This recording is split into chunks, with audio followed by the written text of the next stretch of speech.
Previously on the Dota 2 Arlington Major. MSS likely to be the trade, but a big curse onto 3. Warlock, is this enough to actually take out Fata? Indeed it is. Coil onto 3 heroes! Oh my goodness, EG get initiated on. So much damage coming from Monet, and already 2 deleted from EG's perspective. He's taking a lot of damage. A huge backfall on the entirety of EG. Mika has to swashbuckle again, just defensive usage out of all these spells and still dies. Next success with a black hole. He only gets one of them. Toss back. Chalice ceases to exist. Tundra, they're ready to run it again. Sock with a big ol' hit. The double kill on Nine. Boom fought to the end last time. Tundra trying the same. Yeah, Jackie finds him stunned, done, 3 seconds out of there. So much damage there, they haven't popped BKB.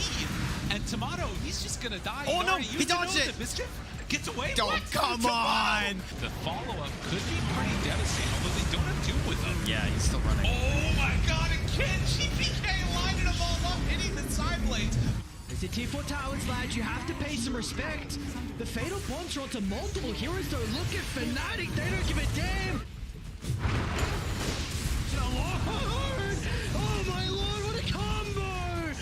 Even with him doing the run down Toronto, Tokyo, he's got the ultra kill. Give him a rampage. Can he get a double? Oh, yeah, he can. All collapse. BKB. Oh, he got the Aegis and he got the kill. I cannot believe.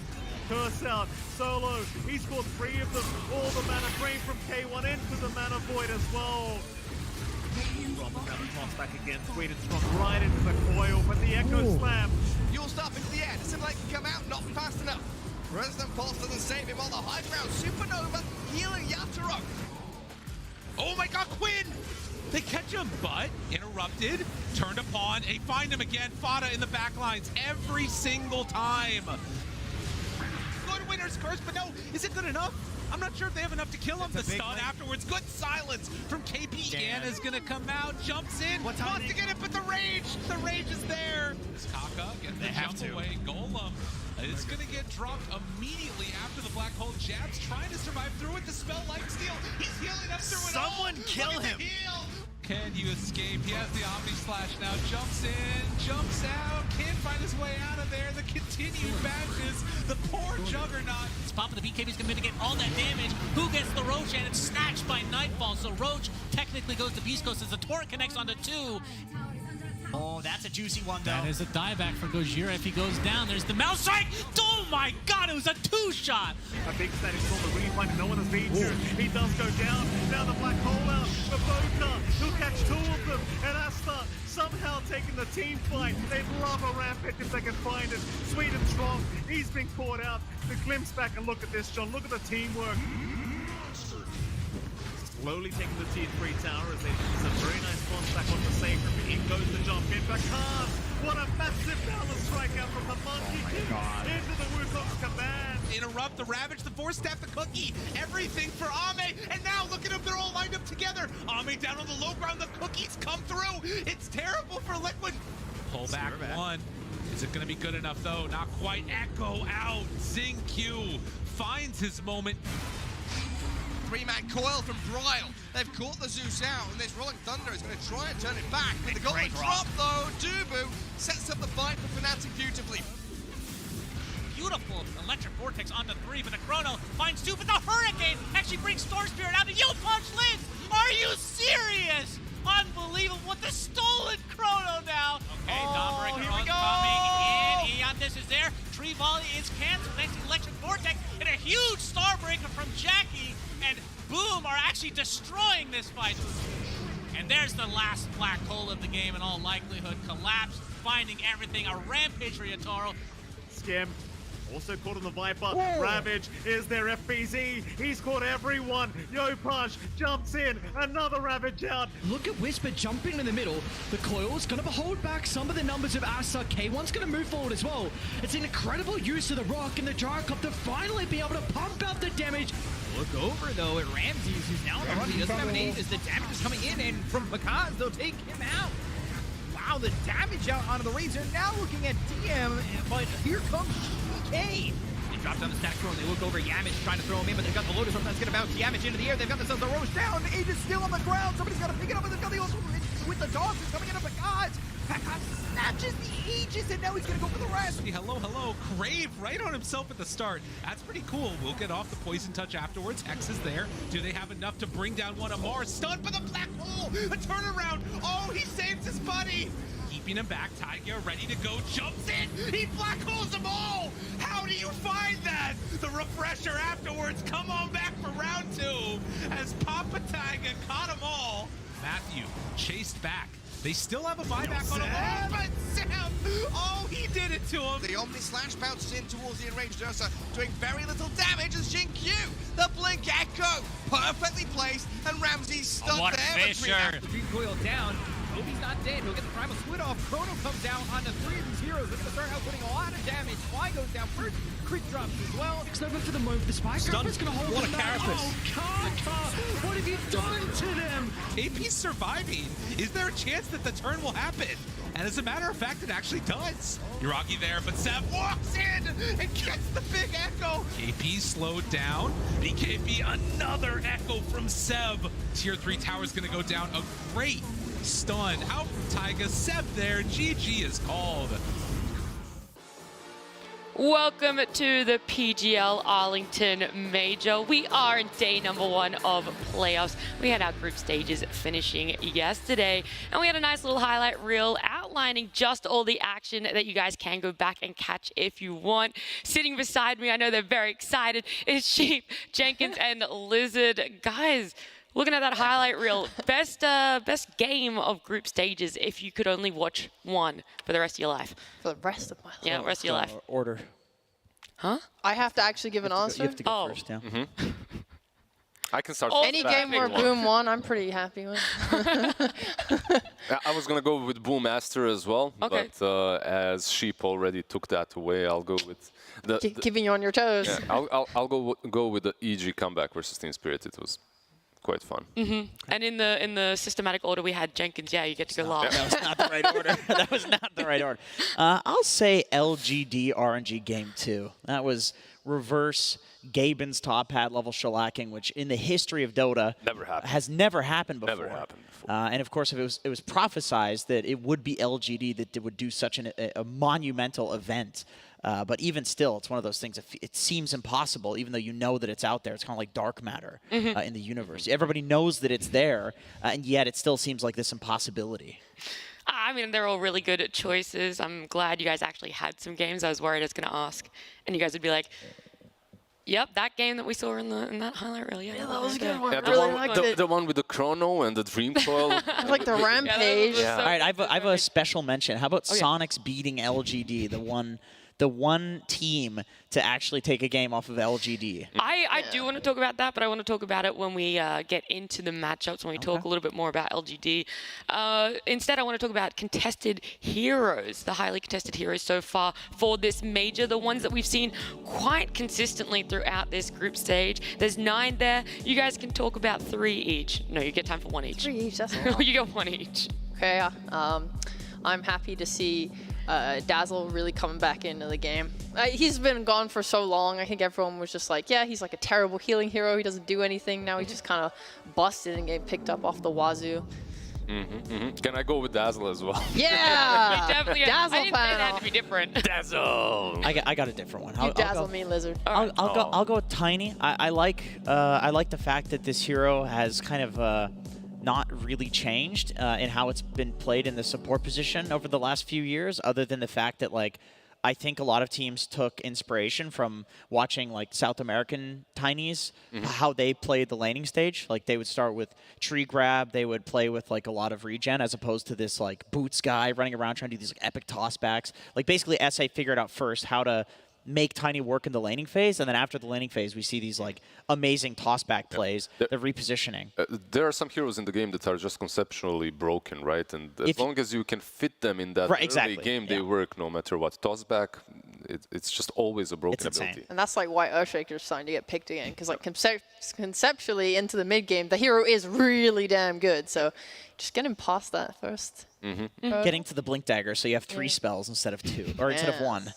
Or 2 is actually double the amount that it feels like he has in the early game. 2 is reaching. Yeah, it is reaching. Well, I mean, he might end up being there in the highly contested at the end of this major. Who knows? It's all about adaptability when it comes to progressing throughout the major. The heroes, though, that have been looking absolutely fantastic are these 5 on your screen. Yeah, that's right. Storm picked up 10 times and has a 90% win rate. Like, it's insane how high the win rate is for it, considering it's been picked 10 times, and for the changes that happened throughout the patch for it as well.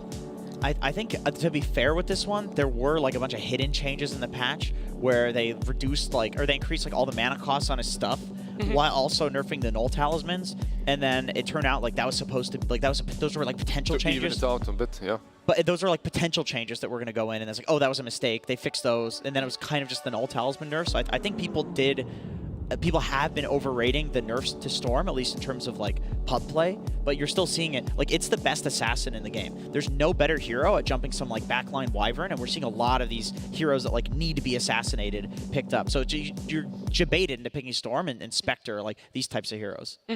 And what about the Chen? You know, it had 30 picks there and a 70% win rate. Yeah, that one is insane because he has triple the amount of the other heroes at least, right? Yeah. Picked, so, and he still rocks a 70% win rate. That hero is just too broken. I was just before the tournament.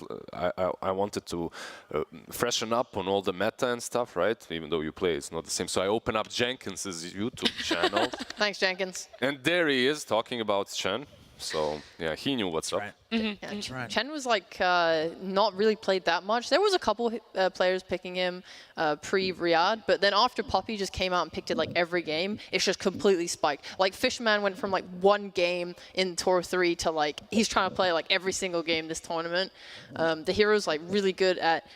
I've seen the ult just completely like remove all initiation damage and like completely turn fights around, and then this penitence with all the creeps, you're just like running them at these supports and they just can't do a single thing about it. Yeah, it'll be interesting to see if he does get picked up today. We're going to have a look at the schedule. In fact, we're going to see the bracket, seeing how all these teams are going to be matching up for the remainder of this major now that we are in playoffs. It's we'll start with the second series that we're going to be covering today in this upper bracket. It is Entity versus OG.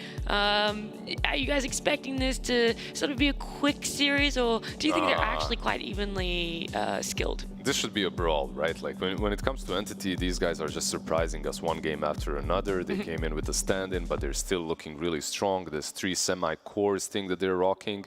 Yeah. Saberlight, Stormer, the boys. I just love the team. They're my personal little favorites right there. Yeah, then our third series is going to be Outsiders versus Spirit, which is going to be a nice little regional matchup as well. Yeah, it's kind of sad to see them like have to knock each other. Yeah, that's where my gut went to with that. Yeah, I think Outsiders won all the last series they played versus Spirit, but like that's good too, right? Because I think Spirits have been very high this tournament, and they have been adapting a lot. They talked about when they played versus beastcoast, they adapted since the last time they played. So hopefully same for Outsiders. Yeah, the last one was also Aster versus Fnatic. If you have any thoughts on that one, Jenkins.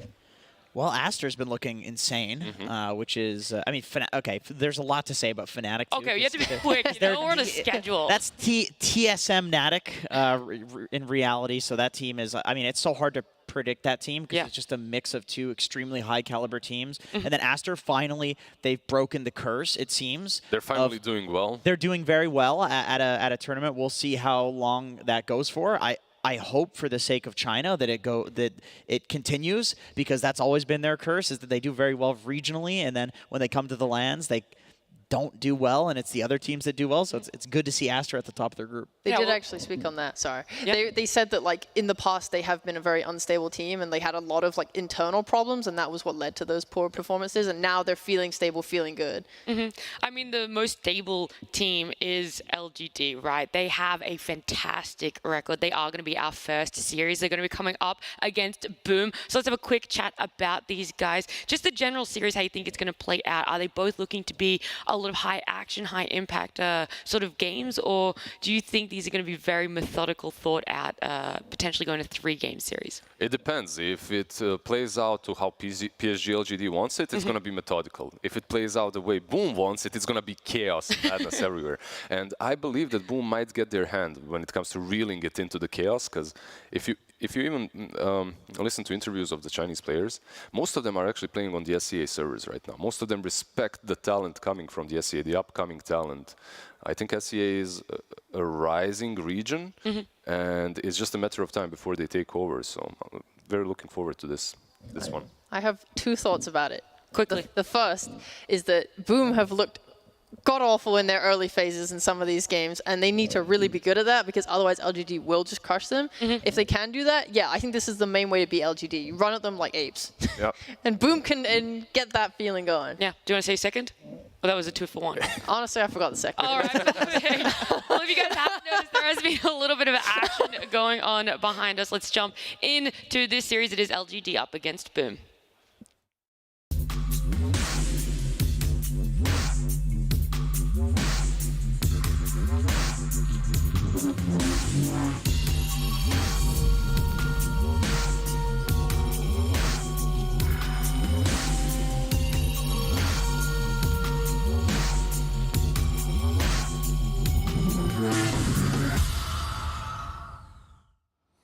We've hit the playoff stage, and it's time for me to speak to some of these players and see how they're feeling before we get into this. Now, Faith, you guys had an incredible group stage, right? 15-1.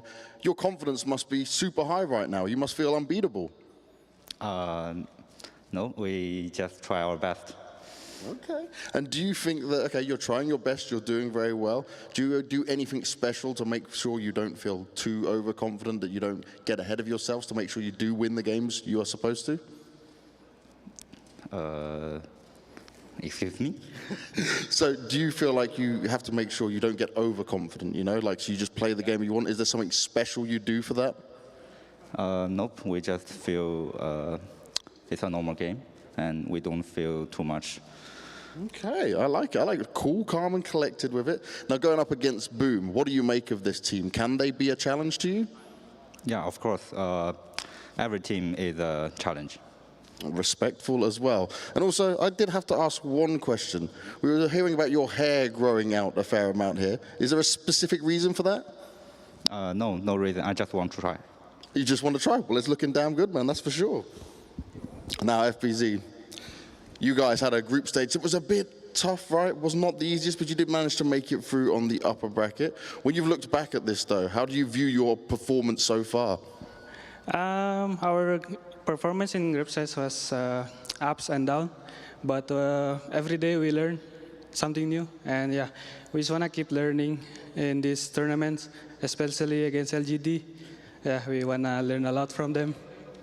Okay, not just learn a lot though, right? You want to try and beat them. How hard do you think this game is going to be? Because they're looking super good right now. Yeah, it's definitely hard. They're better on a lot of things compared to us, but we will do our best. We will play what we always play in group stage, yeah. Okay, but is there something specific you've worked out to try and take them down here to make sure you get an advantage in this game? We will keep it a secret. Special tactics, that's what we want to see. Well, guys, you can go and take your place. You may want to shake hands or fist bump, whatever you want to do here, because it's time for us to get into this opening game. Let's get into it. It is always such a pleasure to catch the players before they jump into their series. So thank you, Banks. Gave us a little bit of information. Boom, hiding some of their cards close to their chest. Sheep, do you think it is possible for them to take a game, potentially this series, off of LGD? Dude, I truly believe in it. Like, Boom, you watch C, you love Boom. They are so fun to watch play. They are so talented when they get going. Like, I talked about a little bit of shakes in the early game, but really, like, when they're oiled up, they get the Yopajemba going, they get FBZ on his initiations. Like, this team just comes together and team fights like a menace. If they can just, I think like LGD, they have the potential to catch them by surprise in this game, and it requires a lot of like connecting of heroes. You get Jackie farming, you get the supports together with Yopaj, you run it up, you hit your timings. This team can be really good mid-game. Okay, do you guys think that it's possible for Boom to take this? Like, how good are LGD looking in your eyes when it comes to this gameplay? Shake your head. Just do that? I was gonna just say no. Okay. Was it just like, I'm not actually listening to Nat, I have something else going on in my head? No, for real. What you asked, the question is really nice, going back to your question. I do think that PSG.LGD are a very tough nut to crack for Boom Esports, especially because they're so methodical around the game. Like, I can completely understand the enthusiasm that is feeling sheepstick right here. Let's go! But the problem arises, like, can you actually run it like apes at PSG.LGD and destroy them in the first 10 minutes? Because they allow that to most teams anyway. They allow them to win the early game and then they come back in that 15-20 minutes. 2 words for that. Sonics LGD. How do you think Sonics beat them? They had a bristleback IO Wyvern, so like heals to sustain themselves out on the map constantly. Just keep running, keep running, keep running. That's Jenkins' region. They were underestimated, right, Jenkins? That's right. Yeah, that's right.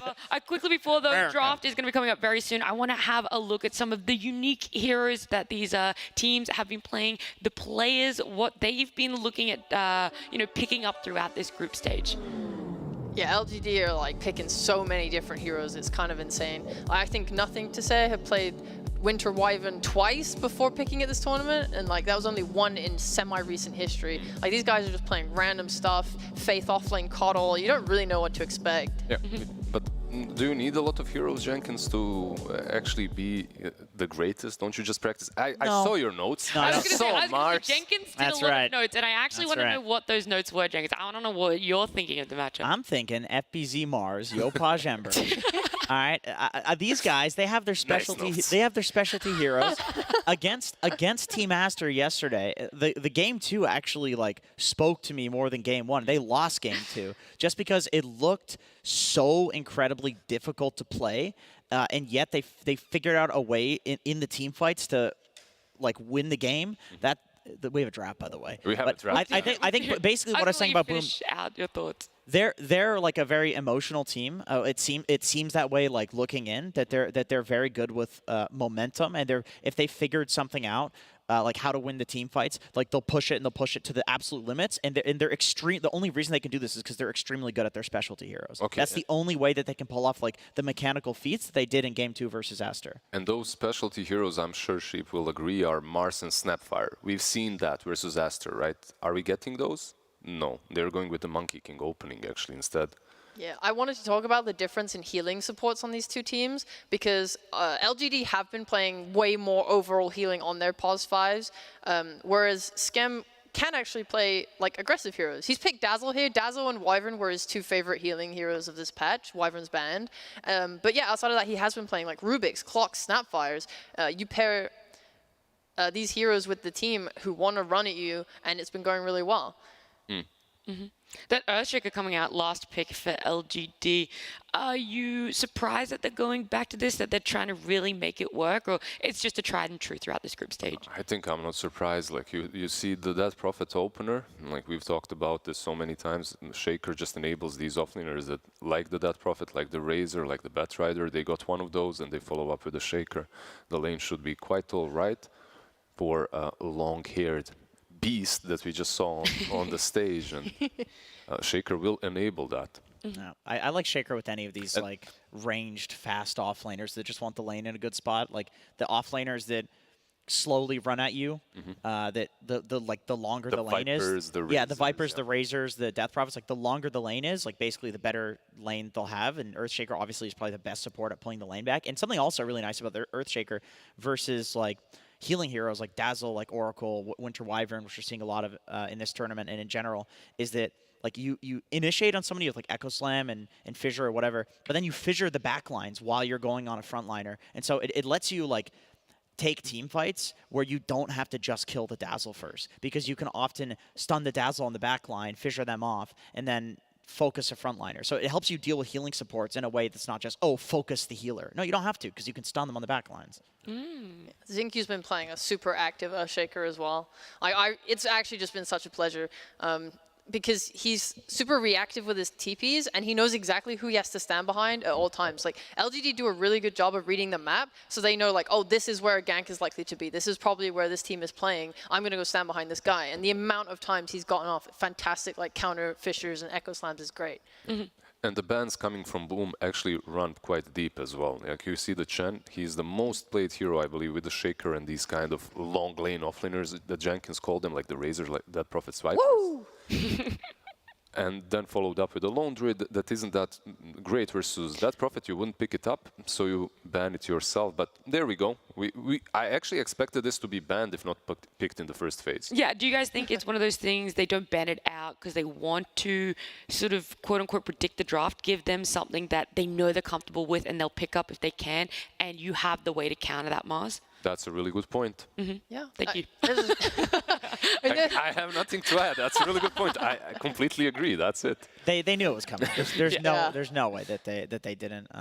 They must feel like. I mean, there's like an argument behind like just playing against controlled variables, but then there's also an argument behind like they think maybe these next two picks it's going to be something that counters the Mars. We saw Night Stalker in another game was pretty nice. The instant silence, you can like almost never connect a spear on him, a spear arena, and then you can just fly out of the arena. That's always a pretty nice one. But we'll see what LGD's answer to it is. I don't think there's just not an answer. I think like a Night Stalker might make the offlane weaker with a Shaker, potentially abusable. They are still very strong though, because both heroes are really high in like their stats and how they can trade in the lane. So LGD could potentially like have some stuff there where they get some Fisher blocks off and just are able to run and trade at you and just make sure you're buying regen on like Shaker instead of boots. It just makes Boom's lanes even more straightforward. I think if you go for Night Stalker, I don't think they will not. Yeah, you have the Monkey as well, right? Like it's a decent idea, but with the Monkey it could be problematic. They go with the Void instead. Oh, that's great. That's like a big Chinese hero. They had not so many picks, but loads of bans. Like everyone was really respecting what they could do with the Faceless. It's like they don't even care that they're playing into saves like Dazzle. I think the hero, like just time dilation, you're able to kind of skirmish early. You bring your chrono, and you always have like a win condition for your fight. Do you think another support's going to be picked up here and then, you know what, don't worry, they just pick the Ench instead? Hell yeah. That just makes their lanes really strong. That's what Ench does. It's like her purpose. That is true. Yeah. That's literally all. The only thing she does. You want to win lanes, you pick Ench. Hey. Some of these players go power treads, go get a Dragonlance. Oh, you're right. Some of these players actually do dish out quite a bit of damage later on, which is nice. And Enchant, it still dispels, so that's an additional value. But I agree. Yeah, the only thing she does right now, realistically, is win lanes. I mean, I think the one thing I really like, though, about it is the vision that it gives. Because when I was looking at Shaker, I was thinking what Night Stalker would do is provide vision. You see your enemies, you're able to go on them. Faceless Void is similar. He wants to see heroes. So Ench, with Enchant, she can send creeps out onto the map. Or she just walks in. Or she can walk in, yeah, exactly. Use her body, use her creeps, plus wards. They should have like a pretty good read on where Boom is, and you can use that to get your ult spells off. Boom, thinking about their last pick here, do you think they're going to go for something that reveals where the Monkey King's going or potentially pick up the mid laner here? I wouldn't mind even getting that Snapfire once again for Boom. Get some more damage in that arena. Would be quite solid. It's something that they worked with before. There are other heroes that are possible as well, like a Phoenix with that tag. Perhaps I don't like it as much as the Snap. But overall, they have many ways to continue with this draft. I do believe that Monkey should be the core here and not the position 4 anyway. They did leave Ember in. That's like my biggest thought right now. Are they going to just take it because they're comfortable, or are they going to try and pick something a little bit more focused to winning the game? Because like DP versus Ember matchup mid is like pretty DP favored. So maybe like that's LGD's thoughts about leaving it in. 10 seconds. Yeah, like when you look at of course they picked the Doom naturally as we predicted. Good work, guys. Good job, guys. I've never seen such an accurate panel of analysts in my life. I'm going to be honest. The Doom is, I always feel like when it comes out, it's... Is this a 4 Doom, by the way? Is that what we're looking at? It could be mid as well, right? It could be mid. It could be a carry. There was one short period of time in SCA when Doom was played on mid quite a lot, and it did well. But so you think it's in the back pocket, right? Like it's the skills, the mid laner. Yopaj probably has the ability to play it there if they wanted to swap up the lane. yeah, I wouldn't want to see Yopaj playing the Doom. That's first. Second, Doom here is literally his ultimate. Like you pop that bad boy on the Void, you win a team fight if you manage to do it fast enough, right? So at this point, you want the Monkey King carry and the Doom is 4 because it doesn't feel that impactful. That's the way I see it. That's the way I would prefer it. Yeah. I mean, speaking about Doom in terms of Boom, they don't play this hero. Like Tour 3, I don't think they picked it a single time. I am not sure if they picked it this tournament yet, but we saw Yopaj play Coddle for literally the first time in his entire pro career this group stage, and you could see his unfamiliarity with the hero during the early stage, and then later it popped off. Yeah. So maybe Doom's the same. I'm assuming they've been scrimming with it. It is a hero that other players tend to play a lot, so maybe they're just trying to expand their hero pools here. Yeah. It makes me worried, obviously, because I don't know how it's going to go, but it is a good pick here. Right, if you look at LGD's last 2 bans, it's 3 bans even, it's literally the safe laners, right? Like the CK, the Terrorblade, the Bloodseeker, so they're expecting something different. They're not perhaps expecting the Monkey King to be that position 1. Do you think that Boom needs something to scale a lot harder into late game, have that damage, or they're kind of looking okay on those fronts right now? I would rather see some playmaking mid laner from them. What? Jenkins, do you like some spirit here, or? I think a spirit, yeah, it seems kind of like an obvious pick, but I don't know. I guess I'm thinking like there's a lot of mind games going on in this draft between both teams. Doom coming out a little strange. They've not played it. Faceless Void, Ame has not played this either, so it's like from both sides, it's hard to make any predictions. I would say if this is not a playoff game, then probably like the Ember Spirit seems like the most obvious thing to come out right now, because Boom is lacking a hero to actually run around and do stuff. Sure, Mars can do it, but he's like a 1-item hero that does stuff, like 1 or 2 items. Like you need Blink, you need Phase. Ember needs nothing. Ember needs literally nothing. Like he can just run around and do stuff, and you always like want to have one of those heroes, unless you're, you know, picking a Doom, getting a Midas, and doing this like crazy late game strategy. But that's kind of out of the ordinary, at least on this patch. Yeah. Maybe Yopaj would, like, if I think about his comfort, he really likes his Kunkka as well. If you're able to use like the run buff against the Chrono and a little bit more extra catch, I'm just scared that if they don't have Doom to use on like Faceless or DP, they don't have the damage right now to kill all of them. Like there's so many heroes on LGD that are so hard to kill, just through innate like tankiness or healing. Radiant team pick. Well, LGD Zeus gets all the way to last phase and they are able to pick it up. I feel like if you're Boom with the Zeus pick, you are desperate for something that jumps the backlines. You cannot play this game. You can, but it will be very difficult if you do not have that potential to jump the Zeus, to jump the Void as well. There's a lot that's banned though, like Tiny's banned, Stormer's banned, Puck is banned, Invoker's still in there. I hope they don't go for some lane countering such as TA or something like that. It's good in the lane, but later on you might have issues. They could just take a Void Spirit. Oh my god, a Veno? Oh, that's the... Okay, so Doom should be mid with this, right? And then the Veno is offlane versus the Void. Veno is one of the hardest counters to the Faceless Void. I don't like the hero too much. It's a Mars mid. Mars mid, okay, that works too. Alright, so carry... Oh wait, it's carry Monkey and his support Doom. This is a weird draft, man. This is weird. This is weird as hell for them. Alright, weird, wacky. Either way, the drafts are completed though, and obviously you guys are gonna have to share some of your thoughts about where you think game 1 is gonna be. I'll be the odd one out. I'll go with Boom game 1. Like this Venom for me, I hate the hero, but the lane itself makes a lot of sense, and it's hard for an Earthshaker to actually get that blink and do stuff when there's snakes everywhere on the map. All right, I will counter-argue that in support of LGD and say that Veno destroys Void in a 1v1, but I think Enchantress is very infuriating to play against as Venomancer. I think there's a lot of feeds that can happen there. Okay. All right. Sheep, you are the quote-unquote tiebreaker here. Tiebreaker? Yeah. All right, boys. I've never seen Veno win a game in his life, so... That's right. That wasn't hard, yeah. Easy bet against. Is that what you're going to go there? I will never bet against Boom. So I'll go that's with it. That's anyway. Oh, really? Even though I've never seen Veno win a game in his life, if one man can do it, it's FBZ. That's right. It could potentially be Boom at taking game 1 in this best of 3, but we are going to head over to our casters, Gareth and Lacoste. Thank you. Yeah, some interesting drafting coming out there. DP first pick, kind of unsettled Boom, and a Veno last pick for them. What do you reckon about these two drafts, Lacoste? Man, Venomancer, first of all, he's pretty similar to Viper. A lot of the times we see him dominate the lane for first like 5-10 minutes, and then he tends to fall off. Look at the way the PSG.LGD drafted. They did draft the strong lanes.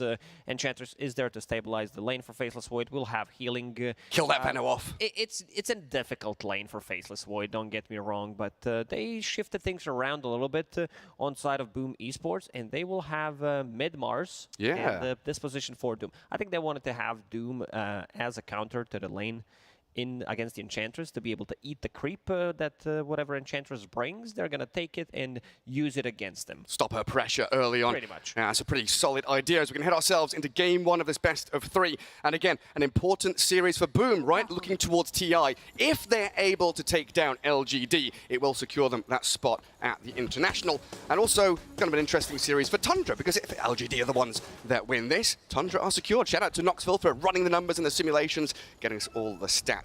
Looking at that road to TI for all these teams.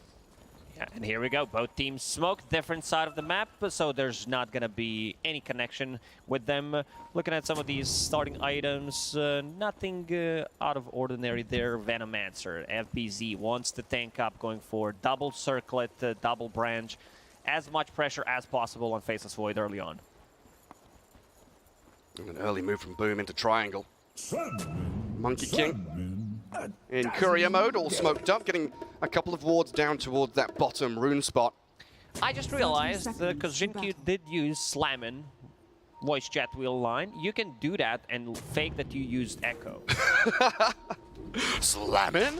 Yeah, you can. Oh, not right now, but later on. And immediate D ward. They will kill it, and they will kill their own ward.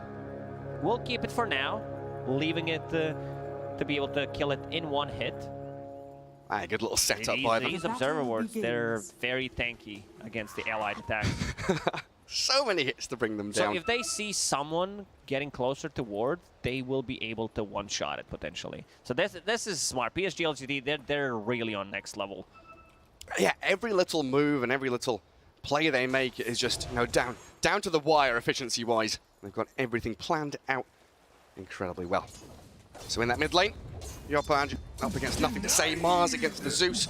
And for the most part, going to be a farm trade in the early days. Spam out your spells, gather up the water runes. But we have seen LGD really put a lot of emphasis on the 4-minute rune to come in and guard it for nothing to say, and maybe even gank this Mars. This is how PSG.LGD has been playing so far. Every single time there is not one, sometimes even two supports going for that 4-minute water rune. Yeah, and when you've got Enchantress and Earthshaker, they are exceptionally good. Yeah, they love it. You don't necessarily need to move with the Enchantress. You can send the creep and potentially deny that rune if you see Mars coming to it. True. How's Faceless Void doing? 3-1 against Venomancer's 2-0. So far so good for Ame. PSG.LGD did pick that Enchantress to have Nature Attendance level 1. Tim's found the Chain Lightning creep. And down bottom, Jinky just going to drag the wave around, while Jackie going to make that lane meet in between Tier 1, Tier 2 down bottom. Scam trying to play aggressively here, but there are two dire heroes nearby, so a little more challenging for the Dazzle to get any denies or control that creep equilibrium as he would want. Scam likes to play a dangerous game. Could potentially get fissured here. Oh, it's on the wrong side, but Yi up atop. Enchantress and the Nature's Attendance at level 1. With the Tango going, more than enough heal. While Ame still has that ability to jump away. Block Doom. They've caught him inside the trees. The time walk out. Tim is very near death. Gets out another zap, but first blood spill. Enchantress picks it up. And this lane, which Boom picked the Venomancer to apply pressure to LGD, just isn't coming. This is supposed to be the lane where they are the one getting the kills, being dominant. Ame making an adjustment, getting that time dilation at level 2, knowing that these spells are on cooldown. And if you have Doom, which means that if he uses Chain Lightning, you get extra value because he has an extra spell. Yeah. I love when you do, oh yeah. Yeah. Well, it means I said something smart. Well, it sounded like I think that's my catchphrase this tournament. Just you say something, I'm like, oh yeah. Incredible point, Lacoste. Jinky always going to get battered by Jackie here. So bottom lane for Boom picking up a kill on the position 4. Faith Bian No poison touch on him. Just going to drag the remnants of the wave back. Even has the additional melee and range creep. Wondering where their buddies are and following through. A bit of a difficult lane for them to play at bottom. That's why they fisher the first wave, drag the second one, and they're going to keep dragging until they feel relatively secure, until Dead Prophet gets some levels, and also Earthshaker is only level 1, so that means you use Fisher for 20 seconds. That's about it. You're not doing much. Zeus, 16-0. A good 7 denies there from the Mars, though. Closing in on that level 5. And once we get to 6, we know how this Zeus can play. Or more like how his teammates can play. Get aggressive in the side lanes, look for that Thunder God's Wrath to snipe people out. Whereas Mars, maybe a little bit slower, more a reactive hero looking for that arena to try and get some kills. Once Zeus hits level 6, you know that there's going to be more aggression on both the side lanes. Faith Beyond. GQ stacks her up for Jackie, but Spirit Siphon and a good two-man Fisher. More than enough for LGD just to hold back Boom. Lane's still going pretty well for them, though. Monkey King Mars doing very well. Oh, he snipes it. What's that? Wraithband recipe and the wand. And we'll drag a creep wave one more time. This is exactly how you need to play this lane. You don't want to trade against Monkey Dazzle. Nothing Might be to a bit say. Too difficult. He's been found by Scam. He's spam pinging for help, but it's not coming fast enough. Oh, the Fisher block. Is that going to get him out of here? Pops the water root. He's got stick charges to play with. Tried to deny himself to neutrals, but Scam was there, still up on the high ground, and there's the D-board we were waiting for. Maybe he could have tried to use a stick and Fairy Fire if he had boots in his inventory, but unfortunately Courier delivered it into backpack, and he realized, I'll save the sticks for the next one. Yeah, one of those awkward things where the Courier delivers things in reverse. Maybe a little bit of a change-up could have saved his life. Not working out for him, though. So first death for the Zeus in that mid lane. Greek God against the Roman one. Mars 22 and 8 is up at top. Tims and FBZ. This lane for Boom, was it meant to like hardcore dominate LGD? Are things going okay for them, or do they need a lot more? You picked it specifically to counter Faceless Void. is getting too much out of this lane. Right. Not just in terms of CS, but he has 11 denies. That's nutty. And what's he going for? Like treads and the Mask of Madness, it looks like, on the Faceless Void. Pretty standard stuff on Faceless Void. You want to have Mask of Madness to have some extra damage and sustain in the jungle. It does amplify your farm. Getting the Maelstrom and the BKB should be straightforward. Zeus is level 6, but has no mana, so that's a bit difficult. Very close to buying energy boosters. Need one extra creep, and we'll be able to get it. And then I expect them to start to play a bit more aggressive here, especially on the Monkey King lane. Because once Jin-Q hits level 3, you will have another way of stunning people. Needs that aftershock. Because right now, he's still a Fisher. Yeah. He is. Try and block that Monkey King. And with the global damage, look for the kill. Radiant Observer Ward sees nothing to say. He wants his 6-minute bounty rune. I do spot Tims roaming around here. Throws the mana burn back onto the Enchantress. And an Invis grabbed by the Mars. He's level 6 and ready to fight. Two heroes here. Oh, Yopach goes straight for nothing to say. Catches him against the edge of the arena. Misses the God's Rebuke though, and oh, he just jumps straight over it. No Colosseum can hold this man in, and the turnaround for Jin-Q, and why now? Straight onto him with a Thunder God's Wrath. LGD strike back, Skem dies as well. And Tims, do they have another slow? No more stuns, Jin-Q out of mana. And LGD so fortunate. This looked like Olympic Games, pretty much, and he is the god of Olympus at the end of the day, so manages to get the gold medal after the jump and gets the kill. What's he doing, the long jump, the triple jump, or is he going for that nice little backflip over the bar? The high jump, is it called? Get over the walls of that arena. Yeah, I never understood that jumping with a pole thing. Like, everyone can see... Oh, vault jumping? Yeah, jumping. You have a pole. Well, like...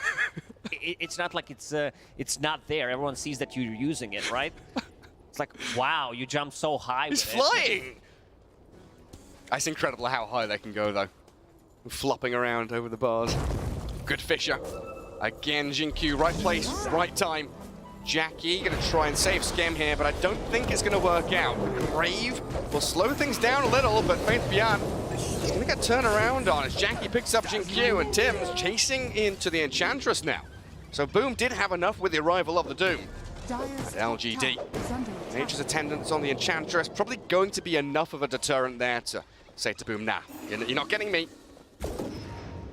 a little pressure off Fate Beyond, who did manage to get to level 6 from this solo experience from bottom lane. So Exorcism is available. Ahmed does have a Chrono as well. I don't know if he wants to play too aggressive in terms of rotations.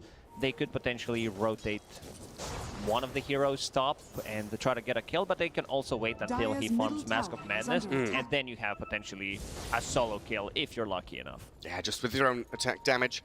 And I guess DP, she's got that option right, maybe could rotate to come with the Exorcism, but more likely would prefer to push the bottom tier 1.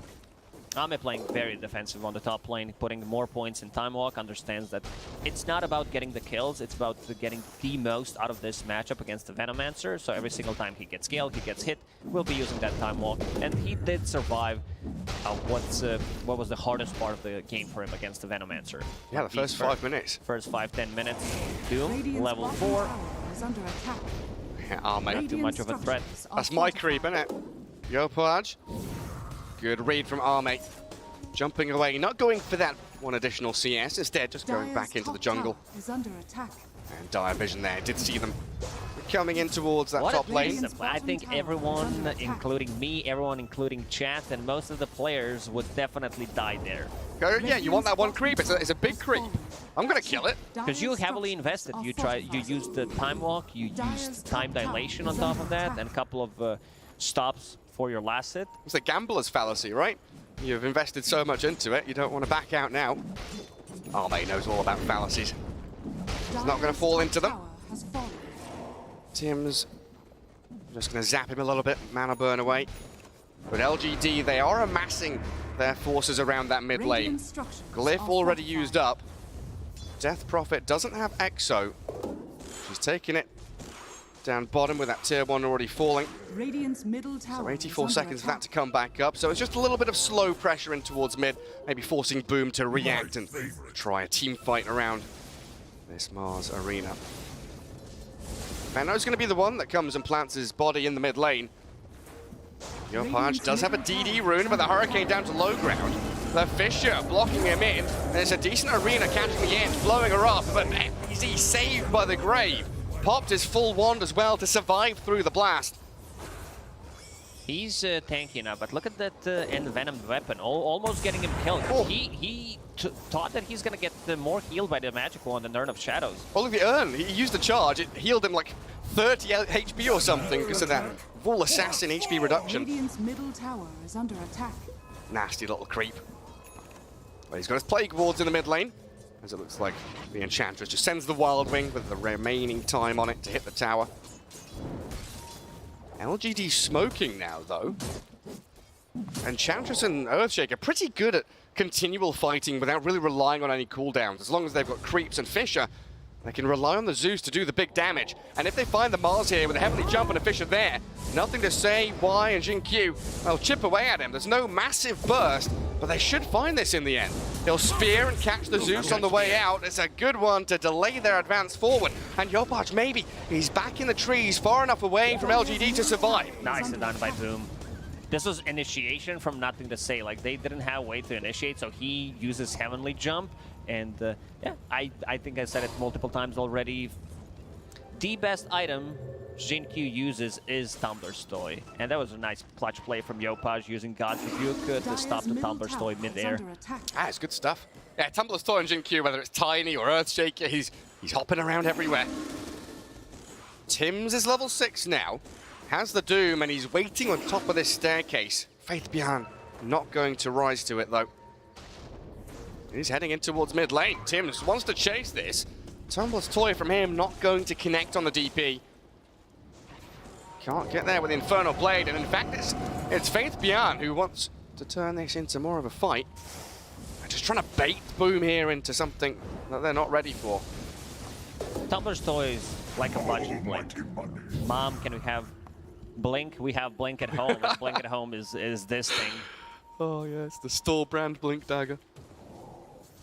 I feel like one hero we've not really seen too much outside of the laning stage is Monkey King. What's he been up to the past 3 or 4 minutes? He's been farming up. He does have Maelstrom ready to go. That's going to be his farming tool. And also he will be joining fights relatively early on because he does have a support from Dazzle. Yeah, not having the greatest time at this tournament. 22 picks. You know why? Because people do still buy Hand of Midas on Monkey King as a first item, especially in a losing game. Trying to be too greedy. Trying to catch up. LGD, again with these deep wards. They love them on top of the staircases, opting not to put them on top of these high ground spires where they are very easily de-warded, but still giving a nice wide amount of vision. It's difficult to approach. FBZ, oh, look, Scam just puts one straight on top of it. FBZ has planted his body on a mid lane. Plague wards are maxed out, so makes it very difficult for them to approach. You need to either like heavily commit, and then you're gonna be taking damage from the towers and also potential buybacks, because buybacks right now are very cheap. Yopaj, he's trying to farm up his Blink Dagger. Once they get that, I expect Boom to make one aggressive rotation. We still haven't seen a Chrono Fear being used, but there's the arena. Yeah, goes for the solo kill on Earthshaker, but the Echo Slam Fisher, oh, GQ, he's setting up in a 1v2, and Arme has the Chrono to turn it straight back around on Boom. They were not expecting this. This was only level 1 Aftershock from Earthshaker, but he still did manage to get them in place. And one thing I really like about PSG.LGD is their ability to understand like who needs to be where. And this is like Ahmed, he needs to TP first, not anybody else. It's your carry TP because it's a setup for Chrono. Yes, that order of operations we keep talking about. LGD know the algorithm for any given moment in the game. It's step A, B, C. Every player is on the same page and snapping into action quickly. As we just saw Jackie maybe waste his Wukong's command attempting on the Faithless Void, but Enchantress places herself in harm's way, tags the gank for the rest of her team. No Poison Nova leveled up just yet for the Veno, opting to max out the Plague Wards. Pretty good at soft shoving towers, creating that bunker to defend your own, and then a nice bit of zoning in an area as they pressure into tier 1 mid. Let's see if they try to spam it out. They do have Fisher, they do have Zeus and Dead Prophet as well. So damage will be done by mostly heroes and Venom wards. Eventually the tower's gonna drop PGL. Will not be able to defend it. A long line drawn down to bottom jungle. Boom, maybe expecting LGD to go and set up camp down there. I do have two very good observer wards. One just expiring though from LGD. And a smoke from Boom. They're gonna see the Death Prophet showing that bot wave, but this could be an opportunity to get into triangle as well. Now, one thing they are struggling with though is deep vision. Boom have not really been able to keep wards up. That watches for the void farming, can't really see the Zeus. So a Death Prophet here is the best that they're going to get. Unless Faith Beyond runs it back. I mean, Tims and Scam are the ones leading the charge. They need the Mars. They need Mars. There he is. Arena Spear, catch the DP. They're gonna throw the Doom in on to her as well. Maybe a little bit of overkill, but a kill is a kill. And Boom will take what they can get. Just to make sure, I think if Dead Prophet had different itemization, they would not drop Doom, but with this Yule Scepter, not an item you usually see on Dead Prophet, but it's really good here because you can buy time inside the arena. If you don't get bursted from 100 to 0, which just happened, you can use it on a hero that is Grave, and also the spell against Venomancer. Super useful all around. And the spell Monkey on top of that. Oh yeah, when he's got the Jinko stacks on him. Take them off. Something that Enchantress can also try and do with the enchant.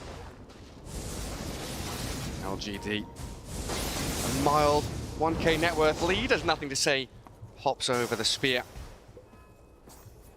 Gets away from that dangerous initiation from Yopaj. But a really nice timing on this Blink Dagger from Earthshaker. And green lights all across the board for LGD. They've got every ulti ready, and Arme is going to use it. FBZ being focused. Scam is here in position with the Grave, but Arme is jumping out there. Doesn't want to continue focusing FBZ, who dies to the Enchantress in the end anyway. Didn't TP fast enough. A lot of commitment. They did use Chrono and Zeus ulti. They got that kill on FBZ. But that also means that potentially Boom can make an aggressive move. I would like them to smoke up, lanes are in a decent spot, and try to make something done with the arena. Monkey. Go for the pickup. Oh, the Blink Echo.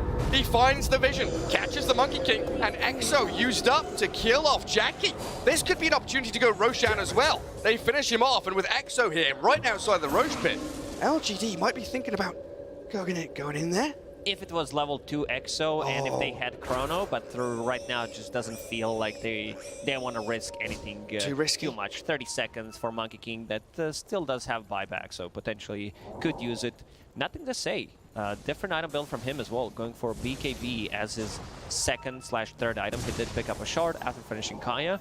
Wants to be able to protect himself against Arena and Venomancer. He's already used Heavenly Jump. Oh, I don't think Enchantress can save him here. They've caught out the Zeus as he went for that Arcane Rune. Arme does jump in and out.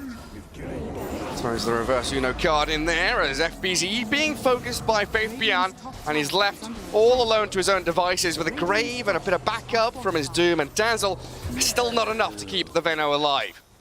1-for-1 trade, but Boom gonna be happy they've killed the Zeus. He's on the sidelines for 30 seconds.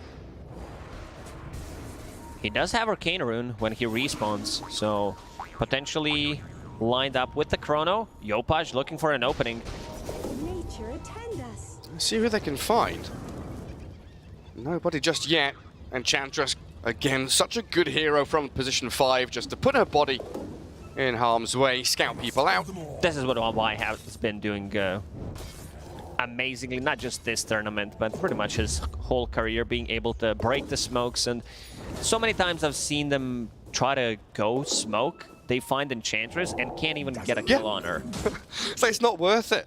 We don't want to be spending ultis just to kill upon 5. Dire's bottom tower is under attack. Still a pretty quiet one from Jackie. His net worth is still climbing. Not looking too bad in terms of scaling here for the Monkey King. And it feels like Boom have got to pick up the pace reasonably soon. You know, once LGD get a 3, 4, 5k lead 20 minutes in, there's very little chance of going back into it. As Yopaj, he's being focused down quickly by Nothing to Say and blown up before there's even a Grave. Scam on the run back now, and Jackie just going to leap across the treetops there. LGD coming high ground though. The Boundless Strike connects on in. Jinkyu dives into the back lines, and Wukong's it's removed out. Monkey King has bailed on this. They've lost 3 heroes, and the 4th one is about to fall. FBZ hunted down by LGD, and that 4k lead turns into 5, will turn into 6, and Boom running out of gas. That was a fight without even using Chrono, Dead Prophet ulti, or Echo Slam. So things are getting very difficult for Boom. Yopaj did jump in, and Arena was on cooldown for like 6 or 7 seconds. So a bit of a uncharacteristic mistake there.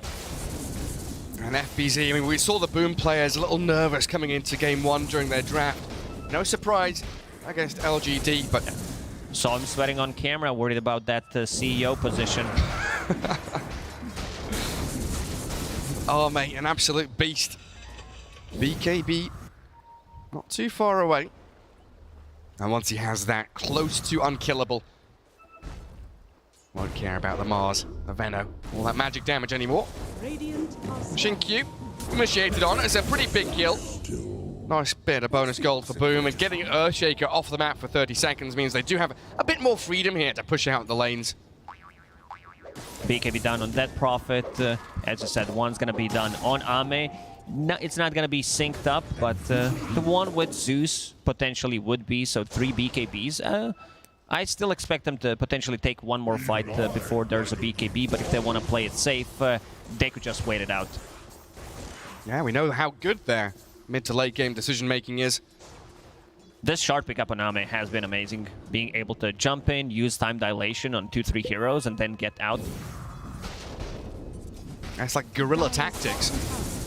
You poke, you prod, you're hiding in the shadows. No one knows exactly where or when you're going to strike. BKB up for the Monkey King, disassembles that Echo. But FBZ caught out all alone. Something goes round. See where they are.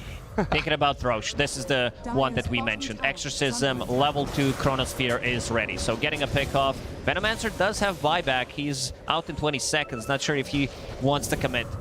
They did smoke. Yopaj, he needs a good opener. He needs to be able to get the Arena and pin potentially Fate Beyond before he gets a BKB off. It feels like long wrap around. You've got to. If you don't go for this, you're just it's gonna be too late. Handing the game over to LGD, and you're right. It looks like it is too late. Roshan, he's about to fall. Arme back into the pit to clear it up and get the Aegis. There's the BKB from Faith Beyond, dodging the spear.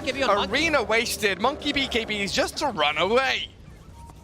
Radiant's top tower. And Boom now trapped on the enemy side of the map. They're behind enemy lines, but they are no resistance. They are being picked off and hunted down. Jinkyu, he's got the stun to stop the TP.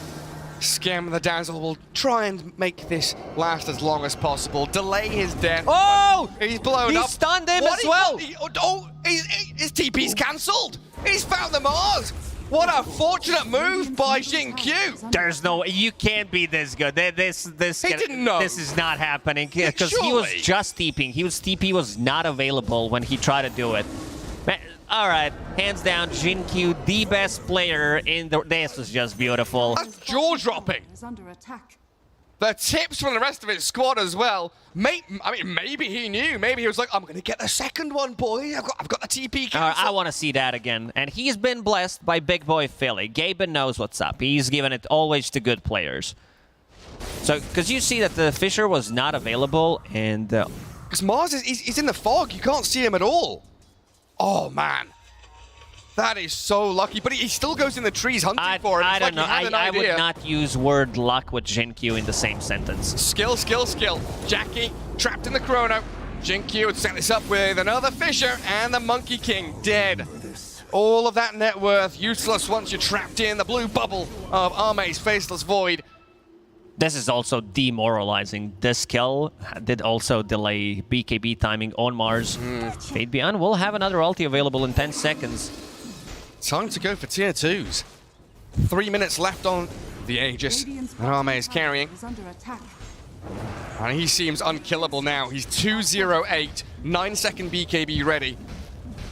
And with that shard you mentioned, he's been, just jumping around. Like, he's able to scout out the high ground as well. Anyone there? No? Okay, back to hitting tower. Wise also getting super farmed.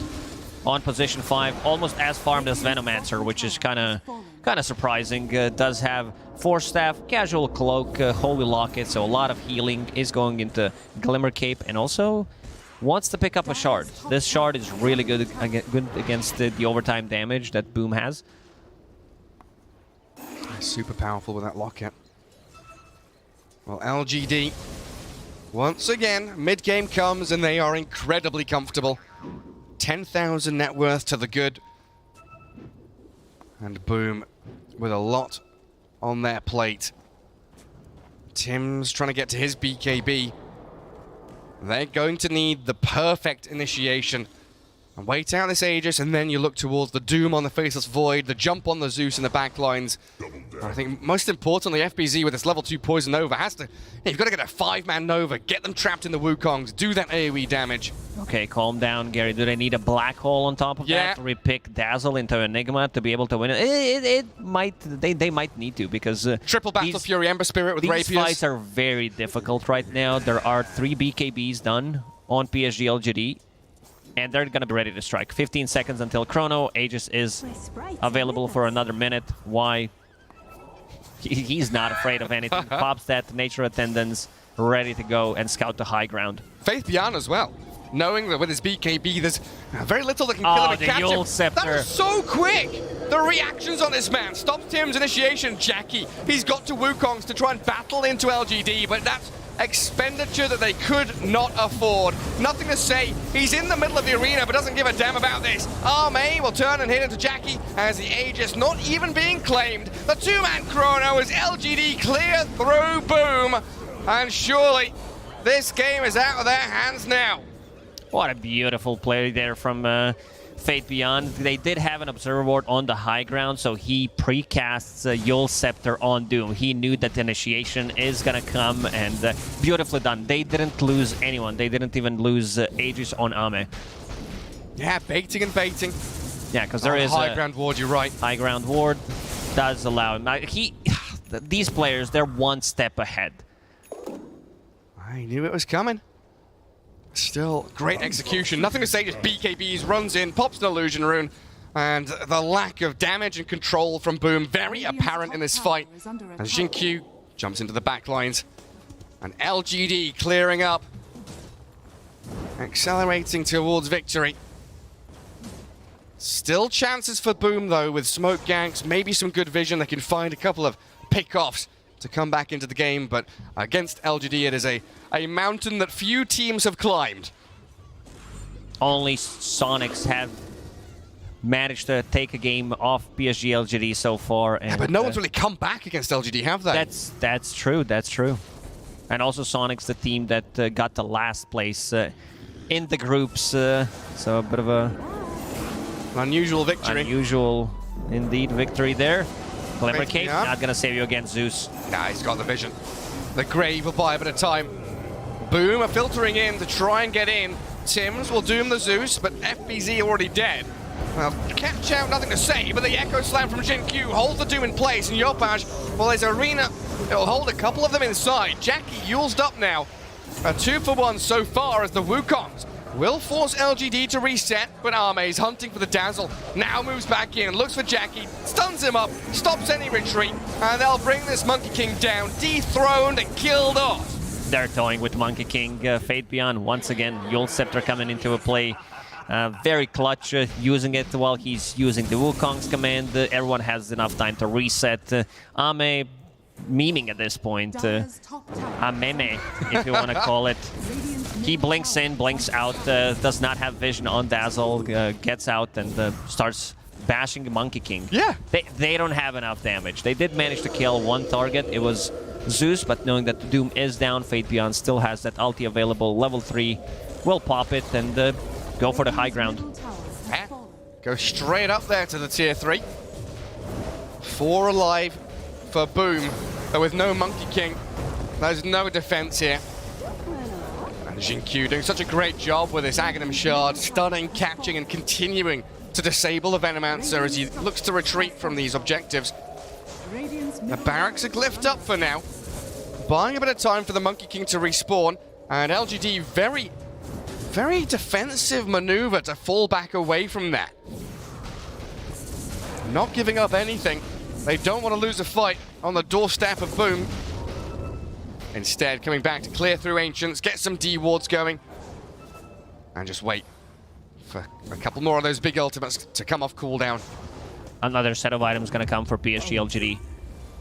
Lincoln's about to be done on Ame, and they don't have abilities that can proc the Lincolns anyway, because Doom is holding War Stomp. Dazzle's not going to be in range, so that means Doom is not getting on Faceless Void ever. They also do have a Lotus Orb to precast from Fate Beyond, so that's definitely going to help out a lot. And the Jin Q is also going to finish one. So multiple Dispel mechanics against Poison Touch, against Venomancer, and also not allowing Doom to use the ulti the way he wants to. And another catch. The Grave is there. Yopaj spearing up the Faith Beyond Death Prophet, but they've killed off Skem. And Tims, yes, you've doomed the DP, but what next with a 2-man chrono? In comes Arme, will kill off the Monkey King. Regicide committed, and this is it, Gary. It's a team wipe. He might actually be one as they find FBZ in the back. The Void makes the move forward. LGD, 5 heroes strong, will clear out Boom. No response. And LGD going to start moving towards the jugular now. Look for the victory. Finish this one off. The last 3 or 4 team fights, Boom did manage to get 1 or 2 kills. This time around, they dropped the Doom, but they get nothing out of it. It's just way too difficult. Considering how PSG.LGD, they don't overlap any of their abilities. They don't heavily commit with an extra hero to get a kill. It seems like everyone is on the same page about whatever needs to be done. Yeah, watching it back. It seems Boom are so scattered, unable to really rally around one target. Looking for multiple entries into the team fight. And while their base falls, they've got some thinking to do. Looking forward to game 2, because this one, really now, no contest. LGD take what they want. Mid lane, top lane, barracks crumble. The foundations of the Boom base in tatters. And now they just wait. 3 ultis on cooldown for LGD there. Waiting inside the pit. Boom wants to strike. This is what we call Desperation Smoke, but considering that their ultis are on cooldown, it's not as bad. Dire using a scan, they know exactly where Boom is right now. So they will position themselves. Let's see who decides to break the smoke. Oh, he misses the War Stomp. Didn't catch in Q somehow. Still inside the arena. Stunned up and pinned against the Colosseum. Dead now for a minute.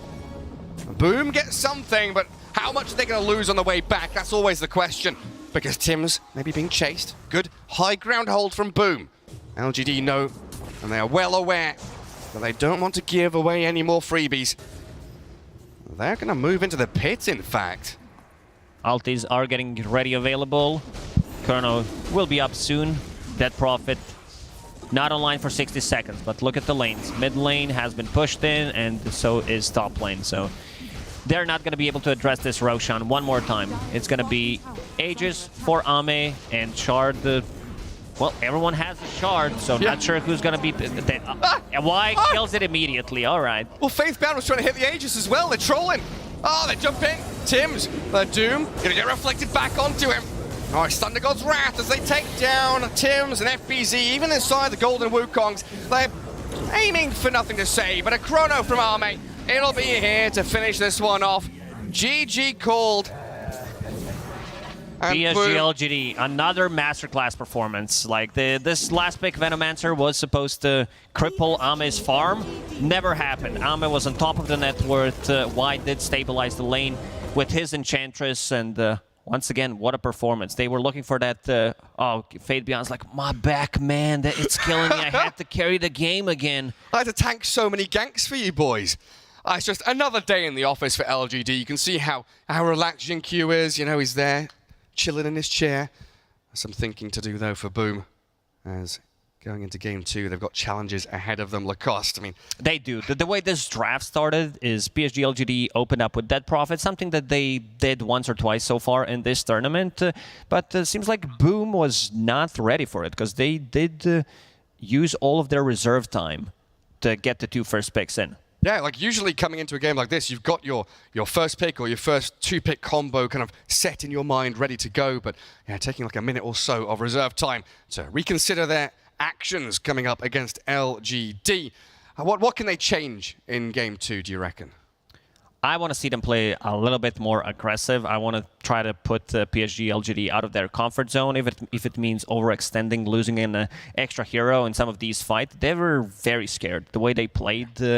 like in the laning stage and after, it definitely looked like they had something prepared, but it didn't work out. But they were also very timid.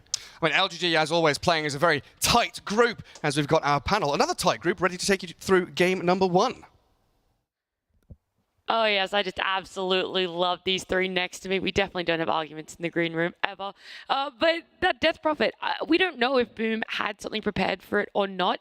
If there was more to it with mind games being played, but ultimately Boom just didn't have the answer for it. They thought that Veno offlane last pick might have been it, but it kind of fell short near the end of it there, Sheep. I think all of us in the green room were like shaking hands going, yep, we hate Veno, yep, we hate Veno. The hero just suffered. It didn't stop Faceless Void in lane. He was like just out farming most other heroes in the game. He died very easily to a lot of different things, and he would, I think we saw him like ult in the mid lane. We're like, oh yeah, he's suicide bombing, and then he didn't do anything. Faceless Void didn't drop below half health even. There were like quite a few failed attempts in the early game from the side of Boom to get a bit of a shutdown on LGD, try and shut down their laning, but they couldn't shut down their laning, Jenkins. No, they couldn't. I think this is a, it's funny because like Veno has actually been buffed quite a lot in his laning. Like his base damage is a lot better than it used to be. His spells are better at level 1, and yet it feels like a lot of the lanes these days are determined more by the supports than they are by like the core-to-core matchup. I mean, obviously, you know, it is LGD. These guys are extremely good at laning, but you know, Boom's nothing to scoff at either. But it's the Enchantress. The Enchantress completely shut down. I don't know, man. I'm just disappointed. Like the laning stage, if anything, should be Boom's strong part of their like whole gameplay, right? Everything, but this top lane should not go the way it went. I don't care if there's Enchantress or 3 Enchantresses, like you have a Doom against her, you can play it out. I don't think that Veno should be half the CS of the Void 10 minutes in. It's a little bit rough to play your game as a Venomancer, especially if you do not win the laning stage. Like the lane, at least for Veno, always needs to go well, right? That's where the hero excels at. He excels at just being this putrid presence on the off lane. It's quite festered, if you will. Exactly. I do think that is the strength of the Enchantress as a pick, though. I think Sheepo said it like during the draft that like you pick this hero to win lanes, and the reason that you can win lanes with her is it's not just the creeps. Although he did go 2 points in the creep ability, which a lot of people are doing on this patch, even into the Doom. But I feel like there's always a way you can play the lane with Impetus. Sometimes you can play the lane with the heal, which was happening more so in this game, using the heal and then the level 2 point in the creeps. Or sometimes you can play the lane with the creeps. And it's just a matter of like the Enchantress player like assessing what sort of game it is and being right about it. But in any game, I think you can win lane with Ench, which is why it hasn't fallen off in like 2 years. It's always been this, even though in pubs it's kind of horrible. It's like low win rate in pubs, but in competitive it's always quite high win rate and very high pick rate for these teams. I mean, looking past that laning phase as well, right, and just how much the supports are really helping, sort of dictating and determining that areas. There's more to it, right? These rotations coming out from LGD, they were so in control with those Roche timings. How else were LGD able to just sort of always make sure that they were never overextending, or that Boom could never really find this area that LGD were occupying? You also have to realize that the only thing that LGD was worrying about is the arena. Everything else is kind of irrelevant. And even that arena that catches the Zeus, he just jumps over it because why the hell not? And he got a BKB later on in the game, which is the funniest looking thing ever. Exactly. But it makes so much sense. I've seen so many Zeuses get jumped on the back lines by a Mars, even though you can't jump over the arena. I think Lacoste made a really good point during the cast that I wanted to bring up, where he said that LGD, it seems like they never overcommit for a kill. They always like press the right amount of abilities. There was that one fight that we saw like right before, it was like above the Roche Pit, Dire Jungle, where they could have popped like the Death Prophet Exorcism and gone for a kill, and it would have been like a guaranteed kill. But instead, on the Doom, they just used the Spirit Siphon. Like they didn't hard commit for it, so that way they have the Exo for the next fight. Like that's one thing LGD does, is that they really min-max their spells in games, and it seems like their read on can we get away with this with only using these spells and getting this kill, like it's almost always right. Yeah, like you're so right. There was a really good example mid where they killed FBZ's Venomancer with like limited spells. Then they smoke up, go into the triangle, kill Jackie. Like that doesn't happen if you waste all your spells. We saw Doom use his, you know, when Boom made that rotation into their own jungle and they use the arena on the Death Prophet who they find there, they use the Doom on her even though she's like 10% health, because they feel like they have to overcommit these spells to get these kills, and as a result they now don't have extra moves. Do you feel that Boom kind of missed a little bit of their timings, or was it just down to that overcommittal? They felt there was just so much pressure sheep. I just think they felt really pressured this game. Like they were 100 gold off of a blink on Mars or something, and they're still going under tier 2 top to try and get that kill. And like as a result, LGD are just responding and killing them in return. Like they felt definitely too rushed on themselves this game. Yeah. It could just be game 1 jitters for Boom, but it does go the way of LGD. They'll have a chance for redemption as we jump to a break. Game 2 will be starting on return.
this is Slacks here. We have wrangled up some boys from Boom ID. So good to have you here. Skin, how you doing?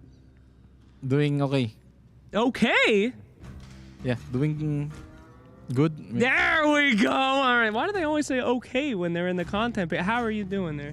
Good. There we go. Fantastic. Today we got a special treat. We're going to play Dota 2 GeoGuessr. That's right. Some kid on Reddit made it named Devskull. I talked to him. He said his name was Tim. His name's Tim! And we're going to play GeoGuessr right here today. Now, it's a very simple game. I'm going to press this button here. You're going to see a picture. You have to say where it is on the map. Are you confident you're going to do well? Not really. Okay, fantastic. That's the confidence that we like to see. Let's try. Let's try. All right, fantastic. I wish your guys' mascot Boom was here to cheer us on, but maybe he'll show up halfway through. Here we go. Number 1. All right, I see a tree. I see a mushroom. Any thoughts here? We answer 2 of us, right? Yeah. It's a team. You're not competing. Maybe this one? Oh, up there. Oh, Dire. Well, look at that. There's like a ramp there, so okay. So like right here, you think? No, Here. Okay. All right. Right here. Yeah, around there. Agreed? Okay. We'll see if that... Oh, not too bad, actually. Not too bad. That's 3,000 points right there. Pretty close. Okay, next up. All right. Lots to see here. We got some wetlands. We got some fire right there. I think it's around mid, right? No trees. Yeah, it's got to be somewhere mid. That's wetness. This one, I feel. Yeah. Right there. Okay. Right there? No. Oh, whoa. Over here? This one. Oh, okay, right there. Yeah. Okay, that's Dire though. Yeah. Whoa, oh, Jesus, guys, calm down. All right. Disagreements here. Then this one. Okay, then there. Okay, all right. Oh, that was perfect, actually. Correct. That was very good. All right, this is apparently... Good luck with this one. I don't know how this one... Any idea where this could possibly be? It's inside the base. Yes. Okay, I actually thought that you guys didn't know, so I was about to be really concerned. Yes, that one's in the base. Well done. All right, here we go. Look, there's a little butterfly. It's beautiful. Any guesses? Now, come on. Look at the landscape. That big pillar there, that looks like... Yeah, come on. It's all going up. Come on, that's a staircase going down. Oh, this one. Up. Oh, into the pit? Yeah. Okay. There we go, right there? Yeah. Okay, here we go. Oh my God, right on. That's the first one we've ever seen. High five and give it to me. Woo! Yeehaw! That's the first one ever. Right on it. Okay, that's a very frightening picture, actually. That looks like my father coming into my room when I'm playing Dota. Very disappointed in me. Okay, this one's tough, guys. Any ideas? Yeah. See this guy? Where is this guy? Where is that guy? Well, he's got to be on this side, right? He's got to be on Radiant. That's a Radiant statue. Yeah. But where?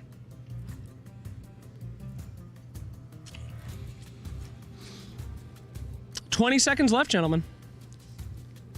Think about it. Here. Here. Oh, here. Yeah. I'm just going to flat out tell you, I think that's completely wrong. What are you thinking there? It's wrong.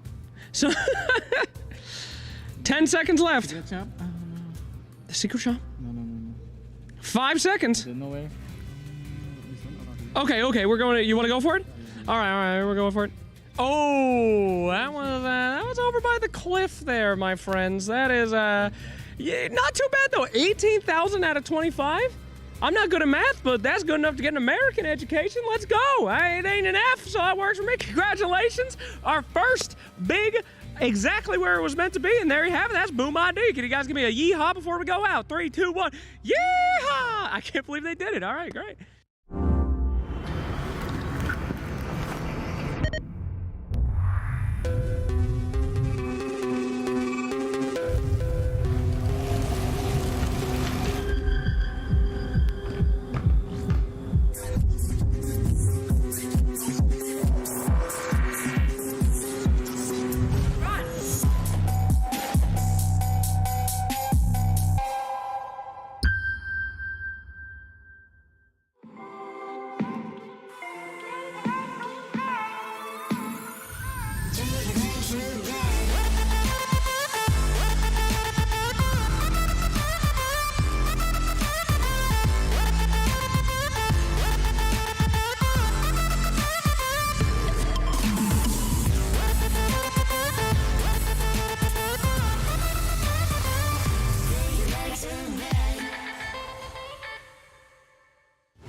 can be found in any number of places.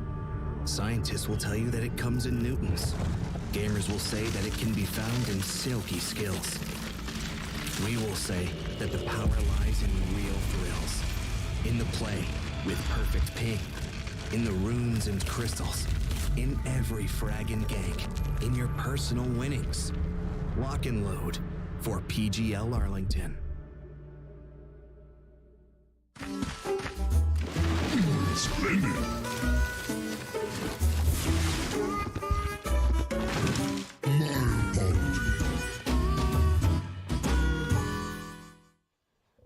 LGD up against Boom. That is the series we are in. Just a moment ago, we saw LGD take game number 1. For you guys, do you think that Boom's mentality coming into this is a little bit more confident? They've got game 1 out of the way now, or is it a little bit shaken up because of how that game played out? Especially the way they went into that game 1 with full focus on the laning stage and it didn't work out. I feel like they might be a little bit shaken up coming into game 2. I just hope that they draft in a completely different way. Just go for your full comfort zone, but also have a strong late game potential. You do not have to defeat LGD completely in the lanes. That's where they're even really good at. Like they lose the lanes, they come back later on. But the mentality might be shaken up a little bit. If you say then that you think, their laning phase, it didn't really go very well and that's what they drafted heavy for, where do you feel that LGD could potentially have that weakness? Is it in that transitioning out of laning? Is it the mid? Is it the late game? Like, at what point can you really contest LGD skills? You can't just run at them, right? Like, how often do we see that game? Xinq's just sitting in a lane farming as a shaker. Like, he needs to get to his Blink Dagger. He's going to have impact before that, but still, they do have timings, and you can identify those and just try and take full advantage beforehand. I just feel worried for Boom because, like, I talked to their manager, and he said that they were preparing the last 2 days for this LGD match. So, like, do you really want to throw away 2 days worth of prep and just say, fuck it, we're going to just pick our... game 1? Yeah. That's tough. I feel like when you're talking about LGD's flaws, where can you take advantage of them? It's like the problem is teams have done it, and it's just that this team is so on point at every stage of the game that eventually they just do something you're not ready for, and they come back. That's what makes them so scary. It's that you see that they do have flaws, and that they are beatable, but that they just get back up again and then beat you. That's what makes them so. It's something that Lacoste said during the cast that I completely agree with. These guys are so good, it's borderline luck. It looks like it's luck all the time. Like Xinq's fissuring the Mars on the top lane as well. It looks like it's luck, and then he follows up with an enchant totem. Oh wait, no, he knows exactly where he is in the trees. He wanted that double fissure, and it happens one game after another. I thought we were going to have the same opening here, but LGD, DP, Tusk this time, even though that Earthshaker is available. This is, I just have to say that DP plus Tusk, this is some SCA flavorlicious from a year ago. This is literally what every SCA team was opening up with. It's a strong dual offlane, like Tusk can rotate quite a bit. He can pretty much do the same thing as the Shaker when it comes to the lane, but he is a little stronger in that aspect. This is a puck. I just want to point out that Yopaj does not play puck. Yeah. That I'm aware of. It's not a Yopaj hero. They're bringing so much new stuff out this series. Like this, I did go bother the team a little bit after the first round to say, oh yeah, like you scrimming with this stuff. Like it's all like super prepared. They're like, yeah, like this is our stuff. This is our hidden strats. And it didn't go so good the first game, but clearly they have way more in the tank. Bringing this out is very curious for me. It fits Yopaj's style of play. He likes to go make plays around the map. Puck's really good. We've seen BZM really take advantage of TPing in reaction to ganks and counter-initiating with the puck. So hopefully Yopaj does a really good job making moves on the map with it. Yeah, are you a little bit worried though, because we haven't seen it at all in group stages and also not in 2 or 3, right, of DPC. So it's not just that he hasn't played it here at the major, he also didn't play it for the 6 weeks in DPC. I feel like Puck is a hero that every mid laner should know how to play very well. Of course, especially a player of Yopaj's caliber and playstyle. Like Sheep said, I completely agree. I think this should be down his alley. We'll see if he manages to perform as well as everyone else on the hero. There's a reason why Puck has such a high win rate. The hero is broken, and I think that any mid laner can make him look that way. Plus, you have a tiny combo. So tiny puck, something that a lot of teams have been opening with recently, right? Jenkins, do you like that mechanic with the toss back? Hey, you know, snap the old coil, but it's also like, I think Tiny is the current best counter to puck in the game. So you open with the Tiny, it means you're block picking the puck. It gives you the setup to pick puck on the next pick. So yeah, it's like a pretty free puck game for Boom right now. Tusk can never really rotate and kill a puck, so it ruins the rotation potential of that hero. So if Boom hypothetically picked a safe lane that does very well versus Tusk, it feels like he can only rotate to his own safe lane, and I think limiting... That's a bit far. It's far, yeah. I think limiting the rotations of any of these pause fours that likes to run around makes them a lot... It feels a lot worse having them in a draft. It also felt like last game on the Mars, Yopaj struggled a little bit with trying to make his impact without a Blink Dagger. Puck doesn't need items really anymore. Zero item hero. Yeah, he gets the Witchblade for sure, but he can just go, go, go. So whenever Boom feel like they want to make a play, they have the option. And the other heroes that they've banned out on the side of Boom, the Pudge, the Lone Druid, the Bat, like Lone Druid in particular, very good against the puck. That Prophet has been picked up by PSG.LGD, plus PSG.LGD likes to play that Lone Druid, so makes a ton of sense to ban them. LGD are having first pick here, but I kind of want to talk about Boom a little bit because you said, Jenkins, that you want them to have a really strong safe lane. Do you expect that to be the next two picks? Are we going to see the carry here? Of course. So, sorry. I thought you were saying, of course, my question. I'm like, wow, I'm sorry, Lizard, but no, the Chen. Chen makes it through. We didn't even point that out. Chen makes it through. LGD pick it up too. Yeah, that's an OP hero right there. Very overpowered. I think with the Death Prophet, too, if you're Boom now, you're not even thinking about the safe lane anymore. You're thinking, like, oh, shit, how do we stop this Death Ball? Right. Because this just turned into a Death Ball lineup. Like, even Tusk set up with the Chen creeps and the Snowball. And I feel like it's the same thing, the same idea, right? Like, you have Tusk or Shaker, plus Chen, Death Prophet. It's the same general idea that a lot of teams are going for. And Wyvern, probably the biggest or most favorable counter to these sorts of lineups, is out of the pool right now. You can do other stuff. I know there's been a little uprising of Tidehunter this patch. Ancient Apparition. Or this 20, sorry. We saw Ancient Apparition yesterday. I think it was for the first time as well. By LGD, and I think it was into Chen Death Prophet, if I'm not mistaken. Probably. There were a lot of heals in that. And there's Tiny. This hero is great at setting up the AA Blast and playing with the AA. There's Puck. This hero, you coil into AA Blast. I feel like if you're gonna pull it out, this is the place to do it. That AA was up against a DP, Shaker, Chen, Ember, Lifestealer. Yeah, they could even keep pairing it with more like AoE control. Like if you want to give FBZ his comfort Mars AA seems fine to me. That sounds pretty dope. Yeah, sounds pretty great. I think the only thing they need to be concerned about, obviously, is AA. He doesn't offer that much to the lane, and they need to have a strong laner with it. With actually Timber here. It's a similar idea to the Tidehunter that you mentioned, right? Like you have this one, you get this one hero that can actually stand in front and defend against all the creeps and the early snowball. Yep. But you are kind of missing that extra team fight and initiation coming from your offlane, but they're not lacking. You have the Tiny, you have Puck, so they're kind of covered in that way. Like this was FBZ's one of his best heroes for a while, and then he kind of halted with it with Tor 1, Tor 2, brought it back a lot in Tor 3. He's been looking pretty fresh. I'm hyped to see it. And they pick it into the Death Prophet. It's actually one of the worst matchups for Timber in the game. I think it's like the second highest win rate versus Timber. Just buy a Manta. In Dota. You buy Manta. That is legit good. It's like Bat and Death Prophet are incredibly good against it. So they pick this knowing that the Death Prophet does well against it because it's so strong at just standing in front of the towers and dealing with the Chen. That's like how strong the Chen is that it requires a pick like this. Ench versus Chen. Oh, all right. The classic. The classic. Okay. Well, there's their answer. Like Timber, Ench, Tiny, all answered by this Ursa.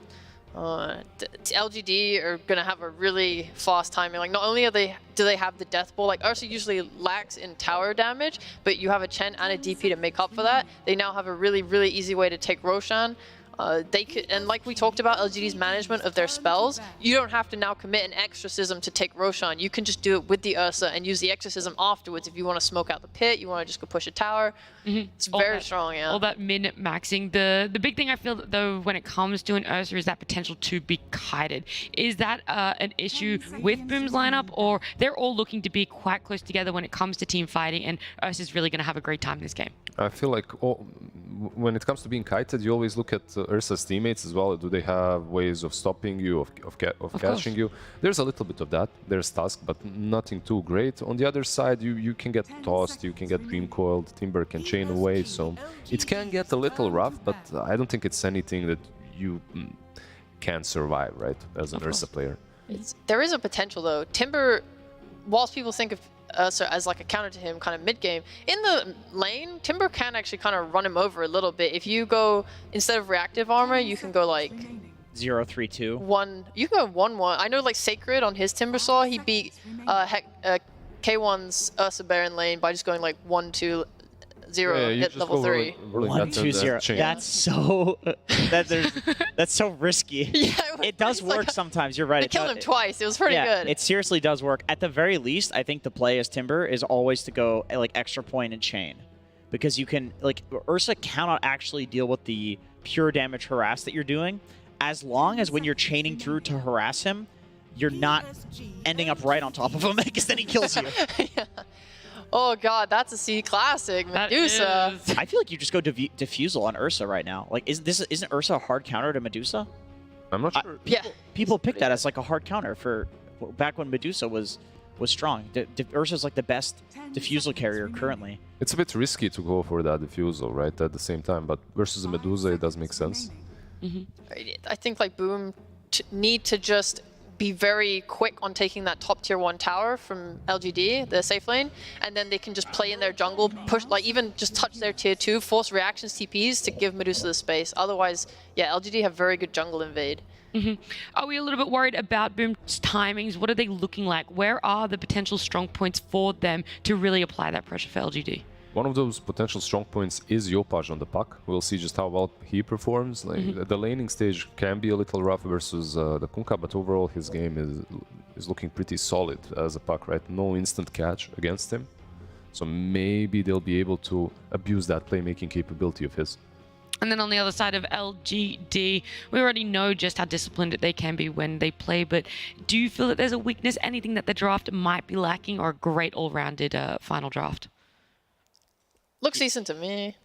Jenkins. Sheepo? Jenkins. No, I'm just really, I'm personally really sold on the Ursa pick. I think when the Medusa came out, LGD was pretty happy about that. I think already there's a dichotomy, you could call it. People are do we go for a Diffusal Blade on Ursa? Do we go for a Battle Fury on Ursa? It was answered for them in this in the Medusa pick. And then I think the last pick is just LGD. There's like, okay, let's pick something that just rounds out our draft. We don't even need to think about countering. We already win the 1-to-1 counters. They pick the Kunkka. It's a Heaven's Halberd hero. It's a hero that's going to win team fights for them. It's going to set up for them. Do you think that they struggle in backline catch? Because that's the only thing that I see missing from their draft. I mean, Death Prophet builds Blink, Tusk builds Blink, Ursa builds Blink, Kunkka's a backline catch. Like I think with the new meta builds people are doing, and not really. It can work then. It can work, yeah, I think so. Okay, well, I gotta give Boom fans some hope. All right, if you're a Boom fan, this is a thing in Southeast Asia. Just go on Twitter at Boom Esports ID and tell the Boom and the Twitter admin, tell him to log off. If he logs off, they're almost guaranteed to win. They're guaranteed to win. Yeah, if he stays logged in, it's over, actually. Well, it looks like that's going to be the main hope for Boom, as a lot of our analysts here think that LGD have the better lineup. We are jumping into game 2. It's Gareth and Lacoste. Yeah, a very standard LGD draft covering all the bases. Roshan taking, tower pushing, team fighting, ganking. It looks like perfection. Did Boom adapt enough in their draft? They did.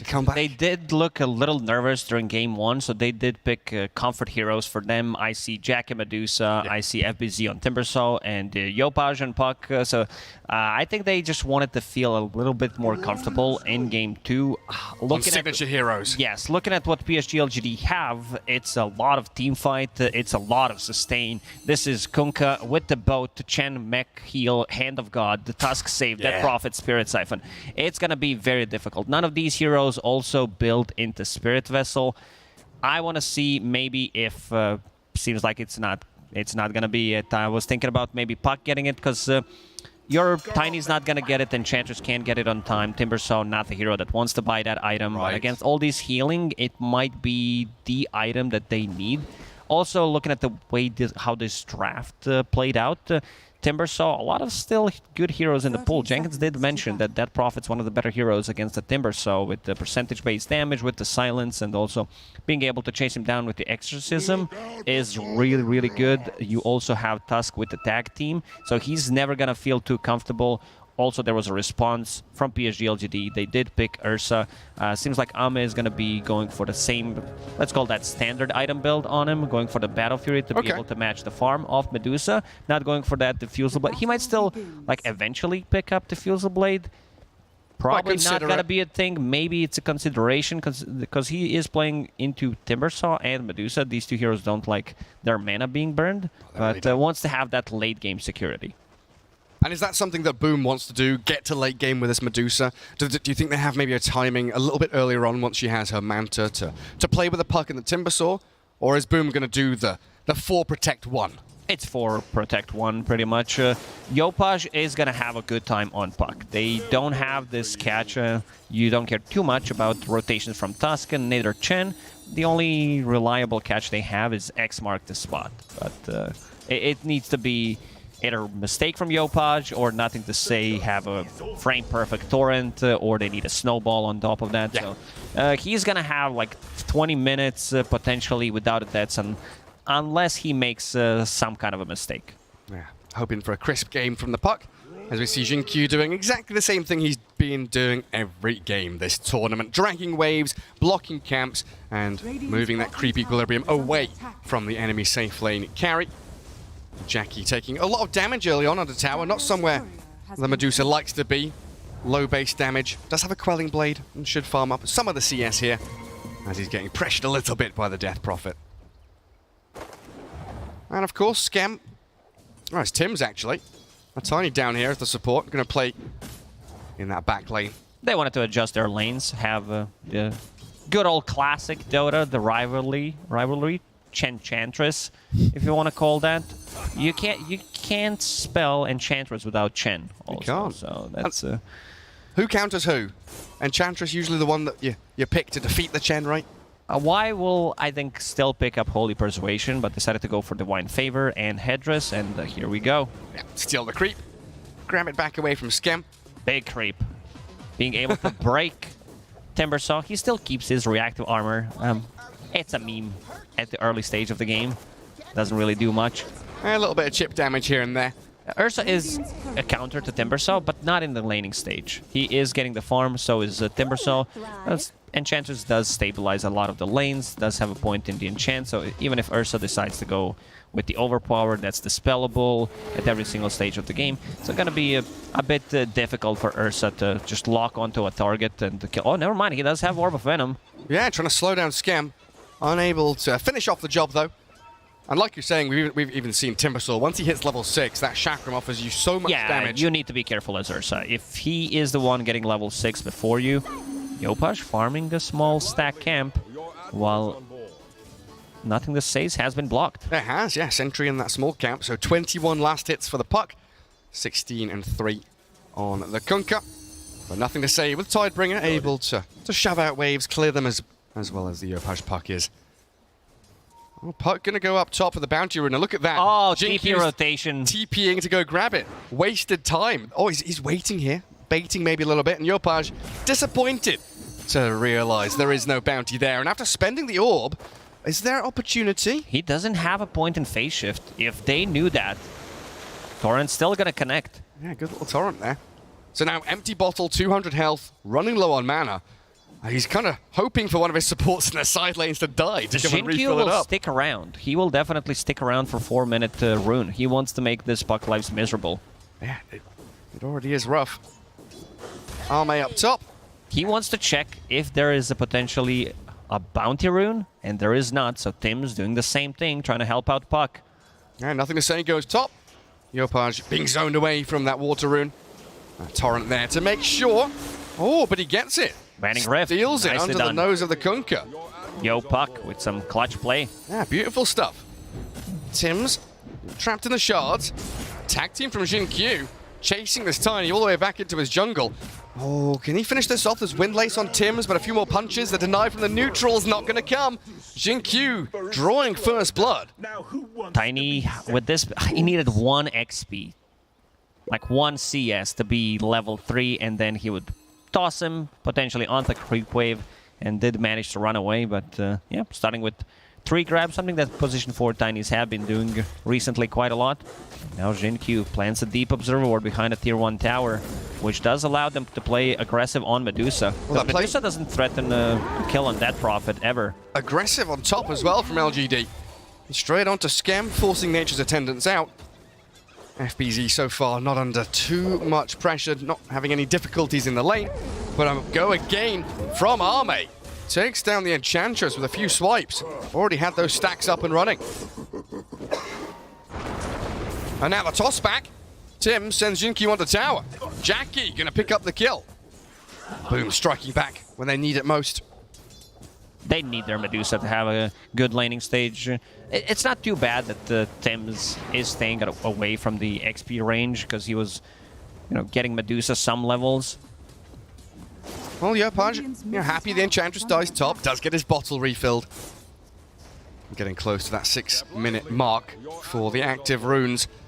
I've seen Pucks. Tim's bottom lane looks very dead. Oh, he's trapped in the igloo, is he? Yeah. Spirit Siphon and the damage from Faith Beyond. Taking down the tiny Tims.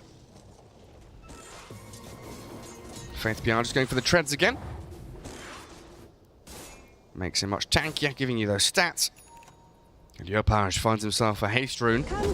Oh, Scam up top again. Arme straight into the back of Bambi, and FBZ. Not much he can do here unless this call from Yopaj turns it back on them. Arme just continues to fight, stacking up the Fury swipes, but with that orb from Yopaj, making short work of the bear. This is the rotation that they needed. The good pickup. Haste from Puck, deeper rotation, they get a kill on Ursa pre-level 6, trying to stabilize lane for Timbersaw, but Kunkka, he's massive, 47 CS, level 7, using a boat. This might be a solo kill on Tims. He's just under tower, killing the Tiny. That was a toss back by Tims, body blocks from Yopaj, but no stuns. Nothing to say, very wisely TPs away. Understands that he doesn't even need to pop a Fairy Fire, because a bit of a different item build. When you play this matchup, you don't necessarily need to go for the bottle. Instead, going for the double bracer, you get it earlier, and you continue to dominate the matchup with... Oh! It misses, so he might be in trouble. By in trouble, I mean dead. Dead! Oh! The second chain doesn't miss. He's back in the trees and he TPs. FBZ very close to death there. Oh, mate, asserting dominance in that lane as we watch the Chakram fly all the way across the map. Cutting down trees on its way. Deforestation from the Timbersaw. And he wants to get back up in that top lane. Try and pressure Arme. DP down bottom does have Exo. With Tusk lurking in the shadows, can they kill the Medusa here? They can. She does not have a point in Stone Gaze. Jinq scouting her out. Yeah, Medusa just going to back it up into the jungle, get that safer farm. Oh, Scam going to scout out with one of these trolls. Yopaj, the amount of damage coming out of that double bracer phase boots build on Kunkka. 20% of the Puck's HP with one cleave. Invisibility. Grabs himself an Invis rune as well, so maybe some action here from LGD as they're able to get down south. Bottom tower is under attack. Exorcism dropped on the bottom tower.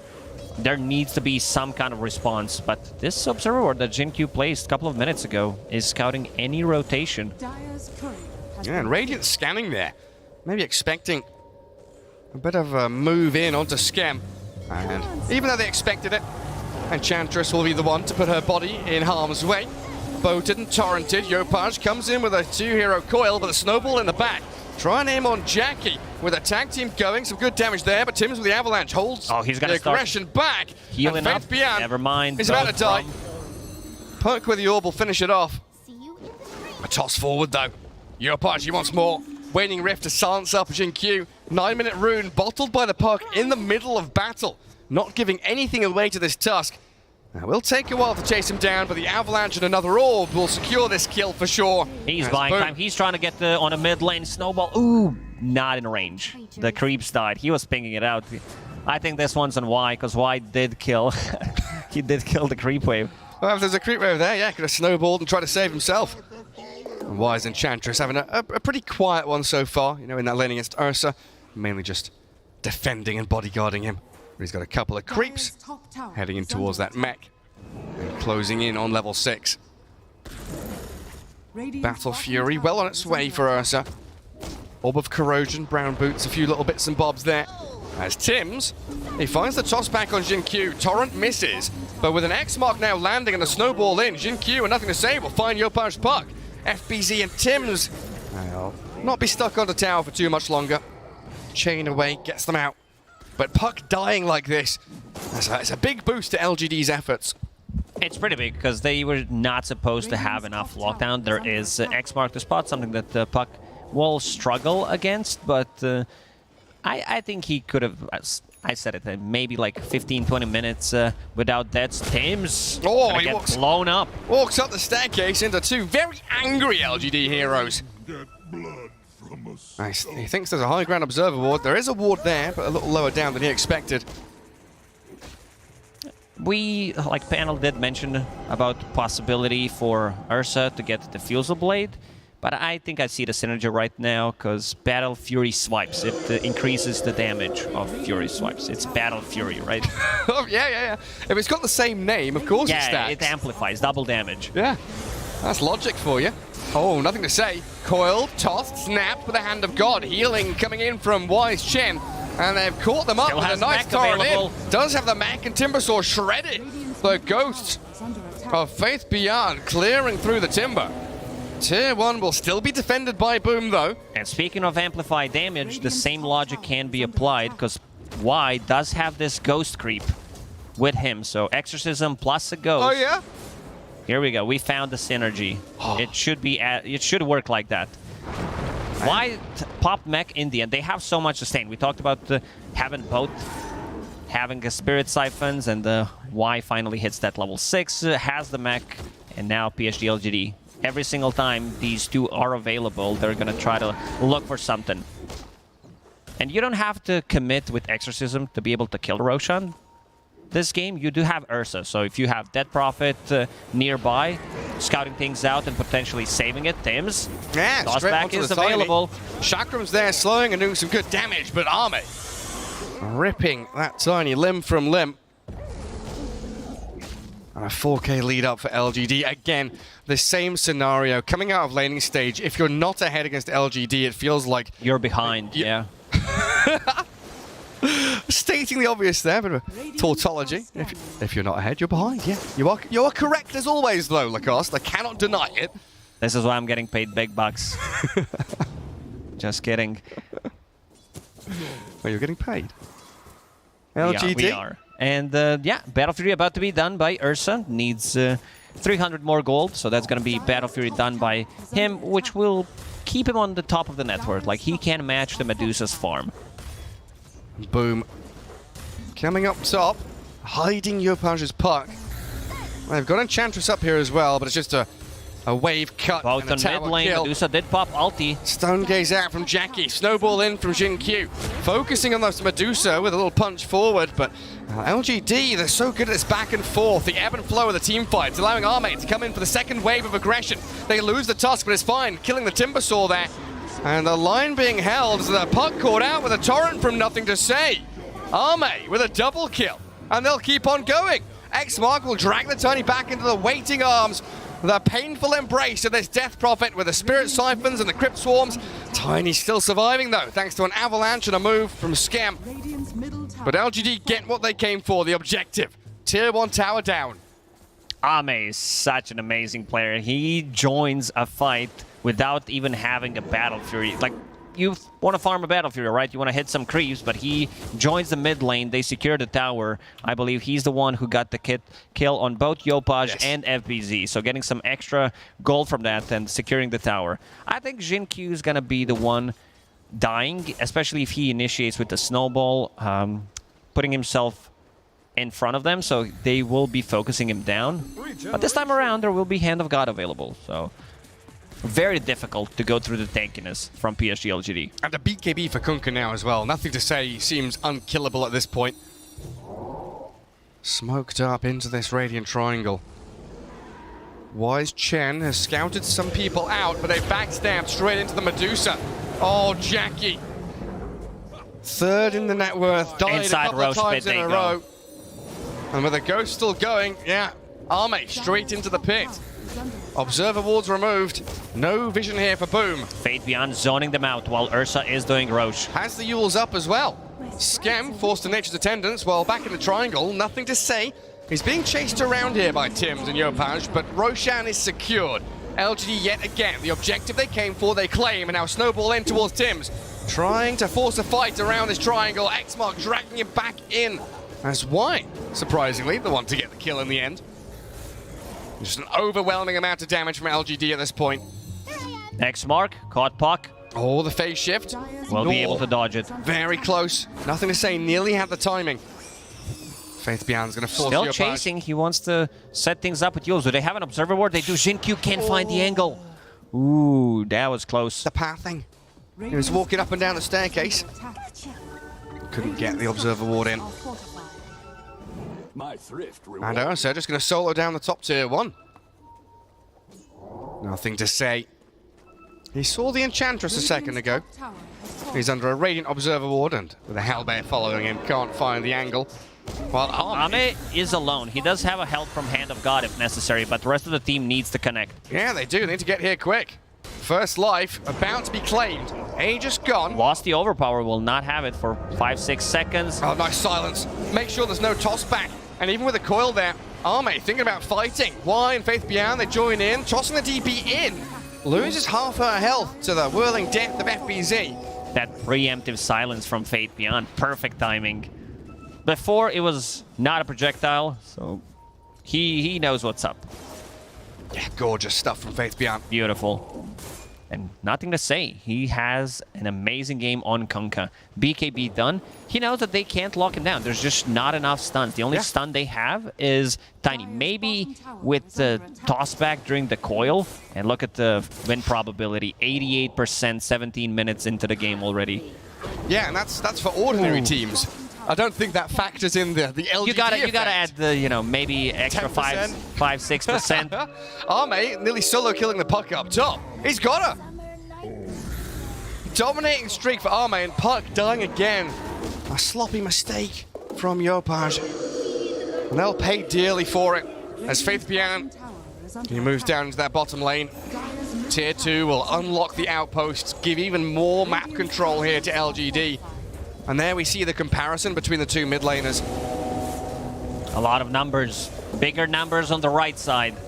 Well, that's what LGD cares about. Nothing to say, having the better game. 2,000 net worth ahead of his counterpart. And having way more impact.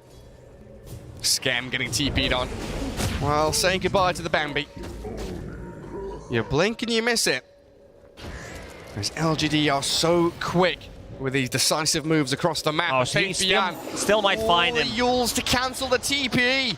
He'll find Tims, and another great catch here from LGD. Jinkyu will tag along. An avalanche toss will only delay the death of the Tiny. But you look at the mini-map here now. Yes, they TP 2 heroes It top. really is a mini-map for Boom where they can farm. Because it's looking very difficult. They're not leaving the base. It's tiny for them. Little fish trapped in a net. Now, LGD, the Sharks of this tournament, they sense blood in the water. They are so good at understanding where they need to be. They spread back out across the map. And bottom lane being farmed up by Wise Chen. Was he heading into the Aghanim Scepter again? Not yet. They don't even have stuns, so no need for strong dispel mechanic anyway. So what do you reckon? A 4-staff or something like that for the Chen? What does have a Holy Locket already. Could tank things up. Get like a right pack to reduce some of the damage, and yeah. He just queues it up. You say it, they queue it. You're like the voice of God, echoing in their heads. Oh yeah, I'm as good as PSG.LGD. Not. I'll shut up. Well, Medusa getting caught out here. The backup coming in little by little by Boom, but they've left her alone now just to die. The coil didn't save her, and Jackie dead for 50 seconds. Snowball towards FBZ. Yopaj at half HP. LGD will keep on chasing under the tier 2. I don't know if they can kill anyone on PSG.LGD. They're also tanking. Why Pop's only Hand of God still has mech and 20 Holy Locket charges? Good night, Tims. Sent to the Nether Realm by this Arme Ursa. Blink, Battle Fury working on his BKB. And Skem hiding in the trees. Nothing left to do but TP home.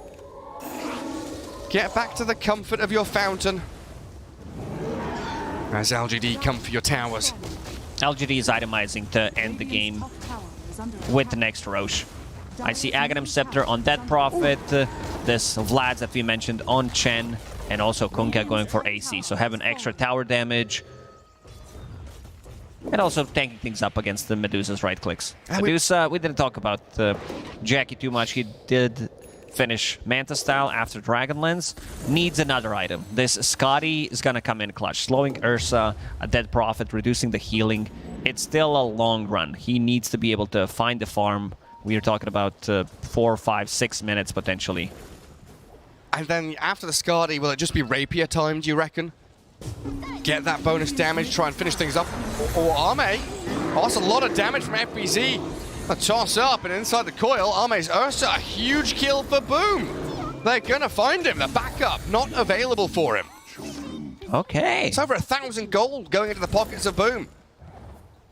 Arme overextending there a little bit, giving away 1,000 gold to Boom and delaying their timer.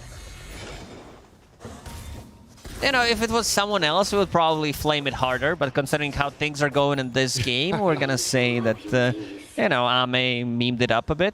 Yeah, and in this tournament in general. You know, you can make the argument, maybe he's thinking, hey, I'm pretending I've got 5 heroes behind me. Vision from Boom pretty limited. As they'll get themselves a tier 1 tower. So more farm coming into Jackie, and that's what you've been saying they need. Get the Skadi, get into this late game. It always feels like LGD games feel like they are later than they actually are. It's 22 minutes in, but it feels like this feels like a 35, 40-minute game. Exactly, considering how fast PSG.LGD is playing. How farmed they are, how much map they can control. And 1 minute away from the potential next spawn of Roshan. Both teams will be eyeing that up.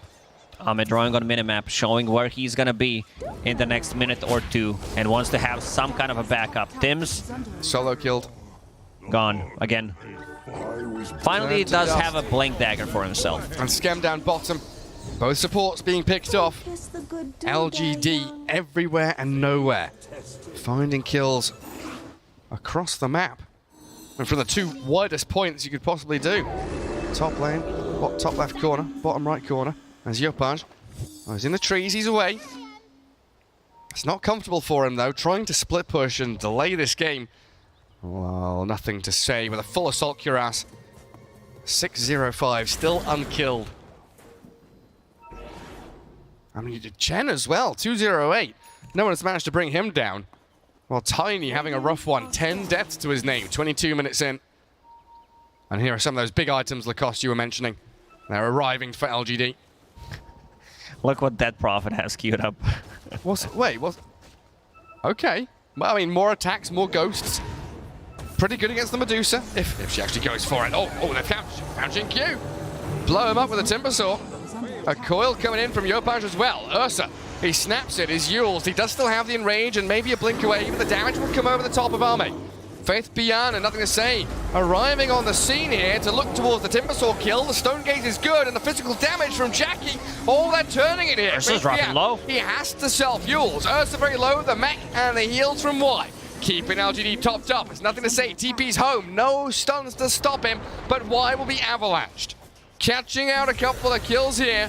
LGD lose 3. They're pinging Roshan, losing 3 heroes. Unfortunately, not a golden Roche spawn for Boom, because they could have potentially taken it. PSG.LGD last 2 fight, I mean, it's not a fight. It was Ursa who got caught alone, and this time around it was Jinkyu. So, some gold in pockets of Boom. They're getting the adrenaline going for Boom, surely. Their hearts must be pumping. Getting kills here on LGD, allowing them to delay this and get the Medusa to where she needs to be. And here we watch it back. Good toss back from Tims, not allowing Dead Prophet to use ulti immediately because he started with Exo, with the silence, and no Exo came out. No BKB here. Can he snap the coil? Yes, he can. The toss back. Oh, Boom mounting a comeback. They find Scam all the way to that top jungle. Arme does kill the support, but that unstoppable streak going into the hands of Yopaj. That's another 1,000 gold for Boom. And he does not have a buyback, so like we're in the territory. Medusa did finish off Scotty, and she's farming up. She's super farmed right now. This is huge. FBZ gonna chain down to low ground. Oh, the adrenaline must be pumping for Boom right now. FBZ another timber chain away. Yopaj, he's inside the pit, and with Tims here, trying to combo up onto the Tusk, but Faith Beyond Silence stops them in their tracks, and Arme opens up on the puck. The waiting rift to the high ground, gets the puck away, barely survives. While Jackie and FBZ looking towards Faith Beyond, who did pop the ulti. Roshan alive, a smoke from Boom. They're trying to regen up the puck, get the Nature's Attendants going. Boom didn't use anything. They have every single ability that they need except the coil, which is going to be up online in 15 seconds. So looking very good for Boom right now if they want to strike. They need to find an opening. Oh, a big team fight win here for them. Could be huge as they find Faith Beyond. The DP demolished. Dead for 50 seconds and with no buyback on her. Boom, they could walk into the pit. Arme lurking around the Roche pit. There is a Sentry Ward drop, which is going to get this Observer dewarded. 30 seconds without Dead Prophet. Even if he had buyback, there would still be no Exorcism. This is where a DD rune spawns from the Medusa. Oh, there's a regen rune bottom. If only. If only. And into Roche they go. Oh, Arme straight on FBZ. Yours up into the air and they've caught the Medusa around with the torrent and the boat. Jackie, she's out of mana. Blown up so quickly. LGD, one hero down, still fighting. Can Yopaj steal it? He made the slot. Let's see if he's going to be able to jump in. Already used the orb. Bailing out. Orb. He can't get in there. And LGD, one hero down, still make the move. Pretty impressive. Like, without a Dead Prophet, they still understand that they can lock onto a target and straight up kill it. Ursa, he's extremely tanky. Whenever he gets the Earth Shock off, you can't stun him, and with the backup of the Chen, having that extra damage from Vlad's, having the extra lifesteal on top of that, and yeah, we see the full potential every single time they're playing around Chen with all these heals coming in. It's very difficult for Boom to deal damage. There were 2 overextensions from PSG.LGD, but let's see if they will do another one. It's like Boom are running around opening windows, and with that move, LGD feels like they've slammed the door shut on this now. And it's going to take a miracle. Yopaj trying to cut out waves, push out top. Tims is down bottom doing the same thing. Dragging LGD from one side of the map to the other. Pretty good ploy here to slow things down and waste the timing on the Aegis that Arme holds. Faith Beyond picking up a couple of juicy tier 3 items. Finishes off the Wraith Pact on Wise. Chen as well. And also they gave Shard to Chen. So Ancient Black Dragon. Medusa will have an easier time targeting people with her split shot. Attack Wraith Pact, still deal damage, attack the Black Dragon, and going into Silver Edge next. Interesting. So why the Silver Edge here over, like, you know, a Rapier, which I was kind of expecting at this state of the game? I don't think it's a Rapier time yet. I think he needs to invest gold, buy that Crystallis right now, because they definitely lack damage. You do not want to save buyback on Medusa. It's not going to do much. So you want to continue being as efficient as possible? He might be keeping things open right now, but does have enough gold to buy Crystallis, uses the courier, fight starts, puts this Wraith Band in the backpack, and has that damage available. What can you break? Fury swipes? Is that just the primary one that you're looking towards? It's also about having Invis against Ursa, because you know that he's going to be looking for you, especially with the Basher done. Yeah. Shadow Blade back up. Use that Stone Gaze to reset. Well, Dire Vision there, spotting out a lot into Triangle, into the top, in the top lane as LGD. Could use that as a platform to come in for tier 2 mid and maybe high ground. I think the other option for Medusa is think about the butterfly. Oh yeah. You're playing against Ursa, forcing him to get an MKB. He is running out of slots, and if he commits with like another item, that means that we'll need to get rid of something. Can you evade ghosts from DP? Because No. damage block doesn't affect. Doesn't it, right? block, doesn't work. No evasion. No, either. damage Okay. doesn't work. Block. Block, block, block.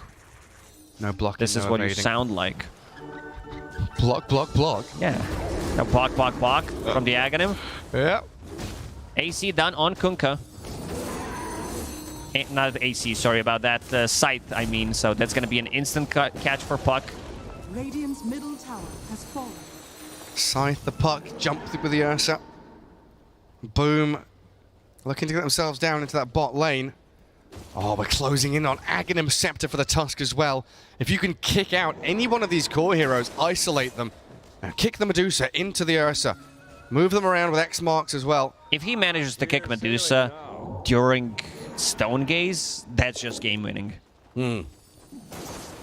Fight over. Puck sees that Hex on Kunkka and does get at Eon Disc immediately. Wants to be able to protect himself. Yeah, all assembled up. As Skem gets munched by the bear in the forest.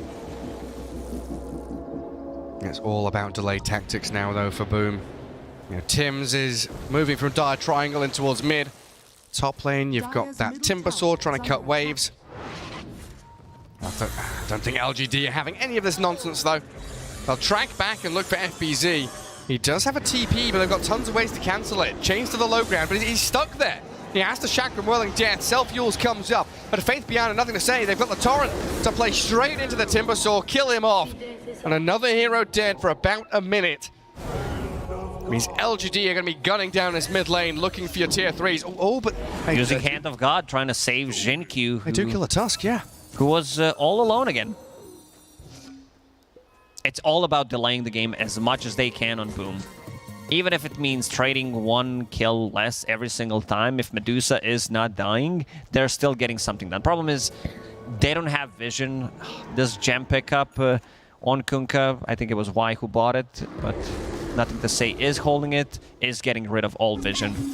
Still a pretty good passage of play, considering how the game is going from Boom, right? They've managed to waste the timer of the Aegis. It has been reclaimed. LGD didn't get too much out of that second Roshan. Managing to spread the map very wide as Boom. Causing some problems for LGD, and of course continually building up this Medusa.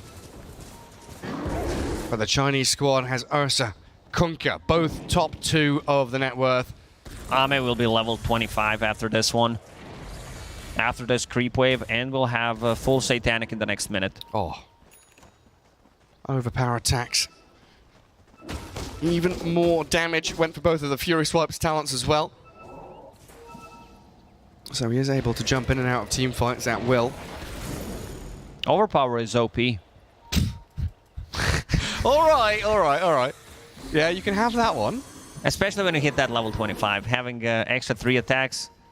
It's like not quite as good as Refraction talent, but it's still pretty damn good. Having bonus charges on your charge-based abilities always feels incredible. Boom, wanting to make something happen now, though. They've got themselves the Silver Edge on Medusa. No buyback available for her. So Puck, Medusa, Timber, the 3 cores on the Radiant team. No buybacks. They've spent their cash. Tiny and Ench do have them. As 2 lanes approach their base. Bot and mid shoved in by LGD. Ahmed did not show any of his items. This is full Satanic coming to him. Wanted to surprise them with this one. Yeah, no vision to spot him either. Scan did connect. Radiant have a decent idea of where LGD are. Arme, he just goes straight onto the Deucer, forces the Stone Gaze. E-Blade to try save. Timmons with a coil snap. Moves in, but Faith Beyond BKB's up, but doesn't get caught. Arme has BKB Satanic in the hand of God. The heals come in. They'll chase FBZ down. Timber Saw moving out. Tiny getting punched into the sky. Killed off. Still 9 Fury Swipe charges on Medusa. Ame wants to hunt. He's diving tier 3s, but gives up on that. Decides just to calm down a little bit. And the Puck, and toying with them with that E-Blade. 1 kill, all that they get. But they forced out Coil, they forced Stone Gaze. Got it. Some decently long cooldowns there that Boom don't have if LGD move into the base. And look at Y with these big creeps. Ancient Granite Golem. The Ancient Black Dragon as well. PSG will respect high ground defense from Boom. Okay. They do not want to overextend this time. Yeah, tiny tossbacks. Very annoying. You thought tiny tossback is good? Now we do have Walrus Kick. Ooh. Jin Q finishes it off. So Blink and Aghanim Scepter for him. A long Roshan respawn though, 2 minutes. Means LGD have got a lot of waiting to do, twiddle their thumbs and see what is going on, while Boom can continue executing their game plan, split pushing, causing chaos and making noise everywhere that they possibly can. But Yopaj, oh, the Eon Disc there, pops out of the Hex. Arme with the help of the boat, and Jin Q snowballing in, looking to give chase. Avalanche Toss is going to take down the Tusk though. The rest of LGD, they were not interested in following through on the Tusk initiation. A little too aggressive from Jin Q, like 2-3 times in a row, not connected with the rest of the team, and this does give Boom a bit more wiggle room, because Medusa is farming up, still not close to level 25 where she gets the AoE Scotty, but farming things up, going for Hurricane Pike next to be able to push Ursa away and have another defensive tool. If only it was the Puck buying the Hurricane Puck. Yeah, Hurricane Puck. But you'll save that one for later. It's never gonna happen. That's sad, isn't it? Maybe one day. Maybe one day. Yopaj, hexed up. Eon Disc on cooldown. Oh, the Enchantress dismantled. The silence and the toss back on the Ursa though. He's got the Hand of God and the Satanic to play with. He BKBs up and chases FBZ. E-Blade and the Yule Scepter, they're overlapped as FBZ being focused. Nothing to say in Faith Bian. They are forcing Boom to split away from the Medusa. Picking out the raid pack, no one wants to attack it. They can't. LGD plant themselves in this Radiant high ground area, controlling Triangle and keeping Roshan under lock and key. Y does finally have that Aghanim Scepter that you mentioned. Now it's coming in clutch, the tossbacks to be able to snap the coil. Not going to be as effective anymore. Very good point. Back to plan B here from Boom. I think the play will be when Puck hits level 25, even if you have BKBs, the comms are going to look like, snap the coil, I have Hand of God. Just do it on purpose. 18,000 net worth lead. Oh, yeah, we watch this back. Arme, no fear. Hex one, go for the other. Yeah, toss around. Arme is super tanky with this Satanic build. Basically gives him a second life. Yeah, he's got so many lives, right? Enrage, Hand of God, Mech, Satanic. Earth Shock. What is it going to be? It's going to be Refresher, so that Prophet will be picking that one up. Yeah, and the cheese as well. So multiple BKBs, multiple exorcisms for Faith Beyond. Boom, trying to play under their vision. So important for them to get the jump. Jin Q, the one that gets spotted. They throw the coil, the Scardy's slow. Avalanche comes in from Tim's as well, but FBZ, he's annihilated. He went aggressive. Jackie, he's been caught out as well. The boat landing on the Medusa. Puck trying to stab into the back lines and deal with them, but LGD resetting. Oh, tossback, he does have cheese available. He does indeed. No BKB for Faith Beyond though, gonna self-fuels up as Arme. He pummels into Tim's, focuses in, onto Medusa, hexed up, nearly killed. Jackie in so much trouble, can't escape. Dead with buyback though, as Boom could come back in for round 2. A difficult prospect for them though. There's way too much stuff on the ground. Cleave from Kunkka, these hexes, Ursa locking onto a target, goes from that Prophet, whether it's Exorcism or just the casual attacks, and Y keeping his distance. I think Jin Q died in every single fight in the last, like, 15-20 minutes. Oh, they're going tier 4s. They're trying to force Refresher was used, Exo is available. They've got it again, you're right. Tier 4's being brought down. They do have buyback on the Medusa. They're going to have to use her as LGD will defend themselves even within the coil. Turning to fight with Faith Beyond and nothing to say. Getting onto FBZ and Arme. He sees the Medusa. She just bought back. Oh, she's moved back into the Ancient Creeps and dead. LGD will secure this one now with no Medusa. Boom will have no already damage. Used his buyback. Arme is still chasing. He'll get another one. 2 heroes on the sidelines for Boom. Tim's sprinting back towards Fountain. Tail between legs, no way of defending this now. LGD far too strong, and Jinkyu has that punch on the puck. GG's call.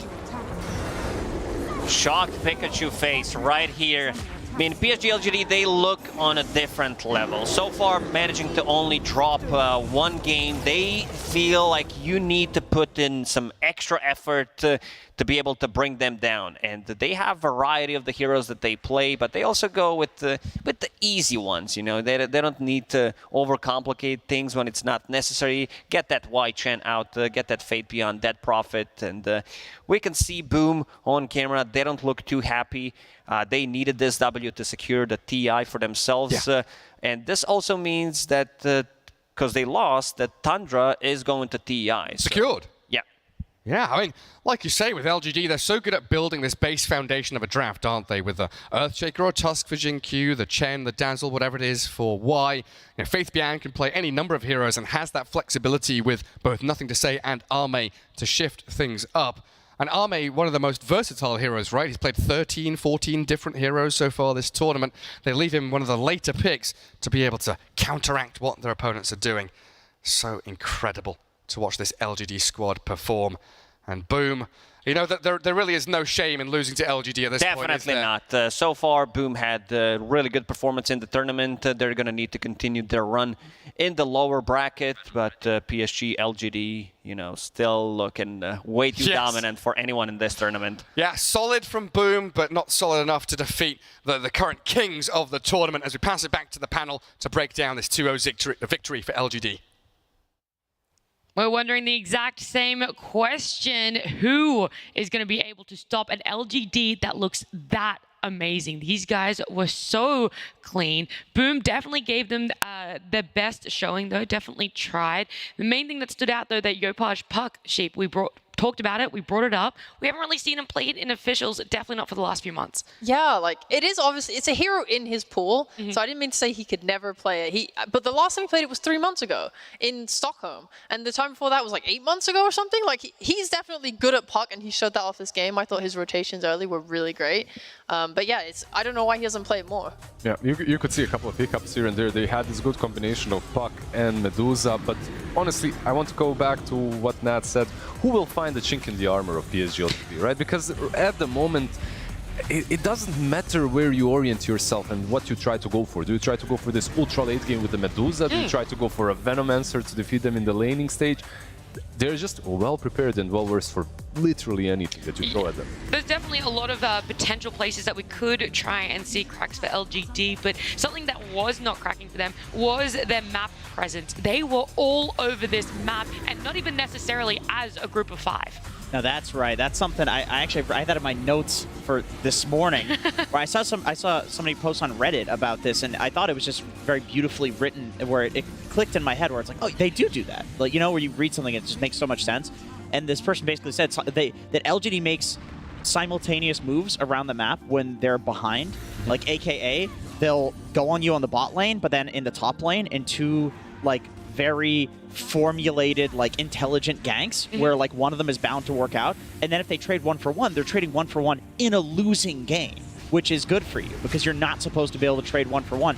And in this game, we actually saw that they did that in a winning position. So it's just something that they like to do. And think about it, if you're in a Dota pub or something like that, and there's a fight going on and you're like a carry, your decision is like, do I show up to this? Do I not show up? That's a hard decision. Now imagine there's 2 fights that you could potentially show up to. That's 4 possible. Like, I would die. It's this insane decision. I would be paralyzed. But Sheep, do you think that any draft can do that, or is it something specific that they're picking in these games? I mean, obviously you can't always do it, and it depends on the game state, but when you're ahead, it's definitely easier, and it's made even easier by how good their supports are on LGD. They were putting down such good wards to enable these types of moves. Like in Boom's top lane, they had a lane ward there on LGD. They also had one in Boom's jungle. So at all times, with their like aggressive map presence and those 2 wards, they know exactly where Boom are, and they can always get like the right simultaneous moves that Jenkins talked about. I also realized that, you know, LGD were in the lead for a lot of this, practically the whole game, but they couldn't push that high ground. They kind of struggled. They felt like there was a little bit of a lull when we got to about the 30-minute mark. Yeah, whenever you're playing into a Medusa, like, you're kind of worried when it comes to that high ground push, especially when you have heroes such as Ursa. Like Jenkins and we were discussing the Fusel build even on him. Imagine if he went for that and you don't manage to push the high ground. Your game might be just done right there as you don't scale. But PSG.LGD, they knew what was up. They knew that they will struggle pushing that high ground, so they went for the Battle Fury. Took it a little bit slow. I think that's the most standard build anyway right now. Yeah. It allows you to go for a slower pace, it allows you to actually farm up on all of your cores, and then when it actually did happen, that high ground push, they went straight for the juggler, like straight on the throne. Yeah, because like they just on Boom they realized they couldn't fight after a certain point, and they just started split pushing and trying their best to like make moves. Like Timber's hiding in the trees, top waiting to cut some waves, Puck's pushing and doing this thing. Like there was just a definite moment where they realized they couldn't fight, and it just became a farming game for LGD. Well, LGD, they take the series 2-0, and the benefit of having the players in the arena right now is that we get to have a post-game interview. So we're going to jump over to Banks with Faith Beyond. Oh yes, that is the beauty of this. We finally get the players here and I get to try and talk to them. Faith kindly joining me again to talk this one through. Now, the domination certainly continues for you guys, but I want to ask, did you ever really feel tested in that game? In game 1 drafting stage, they pick Venomancer last pick, and we feel a little bit surprised about that. And in game 2, we made some mistakes, and they took the chance, and we feel a little bit pressure about that. Yeah. Well, the pressure didn't get you. You still managed to get the win. That's the most important thing. And I also wanted to ask about this Earthshaker in game 1. What was the reason behind that choice? He's a good company with Death Prophet, and Xinkyu like to play Earthshaker. Yeah. Okay, well, it worked out for sure. Now, another thing we've got to ask you guys. You look so good right now. Do you think there is any team that can challenge you or maybe make it close here in a best-of-3 or a best-of-5? We believe every team had this chance, and we will not feel ego on that. That's very smart, right? Don't feel too confident. Make sure you play your game. So even from a game like this, right, where you win 2-0, is there still stuff you guys are able to learn and take away from it? Yeah, every team have a chance, and Boom maybe will come back in lower stage. Definitely, that could always happen. Well, Faith, thank you very much for your time. Let's get ourselves back to the guests, and let's continue talking about all this stuff going down. Boom are definitely going to have a second chance with the lower bracket, but there was a good question posed, right? What learnings can you take from this? LGD are going to be able to take a few things away with those mistakes that they thought they made in game 2. But when you're Boom, what are you taking away from this? What can you garner from this that is going to give you an advantage to try to do a lower bracket run? Oh, it's hard, right? When you're playing versus PSG.LGD, like the game itself is a learning process because it puts you on a faster pace. You're constantly feeling pressured. Every single mistake that you make is being punished, and because of that, you are learning not to repeat the same said mistakes. So I think, for me at least personally, it's always better to play versus someone that's a small level above you. Yeah, these also were like, I don't want to say test drafts, they clearly prepared them very well, but this was new, from my opinion. Like, these were heroes that they don't necessarily always play. Like, they tried something quite far out there for their standard. Yeah. Like, yes. So this, they just tested it against the best team most likely at this tournament, and now they get to like learn from that. Like, oh yeah, this is what we thought went well. This was like, you know, you see it through play. Yep.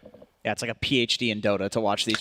Like, I'm honestly, I'm so sure they're going to spend a lot. Like, they're going to spend just hours and hours breaking down these replays later, and we could do it too. We could learn from the replays and come up with all the little things in Dota where, you know, because of like one you know, tidbit of information, one thing that you know for the laning phase, like you know, Xinkyu, for example, playing the Earthshaker. If he pulls the lane back in a certain way, fissures the first wave, gets the level 2 power spike, they go for a kill on that level 2, you can look at all of LGD's games and see, oh, they do that every game. This is something that they have fundamentally just assessed as this is good, right? And it's all about finding those little key things in the game where this is what this team does, where they get this little bit of an advantage every game, and that's what lets you snowball off of that. By the way, if someone asked you who was the MVP of a game that you didn't watch completely, and it's going to be this guy. LGD, it's this guy, right? It's this guy. Like, it doesn't even matter. You just give the MVP to Zincue. The first game with the Earthshaker, more deserving, even more than this one, but he was on point with this task. What do you think it is about Zincue that deserves the MVP? What is he always doing to be able to enable his team like this and also stand out personally? His rotations are constantly on point. His laning stage is on point. Everything that he does in team fights looks impeccable. Like in that first game, even the way he catches with Earthshaker, the way he catches Mars, he literally brought Shaker back from the dead. He did. Yeah. I feel like even when he dies, it looks good. Like he wastes so much time just being annoying that he positions so aggressively. Okay.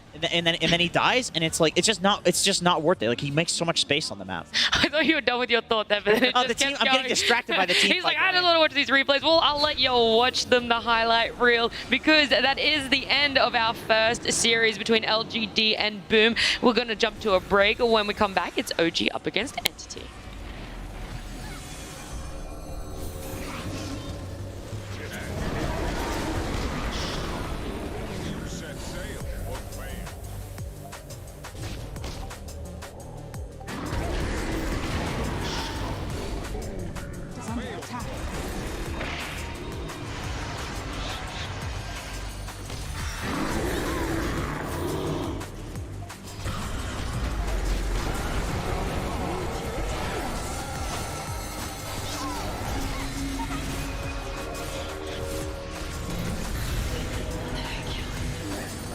Radiant's middle tower is under attack.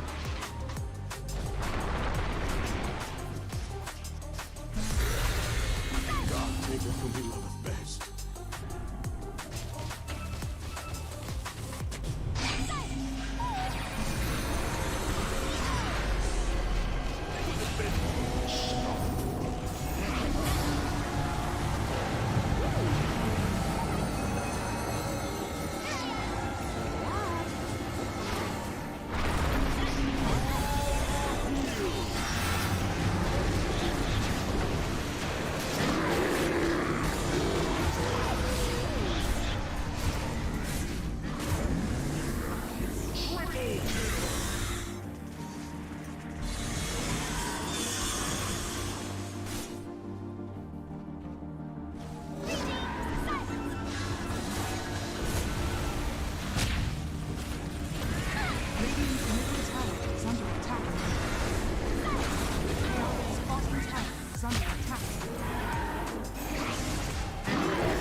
Coming up next, Entity versus OG.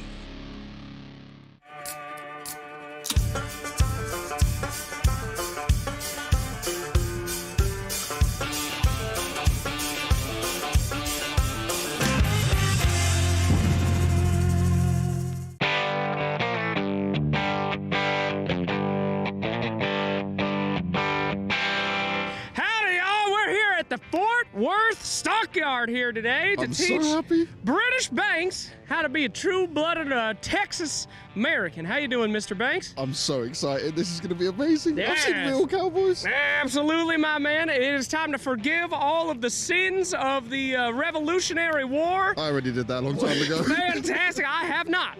I hate your people, but we will repair it here today as I teach you how to be a true-blooded Texan American. Are you ready? I'm so ready. All right. Well, welcome, my friends, to Old Town, Texas, as we will take them through every single thing that makes somebody a true blue-blooded Lone Star. Let's take a peek.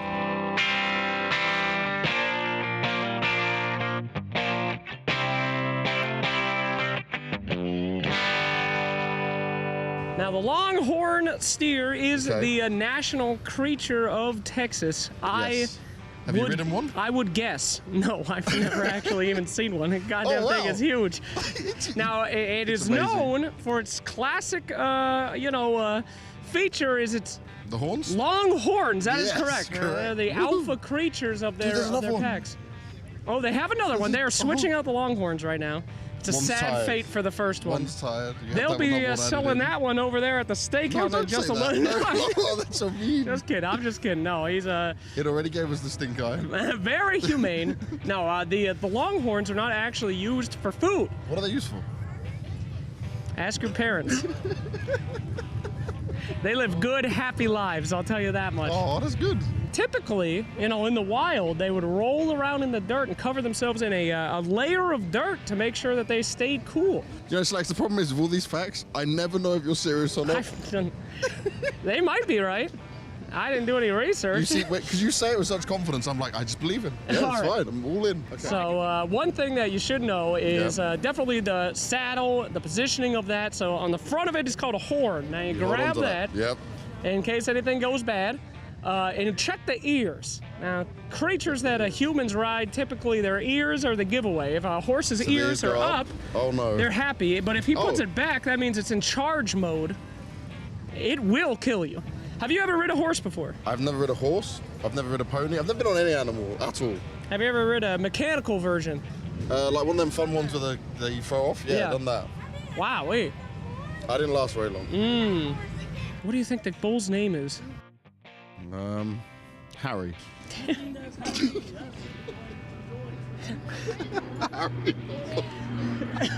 That's a real Texas name right there. Harry. Harry. Harry, he certainly is. Wonderful. Harry the bull. Harry the bull. What is this beautiful beast's name? Oh, this guy's name is Big Jake. Big Jake? If the scale was correct, assumedly it's 2276. Wow, holy moly. And how old is he? Around 14, between 15 right now. 14? How do you know how long they last? Usually between 25. Occasionally, maybe I heard. I don't know. I never seen it. But spoken records, 30 years. Wow. Okay. Well, this is James Banks. He's British. Are British people okay to get on the back? He's not gonna have any issues if he's a British person. We found that out soon as he gets. Fantastic. All right. Well, let's get him out. I'll hold your microphone for you. Big Jake, please be kind. No, he doesn't like that. That's not good. All right, now.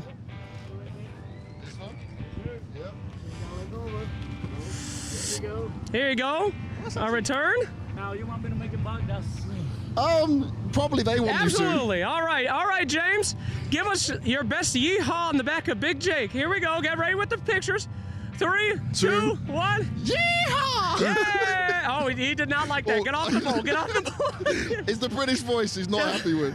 Wow, that is great. I actually definitely did not think he'd make it out alive from this. This is fantastic. I did make it out alive. I'm good. This is quite All right, nice. Well, this is good. Have fun, James. Thanks so much. All right, Bye-bye. I don't know how I'm getting down. I'm so stuck. All right. Do I just pull myself up the same way? Get down, for God's sake. All right. All right, thank you. There was genuinely a scare. Why? I thought it was actually going to butt. When he said put your hand up, I was like, me too. I was really, I took a life insurance policy out on you yesterday before this, so I was really... Oh, so you were really rooting for my death.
power can be found in any number of places.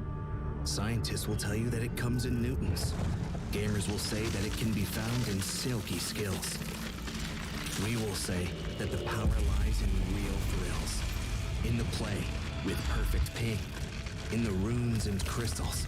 In every frag and gank. In your personal winnings. Lock and load for PGL Arlington.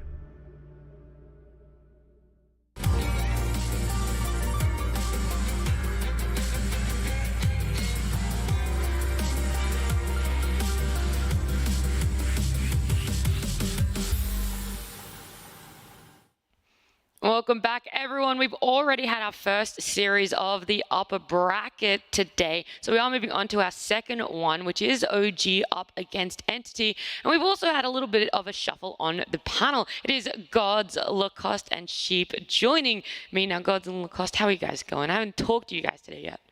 Doing great. Doing good. You know, seeing this first game, PSG.LGD, they kind of set the tempo for this whole tournament, and I want to see if OG can match it, because they're also known as a very fast team. Yeah, do you feel that there is similarities in their styles at all? Could we see OG potentially do some things that LGD have done? No one's doing things that LGD is doing the way they're doing, but OG also, as I said, a fast team. If you remember their game against the RNG, where they did finish the game in 12 minutes, one of the fastest games ever, I believe, top 10 overall. So they know what's up, and they also do have Seb one more time on LAN. You know, last Stockholm major, he was forcing his Vent Ranger, and this time around, it feels like he's just forcing Earthshaker. I know that you have some thoughts on the Earthshaker Gods, but what about OG in general? Are you impressed with how they're shaping up at the moment? I think with OG, it's usually this like steady improvement throughout the tournament. We saw that in Stockholm too, where they didn't have the best group stage, and then even in the playoff bracket, they dropped down and had to make this big lower bracket run. So when you have like a stand-in, essentially, even if it's someone like Seb, who you're familiar with, he's still getting back playing Dota, you're going to improve day by day, and that's what I kind of expect from OG. What about the side of Entity? You know, they do have a stand-in as well. They have Saberlight playing with. Talk about it then, Sheep, please. Okay, thank you. I love it. I love Saberlight. I think he's one of the funniest dudes in this scene. He is just a purebred offlaner, man. He like in the lead up to this tournament, I was checking out his you know, on Pro Dota tracker. I was like, what is he pumping? What carries is he gonna play? Now he just kept playing offlaner. He just didn't give a shit. And that's what we've seen. He came into this tournament. He's been playing offlane heroes, and like I think it's a really good example of how like carry and offlane are starting to like merge a little bit. You know, the heroes he's been playing, stuff like Bristleback, CK. You know, CK's been flexed between offlane and carry in the past. Is still being done.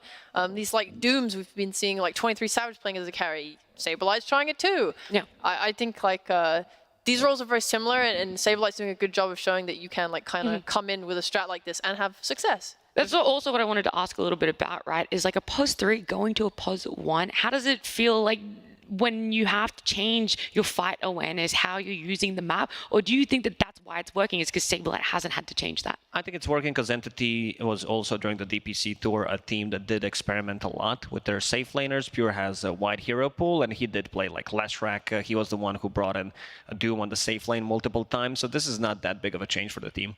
Yeah, I'd agree with that. And I also think, you know, we always talk about like POS 1, POS 2, POS 3. It's almost like a bit of an antiquated way of talking about roles in Dota, because like a lot of the roles have just blended in. Some games, the two supports are getting equal farm.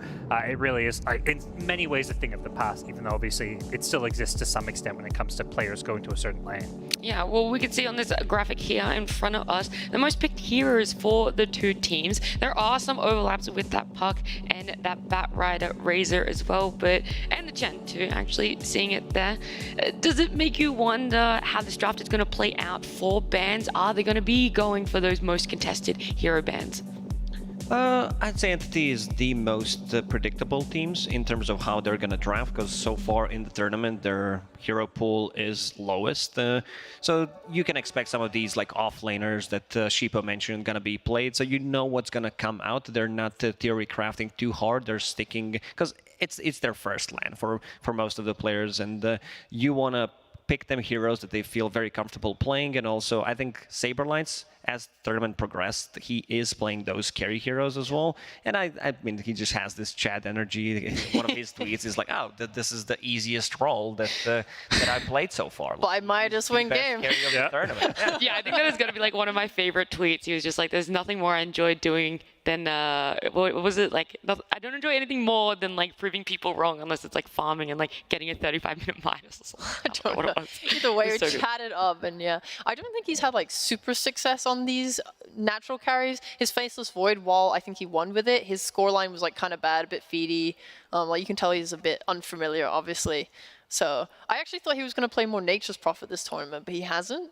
Because that was like something he was playing on his actual team and in pubs leading up to the event. Yeah, he seems to be playing more of like the frontliney tanky boys, like setting up some of his playmakers, particularly Stormstormer behind him, who's like this, the flashy, the puck, the kind of the carry from the mid lane style of player. Mm-hmm. These two teams have faced up against each other in DPC. Obviously now both of them having stand-ins. Is it going to be different than how we saw them during the tour? OG did have their number in Tour 3 and Tour 2. They 2-0'd them 2 times, I believe. And I mean, Entity as a team is growing by each day. I'm going to say that they still didn't reach their peak because this is a hard-working team. If you look at the progress of some of the players, especially Stormstormer and Kataomi, for me, Kataomi is the best, like the standout position 4 so far in all 6 regions that we have. He's been amazing in terms of efficiency, how he moves around the map, and setting up his course for success. I'm looking forward to seeing how they are going to be playing. We are jumping into this OG Entity series.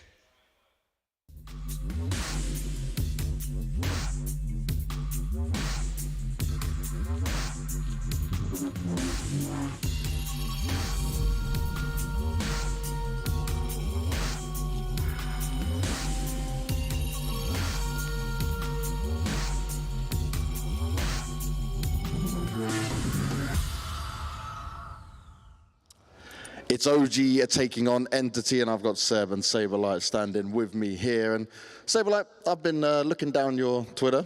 You know, you had a bit of fun for sure when it's come down to all of this. So if you're the best carry here, right, this should just be easy for you. I mean, so far it is pretty easy. We're upper bracket. It's all going pretty well. So yeah, I'll try to prove it. But to be completely honest, I actually have no idea how I'm winning these carry games. But you know, I'm trying my best. You have no idea. So you've looked back at it and you've just gone, oh well, it's working out. Yeah, pretty much. I've never played carry in my life, so this is just like a fun experiment, and it's working so far. So that's good. Well, that shows good for your skills as well. And people are also saying, what, like Entity's supposed to be bottom tier, but clearly they're not. So where would you put them? I would put them top tier, certainly above OG. I think my teammates are playing super well, so I hope they carry me to the finals. So you just said it's easy, right, against OG. This means this will be another quick game. We're looking at 2-0? Yeah, I think... Ooh, your voice cracked. I think, yeah, we'll try our best. Try your best, that's what it's all about. Now, Seb, I want to look at this group stage for you, because obviously we caught up during the group stage a bit, right? You were saying, okay, there's some things you weren't too happy with, some things you were looking to improve. How are you feeling now, and how are you comparing it to the last major? We're feeling great, feeling really good, super hyped. I think this is our comfort. You know, we're looking for main stage games. Obviously, last major we spent quite some time on the main stage because we had to do the whole lower bracket run. It was like 10 series or something. So yeah, this is we're happy that it comes down to playing these games. They're much more hype, much more stakes. And what do you make of what Saberlight was saying here, right? He seems full of confidence right now. You think you can shut that down? You got a good game plan for this? I mean, last time he tweeted something like, let's smack some kids. Next thing you know, they get dumpstered in the grand final. So I think they just have to come up. Maybe he has to come up with something a little bit better today. Obviously, they're going to get the respect that they deserve. They're a strong team. They're upper bracket. We came in ready, so we're just hoping for, strong and good games. See, I know this from you. You're never going to be like too overconfident with it, Seb, but you're definitely getting the win here today, right? I mean, we're going for it for sure, but we're not going to let our guard down. Nothing will surprise us, so we'll battle it out. Nothing will surprise us. We'll have to see if that does happen. Let's get ourselves back to the desk and then soon into the game. You definitely love to hear a little bit of banter, a little bit of back and forth between the players. But who do you think has whose number in this matchup? If you want just a wild guess. Yeah, look, Saberlight, he's a good player, a bit overrated. Good enough to be on a top-tier team. But, you know, he's got to win a LAN or two to prove it first. Oh, yeah. I mean, for Seb, it's easy to say. He can say whatever the hell he wants, and he's always going to be right. He did win those 2 TIs. He did win a major as a stand-in as well. So, I mean, I do like the banter between these 2 guys because it did happen. The previous major, what I call them is Saberlight, as like Saberlight. Maybe we can call it that way. Oh, a little bit of it. I like it. I like it. Guys, he's been on this panel for like 3 minutes. I was going to have it. I was going to say, if anything, that's the longest it's been, you know? Yeah, he held out. He held out there. But I mean, I have a couple of more if you want me to. Yeah, please, right now. Like, what do you call Seb when he's a stand-in? What? Substitute. Oh. That's good. I actually did like that one quite a lot. Do you think that OG are gonna maybe focus on Saberlight not having that traditional carry pool and try and shut down that safe lane? Could that be where a focus is, or what is going to be a main focus to try shut down Entity? It could be Saberlight. I think it's rough to focus too hard on a standing because the rest of the team are the ones who have the synergy of playing together for so long. I think Stormstormer has come a really long way as a mid laner. Like back in the day, I knew him just as like the Invoker spammer and that was it. And now he's coming out with this like Puck and Batrider and like having these absolutely insane like 1v9 performances. You always have to worry about Toby. That's actually a point too. I remember coming out of Stockholm Major, it was Entity that said that they were inspired by Saberlight's Enigma and like the new build he'd made, which was like the own BKB Blink, and they wanted to try that after, and like Toby played it a lot because of him. So it's kind of cool that they're together on the team now. I was like wondering if, you know, Saberlight would help you know, make them better as a team, or if it's like, nah, like not my competition, no more Enigma tips for you. Yeah, it kind of feels awkward when Toby plays Enigma. You know that Saberlight is watching you, and you know, hands might be shaking. If you don't land a good black hole, there's gonna be some talking in the in Discord, in the comms. Next time we pick it, it's like Saberlight's like, we're playing this carry now. Let's go in safe lane. He's like, we're definitely gonna transition it. On the side of OG though, where do you think their weaknesses are when it comes to that laning, maybe potential mid? What are the areas that you can capitalize on? I think it is their laning, particularly because some of the heroes they're playing with Seb. Often it feels like, you know, the Shaker being the big one, he's played 5 Alchemists, he's playing these heroes that make it so that Yuragi's lane doesn't particularly go well. Like there's been numerous occasions, like there was a game where I think they had Shaker Luna, and his lane, his getting beaten lane has to play catch up. But I think where their strength lies is that they've got such a strong mid and off laner that he almost always gets the space to just chill in the jungle, farm, and kind of catch back up so that he can have such a big impact on these games. Yeah, I also noticed that sometimes OG really struggle if they don't get their Roches and things don't go like completely smoothly to plan. LGD really exposed this. I felt like when they were playing a Bristleback lineup on OG, they try and get first Roche, Arme instantly connects and they remove the Aegis, and OG just become passive. Like they were trying to like make smoke moves, be really aggressive, and then after that they were just like didn't really know what to do, wanted to wait for next Roche got contested, and suddenly they're just playing super on the back foot. So if you're able to identify their win condition and just put a little jam in it, I feel like OG don't do as good. Do you feel like this is a consistent thing that you've seen from OG throughout that group stage, or is it that progression gods talk about where they've worked on it and it's not as obvious now? I hope they've worked on it. I guess I'll talk about how we've seen them over the group stage. Yeah, they're definitely doing better. One thing that is going nicely for OG is they're already qualified to TI, so they don't like there's so much pressure off from them compared to Entity, because even if they win this major, they're not gonna be able to qualify to TI through points. So no pressure as well, right? Yeah, it's a different sort of no pressure. Yeah. But this is a different kind of, because OG is already qualified, and you know, whatever that comes here, they're collecting some LAN experience. People didn't expect them to do well during the Stockholm major, because you know these are new guys on LAN, but they proved everybody wrong. I mean, now that they're on the stage as well, you talk about that LAN experience, do you think that's going to be playing in maybe a few nerves or a little bit of this inexperience coming into play being on stage now? Definitely not. For OG, it feels like the whole squad, the whole brand just thrives in chaotic environments. Yeah. There's like a certain brand of like these young new players that come in and just don't get like the Landers. Like that's what like Sumail was when he came in. That's what I see with like these OG the young squad. What about on the side of Entity though? They talked about it a little bit. I think it was Stormstormer in an interview said that he feels like pretty Holding a good. bunch of papers again. Oh, not that paper. Will strike fear in anybody's Yeah. Entity's opinion, like Stormstormer said, that they're just glad to get this experience before they have to either face TI or like TI qualifiers. So like, yeah, I think they're coming into this experience positively. Like you said, it feels like there's a little bit of no pressure from both sides, and that is converting a little bit into them now playing on stage. But this game 1 draft, some of the bans coming out. Entity don't want to let that Timbersaw through at all, and OG just don't want puck in the pool. I think the contested hero in this year is going to be Chen.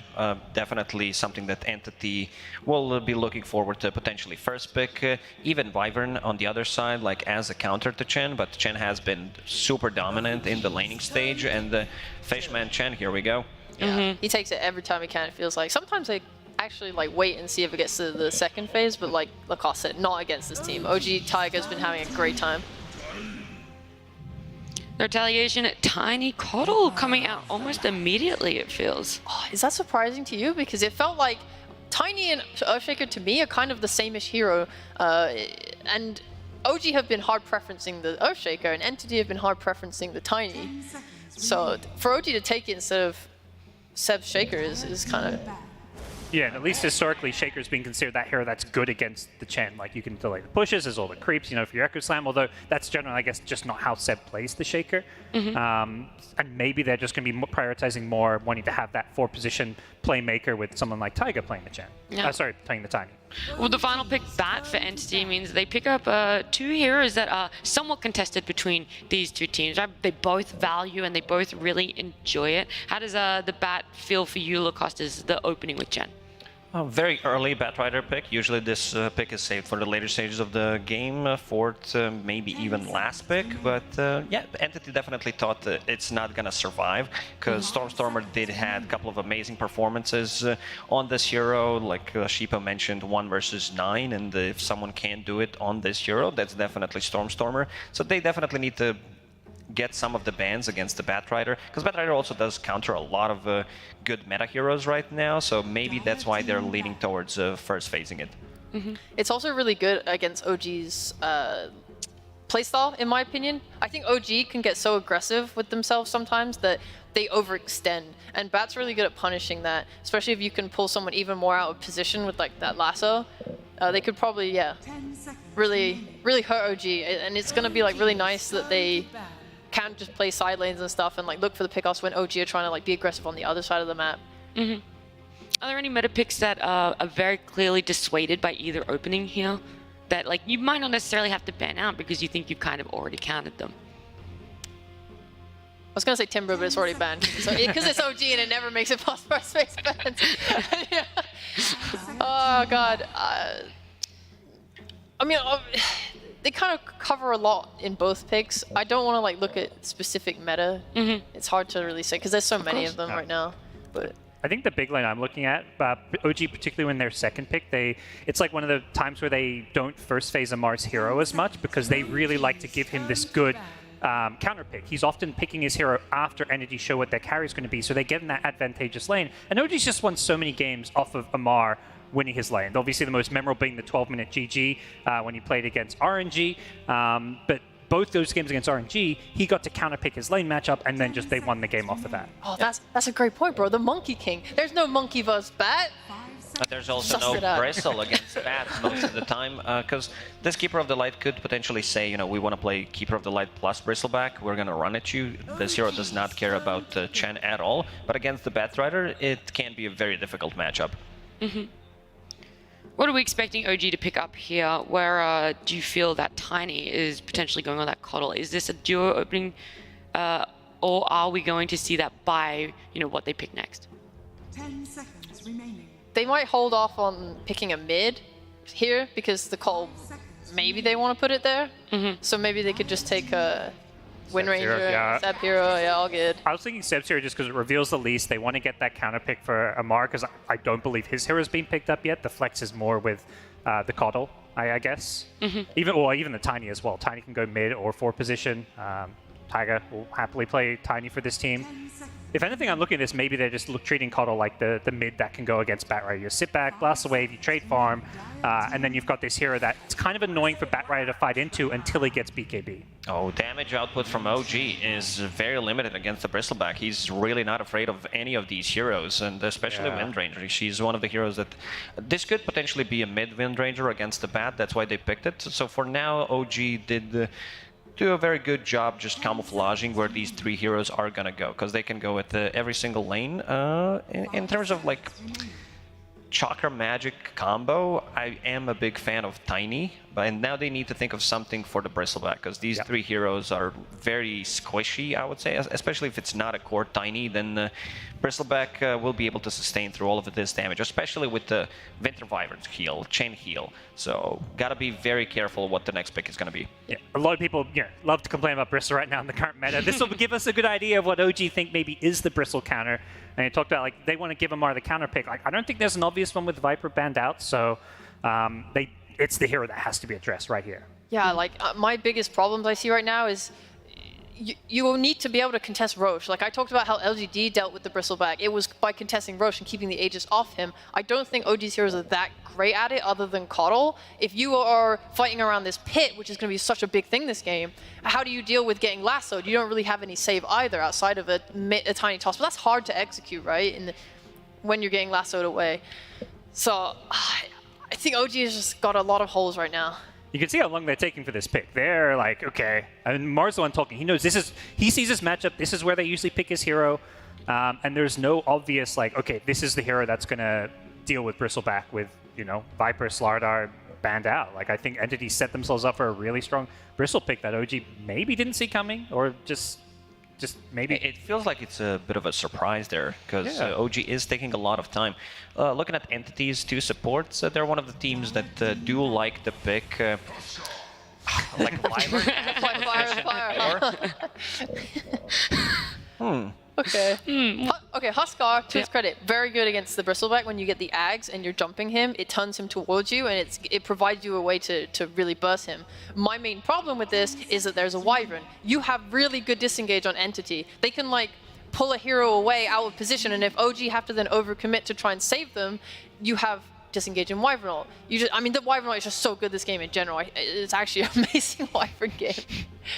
And it's going to be played by Fishman, one of the few teams that do run position for Wyvern. I remember during the DPC, so many clutch ultis, and there was like one specific game where he scaled insanely well, went for damage instead from position 4. So potentially, if this game does allow him, Fishman always has a real, not Fishman, sorry, Kateomi has a good read on how to scale into the late game. Yeah, because that's a hero in like a suit of like core role, even if it's 4 position with farm. That hero can ruin Huskar's day.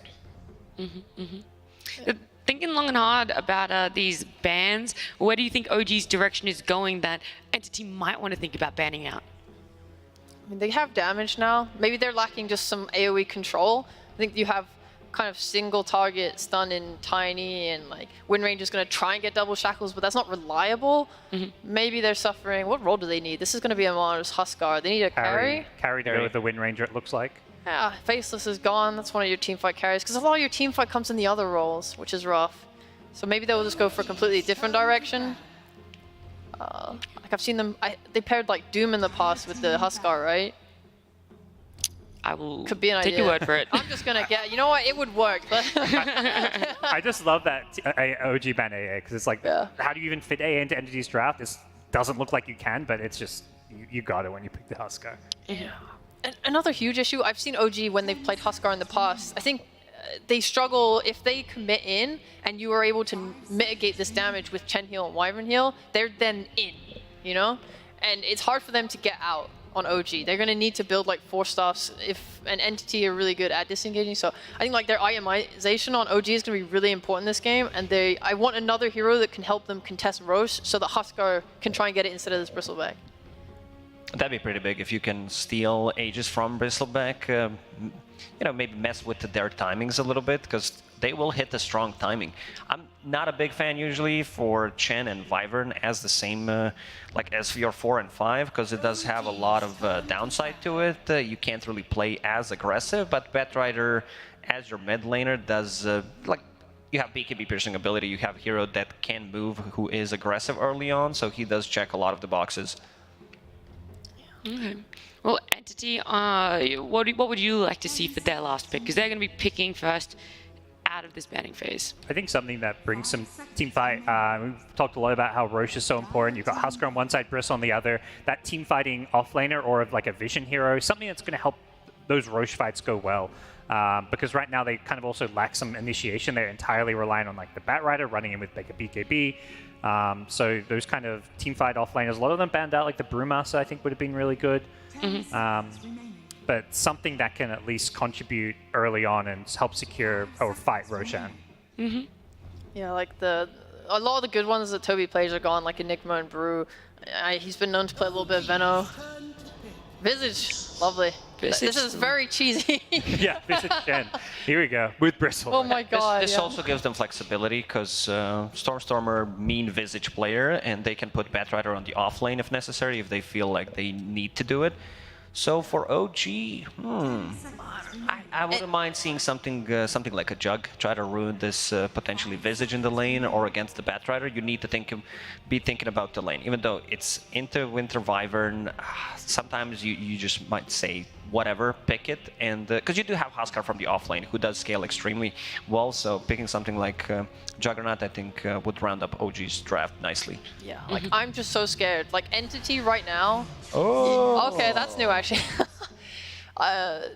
Yeah, I'm just scared. I don't think this is a good solution. For me, I see Entity's item timings. They get the mech on Chen, the Ags on Bristle. If Toby on his Visage goes for like the Boots of Bearing, you just have like constant drum charges. You're constantly running. Avenge is not going to be able to stop that. It feels like they're just so worried about being run over there. Like, we got to get the most like fast-paced early game. Uragi almost feels like a three position this game, where if he rushes an Ags, his job is just to frontline, maybe die, basically set up a good team fight for Amar as well as BZM's Coddle to dish out all the damage. They're just trying to match Entity's pace with this pick almost. Who do you think is going to be able to hit that pace first, hit those timings a little bit better? I'm looking at Entity, OG, they have no team fight whatsoever. This is a Midkeeper of the Light. Last time I saw BZM play it, it was mostly about just putting some things on Bear, just amplifying the damage from the Bear, and seems like they're going to be playing Amar as a real carry, while Vengeful Spirit and the rest going to be buffing him up.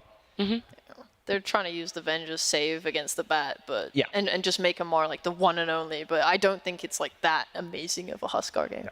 This is the kind of draft Enty's just been winning with. They got their heroes. I mean, they have a wide enough hero pool, even though they've got one of the smaller hero pools of the tournament, that you can't ban everything, and I'm liking them too. Alrighty, well, it feels like Entity might have the advantage here. They're playing very much to their strengths. Let's jump on into our second series. Game number 1. It is Sunspan and Jenkins. Hello, Sunsfan here with Jenkins. We got a sick-ass matchup today. Young lad. Yes, we do. We got some good stuff. I think you're doing almost every game today, so we get to get your opinions on each draft afterwards as well. But OG versus Entity, second and third respectively in their groups, basically the same record, although there was obviously one less team for one of the groups. But this draft, I mean, like they said, Entity's been picking crazy stuff, so this is not that big of a surprise. But from OG, the Huskar coming out, and we were expecting like something more of a hard counter potentially, like a, well, Bloodseeker really wouldn't make that much sense, but you were talking about Necro being really good.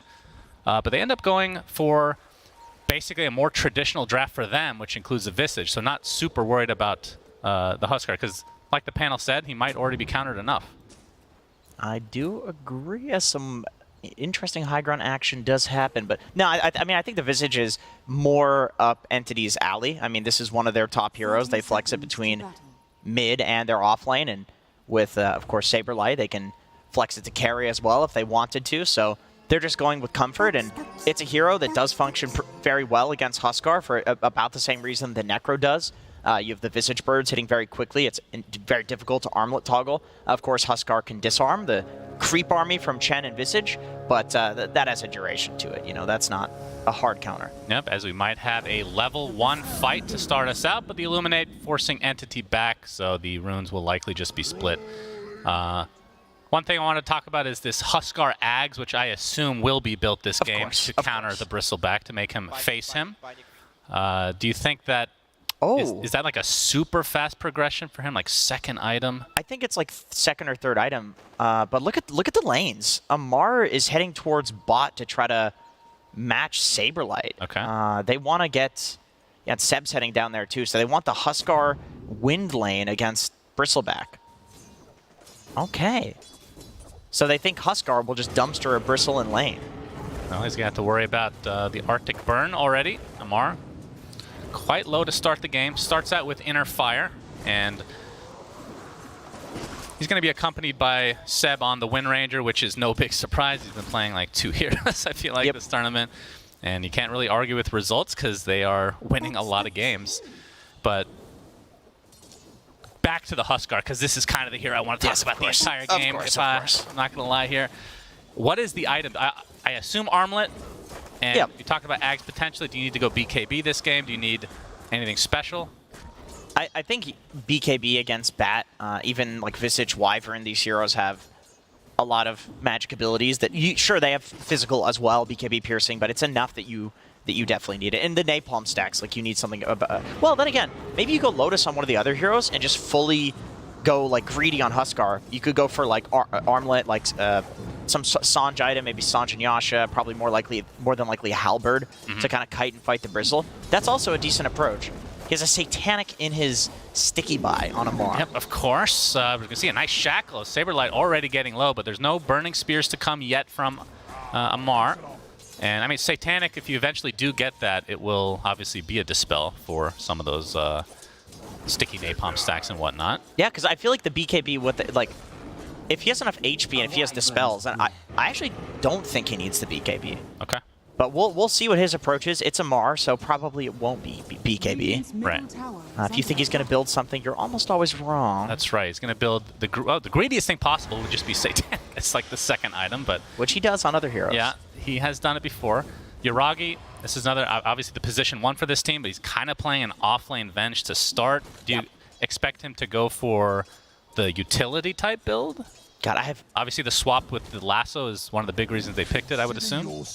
Yeah, I have a very little read on the carry Venge. I mean, even when it's picked, like, these days, usually people will play it in a core role to play it off lane, right? So I suppose, like, Amar is the true carry, and this is something that OG does. As Seb. Yeah, getting chased a bit here. Already with that Arctic Burn stack, Amar has to be forced out as well, as he works on the Armlet, obviously. And then... from Entity side, we talked about how they picked some crazy stuff throughout the group stage. The fact that obviously Saberlight is the one subbing for them as the position 1 player, considering that he is off lane for his actual team, TSM. But a nice Shackle Shot is going to set up some right clicks from Amar. But again, Kataomi is ready for the Arctic Burn. That percentage-based damage is pretty damn strong.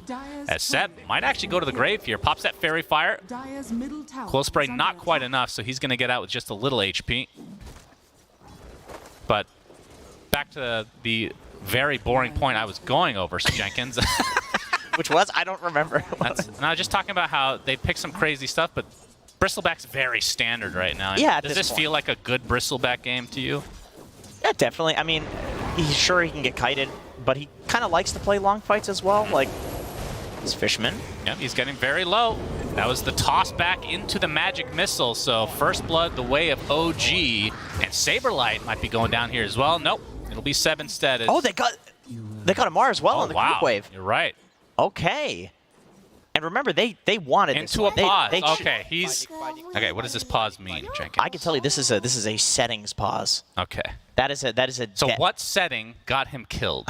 Maybe right click deny or something like that. Actually, I'm gonna guess. I'm gonna take a wild guess and say it was there's the new setting that when you right click an allied creep, if it's not below 50% HP, you don't try to auto attack it. So you can click the creeps and your hero's not gonna sit there trying to attack it. I'm gonna guess it's that one. So was it the aggro of the creep that potentially got him killed here? I don't think it was the aggro. I think he didn't keep running.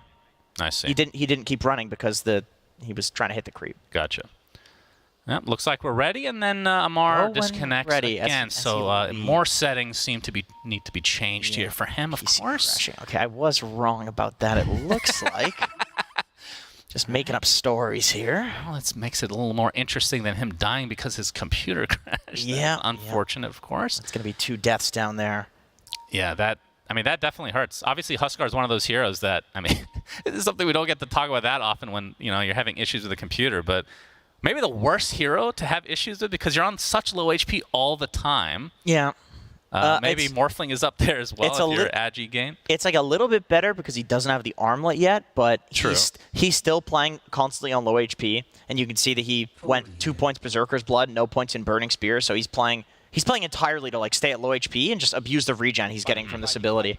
And of course, if your PC crashes and you just walk into the creep wave and die. You can see his wand, by the way, his stick, 10 charges. And so also Fairy something Fire. definitely happened there. That is actually really unfortunate. For Amar.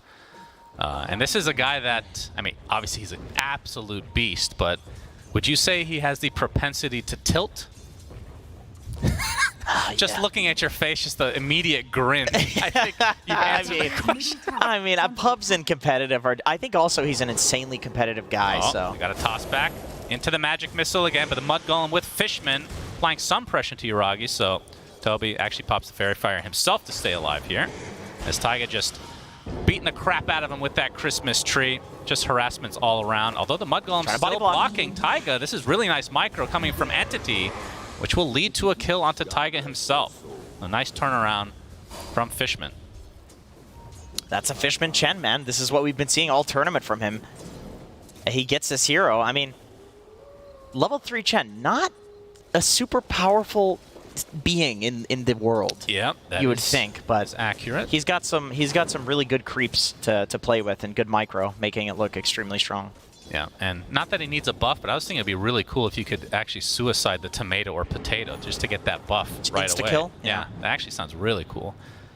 But Chen is, what was it, 80% win rate? 82%, yeah, over quite a few games. Maybe not ready for that change quite yet. Oh. As you can see, the jungling BZM for the Coddle.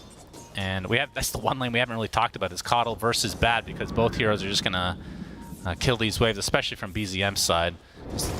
Half jungle, half mid. Yeah. Very, very strong hero right now. Soul Assumption doing a lot of damage to Taiga in this top lane as the pressure continues from Fishman. This top lane is an interesting one because, like, clearly OG is, you know, they're doing the tossbacks into Venge Stun into Wave of Terror. It's a lot of nukes. Like, it looks pretty good. With Storm, he's actually going for it. Yeah, pops that Firefly. That's the Arcane Rune. Seb, he's just going to get lassoed on the high ground with that 4 sticky Napalm stack. Should be an easy kill for Stormstormer. So first kill for him in this, I guess you can call it the mid lane, but you can see the CS right now between the mid laners not really that close because of the jungle discrepancies. Yuragi, again, getting gone on by these Mud Golems. Seem to be finding those consistently in the jungle. Again with the body blocks. Taiga can't even get to the other side now, but BZM coming to help with the Illuminate. A lot of damage done to Toby, who have to hightail away as Taiga trying to position again, but he's out of spell, so all he can do is right-click at this point. Illuminate, not channeled fully, but it's going to be enough to take out Toby in the end. Oh, he's as got the rocks. Yep, the rocks come out from the little shard golems, avalanche to follow, and these little babies will not be enough to spell the doom for Taiga. So nice turnaround here from OG this time. Yeah, nice rotation from BZM. He has his full boots of travel, so very easy, low cost for him to make that rotation. Also, Stormstormer on the flip side, when he got that kill on Seb, it's actually maxing Firefly on Batrider, which is not a typical build of the last few patches. He's playing entirely to just farm and be greedy, and yet he was able to get a kill, which is really good for him. Yeah, and if you look at the net worth, he's 500 behind Coddle, but that's not really a surprise. Like, would you say that's Coddle, yeah. Is that about what you would expect coming out of the landing stage outside of like any kills or ganks in the mid lane? I feel like Coddle's supposed to outfarm almost anything mid because you farm the stacks, right? And yeah. Stormstormer's not really been farming stacks. He's just been kind of cutting waves and jungling. Yep, Kataomi able to dodge the power shot or the. Well, it doesn't even matter at this point. He's just completely surrounded. The Ancient Camps will come in to help as well, but Taiga, with the Avalanche, they're actually going to turn this around onto Kataomi. He has Lasso because of the Arcane Rune. He's not going to chase. He got another Arcane Rune? Oh, okay. No, because the earlier one that he used, yeah. Okay. But taking a nice juicy stack here. Although the power shot ends up getting a couple kills for Seb. I think during that fight, the camp stacked, and he's like, oh, all right. Efficiency at its best. Yeah, exactly. Taiga with an Invis rune, so you can set something up on this Tiny. And Amar able to get the Helm of the Iron Will, but still a few hundred away from the recipe of the armlet. And that's a neutral item he would like to have, of course. As Taiga showing himself now with that invis room. He's going to get lassoed, and there's not really much support coming the way of OG, so that's a freebie for Entity. Did force out Fishman's TP, though. He'll likely just go back into the jungle. That Shen TP, that's a big one. That's a big one. He did have a creep with him, so. He's like, oh, don't mind if I go jungle now. I'm stuck mid. I'll go ahead and go jungle. Why not? Why not? You know, I have seen Chen's just absolutely farming in this tournament. Like, the new age Chen doesn't seem to be this, like, early game centric here. Obviously, you're good early game. You still have the creeps. You still get the mech. But people are, like, hard farming jungle to get the mech. People are hard farming to get, like, Ags and Pipe and Vlad's, like these core items, and it doesn't feel like the hero really falls off like he used to. Yeah, he's very rich in every game, it seems, because we've seen, obviously, the mech is like the standard item for him, which he's, typically you get that extremely early. We've been seeing Aghanim Scepter a lot. Which somehow. Goes, I mean, that, like back in the day, it's kind of like a luxury item. Obviously, it was different back in the day, but against this team, I don't think the Ags is going to be particularly good. Although, can you dispel the taunt coming from Huskar's ult when you get the Ags? That's the real question, because that could be a nice counteract for the counter itself against Bristle. I don't think that's dispellable. I'm pretty sure if it's a taunt like Berserker's call, then definitely not. Yeah. And I know it's called a taunt, but you know how things are in Dota. You never actually know. Yeah, I know how things are in Dota that I don't know how things are in Dota. Yeah, that's exactly right. Now, DD taken by Seb, so Stormstormer not able to net that for himself, but does have the Boots of Travel. And going to be going for the Blink as the second item, which, I mean, even just a few months ago, it felt like drums were kind of the dealio for him. But now going back to kind of the original build with Blink. Or BKB Rush was another thing. Yeah, that's so true. The Blink tells us that he wants to jump specific heroes in this game. And I think BZM's a fairly obvious target that's going to be this backliner that's absolutely worth jumping, top of net worth. Also, getting the right jump onto Amar if he's low and armlet toggling. It's something that can let you, get the pick off on him. But with that being said, if you're playing around the Blink of the lasso, well, Yuragi is Venge. This is a hard counter to the lasso with the swap. Yeah, well, we're going to see the lasso come out, set up by the own Flame Break there on Stormstormer's side. Avalanche not going to keep Taiga breathing for the moment. So Entity get a nice pick off there. As BZM, again, just continuing to farm away. He has his Boots of Travel, obviously. He's had that for quite a while. A Spirit Vessel done already with 2 charges. Okay, I want to talk about something here. Okay. And this is up your alley, okay? Because this is an Aghanim Scepter. Oh, yeah. Yes, okay. That's my boy. Here's my issue with Venge Ags. Yeah. You're a carry, and you want to die. Yeah. I feel like as a carry, you don't want to die. That's the one area of this that I feel like it's an offlaner for this reason. And I suppose I'm answering my own question in saying that. Yes, you are. Thanks for including me in this conversation. Go ahead. Go ahead. No, go ahead. No. What do you think about this Venge Ag? It's great. It's very. I remember you ranted about this back in the day. This is a really back in the good day, ag. 5 months ago. What do you mean? This is new. People were buying it, and you're like, man, these people are stupid. But then you look, and they're pro players, and you're Div 3. No, just call the name out. It's BSJ. It was BSJ that was ranting and raving about it. Anything he thinks is good, immediately I'm like, there's something wrong with this. That's understandable, but it is. He just got lucky that it actually is good. Okay. Yeah, it had a 37% win rate. The fact that just because the teams aren't playing around it properly. Okay. Yuragi's already halfway there. This is super. I wasn't expecting like a rush of the Ags. Listen, if anybody can make it work, it's OG. All right, I'm not. This is a major winner. This is a previous major winner. All right, so. I mean, you're going to be swapping, in theory, the lasso targets. You're going to get that damage reduction, so it's going to be harder to kill you like for a little bit. And then even if they do kill you, they're not going to kill you again. I don't know. It makes a lot of sense this game, especially with the role. So I agree. If it's a position 1, maybe not so much. But the fact that he's basically the 3, I think it makes a lot more sense. Amar is farming. He's hard. I feel like that sentence has been said 1,000 times in the last year that Amar is farming. But no, he's farming triangle. He's farming safely. Like a lot of the time when he farms, you see him farming aggressively. But in this game, he's taking a carry roll. Swap, magic missile, but Stormstormer able to get to the high ground, but the power shot and illuminate, too much burst damage for him to withstand. Curse comes out. A lot of damage being done to BZM by his teammate right now. Gets off the blinding light though, and looks like he'll be A-okay. As Taiga Trying to get some of these creeps. They'll find only the pine cone and left with all these worthless ones. Got the acorn. Take the tower out as well. Yeah.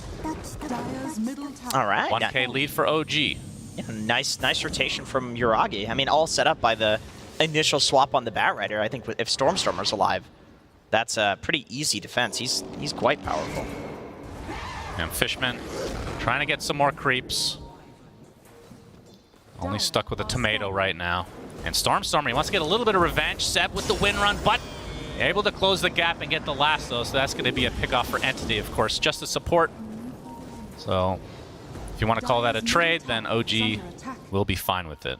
Yeah, but you're killing the TI winner on the enemy team. Oh, yeah, that's got to feel good. Two-time TI winner. That's right, and he died 2 times in this game. Is it 5-time major winner now? I don't know. 4 times as coach, 1 time as player? Who cares? It's just... It's a lot. A lot at this point. Yep. He needs to relax. Yeah, chill, bro.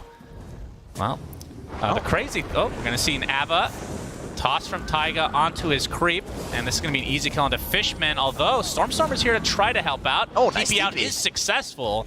Nicely done, knowing that the lasso would be on cooldown still. And Amari, you can see, trying to get a little bit involved. Has the armlet Sage. Will be going for the BKB, then into Ags. What is the shard? Isn't the shard the inner fire little buff? Is that something you go for on this hero? I think you play to get that on second Rosh, because Huskar's going to be taking Roshans anyway, right? So. Okay. But it is a really good one. It makes it 0 cast point. I'm going to see the magic missile onto Toby. Soul Assumption to follow it up, though. Apparently that is enough for Toby. He's actually isolated at the moment. Teammates coming to his rescue. And the tier 1 tower falls in favor of OG. I would assume that they're waiting for Amar's BKB before they get ultra active. Yeah. Or just the Ags onto Uragi, who's 600 away. So some major power spikes coming for OG. Yeah, you combine them for the bigger spike at this point. I think, like, if Entity walks away from the Rosh pit, probably Amar walks in. But when you have the BKB on Huskar, that's when it's like, okay, it's go time. You can just force Rosh. Yeah.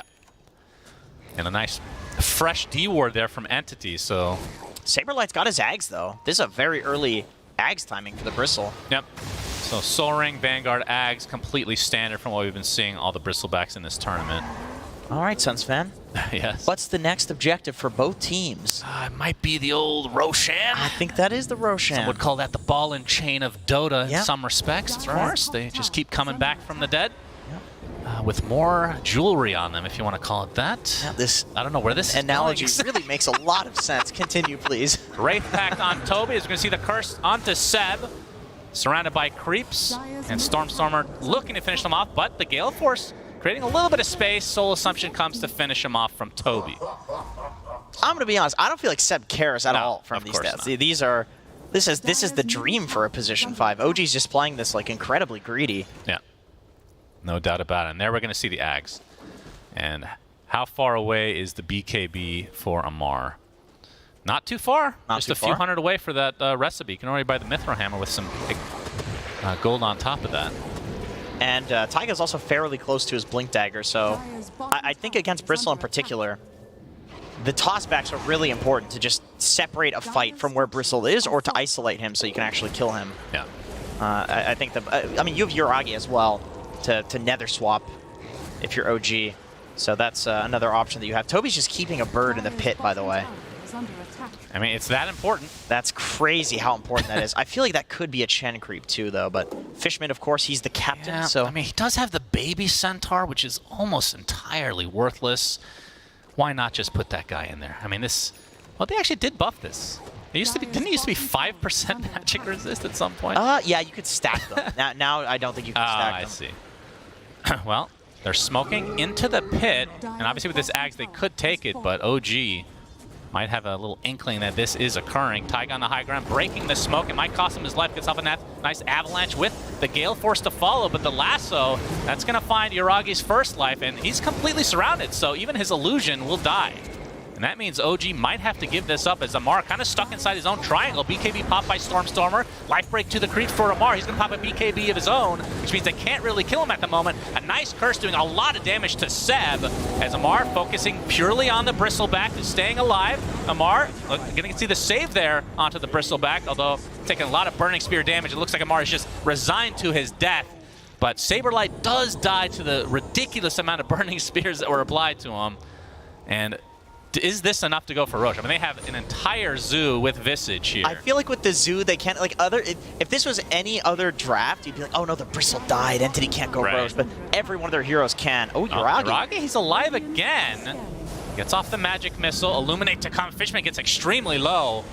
And you can see the Roche starting to get low itself, and Yuragi really doesn't care about dying this first time. We've seen this story before. 17 seconds on the Huskar life. Yuragi's first life down again. A lot of damage being applied to the Wyvern, gets blown up, so Kataomi out of the fight along with Stormstormer's Fishman, trying to finish it, into the pit. Stormstormer doesn't have that much damage to work with, getting quite low himself, just getting beat by Roche. But the Aegis is taken by BZM, and that is unfortunate for OG, or for Entity, I should say. Very as fortunate for OG. My goodness, able to get in the pit and get a bunch of kills on top of that. Yeah.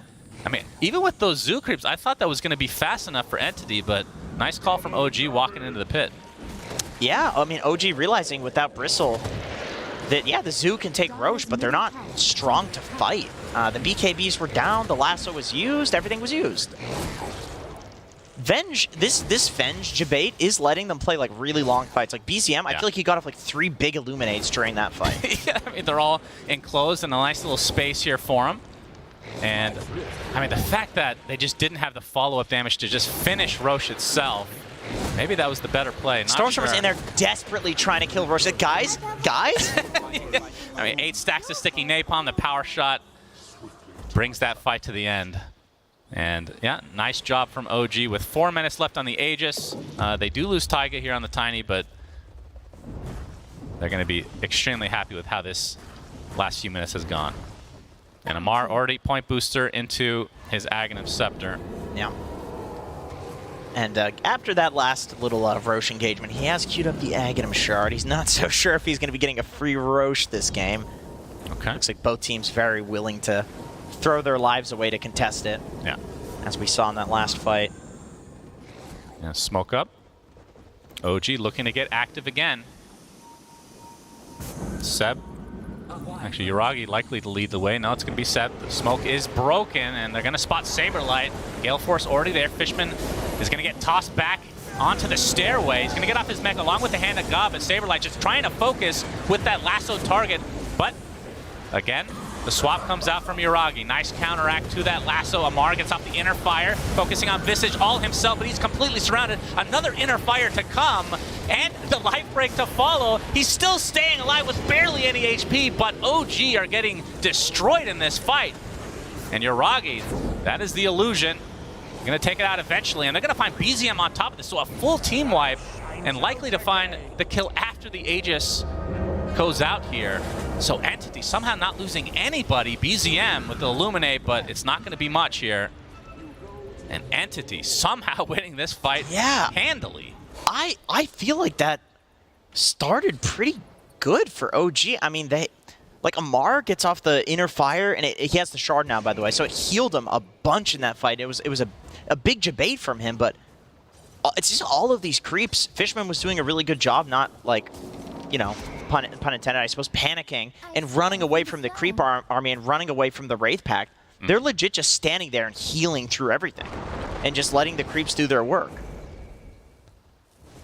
So OG, I mean, it felt like they had an okay lead after that first Roche engagement, but kind of throw it away to a degree, and now we're just sitting on a very even game. You know, if Bristle is alive for Entity, I feel like it's really good for them to take long fights. Like, both sides want to take long fights. But I feel like Bristle stacking up the Goose, you have the Chen heals, and you've also the Wraith Pact on the Visage, and you have Winter Wyvern who's going to be using his heals. Bat Rider plays long fights, right? You get 10 stacks of napalm on somebody, they die instantly. So Entity just seems to have the better lineup for playing long fights. OG, they need a toss back. They need a Venge swap to start a fight. You see a couple creeps taken out right now with that death throw. Not going to be used to any effect here, unfortunately, for Fishman. Very good. You're the one person in Dota that knows what that ability is called. It's a cool ability. If they just had a little suicide action there, yeah. They did add the ability to GG out in ranked, so. That's right. Why not? Why can't Tomatoes GG out of life? And Amar onto the high ground with Taiga's support, and OG with full control of Entity's jungle at the moment, but that just means Entity's going to gain control of their jungle, as the BKB looking to be next for Saberlight, so not too far away from finishing it. About 1,000 gold away. But the tier 2 tower, I don't think Entity's going to defend this, so might be a freebie despite not having the Aegis anymore for OG. Still getting the first tier 2 tower of the game in their favor. And now OG needs to make the choice. Like, do they want to? Oh, we have the lasso initiation. Focusing on Yuragi first. The Lotus Orb applied. Gonna bounce back a couple things here. Gets off another swap, and there's the illusion. So that's the first life for Yuragi. But again, swap out to Safety's arms this time, and Amar focusing on Bristle again. Not doing that much damage right now as Amar getting extremely low. There's the Lotus Orb, and he doesn't have enough lifesteal to work with at the moment. That Inner Fire just not providing quite enough HP regen. And now Seb might getting punished here. Visage Familiars, Curse. And BZM would be an enormous kill as Saberlight positioning himself very nicely to get off these goos and quill sprays. Toby finishing him off with that Soul Assumption. Gale Force not really going to help too much here as another fight going the way of Entity. Seb and the illusion of Yuragi the last to remain. And Yuragi, middle tower has fallen. He's actually going to come back. That is unfortunate timing. Really well played from Entity, knowing that he would respawn. So dies again. And the illusion will likely follow suit. That is exactly what you described. Okay, I will say, of the game. I will say, I was complaining about the Venge carry, and one thing that I did not realize at the time, somebody corrected me, this was on Reddit or something.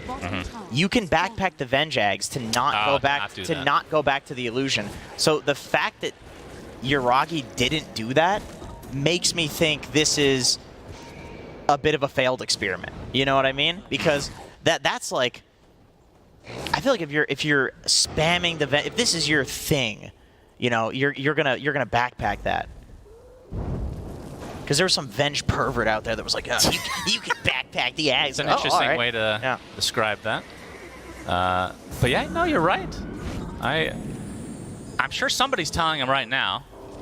Probably Seb, knowing him. Yeah. So we'll see if that ends up happening again in this game. Maybe they fixed it or something. Maybe you can't do that. I feel like I'll give him the benefit of the doubt. That would make sense for it to actually work, though, based on mechanics in Dota. But again, like you said, you never actually know. Could have been hotfix with no patch. Is it because if you're dead, can you not backpack? Is that it? Is that no? Because you could put it in your stash. Yeah. Right. I'm fairly sure you should be able to do that. Maybe there's something funky going on there. But anyway, man, I think Entity's onto something. They're here. not afraid of initiating onto Yuragi, and that is going to be another death for him. But again, Illusion comes out. Soul Assumption to follow, and with Toby's Familiars here, you can see OG not really wanting to fight, so that is death number 7 for Yuragi. Again, it is a position 3 this game, but that still does not feel good as Saberlight and Company feeling very comfortable going for the high ground take now. But there is buyback available for the Venge. Tier 3 towers down. Gale Force. Zeb looking for the power shot. There's the buyback coming out. Taiga gets off the nice toss back onto Saberlight. Pops that BKB instantly. Focusing on a Taiga to start this out as he is dead right off the bat. We'll have to buyback as well as Yuragi looking for his 8th death of the game. Amar falls as well. Just too much physical damage from this Bristleback. And a nice curse that might just end this game. GG is called. Entity. Gracious me, oh my. That was a very quick turnaround. The fact that, I mean, it was only like a 6K lead knocking on the high ground, but that fight, that was 3 full team wipes in a row, and I don't think Entity lost 1 hero. Dude, am I mistaken? How weird was that game out of 10 to you? Like, tell me your honest opinion. That was a weird game. Yes. Wasn't it? Yes. Out of 10. Maybe an 8. Like an 8? It's pretty high. Yeah. That's pretty high. Like, that it was strange, because it felt like there were times that OG were ahead. They're running in, they take a good initiation, and Entity just wipes the floor with them. I'm kind of sad we didn't get to see the Ags on the Huskar at any point because I feel like that is a big power spike potentially. Yeah, could have. But yeah, it just didn't work out for OG. So you talked about potential experimentation failure here, but at the same time, you got to give credit to Entity because I think they're onto something, man, with their drafts. Like they're just kiting, They got 2 guys putting numbers over people's heads. You got the Bristle, you got the Bat. You've got these other heroes to kite and heal, and the creeps and the Wraith Pact. You need to add that for Quill Spray stacks as well. Then you have 3 heroes, just a lot of information overload, if you will. That's true. So what do you think that OG needs to change?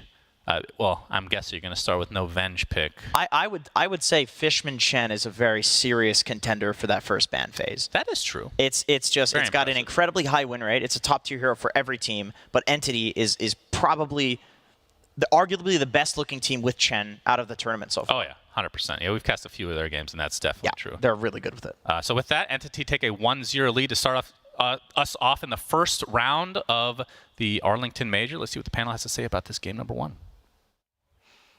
It was a beautiful game of Dota played by Entity and Sheep. Actually, you all said it. It was an outdraft. You guys were all in favor of this, but the execution as well coming out from Entity looked fantastic. I feel like you want to say something. I always want to say something. It's my favorite thing to do. All right, go. You're going to be like, well, actually... No, I don't have anything like super specific off that, but yeah, like it was an amazing outdraft. I don't think OG had any tools to stop this power spike. I think like the biggest thing that Entity had against them was their own like misplays, like around that Roche pit and stuff. Outside of that, yeah, they played it slow. They kept it relaxed. They waited for their Axe timing on Bristle. They waited for their mech on Chen. I think they went Wraith Pact though on the Visage instead. And then when they had all these things, it was so easy for them to just group up and fight. Yeah, on the other end of this panel though, Look Cost, were you really impressed with Entity? Do you feel like that was the only misplay, or were there some other things that felt like OG could have potentially come back in and capitalized on a little bit more? I stopped being impressed by Entity by a long time because they've been doing it consistently, and they just show every single game how good they are. They just didn't have enough on side of OG to deal with all these summons, and I didn't think I was ever gonna quote Jenkins on panel to say something about the analysis, but he has a really good point. This Fishman Chen, I think it needs to go. Either you first phase it or you ban if you don't have the first pick. 100% agree. Yeah. Those blocks in lane, oh my god, he's so good. It's their most picked hero. Like, take him out of his comfort zone. Enough's enough. Do you feel, so you say ban it, but let's talk about like actually, I'll save it for later. We'll talk about like how good the Chen was, but the other side of OG, I asked if there was any way that they kind of could have come back into this game, but do you feel that they could have dragged out a little bit longer? Could they have contested if the game went further, or this was always going to be in Entity's favor? For me, it's tough because with the Bristle plus Chen pick, suddenly there's these 2 major problems that need to be addressed, and you guys touched a bit on, hey, there's all these summons that they can't deal with all the Zoo, but then against Bristle you need single target burst damage as well. So you need 2 totally different things to deal with the Zoo, the Chen, the Visage, and something to do with the Bristle back. And because they picked Bristle so late in the draft, OG only had 2 kind of picks to respond. They went for like the lane matchup with the Huskar, then they don't have anything to address all the summons and the Death Ball. It just felt like more than anything, like there was nothing available that countered both those 2 things that Entity were bringing with their draft. Entity did a very good job protecting their Bristleback with having a lot of save, a lot of sustain, and also picking Batrider, then going for Batrider, then protecting the Bristleback with a couple of bans, and then ending up the draft with the Visage, because they understood there's no AoE. They literally have nothing other than Inner Fire and like Blinding Light that's gonna be able to deal with all these summons. I think we gotta give credit to Amar because he played really good Huskar, those armlet toggles, staying in top of the fight for a very long time. I thought it might be enough. I'm impressed how well OG managed to do in this game, considering what they had in terms of drafting. I mean, they tried something different. Pretty sure they, as seen in the tournament so far, that they have other stuff prepared.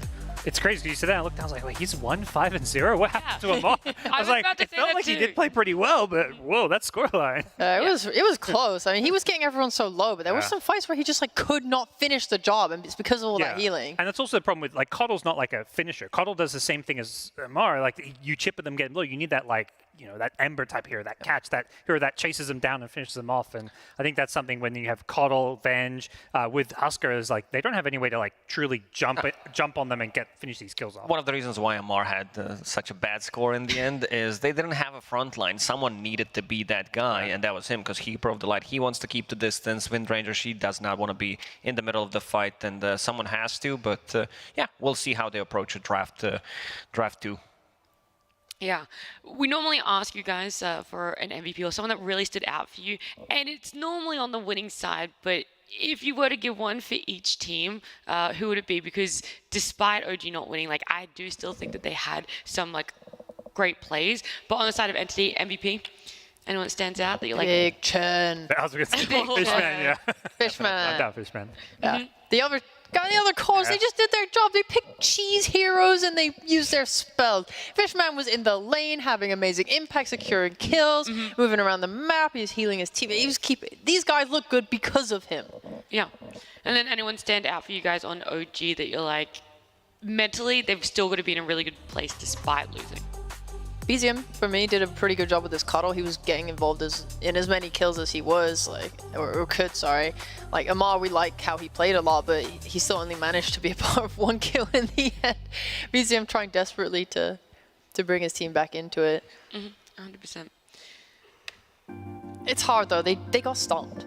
Yeah, It's really weird. hard, They got yeah. stomped, but like the first 15 minutes, they were actually like ahead on gold and stuff, but it never really felt like they were in control of the game. But you have a Coddle. Coddle naturally accelerates his farm harder than anyone else in that game. Yeah. Was there any way for OG to transition this into a better mid game for them over the items and the timings of Entity? Not necessarily. I feel like if this game could have been played out for another, let's say, like 10, 15 minutes, that OG's chances would be higher to win the game. Like once you get the more items on this Huskar, we didn't see the full Aghanim Scepter, maybe Venge gets something else, Windranger starts to scale as well, but never happened.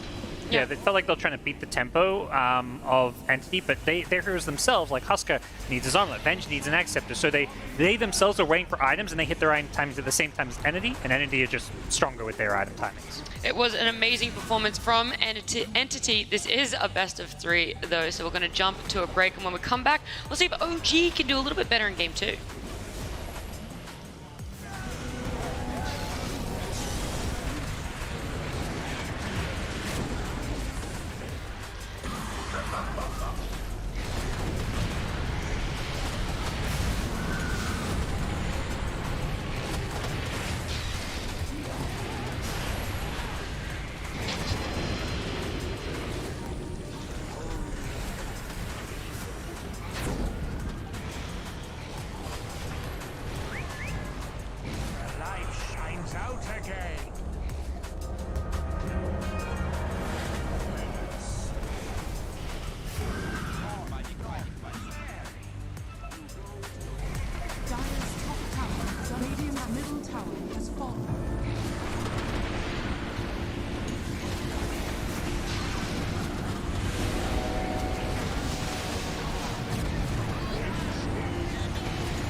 Dima, I've been waiting for this.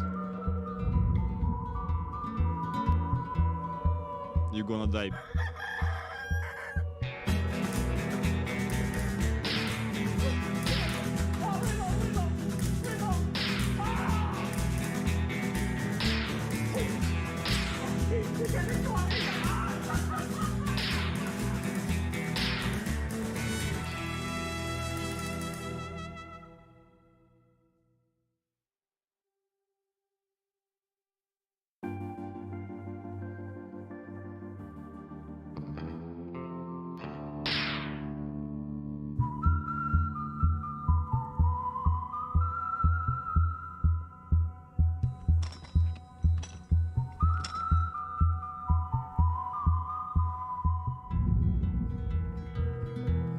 about to get E-out.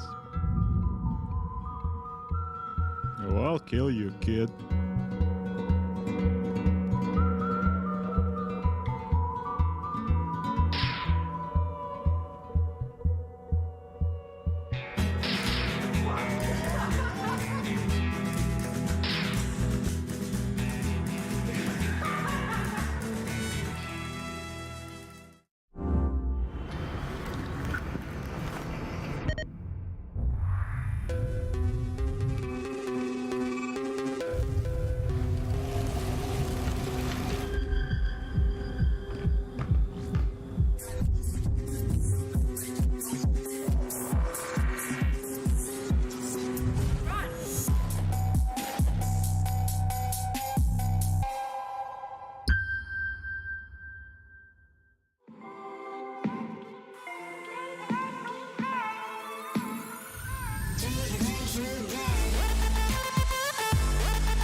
Power can be found in any number of places. Scientists will tell you that it comes in newtons. Gamers will say that it can be found in silky skills. We will say that the power lies in real thrills. In the play with perfect ping. In the runes and crystals. In every frag and gank. In your personal winnings. Lock and load for PGL Arlington. Hey, buddy! I said good day, sir! A fantastic Game 1 draft by Entity did result in them getting a win. So as we're jumping into game number 2 here, I have to ask my lovely panel Lacoste Gods Sheep. Hi. This Chen, we talked about it. It was a standout. It was the MVP. Two options. You either ban it or you pick it up for yourself. Isn't there a third option? You let it through again? Is there a third option? Not really. I think there's only really two. But is there an issue with that second one, right? Picking up yourself. Is it hard to play a hero that your enemy team is so familiar with and very intimate in knowledge on as well? I mean, the hero's just so strong. It's not like you need to figure out these like weird counters. He's very standard. He's like any other Zoo. You can deal with him with like AoE damage, clear like the Pango, like the Tide, like Wyvern, all this stuff. But I think like the biggest problem is just the healing in these mid-game fights. Like when you try and commit everything onto a hero and they just kind of, it all just gets mitigated. It's really hard to play around that. So more burst damage, more magic burst. They had a lot of physical, it felt like. I think the other route that they can go for is what we're seeing on the screen right now. Taiga playing that Marcy. I love they played it like 2 or 3 times so far on OG. Lone Druid, Marcy, and they even throw Io in that equation to be able to buff up the bear, something that can match the tempo, especially if Entity is going to play something as aggressive as they did in game 1. Yeah, that was going to be my next question is, we saw Entity have this, death ball lineup, this fast-paced, high tempo. How do you stop that in the drafting phase? Or do you just try and match it? You ban it. Just ban it, goddammit. There's a few heroes like Wyvern, I think, that are particularly good against the Zoo strats, although that's just not a hero that OG have really played at all. So I think it comes down to either preparing for it. I don't think you can just say we're going to go Zoo ourselves, because I think there's only a finite number of heroes in both these teams' hero pools that really enable it. So I think banning it's the easiest approach, like Sheep said. Yeah. It's what are you letting through? Because it's just what you're letting through. They do have like a lot of cheese. I think it's just, it was no one. I think there was an interview that just said that like this kind of way of playing is so, even though it's a normal death ball strat, it's just so like hard to deal with such like fast aggression with like non-greedy heroes when you're playing against that. You really have to reassess what you're doing, especially with Seb, who's played these super slow 5s, because it's just not going to work. Like I think Tundra Awaken were another team that sort of showed how to beat OG's like slowness at the very beginning. And this is really good too, because they were never like making any moves to stop Entity from farming their core items. Yeah, you talked about like potentially what do you let through if you're going to be banning. The bans from last game were the Puck, Nyx, Razor, Timber. If you want Chen to be placed into that, what are you more comfortable letting through? I think Puck can go through because they pick and play Puck themselves. I think it's just a matter of you get some extra bans when you pick those contested heroes of your opponents. And I feel like that's something OG just didn't particularly do in game 1. So when it comes to game 2, I think they need to basically take those extra bans, pick a Chen themselves. They love the Chen Shaker, pick the Puck themselves. Like, utilize the fact that you have some hero overlap and pick those heroes so you get the comfort of extra bans. Yeah, 100%. Well, the draft will be coming up very, very soon on your screens, and we do know that OG has the first pick, and they ban the Chen, like we talked about, let through the Puck, and pick it up themselves. Almost exactly what you just said, Gods. Poor Entity. They had that like, do we ban the Puck or do we ban the Timber? Sorry, it's like, oh god. Forever perpetual thinking.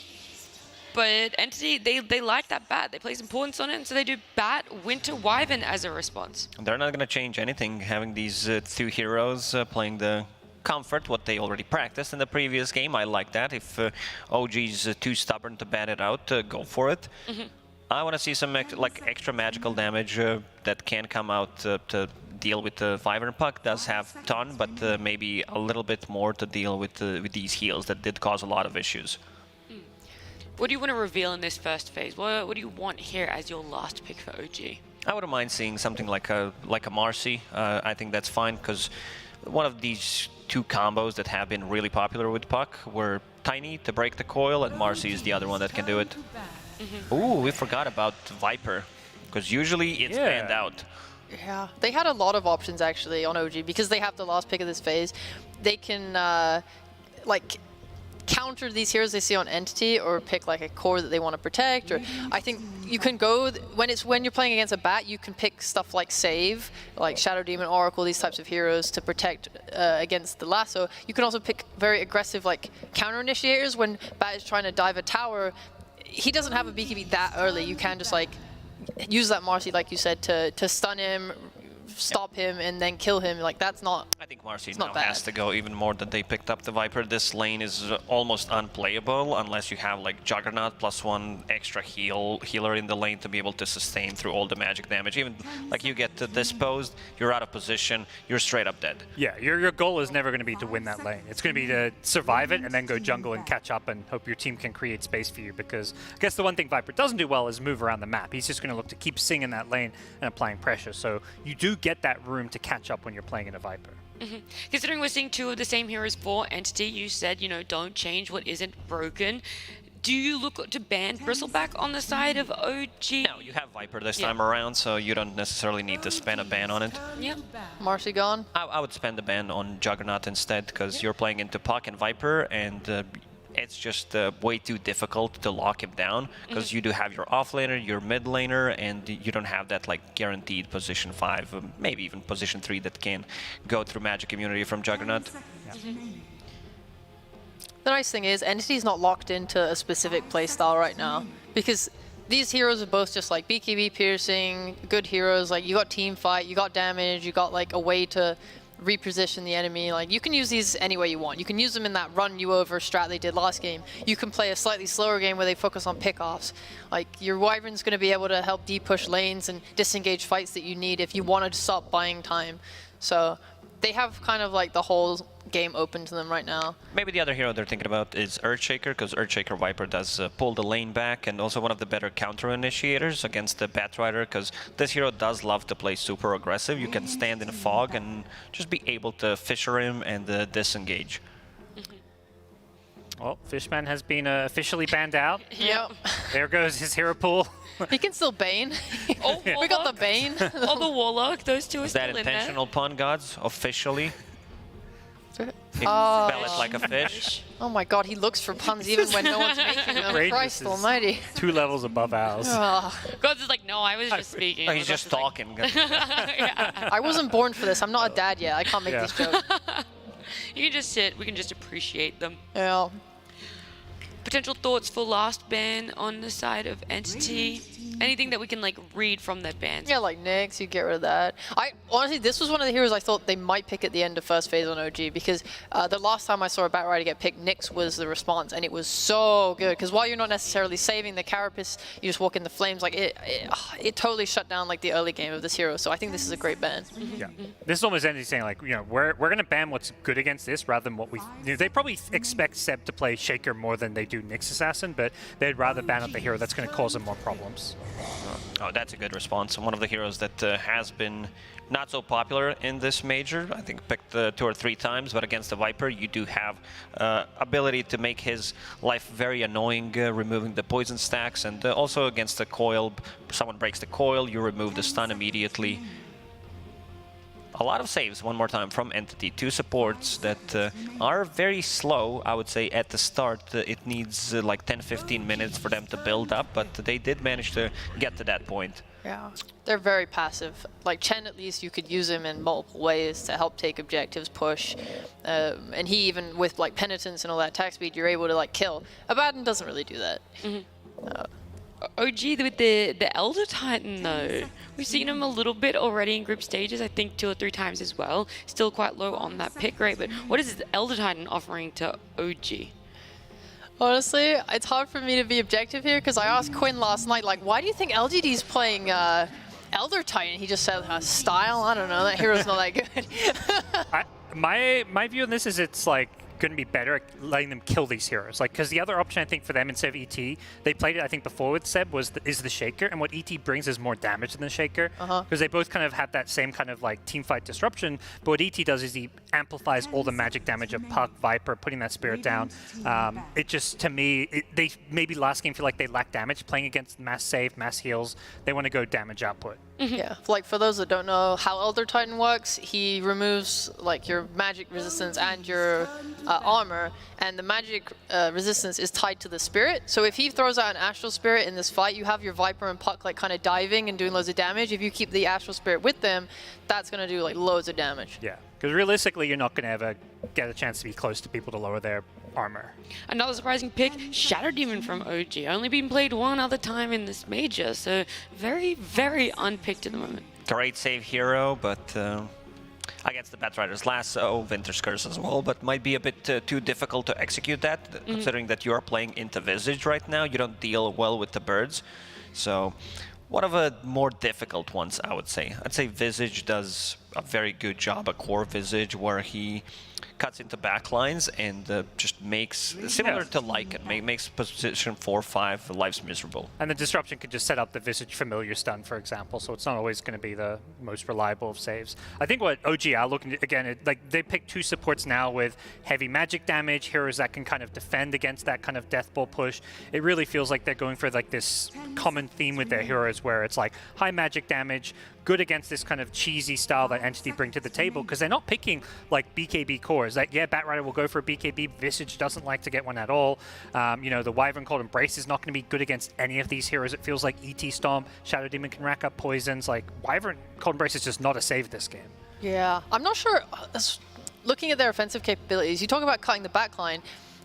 Is Toby very flexible on how he plays Visage? Because when you go this Wraith pack, the boosted bearing, you're very much like a walk with your team kind of hero, but he has the option to go the Ags. If he went like an Ags and an Orchid this game, I feel like that would be so incredible versus the Shadow Demon and the Elder Titan, who are going to want to sit back. Because you get like free pathing, you can just like scoot around. Sure, but too good of a snowball, because what they got with the Raid Pact, and none of the heroes on OG in the middle of the fight are gonna sit and kill Raid Pact. Maybe Viper, but these other 3 heroes, it's not their job. True. I mean, maybe they could pick something up that works with it. I know it's a very terrible win rate this game, this tournament, but Phantom Lancer is not like too terrible for OG this game. Visage and Abaddon have like no way of dealing with it. It's great at purging the napalm stacks from Bat, and Wyvern really struggles to kind of pick out the real one for his ult as well. So it's a good call. Some kind of a late game security. But I it's also Saberlight, though. No, Is he going to play some late No, game? I meant for OG. Oh, for OG. Okay, sorry. If they want to go something a bit more greedy, if they feel they have enough to sustain through early stages of the game, I wouldn't mind seeing Medusa. Because I like against Visage, against all of these heroes, they don't deal that much damage, and you're not afraid of Batrider because you do have Shadow Demon and ET to counter-initiate and also save you. Yeah, there's... I love Saberlight because I just don't know what he's going to do. We've seen his Blood... Oh, I was going to say, we've seen Saberlight's Bloodseeker, and I really like that one, but OG will take that. Maybe they could... Is Faceless still in the pool? It's not the best against Puck, but I've really enjoyed seeing Faceless like when China's played it. It's like something they're very good at. You want to like either man up against a Bloodseeker or you want a way to disengage and get out of it. Yeah. I still feel like the best pick to me that stands out is the Juggernaut, just having the magic immunity. It's just not a Saberlight hero. It's like, do they go for the pick that maybe fits the draft versus the pick that fits Saberlight? And I don't think he's played Jug this tournament yet, so... I'm pretty sure he can play it. Juggernaut, like one of the most iconic Dota heroes, so should be able to do it. And yeah, looking at how many BKB piercing abilities they have on OG, Bloodseeker, Shadow Demon, Ulti, Viper Strike. Like if you get purged by Shadow Demon and Viper ult, it's 100 move speed. You're not moving. Yeah, this is horrible no matter what because you're playing into a Viper. Like if you want to go straight for the lane, maybe you go for a kill lane with like a CK. Maybe you go for a like Nature's Prophet and outrange it. Maybe you go for Doom. Maybe. Maybe you do go for Doom. Maybe, yeah. Lock in that Doom. Yeah, finalize the drafts. It's going to be Saberlight on Doom. So now how do we feel about these tempos? Is this a different shift for Entity? Are we going to see some different playstyles for them compared to Game 1? Looks pretty similar to me. On the other side, OG, Bloodseeker, last pick, does give them a bit more like hero that will contribute in these early fights. But if you look at the tower damage, it's non-existent for OG unless Viper picks up the shard, which is still, you know, we're talking about sieging the tier 3 towers, so could be a bit difficult, and Entity might have enough time, even if the early stage doesn't go too well, to recover, because OG, I don't think they're going to be able to finish the game early, even if they have like a big amount of lead. Well, I'll give you two gods, Sheep, a little bit of space. Where do you feel like this game 2 is going before we jump into it? I think OG is going to even this one up. I think they've just kind of responded to the playstyle of Entity with their draft, even busting out some kind of non-conventional picks in ET and Shadow Demon. I just feel like they're going to be able to hold their ground against like the Death Ball, the cheesy pushes, while contesting Roshan. And I think that gives them an edge when they can kind of hit this like BKB timings in the mid game. Yeah, I think Entity is slow. Like Doom's going to want to get a Midas and farm. Abaddon doesn't. He's not going to be making big plays for you. Meanwhile, OG have like lane dominators in Viper. Puck is going to be able to just use spells. He doesn't need items to have impact. Bloodseeker is probably one of the fastest carries to like start interacting with the team. Like we saw EG play it where RTZ was getting involved at like 8 minutes. You know, with that speed, I think Entity are really going to struggle. Yeah, well, OG is a team definitely known for performing under pressure. So we'll see if the little chat between Game 1 and Game 2 is enough as we jump into it with Sunspan and Jenkins. Welcome back to game number 2 in the first round of the playoffs here at the Arlington Major, OG versus Entity. OG lose game 1, and Entity, I mean, they kind of snowballed through for them. I mean, I guess PSG.LGD really snowballed through the group stage, but Entity, they're kind of picking up where they left off. They've picked up these kind of non-traditional ones, if you want to call them that, for Saberlight all tournament long, which I think I speak for you, based on the amount of games that we cast of Entity. They're probably the most entertaining team here at the Major, outside of PSG, but they're just winning everything. So that's not fun, right? You Don't speak for me. I hate Entity. Okay. And why is that? No, they're fun. They're extremely fun to watch. I mean, they're 3 offlaners. They play really unconventional. I don't know if it's because they had to. Seb, you have to hold that thought, Jenkins. I'm sure it was a very eloquent thought at that. It wasn't. He's taking a ton of damage, but looks like he's going to be able to walk away and have enough time to go back to the fountain if he wants. Yeah. And he gets away with 4 stick charges. That's actually almost maybe a benefit here. That is pretty good for him. He's rushing his Tranquil Boots as well. So he's going to be real happy about that, not dying while going for some greedier style items. Yeah, but the thing that we love about Entity is the fact that obviously there was question marks about Stormlight. That's a great book, by the way, just throwing it out there. But Saberlight playing position 1, as he is obviously a position 3 for TSM, but they're picking a lot of these heroes, and they did this with Pure to some degree as well, with like the Doom carry and whatnot. These are heroes he plays anyway, as offline. Like, even the Bristleback, although it is more of a position 1 these days, obviously he can play it. Yeah, in retrospect, for how Entity played during this season of DPC that they've done, or this tour that they've done exceptionally well in. Yeah. They've excelled, and it's kind of with offlaners in the safe lane, even though it is Pure. So the stand-in in retrospect makes sense, but I think a lot of people are like, this is an offlaner. Right. What are you doing? I mean, I thought the same, but they got these beefy boys, and they're playing position 1. I'm always a fan of that. Look at the mangoes. He's queuing up a bunch of mangoes. This is the Chad way of playing Visage. This is definitely the way. Yeah. Fishman, what are your thoughts on the old Abby being picked? Not a hero we get to see all too often. No, I mean, Abby in this game is really good against both of the Viper. Either side lane he can play in, and it's good because you can take off the Shadow Poison. But he doesn't have it. He has a Disruption, uses it to protect the Courier. Yep. Disruption is an okay answer to Abaddon. I mean, once you get that Curse of Avernus, I mean, that ends up being kind of a silence onto whoever you end up disrupting. And you can disrupt him during his ult. That's true, but it's a position 5, so I don't think you care as much about that. You can also purge the shield. Now that I'm thinking about it, Shadow Damage is a pretty good answer to Abaddon. Yep, for sure. Although I would say the break that comes out of the Ags, not that he's going to get an Ags this game, not that great against Abaddon because you can still just activate it. So you need to couple that with like a silence on top, which, It is Taiga playing it though, so this is a pause 4. Yeah, could get some farm. He might actually get it. He's got it queued up, I believe. Yeah, he does. He's got some high aspirations. Wow. My boy. Okay, that's a little surprising because there's not like a Bristleback in the game for like the true break. Nah, but obviously against Abaddon, if you're able to combo it, can be really strong. Good. It's really good against Bat, I think, to just disrupt him in the fights. When he BKBs, you ult him, and he can't do anything. He's all based on move speed. I do feel like it's a pretty good Bat game for Entity, despite, of course, always first phasing this hero, it seems. They seem to get away with fairly good Bat games where it's like, yeah, there's a lasso counter in the SD, sure, but there's nothing to purge the stacks of napalm, which is kind of what counters this new age Bat. It's not about the lasso. It's all about that napalm. And what do you think of OG's lineup? Their response to, obviously, I mean, the panel did talk about it. Entity, very similar lineup in terms of like the pacing, which shouldn't be a surprise coming into even game 1 because they've been doing this the entire group stage. As we're going to see the Astral Spirit come out from Seb, Kataomi. Let's take heavy damage, but we'll live. We're going to see First Blood, Amar. Okay. Ends up getting him in the end. And Taiga will be the trade on the other side of the map, so it's a 1-for-1, although Fishman getting chased by Yuragi. Getting that extra movement speed, gets off the Aphotic Shield. It looks like it'll just delay the inevitable, which will be the kill for Yuragi, who actually gets the bounty rune as well. But yeah, this OG lineup, their response to Entity. Well, laning seems to be the name of the game for them. They're doing very fine in all of the lanes. They're winning all of the lanes, such that Saberlight is having to go and cut the creep wave with boots. Second, and of course that does get interrupted by the stomp, even pre-tips, which is quite aggressive, I will say. It's good. And Saberlight, I mean, he's playing in the off lane. Is this something that they just wanted to get a good matchup for, like in the bot lane especially?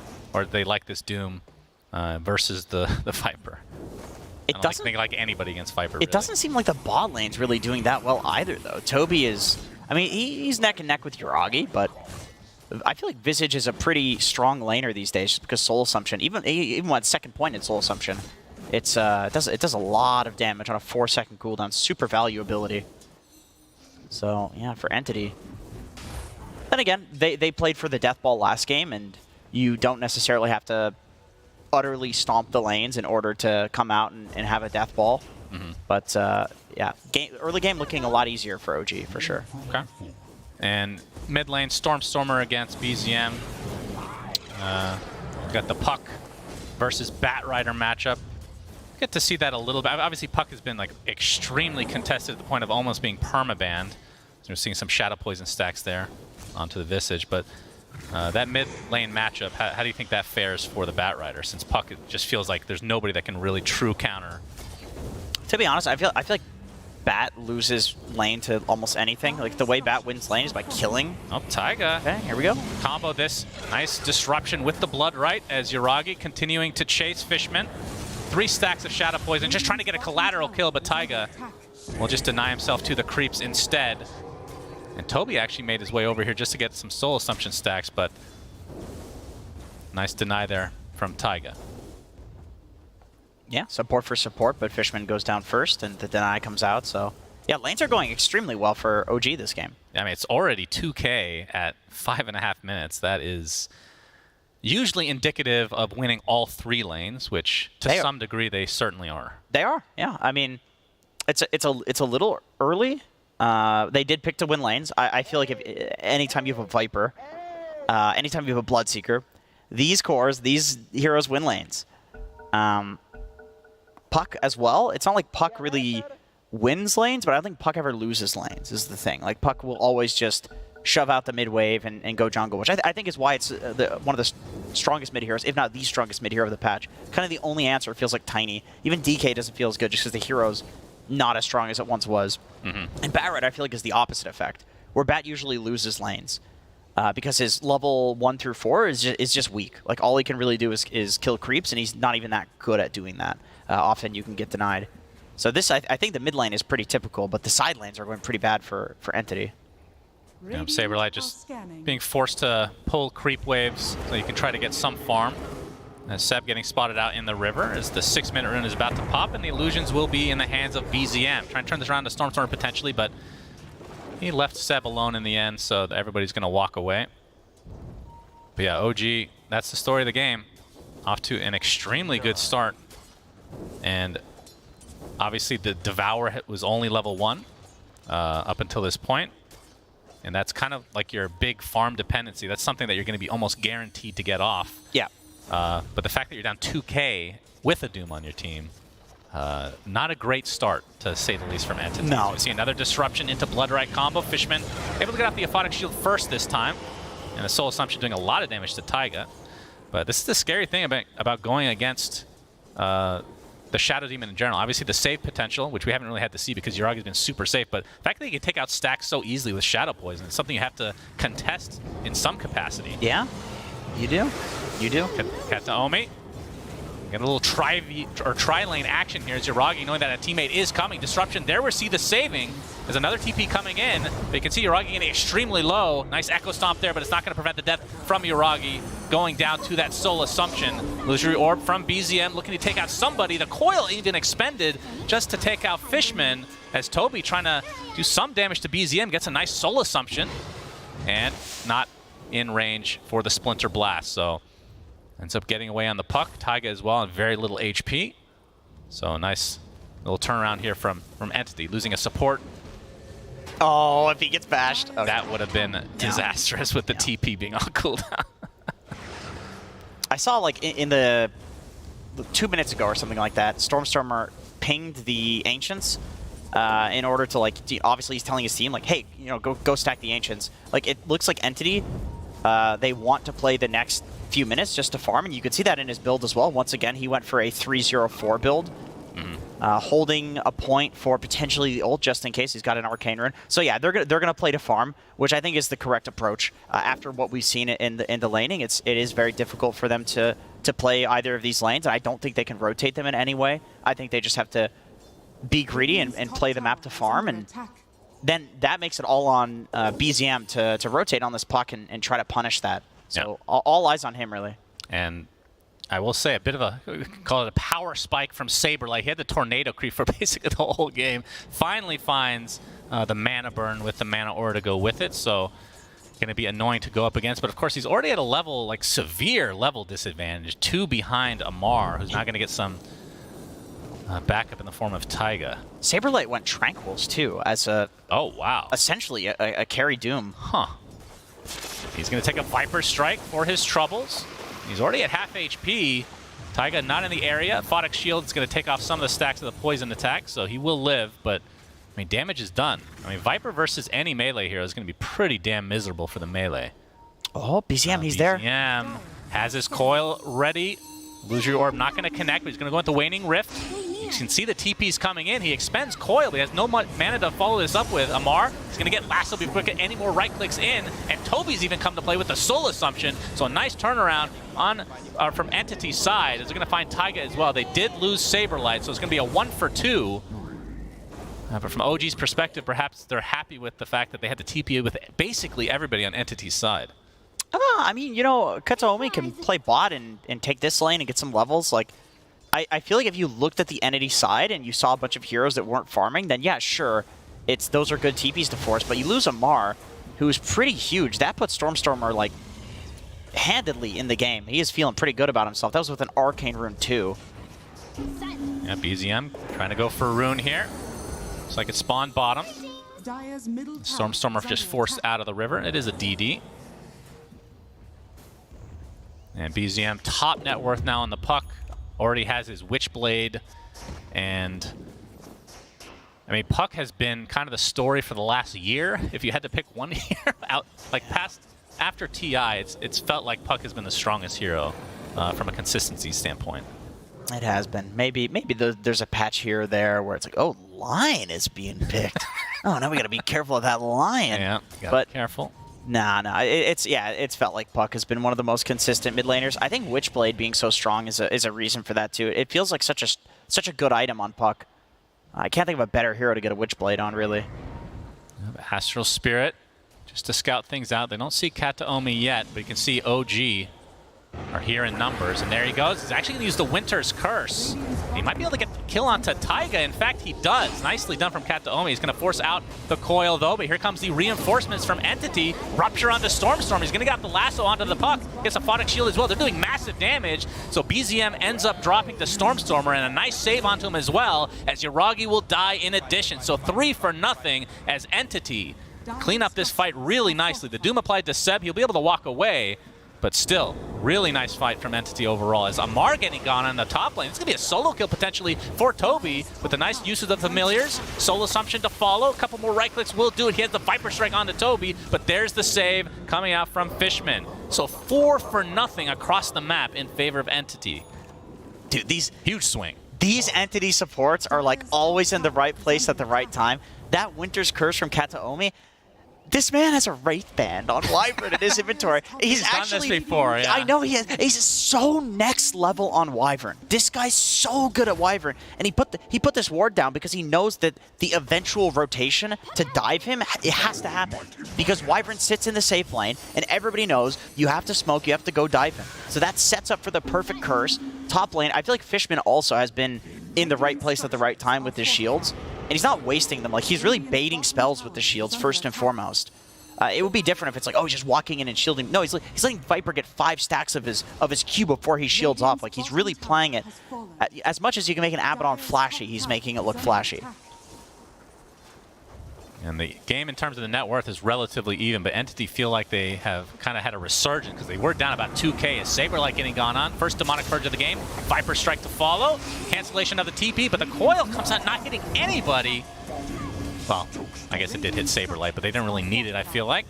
As BZM will net himself another kill into the game on the Courier. It's very important. Saberlight is OG's saving grace right now. He's having such a tough one. Yeah, but, I mean, Doom has comeback potential, right? He just picked up the Midas, and we talked about the Devour. Level 3 Devour, yeah. He's going 1 for 1 in the Scorched Earth and Devour. Because he knows, I mean, both are honestly farming abilities. The Scorched Earth is pretty good for farming like multiple camps at once. But, you know, he's not the true carry. Like, we've seen a lot of teams like BetBoom, for instance, with the Hawk. Like, they basically had their major run because of the Visage carry, Nature's Prophet carry. Like, there's obviously carry potential in the Visage, as well as the Batrider. Batrider's late game. If you get to the 25 Talon on Bat, and you get a refresher, the Flame Breaker applies 2 sticky napalms, it's like 10,000 damage in the combo. His late game is actually insane. It's just hard to get there. Because it takes so long, 25 minutes. Usually you win on Bat before that. Usually. Yeah. Or lose. Or lose, yeah. As you can see, Stormstorm working on the BKB now. Still Wraith stacked. Pact was online for Toby. Pretty damn early, 14 minutes. But yeah, the story, like you said, is Saberlight and his rough start to the game. Stormer is going to get a sticky napalm stack onto Seb. Flame break into the lasso, but the TPs are coming in the form of the Bloodseeker. But looks like Seb is going to die nonetheless. Saberlight attempting to TP out. And this time, no cancellation, although he's ticking really low on the base. Oh my goodness. He even bought a Fairy Fire to try to not die. Yeah, and I don't think he could buy a second one either because it would be on cooldown for 5 seconds. Maybe if he got a raindrop. That was still really next level that he buys the Fairy Fire and Fountain. Yeah, that is that feels really bad. Yeah. So for Saberlight, that is his 3rd death of the game. He just bought a raindrop. He buys one after the fact. That's yeah, it's probably a good choice. So he's feeling more like I would say a position 3 Doom, but not even that. Really. He's slowly going down that list. I mean, we've seen position 3 Doom have an okay game and still kind of be leading or close to leading in net worth. Yeah. So this is like a really bad start for him. That's a toughie. And you're right, without that, I mean, Entity, everything else they've done has felt pretty damn good. Huh. Doom has a 30% win rate. Huh. That is interesting. That is worse than Earthshaker, which everybody has been very negative about, I gotta say. Yeah, that's true. OG smoking up. Seb, his smoke's gonna break. Kataomi. He puts down a ward, so you can see both Toby and Kataomi here. Looking to take out this tier 1 tower, but they know that the defense is here from Entity, at least in part. And they do actually get the deny on the ward, so nice play from Entity without having too much information here. So the tower's going to go down, but it will be denied from Toby. Echo Stomp, but the Aphotic Shield to dispel.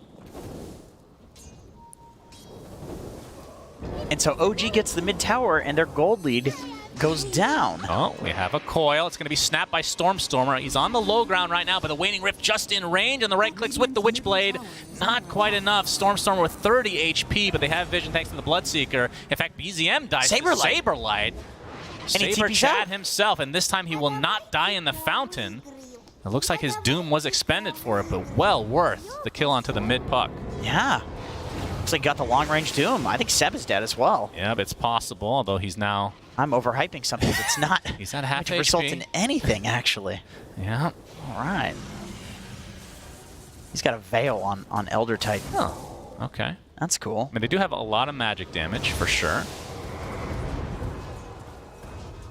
As Entity going to smoke up now with the BKB available for Stormstormer.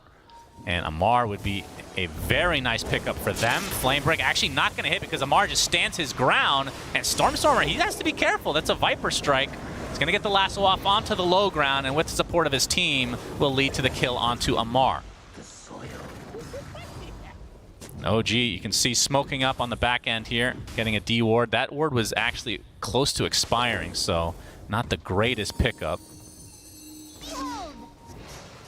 So Stormstormer, that's the BKB reveal. There's not much that they can... Ooh, very close. I thought that was going to hit for sure. Almost cursed him. There's not much they can do to him through the BKB. Like, he needs to be ruptured.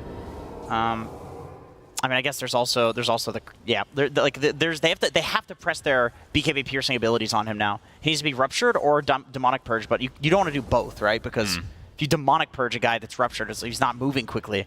So, you know, doesn't make any sense. I had to just check because I was looking at the net worth here on the left, and Taiga's last, right? I just wanted to see if he changed his build, his mind. Nope. No. Arcane Boots Ags is still what he's going for. Yeah. Which, and we haven't seen that many. I mean, in the past, obviously with Shadow Poison stacks and whatnot, but it feels a bit of a grief maybe to be taking that in a time like this. You know what? You know what I totally forgot about? Demonic Cleanse. He's actually got something to take off the napalm he does stacks. have shard already. Okay. Yeah, he went for an early shard. Okay. So he can take off the napalm stacks for 7 seconds. That seems pretty powerful. Yeah. And if he gets the Ags, gives him 3 charges of that. Oh, that's right. It gives 3 charges of Demonic Cleanse as well as Demonic Purge. Yeah, both. I forgot about that. So he can cleanse 3 of his guys and then disrupt the 3 BKB cores on the Demonic Purge. That's pretty cool. Yeah. Saberlight getting gone on. Earth Splitter connects as Taiga's in the area, but you can see Stormstormer coming out to help. But Saberlight is dead. The coil was there. He's gonna have to break in through that BKB. Lasso. Gonna bring Seb back despite the disruptions. We're gonna have a pause. Uh-oh.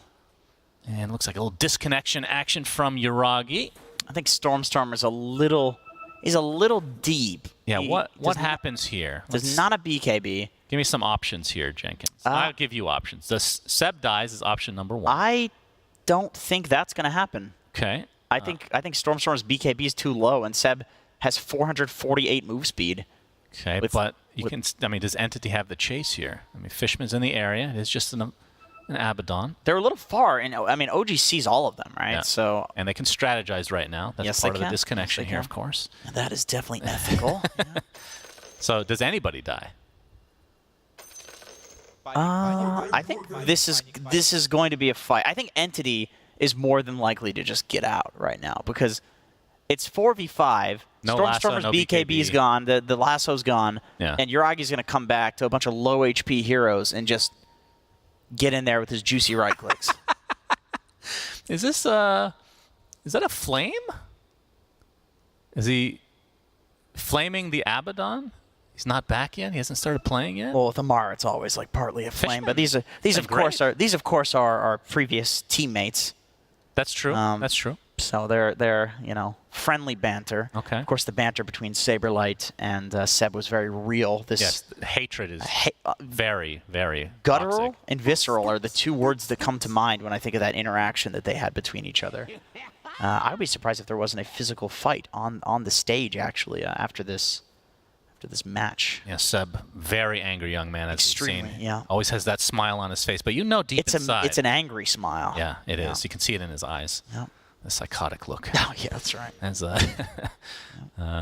okay, so you think that Entity will back up here? I mean, obviously they don't have the Doom. Are there TPs from the Bloodseeker? He's TPing already, so 0.1 second. He's getting in there. TP. Yeah. So got a BKB. The TP actually is what crashed him, I guess. We figured it out. The particles are just it's this OG logo. It's just too many polygons. You have to reserve that for like a Morphling. That's like 6 Morphlings right there. Yeah. Yeah, that's going to be a meme for the next 10 more years. They will never have that new polygon. I mean, it's just water. So shoutouts to the 3 Morphling players in chat. That's true. Nobody really actually complaining about. It's just turned into a meme. Nobody actually cares. Nobody cares. Nobody plays Morphling, and everybody that plays Morphling, people hate those people that play Morphling. Yeah, they're not good people. Yeah, there's like 20 heroes you could probably put that attached to as well. What do you think the worst people are that hero spammers? Well, who's the old techies, of course, because I know Slack's on a very deep level. Yeah, they're pretty. But that's the old tech. New one's fine. I feel like Dark Willow is a big one. Really? Yeah, it's like there's a bit of a perversion there. You know I'm gonna say a hero that's actually picked consistently is Viper, or a Veno. Really? Very toxic heroes. I don't know. I think Morphling is high up there. Ursa players, Ursa, Troll, and Monkey King. The guys that just want to hit you are often just savages. Yeah, I mean, picking Troll, knowing that the ult will basically lose you the fight. Something has to be wrong. Something has to be wrong with your head. That's true. Yeah, a lot of these people are playing from asylums out there. Some great internet connection these days. Yeah, they do. Yeah, they got that 10G, bro. Well, looks like we're ready to go, and we'll see what happens. Like you said, the Bloodseeker ready to TP in, but Entity continuing on. Kataomi with his ult available. He's going to use it, and looks like Seb is going to be the collateral. Fishman is going to get an easy kill, although he's completely surrounded, so it might just be a trade. He's going to pop his ult, attempting TP, and Yuragi with no cancellation. That is the counter to Bloodseeker since days El Memoriam, or whatever the hell that saying is. As Kataomi tries to save himself, but it kind of sets up the Nether Toxin, so OG able to get a couple, or 1 kill out of this. Obviously, it was set up by the Saberlight pickoff early on, about 10 minutes ago before that pause. Yeah, that was 10 minutes ago. Yeah, but 12-9, this is, I would say, it feels OG favored, but is there like a power spike like last game where Entity's like, okay, this is the time where we're going to just roll over OG? They're looking for those BKBs. Yeah, no doubt. Yeah. Black King Bar almost completed on Saberlight. Needs about 100 gold once he finishes that succulent creep in his belly, he will, of course, get that BKB finished off. Boy, this is, this very rough farm. We keep bringing it up. I cannot remember the last time I've seen a Doom at any position, even a position 4, be this low on farm. He's more farmed than Amar now. Wow. Yeah. That is a good point. It is Doom versus Viper, though. That I feel like that's... Viper falls behind. Yeah, I mean, Amar, and he's going for his classic Manta build, by the way. Okay. So... And what's the story behind this build? The story behind this build is that every single time I see it, I'm confused, and then he keeps going for it. Okay. But I'm just not big brain enough to... That's another dispel for the sticky napalm, I suppose. Yeah. Yeah. As Entity now going to smoke up. Taiga getting some warding action in the enemy triangle. Saberlight.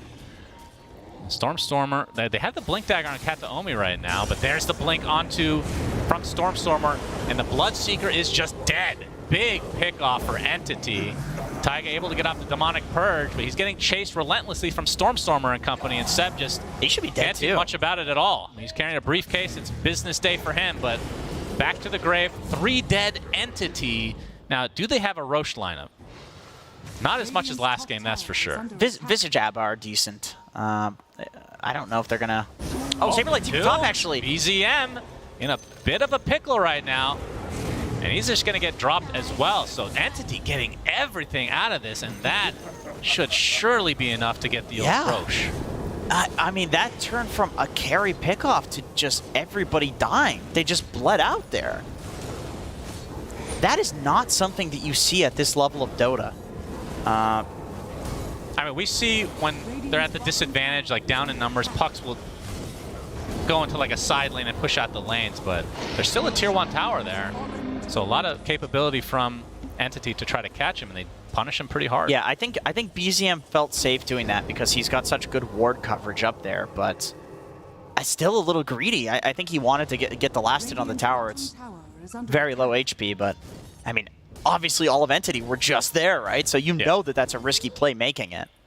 All right, well, Stormstormer with the Aegis on the bat. And the momentum certainly feels the way of Entity at the moment. Yep. Fishman's got a Holy Locket. So that's pretty nice for just manning up against the Bloodseeker, the Coil, the ET Earth Splitter, all this ground-targeted BS. We have a Coil in the top lane. BZM, he's the one that has to be careful, although Lasso's not up at the moment, so we'll Illusory Orb away. And Seb and company, they actually want to fight against this Aegis at the moment, as there is a Viper Strike, but Amar is the one getting chased for the most part as Stormstormer. Has to be careful with the Rupture. Toby, he's going to turn into the Stone form thanks to the Shard as the BKB is activated from Saberlight and company, but Yuragi is trying to right-click, but a nice Winter's Curse comes out, but it's on top of a Lasso as well. Kind of a weird combo here, but Yuragi, he's taking so much damage. A nice save from Taiga for the time being, as Yuragi extremely fast, and he's just going to be able to walk on out of there. 50 seconds on the deck for the Visage as 2 kills clean up from OG's perspective. Saberlight looks to be next. Big turnaround from OG as they find form, and Stormstormer comes back in, and he has that Aegis looking for Amar, but Amar's just fine. He has no BKB. His Blink's down for 4 seconds. Completely surrounded again. Viper Strike to follow, so Amar will be the sacrifice, but triple kill from BZM, and OG take a fight against an Aegis and only lose 2, as looks like Seb ends up going down to the Flame Break damage over time. Yeah, he's a pathetic support, so he does go down. Literally everybody's dead on Entity. Yeah, that makes sense. Well, Taiga, he wants his Aghanim Scepter, and after that fight, I think he deserves it with the saves that he pulled off. I gotta say, Entity... And he has a Philly Stone. He's got that Philly Stone. Entity layering the Winter's Curse and the Lasso. I think if they don't do that, then maybe that fight goes quite a lot better. I mean, it was a decent curse. Like it caught Yuragi and Amar together. Just Amar was hitting up to the high ground, which is a little weird. Yeah, that was like... Stormstormer's Lasso came a little bit later, so thought they definitely had time. But the fact that Yuragi lives, look at his movement speed.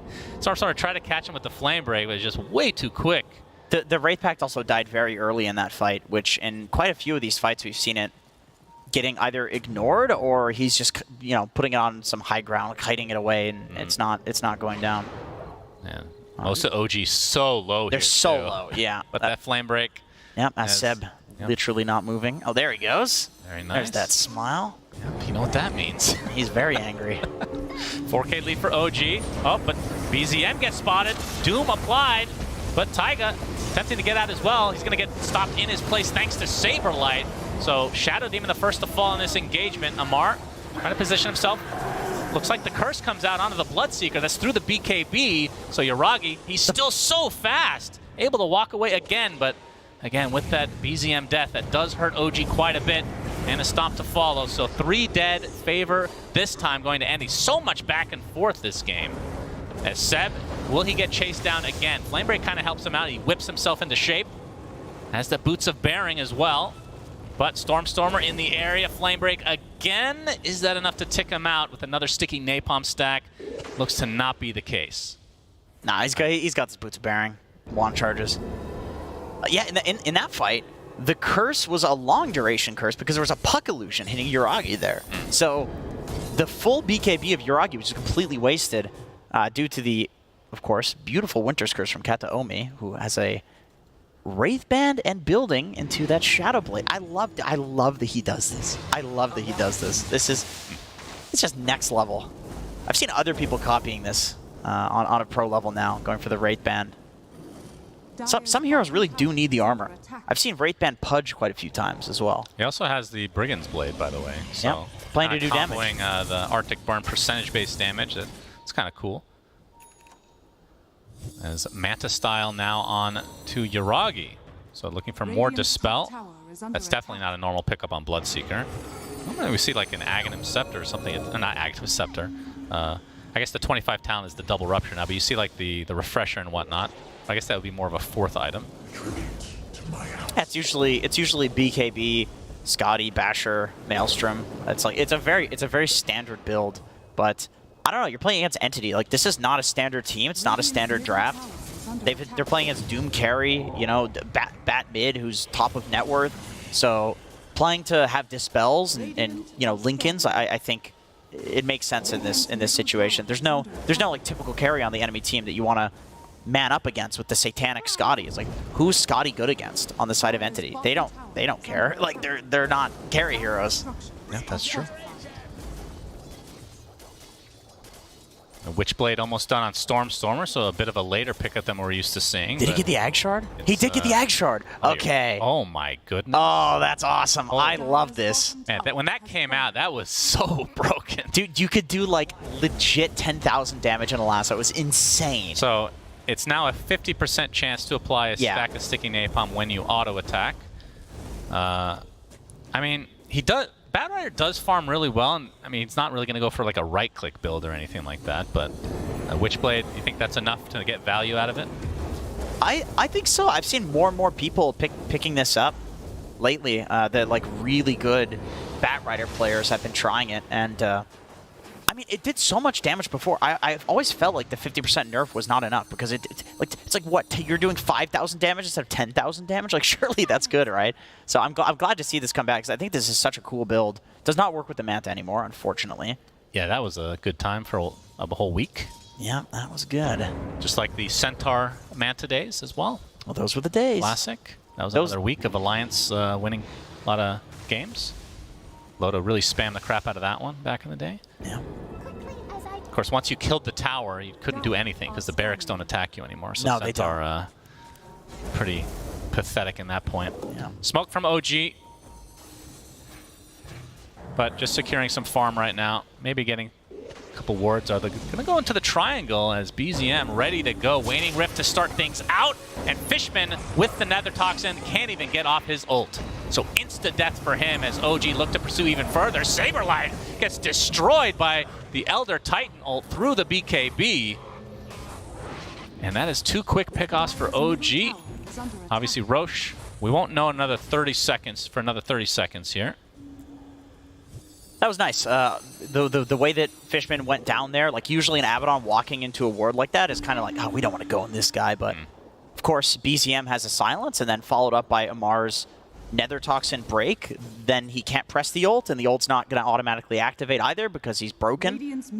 So very nice comboing from OG there. Also Viper striking him, so he gets stuck in it. Yeah. Yeah, that was nice. They have the solution to Abaddon in this game for sure, and then the SD as you mentioned earlier. The SD also feels pretty hard to be an Abaddon in this game. BZM, I mean, he's had this Linken's for a while, but like super value game against the Lasso and Doom. So Saberlight sticking with the mana burn to try to have that as the Linken's breaker, but not having a Centaur stun. Although I guess he does have a blink to go along with it, so maybe he does go the Centaur in the end. But looks like OG gonna get a freebie Roche. And that is Roche number 2, which means a shard will drop and likely Yuragi to take it. So we're going to see the pure damage coming out from the Blood Rage. Yeah, he was going to buy that anyway if he didn't get the shard from there. It's a standard build on the hero. He's thinking about it. He is thinking about it. So, you know, let's see. If they want to go high ground, obviously Vipers is pretty damn good. You already talked about Shadow Demon already having that along with the Aghanim Scepter, so he 3 charges. Oh no, he gave it away. Did he? What did he give? Oh, we have the Lasso initiation, but an instant rupture on the Stormstormer, killing himself through that BKB, but looks like they're focusing on Amar. He's able to get out thanks to the disruptions, but still doomed, so he might tick out in the end, but the Stormstormer initiation completely punished from OG. They find him pretty much instantly as Yuragi kind of put to a stop thanks to the Winter's Curse, but now we have a coil onto the high ground, Blood Right to follow. Toby looking to not break himself out of that coil. He's going to get saved for the time being by Kataomi, but there's so much magic damage to follow it up with. Surely he's going to be dead, but a buyback comes out from Saberlight. And now, see the Echo Stomp from Seb onto 2 heroes as Toby stuck inside the Blood Right. He's silenced from the Waning Rift, but has that Soul Assumption to follow, and the rest of OG now on the run because that's 2 buybacks coming out from Entity. And Seb will be punished, but again, that's just 2 supports dead as Entity kind of getting destroyed in their own base.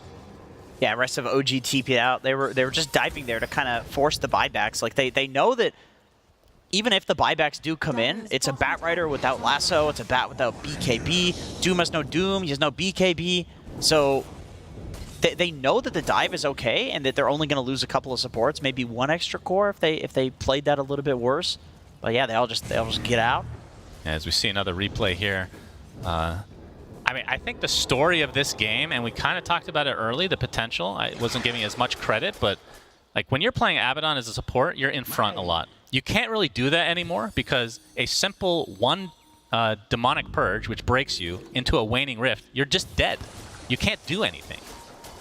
Yeah, they've Demonic... I mean, he needs to get like a Lotus Orb or something, but then again, there's 3 charges of the Demonic Purge. Well, then you're still broken even if you have the Lotus. Exactly. You need a Linken Sphere on Abaddon. That's not very... Yeah, no, so he's going to have a rough game the rest of the way if he's going to be frontlining, which he can't do, I think, anymore. I believe the term is that he doesn't get to play Dota in this game. That's what people would say, is he doesn't really get to play Dota. Which, you know, it's a position 5, so it's not that big of a deal. However, I do feel like in a lot of these games, Entity has relied on Fishman making really solid plays, whether it's on the Chen or the Bane. And so having Fishman in particular not able to really play the game feels a little bad for them, because I do feel like he's had a really huge impact in all the games. Yeah, but he does have some farm, and that's the beauty of current Dota, right? Like if this was a few years ago, he would have like 2K net worth still. That's like, true. Literally. That is true. It's such a giant difference. So he still they have some Philly? impact. Now he's rocking that Titan Yeah, it sliver. looks like Amar was the recipient of the shard, so they're going to be able to push these towers way faster now that poison attack does work against them, along with the minus armor aspect. Yep. And Yuragi, oh, he's going to get lassoed to start things out. He's kind of separated a bit here. Saberlight comes in as well, looking to get the Doom off, but not needed. Yeah, BZM, he has to be careful because there is still...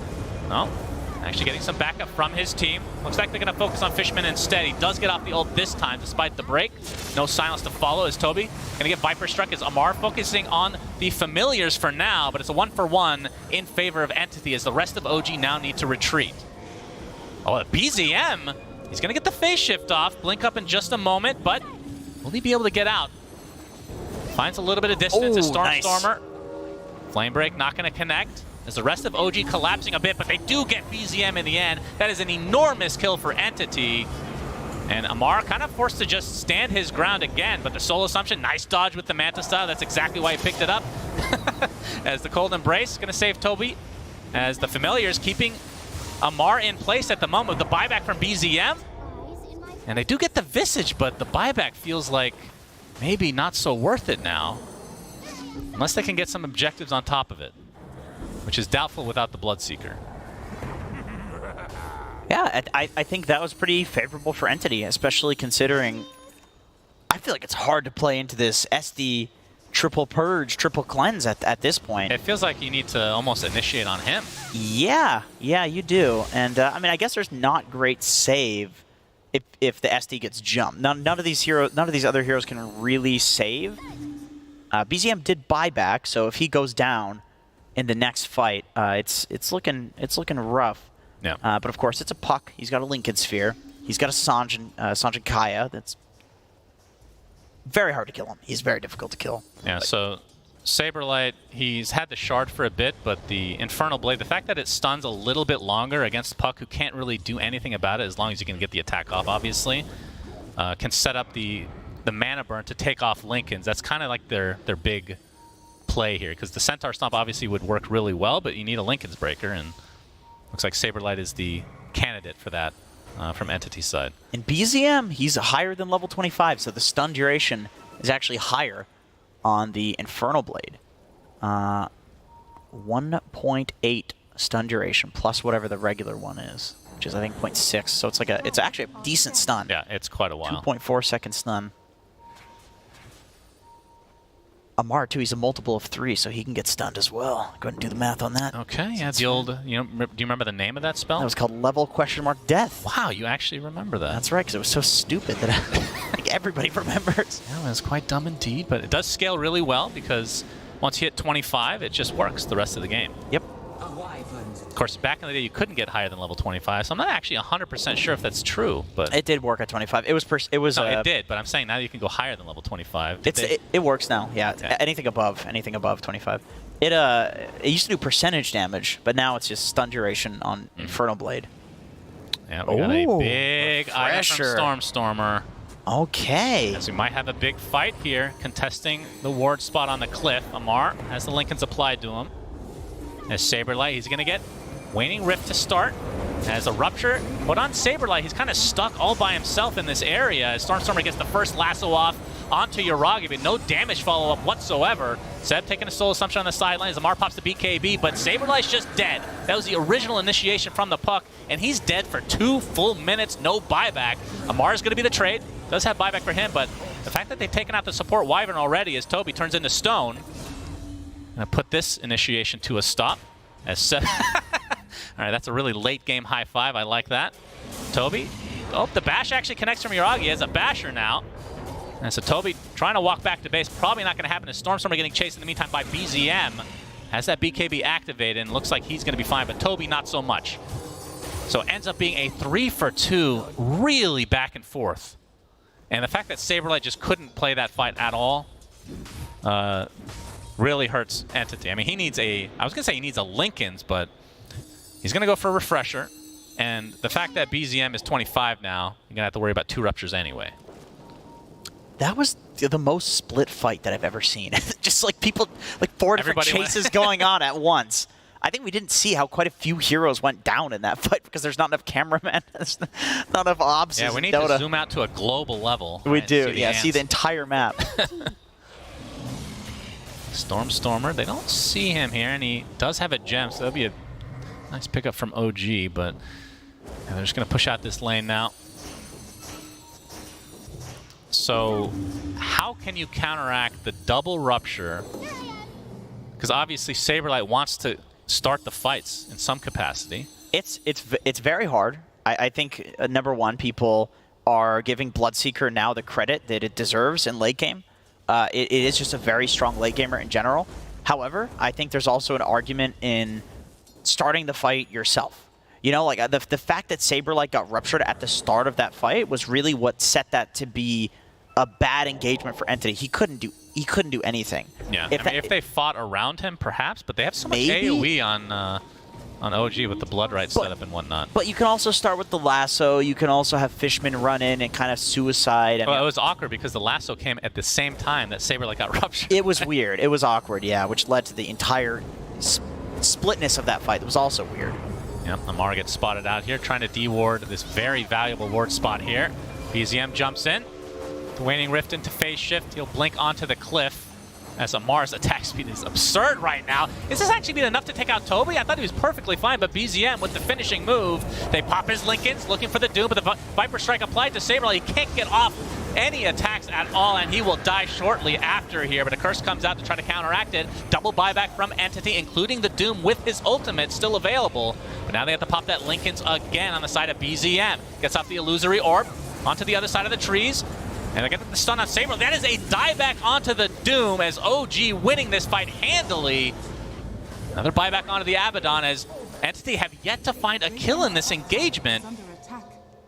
Looks like BZM's going to be able to get out, and Roche, we can see, is up in 20 seconds, which is pretty timely if they're able to scout it out.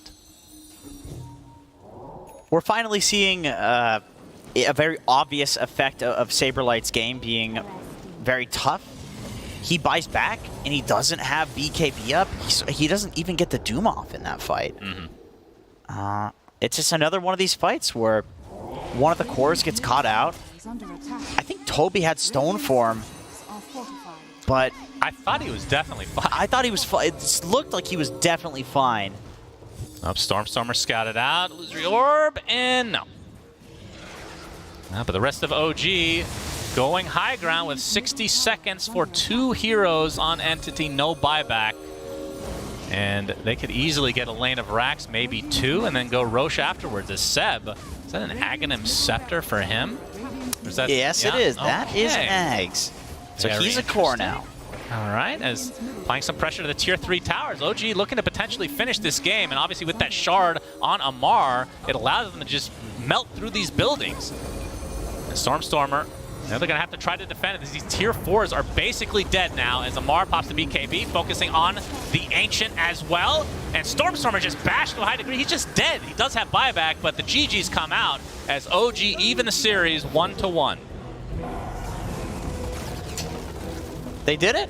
Yeah, I mean, the way that they fought was extremely high level this game. It was very split in a way where I think, like, if you're not mentally prepared to engage in that chaos, you could easily lose by splitting up in a fight like that, right?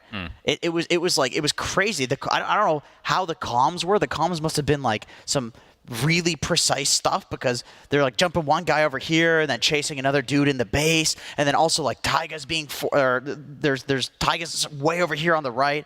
Like that was just absolutely insane team fighting. I agree, Chad. As I have an aneurysm. Why do you just stop it? I don't know. What is wrong with you? Well done, OG. Good job. Yeah, I feel like the story of the game, obviously, I'm always a negative person. Saberlight's one of my favorite players in the scene right now, but he had a very rough game. It started from the very beginning against the Viper. He didn't get a good creep for quite a while.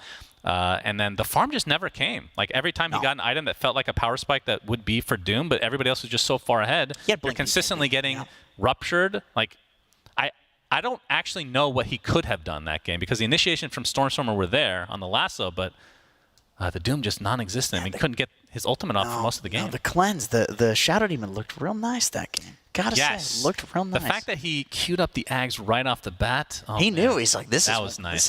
This is the timing. That was good stuff. But that's game 2. So this is going to go the full 3 games in this upper bracket. Let's see what the panel has to say about game number 2. That is a very good question. What do you guys have to say, especially about that Saberlight Doom and sort of his rough start and how he progressed later into the game 2? There was a Doom in this game, guys? Yeah, you guys see a Doom? I did see him. He was tanking the ruptures for his team so they could carry the game. They let him another down. body. I was far away from a TV, so I had to take my glasses, double check, just to make sure that it's actually the Saberlight playing Doom, and it did, because at one point it was just Tranquil Boots, Hand of Midas. Me and Parker are sitting in the green room trying to figure out, like, does he have another item? Yeah, Blink's coming on courier, right? What is his net worth? Yeah, he had a rough one. Extremely. But we say that Saberlight himself had a bit of a rough game. Ultimately, it was back and forth. OG didn't have the cleanest game either. Entity also not looking as great as they did in game 1. And I want to know why some certain initiations or fights went to the favor of OG and why some went to Entity. This fight is so important, if this is what I'm thinking. Into Aegis, yeah. Yeah, where they just use their Wyvern Curse and the lasso on the Bloodseeker, and he gets away. He lives because of it, and you're using 2 of your big controlling ult spells.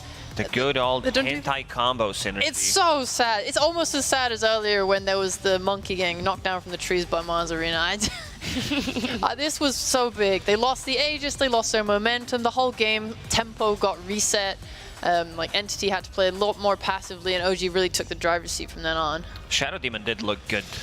Did this pick up a hero that we don't see, like in the DPC tours, did pop up a couple of times, and here it looked amazing. Picking up that shard, fighting the big boy Philly, managing to farm the Aghanim Scepter, having a triple dispel mechanic on a course that do have 2 Manta Styles, that do have 2 Lincoln Spheres, and then having a break mechanic. We saw Abaddon also a couple of times dying because he uses ulti on him, or it was Viper keeping him inside of Nether Toxin and the Puck silence, so he can't get the ulti off, and they burst him before Abba gets the ulti. You say that Entity missed their window, especially after losing that Aegis. What was that window? Like, what timings were they looking for, and like, how did they miss it so much? Was it just that Aegis? I think it was the Aegis with the BKBs, but I think Saberlight's items coming up so as late as they did just really kept pushing their timing a little bit further back, and by the time, you know, they came online, it just felt like OG had too many items. Obviously, Lacoste touched a lot on the Shadow Demon, getting so much value from the cleanse against Sticky Napalm, Arctic Burn, against Grave Chill, but it just felt like that Aegis is where they have to win the game, and even already then, that Aegis with their other item timings was a little bit later than they would have liked, because the longer this game drags, it just gets harder and harder. Yeah, with the items, like these 2 Lincoln Spheres, especially one on Puck, makes game very difficult for Entity to control, because their control is Vibrant Ulti and Lasso, and then you're not going to be able to, like, they don't have abilities that can proc the Lincoln Sphere other than Visage, and if he's not close, that means that Puck can do whatever the hell he wants in these fights, and we saw BZM multiple times using Orb, not caring, and this was Puck who, like, still not even is 6 slotted. Does have a Spell Prism, does have Octarine, Korkai, Sanj, but if he had Overwhelming Blink in there as well, these late game Pucks is just very difficult to control. OG did a great job of setting themselves up for success from the beginning as well. They did a lane swap to dodge the Viper into Abaddon lane. Like, I think in 5 minutes or so, they had like a 2k net worth lead. They did like a great job. They just gave themselves the best lanes that they could, and then took really good fights after. Well, seeing the scoreboard, MVP for this game, you know, the person who was really doing it for OG to tie up this series.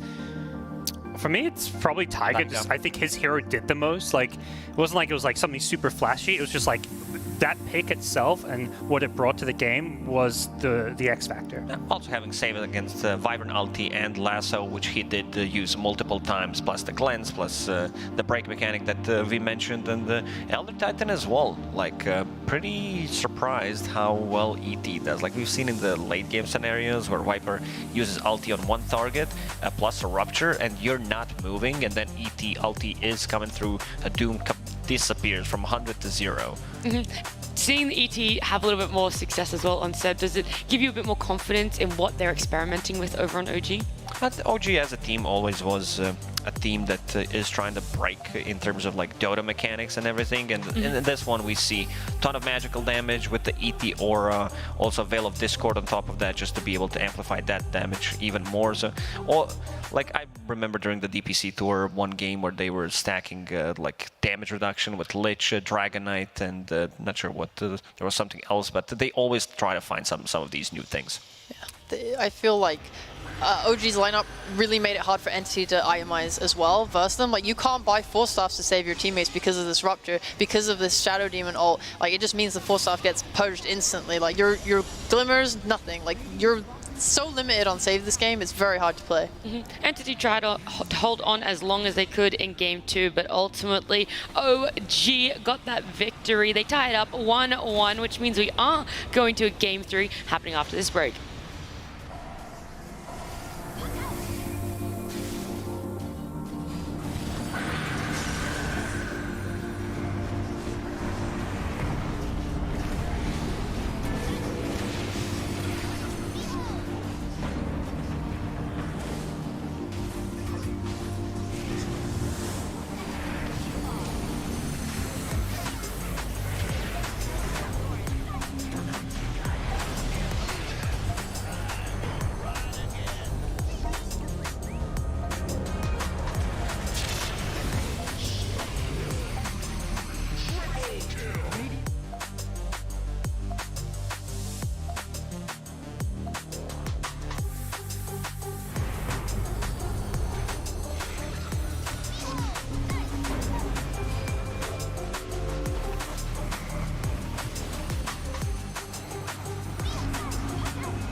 everybody. We are here at the Stockyard, and I met a new friend, the U.S. Marshal, in fact. What was your name, sir?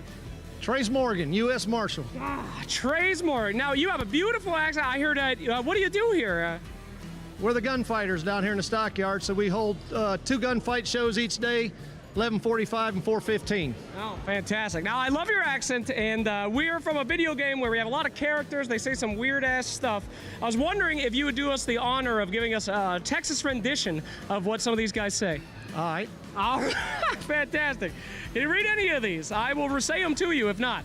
Well, like I said, I ain't got my glasses. Oh, okay. But let's blow it up so a blind guy can see. Let's see. Here we go. There's a fine line between bravery and stupidity. Oh, that's a good one. There we go. Good news travels slowly. Bad news has wings. Oh, beautiful. Now, this is the most important one. I will do this as our last one. From the ghastly Erie, I can see to the ends of the world, and from the vantage point, I declare with utterly certainty that this one is in the bag. Yeah! All right, fantastic. Thank you so much, sir. We'll check out the gun show. I hope you live. Don't worry. All right, thank you.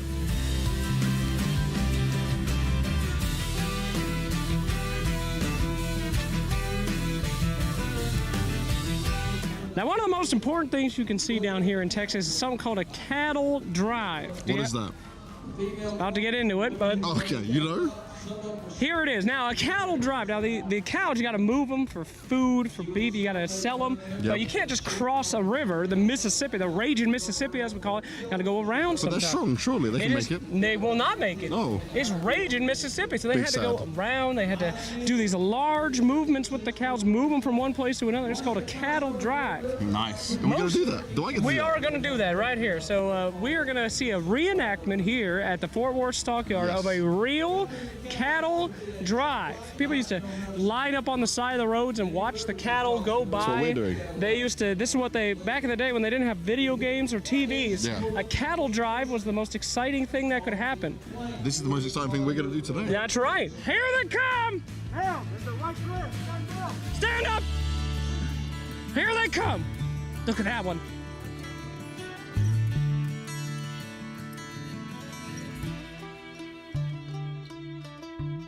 I like it. I'm An down. exciting moment for all of us, and we must say goodbye to the cattle. What's the opposite of yeehaw? Hi. Hi, little cows. Hi. Hi.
Power can be found in any number of places. Scientists will tell you that it comes in newtons. Gamers will say that it can be found in silky skills. We will say that the power lies in real thrills. In the play with perfect ping. In the runes and crystals. In every frag and gank. In your personal winnings. Lock and load for PGL Arlington.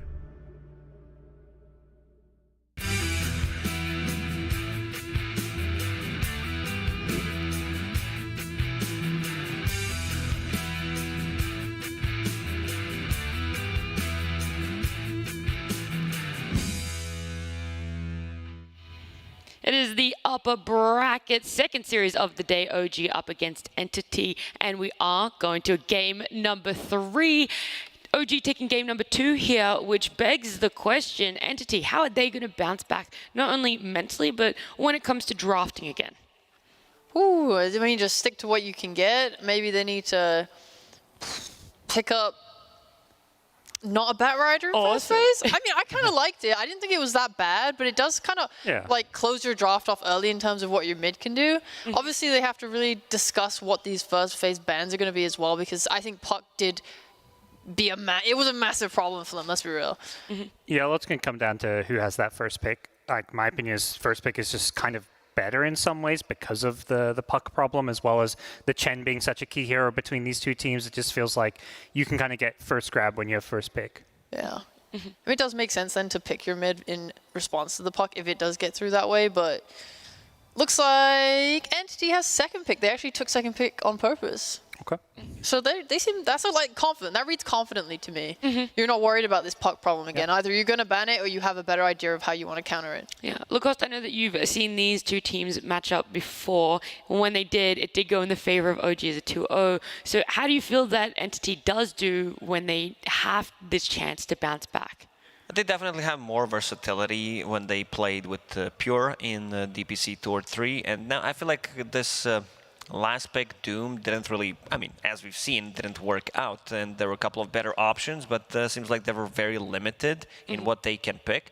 So maybe try to pick up Saberlight's hero a bit earlier in the draft, because he does play the offlaners from the safe lane. I wouldn't mind seeing something like a Night Stalker pick up early on, not necessarily in the first phase, but in the second phase, try to get the hands on the hero, something like that, and to be able to also flex it, but also have Saberlight's hero if necessary, because a lot of these heroes that could potentially have been picked up in the previous game were out of the table. Yeah, usually a last pick is meant to be the hero most set up to have a good game. Yeah. And he was the one who had the worst game of everyone. So that, to me, showed they're drafting in a place where they just couldn't utilize that last pick. So Okay, this is some speed drafting. Entity definitely expecting this one to happen. Same opening? No, they prefer Visage. I'm okay with it. The draft hasn't come up on screen yet, but it is. I mean, it's gonna be Viper again. It has to be Viper, right? Having a break mechanic and a ton of magical damage during Winter Wyvern's heal, also forcing people out of to like not move. This Viper did cause a lot of issues. It's so hard to draft your carry into Viper, it feels like. And that's what OG seem to like to do when they have the first pick. It's like, okay, we don't get the counter pick, so we're just going to pick the strongest possible offlaner for a Mar to have a good lane. Something you brought up just before as well, Lucas, before we saw the draft, was that Entity had that more versatility when they did have Pure. Is it easier to ban against Entity knowing that they're essentially playing quote-unquote 2 off lanes, or it's still quite difficult to predict what's going to happen? They didn't even ban out most of the offlaners played from the safe lane. They left things pretty open, I would say. In the first game was Beastmaster, Brewmaster, and Enigma. So I assume that they want to get rid of Enigma one more time if OG does not want to play it. And might be a bit too difficult. Into Wyvern, into Visage, just doesn't feel like a good Enigma game, so most likely they're going to ban it out. Yeah. Well, OG, with that Alk, even though Viper was in the pool, they go for Alk here as their last pick. It's a flex pick for OG, because Seb did play it before, and also they could play it on the mid lane, they could play it on the safe lane, so keeping things open. I don't think this strikes me as a Mar hero. He definitely loves to play different ones, but yeah, but still very flexible. It's probably going to go to support though. Just given how Seb's been, while they can flex it, I know that like Arme has said he likes the hero more when the enemy doesn't have like as much potential to invade his jungle, because then he knows he can farm fast and hit his timings right. With Entity, the way they've been playing, like especially in game 1, they are quite good at trying to just take that map space over.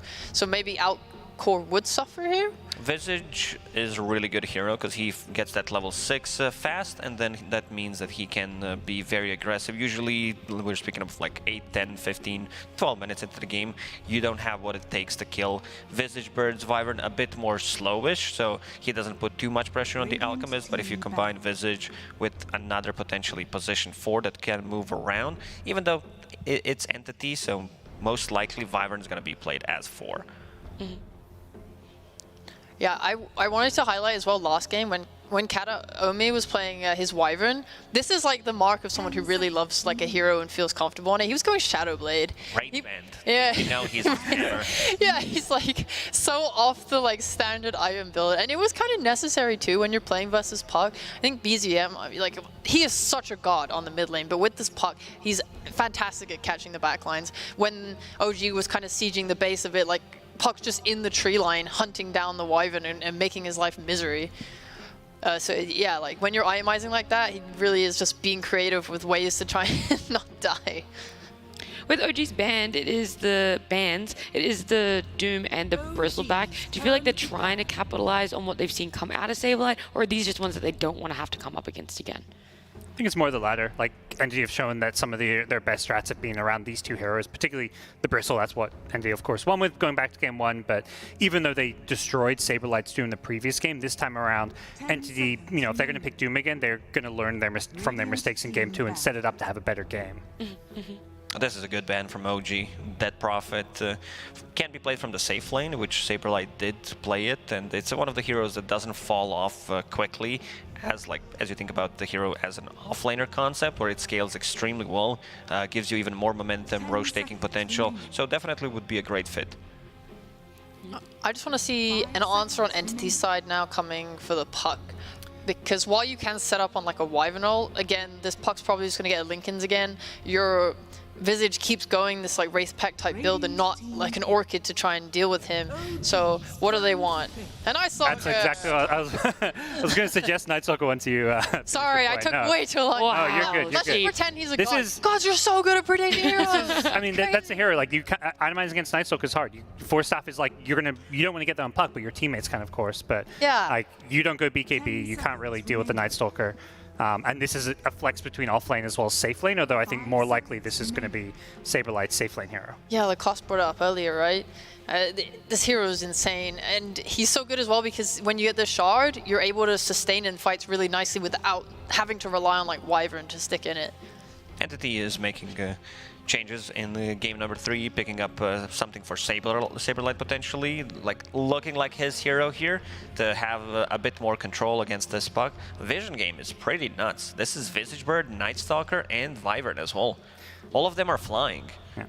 With the Aghanims. Is Luna viable? Visage Luna. Yeah, it is. Lots of teams are playing Luna. Yeah, it's like teams have stopped running that strat since like LGD showed how busted it was in the past, and I'm just like... You can have budget Luna plus Visage. Just Marcy? Picking up Marcy, yeah. Yeah. I mean, I really like that, the Visage Marcy. Well, we got an Amar Slaughter out here. My man buys his Mask of Madness BKB, never gets his blink. Yeah, that Slaughter and that Ench. Last time we saw OG on that Slaughter, it was a dominant performance. Like, it was insanely amazing. Yeah, it's going to help a lot with the keeping vision of Night Stalker as well, so he isn't able to just juke. I'd be down to see some switcheroo from Entity. I know a lot of people don't like it. Nature's Prophet on the safe lane to be able to deal with Slardar, and also one of the heroes that can build into early Orchid and put this Night Stalker on the off lane, because Slardar does make his lane very difficult. Where would you put the Visage? Can be mid-Visage. Stormstormer definitely played it during the DPC tour a couple of times and looked really, really good. I also wouldn't mind seeing a Clockwork for Fishman. It's so hard for Slardar and Ent to kind of deal with him in a fight. They don't have natural mobility. If you can disrupt that, it gives your other heroes much more space in a fight. Wow. Wow. What a great prediction. Wow, God, you need to get better at this, honestly. Yeah, she got in there with enough time to spare. Yeah. Honestly, the clock disrupts everyone except Puck on this team. And you have heroes to deal with the Puck. I think you can just bring your heroes to any rune spawn and you'll be able to find Puck and kill it with the Night Stalker fear. I do feel like that safe lane can still be very volatile. Even with Clock, Ench Slaughter, that packs a punch there. I imagine this is going to be Tiger Ench playing in the 4 role with Seb playing that 5 position Alkin. That Clockwork cannot. You have to play that so perfectly.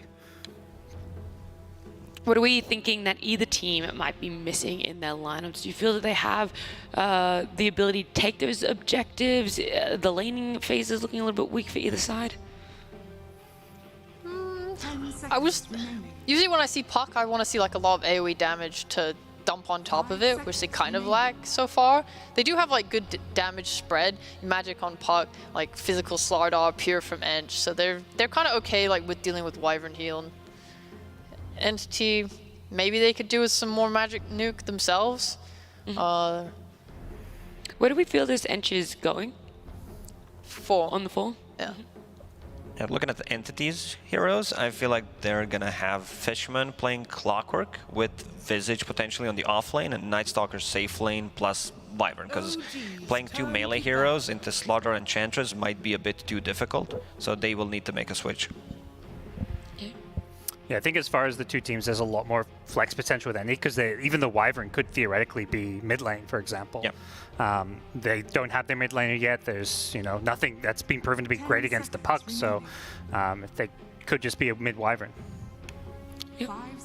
I mean, they're also going to have overall last pick, so that bodes well for them. OG having the pick coming out as banning phase while we're waiting for it to finish, anything that strikes as good synergy for them. For who? Sorry, OG? OG, yeah. I would like to see physical carry that really takes advantage of the amp. PA is kind of out of the meta, so I don't think we'll see her. Obviously, it's not always great to pick a physical carry into the Wyvern, but you're going to be able to just like contest this. Oh, you really want to do Roche, sorry. So here that can just like kind of take advantage of that would be good. I think both teams will want to be fighting around the pit a lot because Entity are also just still running this Visage that wants to do it. It's much harder for them actually on Entity. Yeah, I don't think they want to go too greedy. They can sort of do the Alk safe lane, but I think carries like Jug also look appealing. Yeah. Just early fighting, benefits from Corrosive Haze, Roche Taker.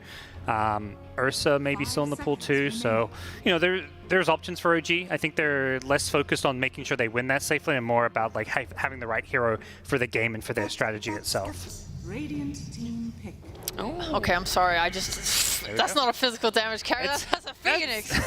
Carry out. Okay. Yeah, sounds good. Different direction. So this is gonna make Night Stalker's life miserable. It's almost unplayable. You're like flying, but you're not moving. You don't get benefit from your Darkness in the Night, Hunter in the Night, and they don't have egg hitters. Like maybe if Visage gets some attack speed from the Grave Chill, a Night Stalker. It's daytime, like and also look at the heroes. They have very good heroes at protecting, especially Slaughter with his AoE stun to protect the egg. I mean, you need a mid, right, on Entity? Could be anything. Like Lena's still in the pool. She's a great egg hitter. She rushes a BKB. She'll be able to deal with the egg. We'll be able to not care about coil after like 15 minutes. I think the only problem is she's really susceptible to like the anti-armor from Slardar, so if Alk is like ramping up, gets his blink, she could die. Either that or Stormstormer Invoker could be a thing. Oh yeah, that'd be cool. Well, it's going to be a TA for that last pick for Entity. Stormstormer is going to be playing her. How are you liking the looks of Entity now?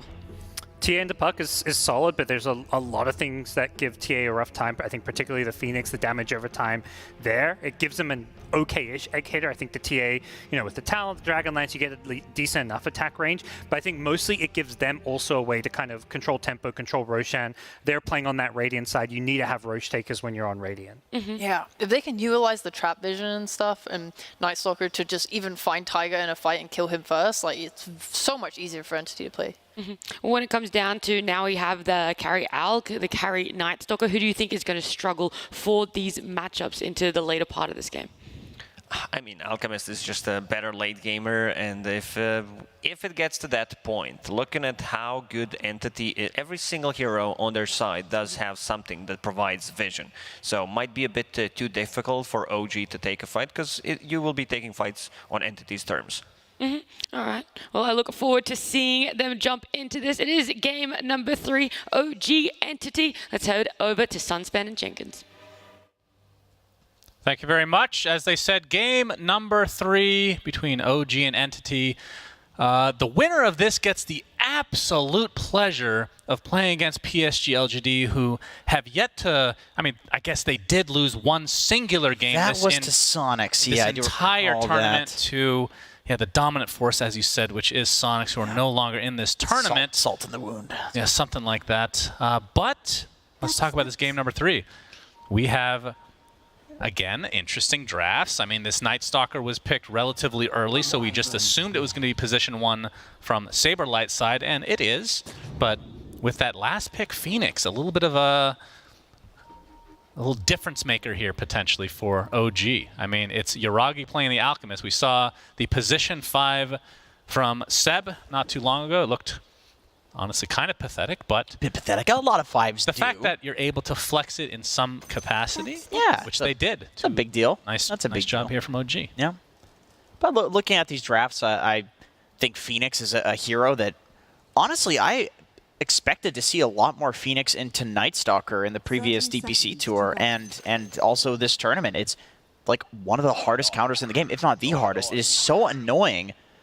Even if it's on your team, it counters it. Because it turns it to day, and you're just slowly running around. You're quite pathetic on Night Stalker. And obviously, anytime you are using Dark Ascension, Phoenix is going to probably want to use the egg as well, because that means a fight is happening. Okay, now the real question, as this is a very stupid one, so we're going to have to hold off because there might actually be something important here. The fight for the rune with Stormstormer Company looks like Entity will win it out with OG just backing away. What gets priority? I know that this hero's not in the game, so don't go off on the... All right. Luna ult or Supernova?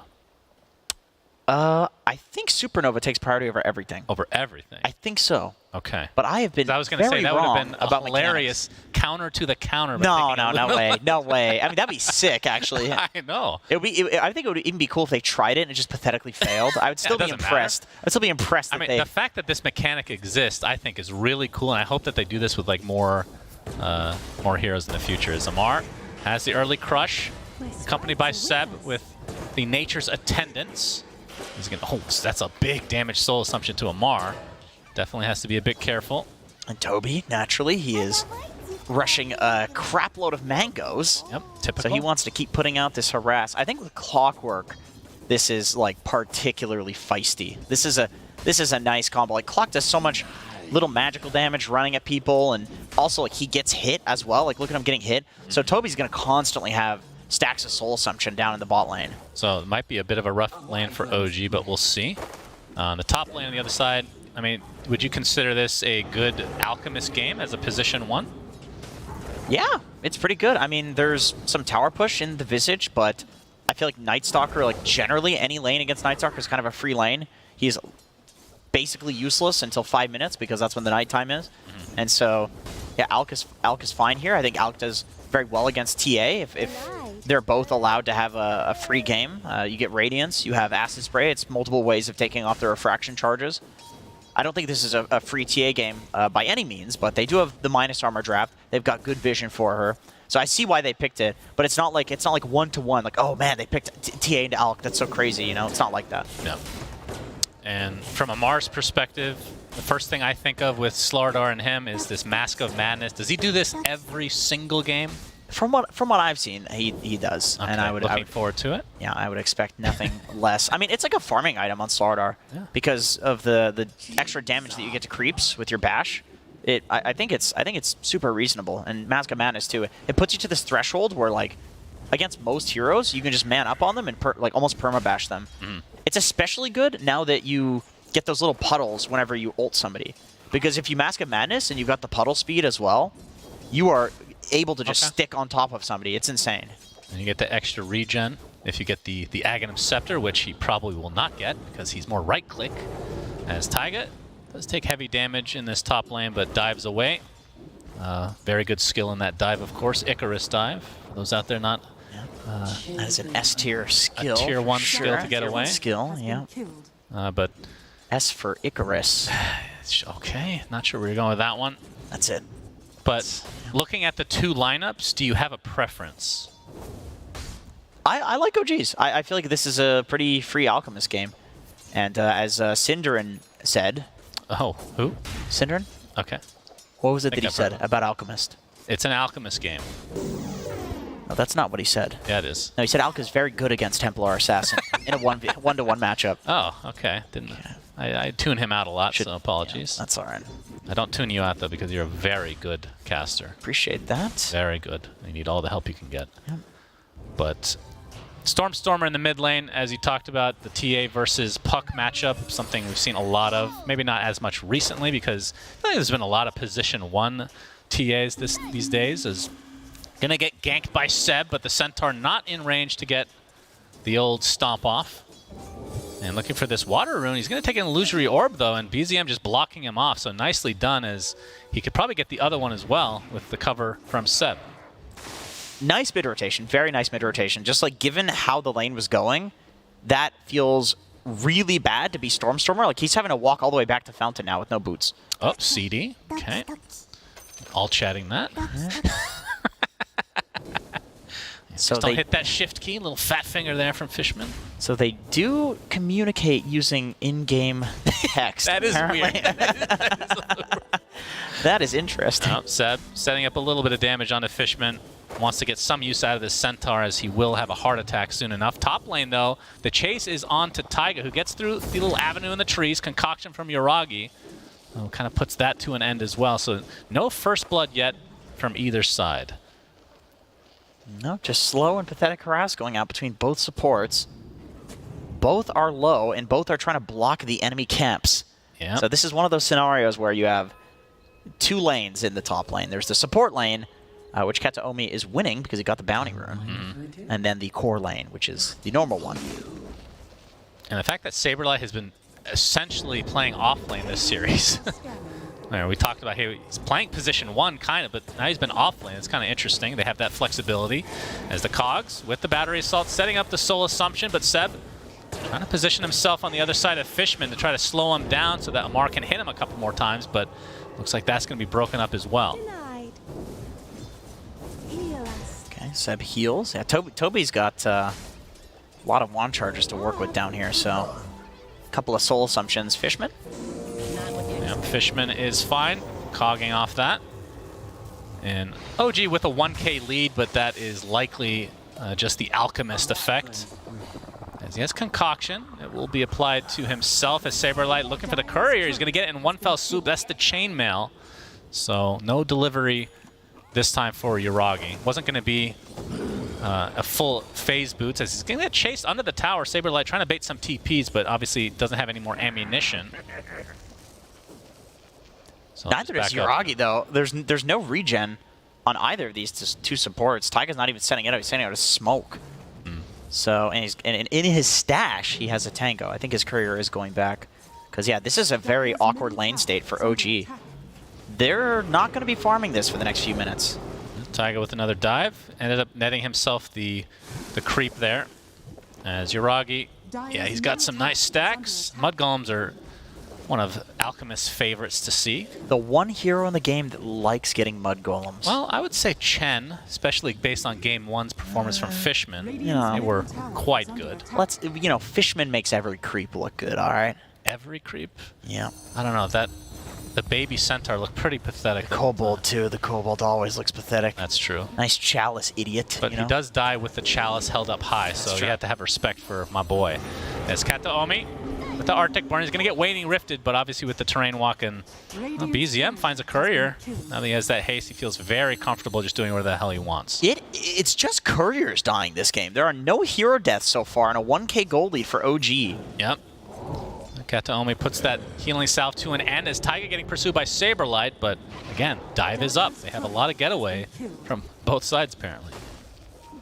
But Yuragi's level 6 now. He's going to be happy with this farm. It's going to be a straight Radiance right after these phase boots, so see how fast he can get it.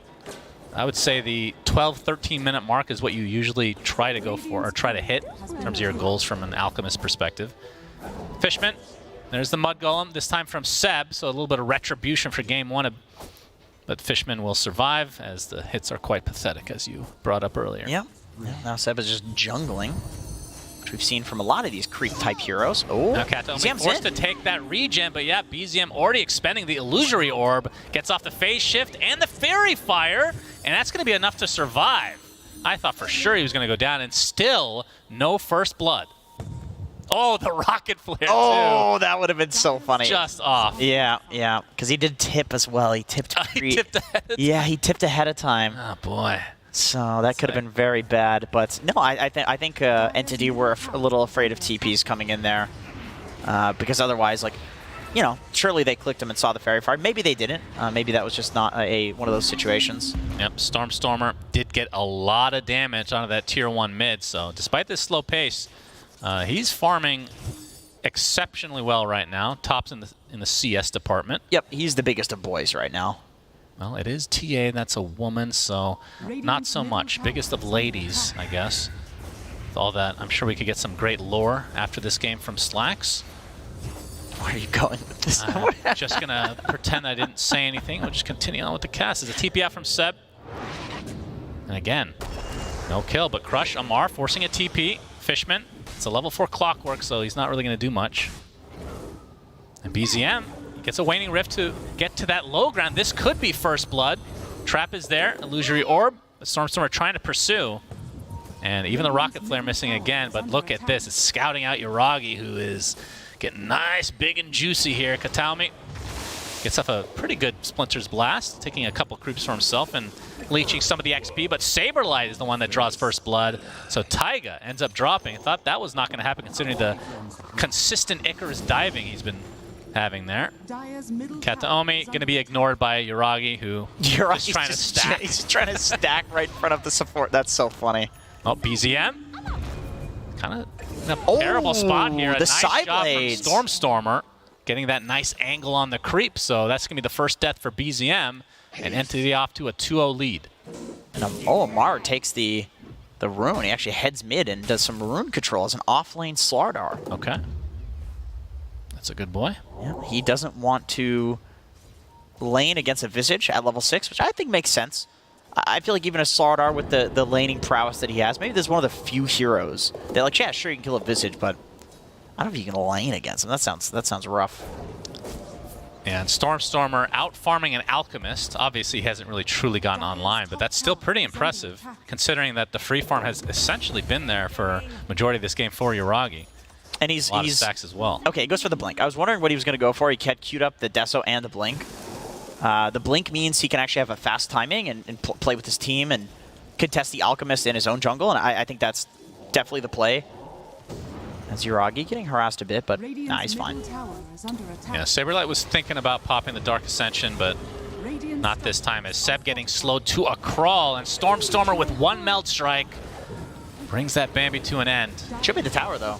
Catapult's still there. Catapult's still hitting it, but they should be able to get the deny at the very least, but either way, OG have to have that tower out of the way. Both sides have good Roche heroes, so I feel like getting the mid tower is incredibly important. Although, with that being said, that's going to go both ways. Stormstormer almost got the mid tower as well. It's 50% HP, so it's not like it's, you know, it's the only worst a matter situation. of time. Yep. And Saberlight, how long are we till this next night time? Looks like another 3.5 minutes. He hasn't really been too active this time, but does have one kill. And based on the last game, this is an enormous improvement. Obviously, he was dying a lot as he's going to pop that ult in that top lane with the Crippling Fear, but just a simple TP away since the Void has already been expended. That's the one stun that he has at his disposal.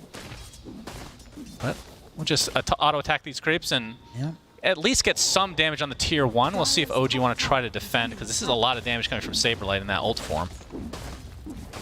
I think without Taiga sitting in the tower and holding it, this is a little awkward of a defense, which is probably why he pressed the ult to go in there. Like, obviously if you can kill Taiga there, it's fantastic. Hook shot, Fishman's level 6 now. Cogs back into the arms of Stormstormer, but Seb, he also has his ult, so the right clicks won't come too quickly, as he is truly untouchable. Level 1 heal, and he's still this tanky. He's actually got level 2 pointed impetus. So he's playing the 4 Enchantress this game, really. Yeah, going the Dragonlance, so it's going to hurt quite a bit with the impetus. Saberlight back in the jungle, so relatively slow pace from everybody. I mean, typically with, I guess this next nighttime, I would assume is when Night Stalker really wants to try to get something going other than the farm. I mean, we also did see, I think it was him as well playing it, the Aghanim Scepter, just to help him farm even more. I'm not sure if we're going to see it this time around, but It looks like he has the shard queued up. Yeah, I don't know about the... I mean, I feel like in that game where he got the Ags, he was more in like the farming role, whereas he's got a TA this time, so TA is going to be like consuming all the creeps on the map. I mean, it's always a bit awkward to be Night Stalker versus Phoenix, because, you know, if you're just going around like purely nighttime, well, then Phoenix can change that in an instant, right? So I think other people should be played around, other items. Oh, Fishman looking for an opening, but you can see that Amar is here as well to accompany Seb. Actually pops the sprint. We're going to see the coil with the egg being placed. It's going to be broken. Stormstormer just trying to limp away. The right clicks are doing quite a bit of damage. He's going to get dove on, but looks like he will survive. As now Fishman, with that corrosive haze, will likely be brought to an end, although he dodges out the crush, but it's not going to matter. It's going to be a 2 for nothing as the Visage and Clock die on the side of Entity. Kataomi does have ult, though. Winter's Curse available. Not really finding a good opening here, as Armlet now finished for Amar. Yeah, Saberlight has no ult. Well, now he does, but he did not have ult. It was not nighttime, so he's completely useless. There's just no way to fight that for Entity, especially if Toby goes down, because I feel like Toby is the strong hero right now. Obviously, Stormstormer is the most farmed on the team, but Toby's like the hero that really wants to fight right now. He's got a Vlad's, only 2 points in Gravekeeper, so he did go down in that fight, but he wants to fight. He wants to run around, take towers, which is exactly what they're going to do. And now the push onto the tier 1. The fortification's there, but OG might have to give this up, considering the amount of the Radiance online, so around the 15-minute mark. Not too shabby from OG. So both tier 1s down, and there's no way they're going for Roche, is there? Are they actually? Okay. Yeah. I have the double meld available if they really want to go for it, and this is going to be a nice Roche attempt. You can see OG on the other side of the map. They're going to take out the tier 1 tower. I'm not sure if they even know this is happening. They just scanned, so now they do, but it's too late. So this is a really nice pickoff for Enty. You're talking about both lineups can take Roche, so yeah, taking full advantage of just being in the right time or right area at the time. Pretty important, because we saw the Puck Coil and Phoenix Egg combo onto Stormstormer the previous fight. It was enough to not kill him, but at least take him out of the fight. As BZM, he's got to be careful, dude. That's a Night Stalker. Yep. And obviously Crippling Fear. We've seen it so many times against Puck this tournament. A lot of times you get the Force Staff on Puck to try to counteract it, which he's actually opting for a Ghost Scepter. Similar idea, okay. just to survive during the duration of it, and also, you know, TA Visage. These heroes are primarily physical damage. So I do like this. I think it can build into an eventual Ethereal Blade. So this is kind of the greedier option, because I don't think BZM's game is bad. Like, he's got an Alex, so he's not farming, and then his offlaner's Amar, so he's not farming. But his game's not bad. He's 1-1 and has tons of XP. This does feel like a game you could go for an Orchid on somebody from Entity's side to try to punish this a bit, as you won't be able to get a whole lot off for Puck, because you don't want to go for like a Yule's on top of all of this. As Saberlight again being TP'd out in front of. We've seen Orchid from Visage from time to time, but it happens, yeah. Even Clockwork sometimes gets Orchid, but he's a pathetic 5 position, so yep, it happens. Literally no way he's going to get farmed for that. And it is natural nighttime for Saberlight. See if he wants to pick up the pace a bit. I'm used to seeing, I mean, he does have the shard now, so can eat the, well, if he wants to eat an Enchantress creep, he can. Zuragi kind of getting forced out of the jungle, but he got most of that farm, so he's going to be perfectly happy as he is working on the BKB. Taiga, no dive, thanks to the Crippling Fear and Saberlight. It's pretty damn good ability against both Puck and Phoenix to have these getaways, and they don't want to build items to try to counteract. No, they don't. They don't. Now it's a good time to, like, anytime a Phoenix is dead, I think Saberlight is really happy to fight, obviously because the nighttime, the daytime factor. Oh, mid. Yep, coil, but there's the ult pop by the Night Stalker. Trying to get that silence off. Instant Ghost Scepter from BZM, but there's the curse onto Alchemist just to try to delay things. You can see Amar keeping everybody at bay here, taking some right clicks from Stormstormer. A couple more will do it. He's going to armlet toggle and survive, though, as Yuragi with the BKB focusing on Kataomi. Going to get these 2 supports relatively easy along with the Night Stalker, so 3 for nothing as OG looks to take this fight in spades. That's the Aegis down as well. He's dead twice. Absolutely. Toby's here, though, with his familiars. But if he's not careful, everybody's going to go down on the side of the Entity. That's going to be the 4th down. Toby left to his own devices and will likely get chased down. All this impetus damage is a double kill from BZM. And OG lose absolutely nothing, and that is against an Aegis. Ghost Scepter really paid off in that fight for BZM, and also the fact that Amar went for Armlet instead of going for the Mask of Madness build. Stormstormer couldn't kill him. I think he okay, well. Yeah, Taiga's dead, so gonna get a freebie. Get some revenge here, but still, just the support's going down in these like in-between fights, if you want to call it that.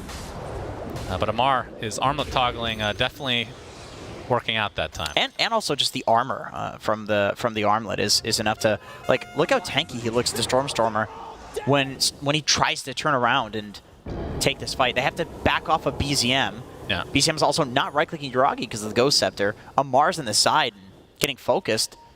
The only thing that goes down is the Courier. Oh, I didn't even notice that before. That was an extra right-click that could have been applied to Amar, but it was the Courier, and so I'm not sure if that was a misclick, but... No, it got side-bladed. Oh, okay. Which apparently can happen. Oh yeah, we've seen that before. As the exact same shot of Seb. That's just a replay from game number 2. Getting tricked by that one. That was... I've seen Cogs that from Fishman. He's just going to get jumped on by Yuragi, who now has that Blink Dagger, so... Oh, gee, starting to run away with this bit. Obviously, a 7K lead looks like a lot, but it is an Alchemist, of course. So, production, of course, is telling us that Seb does smile a lot. That's the first time I've had production tell me that was actually awesome. Yeah. I didn't even know they could talk to us. 7K lead for OG, though, as a Blink Dagger now on BZM. And if Entity's not careful, OG can really open this up with another one fight. And I feel like that's going to be quite difficult for Entity to get back into the game. Yeah, I mean, I do feel like it's passing the point where TA can have this like monstrous snowball to deal with an Alchemist, especially if you're going to go down. Stormstormer's all alone, and the corrosive haze means that there's no shenanigans coming out of that meld. Oh, and Amar big pick-off for OG as Yuragi just picking them apart all over the map. And then the crippling fear, but he's going to break the coil and just die to the illusory orb. And a little bit late on the Winter's Curse, and this is another punish from OG. 3 dead, and barely any damage done to OG's side. Concoction coming for Fishman. It'll be on. Does he get the bounty? He gets the bounty too? Okay, all right, Fishman. We see you. Oh, yeah, okay. That's my boy right there. Yeah, that was I mean, they're still losing. Yes, that is the, that's the brown lining of that. Right, right, the old skid mark of Dota, I see. The win probability is at 87%. And yeah, OG... It's not over yet, obviously, but if they do win, it'll be a face-off against PSG.LGD, which is going to be a pretty damn hype matchup. Despite PSG.LGD just crushing everyone not named Sonics. Previous major winners, though, you know, so you can't, you know. Momentum. Momentum, that's the name of the game for OG. And in this game, they also do have quite the momentum. It is looking rough for Entity to take any fight. Yeah. I think there's good counters to TA, who might be... Amar, they have vision. Here. Looking for the opening. There's the coil. Blink by Amar into the bash, but the counter hook shot comes in. But look at this damage. Concoction onto 2 heroes. And again, OG getting away with murder with no reciprocation whatsoever from Entity's side. 5-13. And again, that doesn't really tell any of the story. As ever since... that fight with the Aegis, with Entity had the Aegis. I think they've killed 1 support and lost like 10 heroes. Yeah, what does that say about the draft, I guess, that can happen?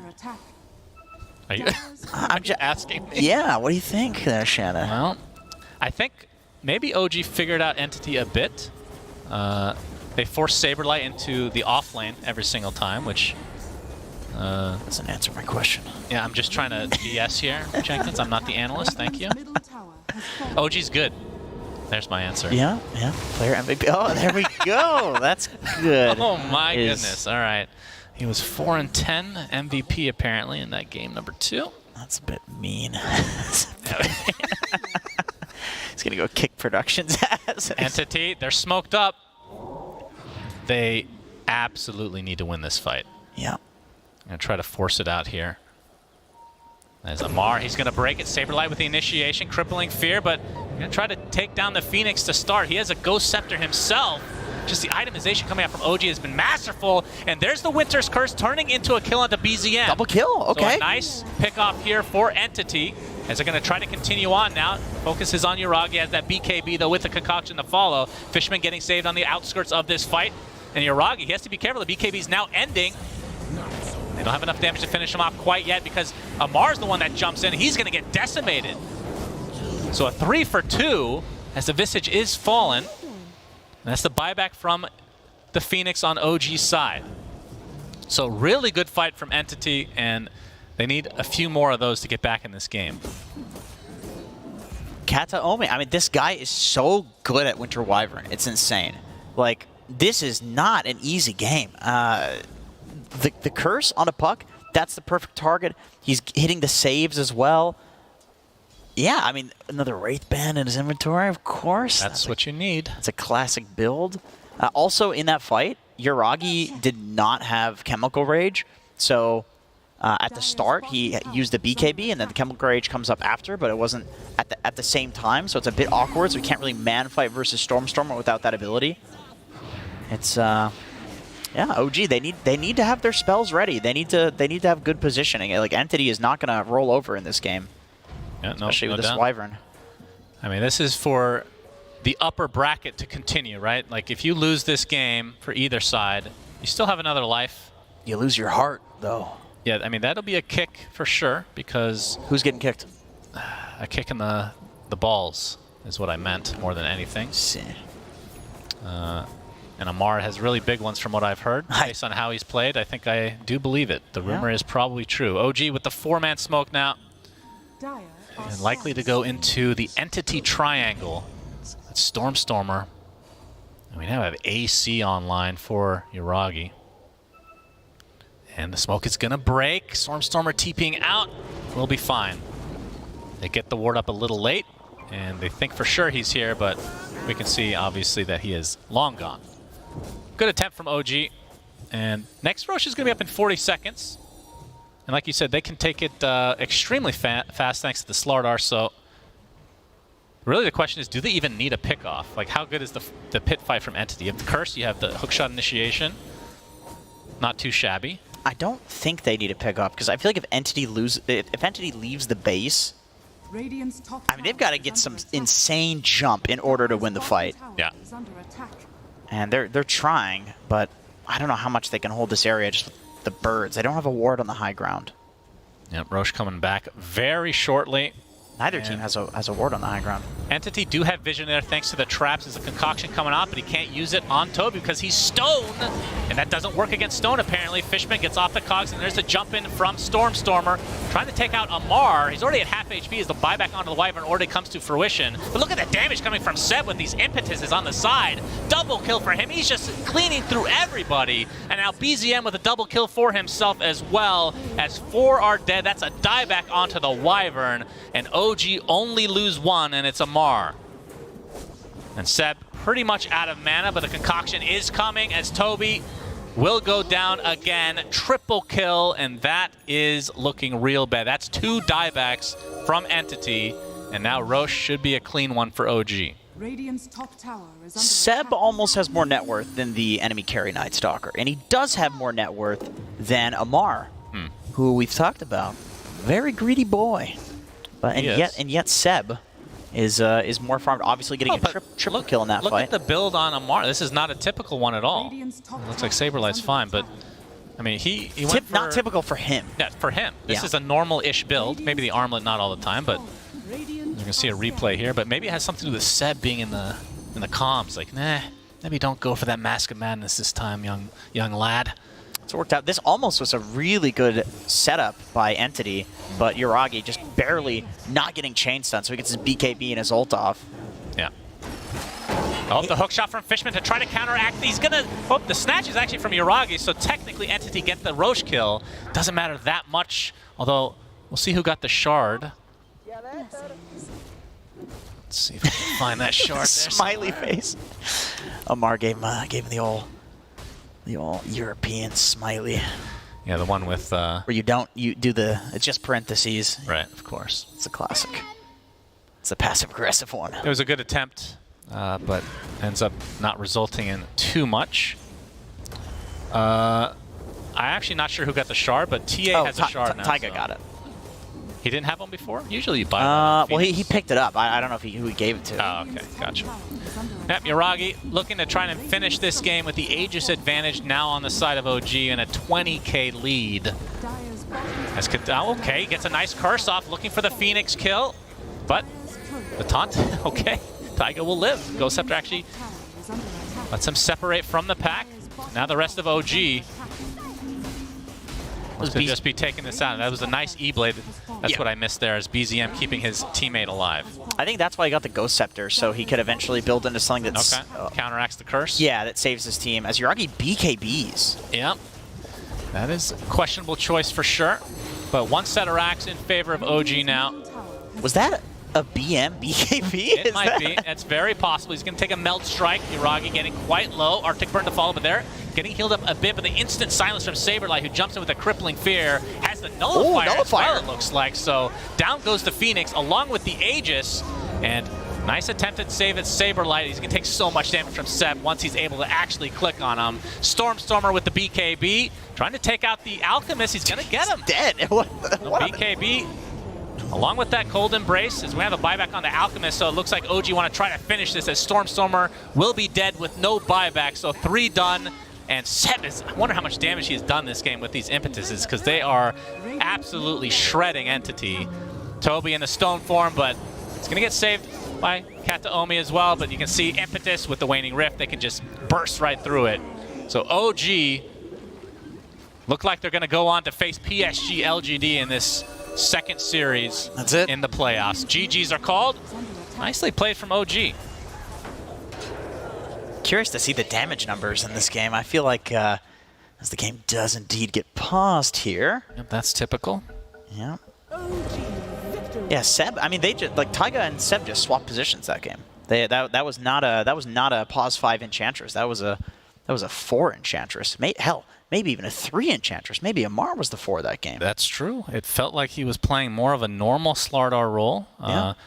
I mean, obviously, when it got later, Seb was just doing a lot of damage, but really the story was, I mean, it started out Saberlight having a good start, like just farming. He wasn't really trying to find kills, but OG just, after that one fight in that mid lane when Entity had the Aegis advantage, it just fell apart completely. Did Entity had the Aegis?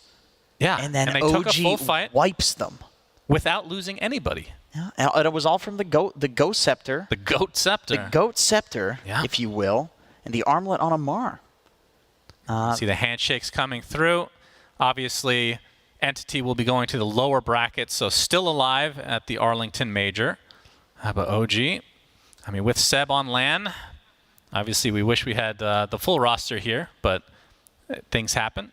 But Seb is a pretty damn good replacement to have. Having somebody like that just so much knowledge, previous coach, previous TI winner, major winners, and all that good stuff. Other than, of course, the drama that he starts with Saberlight, yes. With Saberlight, which a lot of hatred. Some backstage stuff going on, which, of course, can't really talk about, but lots of hatred there. Yeah, I'm sure the panel can follow this up. They can let you know great conversation. What happened there. But yeah, OG take this 2-1.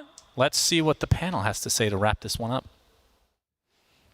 I'm interested to know what these people beside me do have to say, but I'm also interested in that post-game interview when it does finally happen, see what OG has to say for those on the side of Entity. But Game 3, this series went all the way, and again, it felt a little bit of a resemblance of Game 2, where Entity did have a lot of strong points. They were looking good, but ultimately kind of just crumbled towards that mid to late part of the game. Yeah, it was pretty rough how they handled both of the Aegises that they got in Game 2 and 3. When they took that fight mid around the Tier 2 tower, like Visage was top, he wasn't even there with the team. OG had reached like a lot of iron timings. Puck had a Ghost Scepter, so Night Stalker couldn't jump him. The Alk had this BKB ready. Like they're, and it almost felt like they were rushing things too. Like because as you said, they were kind of split up, and they just know that they're on a bit of a timer, playing against Alchemist, playing with carry Night Stalker of sorts. You know, TA being the real carry, but TA is also this carry that can kind of fall off a bit. So it just didn't really feel like they were synced up with their timings. Well, considering you're playing against the Alchemist, one of the slowest games I've seen so far in this tournament, the score was 3-3, like 12 minutes into the game. You need to be out there putting out the pressure on the map and trying to get the Alchemist killed. Didn't happen. He was having a really good time. And it's also Slaughter Amar. You know that he's going to be farming up a bit of a different item build this time around, not Mask of Madness, but going for the Armlet instead. And this is all about farming up, getting to that one crucial point for OG, and they needed to play much more aggressive and trying to make stuff done in the early game. Yeah, we could talk a little bit more about this, but someone who we want to hear from more importantly is Tiger, who is being joined with Banks right now. Thank you very much, guys. Yes, that's right. I've got Tiger with me here, and he's got a smile on his face, but it certainly wasn't the easiest of series there. I want to start with this first opening game, right? Because would you say you got outdrafted in it, or was it something else? How do you view it? I think we were prepared for the heroes. We expected them to pick like that, but I think we underestimated the lineup, like all 5 heroes together. We had no damage, to kill the heroes, and they just keep healing. Eventually, we run out of sustain, you know, and we lose the fight. Sometimes it'd be like that. But then, in between the games, right, what did you guys talk about? Because I had a little peek into the room, I saw some serious conversation, and then you did give the respect ban to the Chen. I think Fishman Chen plays amazing first game, and we wasn't sure how to deal with the Fishman Chen, so we had to respect ban him. You're the little cheering squad over there for sure, right? But now, going into this, right, you got to ask this question. It came from some of the talent in the back. They were saying, who's the better Enchantress? Is it you or is it Seb? I think Seb is, he's a core player, but that's disguising himself playing support. So I think Seb is better, just because he's not really a support. He's playing the carry role. All right, I like that. Now, your next game, right? You've survived this. You get a day off tomorrow to get yourself some more practice in, but you're going against LGD. That's certainly a tough opponent in that one. But how confident do you feel going into a matchup where they kind of look unbeatable? I feel pretty confident, to be honest. We have Seb in the main stage against LGD, TI8, with reunion, you know, prepared. Prepared, I like it. Well, hopefully you can get the job done. Tiger, thank you very much for your time. Let's get ourselves back to the desk. Great interview with Tiger there. And something that he said was that Seb is almost disguising himself as a support. Sometimes he doesn't really play it that way. And this game 3 was sort of that way. You guys impressed with how OG were able to adapt and shake up who needed the priority in that game to succeed? You have more net worth than Amar. Yeah, you actually have more net worth than Amar. I don't think there's any kind of priority in the team. Seb takes just whatever hell he wants, pretty much. And, he's trying to sell us that this is how position 4/5, whatever you want to call it, is being played. But yeah, he's extremely greedy, especially when he plays certain heroes. But it's not about how much farm you get from the team. It's about what do you do with the farm that you take from some other members of the team. And he did some heavy lifting with this build on Enchantress, getting that Hurricane Pike and also getting the second item, Heaven's Halberd against Templar Assassin, against the Night Stalker. It just cripples them way too much. Yeah, I think the itemization is a really good point, because I feel like that's something where, you know, the game started off looking like it's in Entity's favor. They've got the momentum, the Aegis, you know, they're controlling the tempo, but I think there was some really smart items, particularly the Ghost Scepters and then later on the E-Blade on the Puck, that made such a big difference. It entirely negated the Wyvern Curse in some of these fights, and it just gave them these kind of defensive tools where Night Stalker, you know, can get on top of someone like a Puck, but, you know, you don't need BKB, you don't even need the Force Staff when you've got this Ghost Scepter to keep you alive until that silence wears off. Until he got the Nullifier from Saberlight, like, he had to get this Nullifier. It just comes too late because it's an expensive item and it's not like a natural build-up for a Night Stalker. You need that BKB, and as a result of getting Nullifier, he hasn't got BKB for these fights. We always ask that question for Entity. Do you feel there are some learnings for them as they go further into this competition, because they can do that lower bracket run still? I mean, yeah, experience is experience. You're playing around with Saberlight and what he can do. They've tried some more traditional carries. Now they've gone back to more offlaners. They're trying lane swaps. This game they put him in the actual offlane. So obviously they have that. It's always going to be hard when you don't have your real carry. It just very much limits you on your playstyle. And I think as this tournament goes on, you are going to start to get figured out. Yeah, Entity is a team that I think their kind of playstyle and picks, it works better in the group stage than the main bracket. Of all the teams playing here in the playoffs, they have the smallest picked heroes. Like, their hero pool is the smallest, and that's, I think, more okay in the group stage when you're sticking to your small pool of heroes. Teams have less time to prepare for you, but on the bracket, you have 24 hours before every match you play, or sometimes more, to get ready for an opponent, and that just means that, you know, OG, they knew they were going to play the Chen. Obviously, I think the takeaway for OG is we shouldn't have given them Chen game 1. I don't think future teams are going to give Entity Chen, so Entity have to be prepared maybe even look to widen their hero pool if they want to succeed here on the main stage. The other thing is OG getting their hands on that puck yet again, showing why it is so favored. Do you feel that other teams now watching this should maybe have a little bit more respect or importance placed on that puck? There's definitely other heroes that they can bang out, but looking at the puck, BZM always a treat to watch, one of the better puck players out there. It's like me and Gods had this discussion. I don't think there's too many things wrong with puck. It's more about the Witchblade. If you take that out of the equation, that means that like if the item is nerfed, puck would not be able to dominate the early game because he needs that extra damage. His combo is just not powerful with his Illusory Orb and Waning Rift to kill anyone. Witchblade gives him that that thing to be able to connect onto one target and completely delete it. And we see Seb here, 6 kills, 10 assists on his Enchantress, and looked very good. And he had only 1 death. That's pretty impressive against Templar Assassin, Night Stalker, like Visit, like even Clockwork. Some of these heroes do tend to dish out serious amount of magical damage, especially Clockwork, who can catch him early on and then Enchantress dies, but happened only 1 time. Yeah, I think Seb had amazing early game impact. Like, there was a lot of not explosive action around mid, but just action. Like, Seb came mid for like the 4-minute water runes and forced TA off it. TA had to walk back to base, giving Puck like a super free lane. And then like the response from Entity is like, oh my god, and they bring Kataomi mid on his Wyvern. They're basically dual laning for the next 6 minutes. I love when Seb came mid and used the creep so that the Sideblades from Templar Assassin could finish off Puck. A bit of a grief there, yeah. But I'm sure they had a good laugh about it. Yeah, and like, I don't know, he was just so good. He even came mid with a 10-minute catapult timing too, and like died just to secure the mid lane tower because they know that like Roche is such an important thing this game for both teams that they had to open that map up a bit there. So Seb definitely MVP for me. Well, game 3 went in the favor of OG. This series was such a great performance from them. It means they continue in the upper bracket, soon to face LGD in a couple of days. But the day is not over. We are only halfway through, as we do have 2 more series for the rest of the day, and the next one is going to be Outsider's Spirit after this break.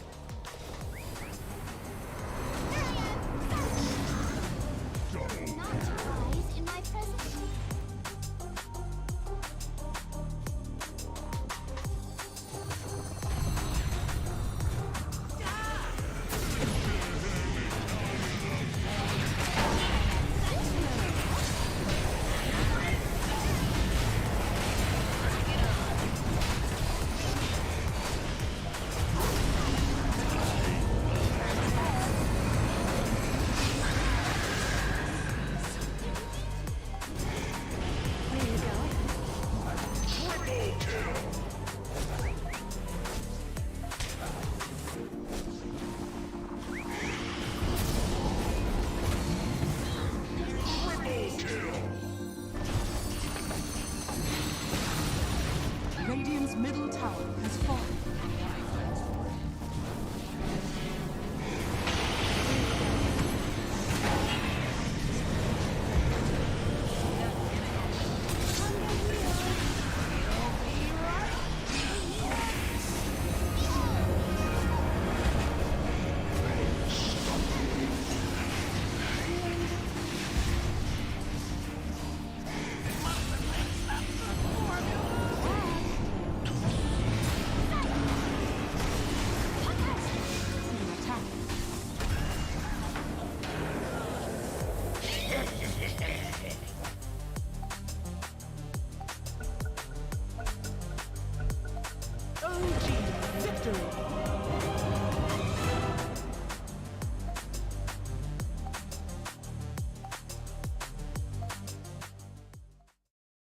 Coming up next, Outsiders versus Team Spirit.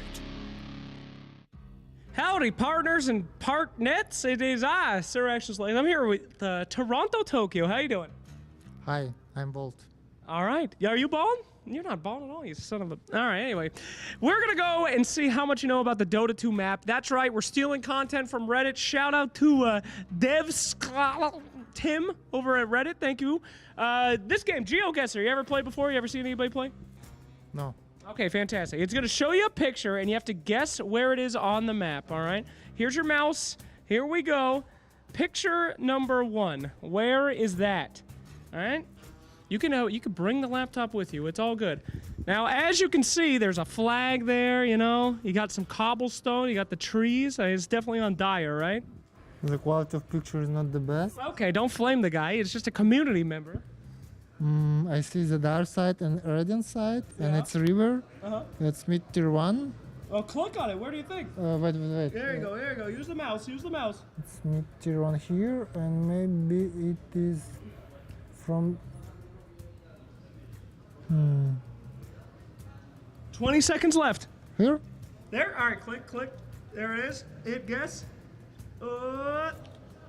Oh my God, absolutely perfect. Look at this guy. This guy knows. Oh, how do you know where that is? That's crazy. It's logic. I have good IQ, you know. Oh, a big brain on this guy. Big TI winning brain. Okay, where's this at? It's harder. Oh, come on. That's definitely, you know what side of the map it is. Huh? Maybe it is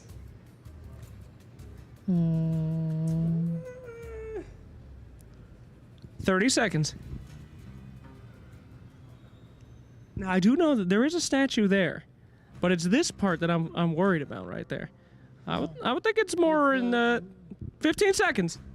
Time to make a choice. I don't know. It's like a YOLO. Click. Whoop. Look, click. Oh, there it is. Guess, quick. 3 seconds. Oh, that's a bit off. Yeah, that'd be on the high ground rating. That's not fair though, because you hardly ever do high ground defenses. You're usually winning, so it's like, you know, you don't have to defend. All right, next. You're winning by defending, you know. Yeah, that's right. It's defense. No, it's offense of the ancients for you typically. Okay, all right, come on. Big hints in here. Okay, I see the crystals. Yes. And the skulls. Now, crystals, we know what side of the map that's on, but that's got to be a jungle camp, right? Yeah. Okay. So a crystals with a jungle camp. I think I know where it is. I'm going to bet you on this one. I'll let you select and then I'll... Oh, okay. No, I disagree. I think it's over by the ancients over there. But no, whatever. Hit the guess. Let's see who's right. I think it's by the ancients. Oh my God, that's 2. You are the best we've ever had so far. How much time do you spend in the jungle? I would spend all my life in jungle and farming creeps, you know. if he could. Okay, next. You know the sound of the gold? Yes. That's why I play Dota. Do you hear that when you sleep? Sometimes. Wow, that's very disturbing. Okay, 2 more. Here we go. Do you have any idea where that could be? It's Fountain? I believe so. It's a very easy one. I like that they're almost T-posing. All right, hit it. Oh, you see, wrong side. Oh, it's the same. It's not the same. They're both on 2 different sides. That's the shopkeeper. Yeah, shop is left? Yes, and then neutral items. Oh, it's neutral items? Yeah, you see? Another? Yeah, there's 2. I didn't know. You don't even know that? You can click on this and see what neutral items you have.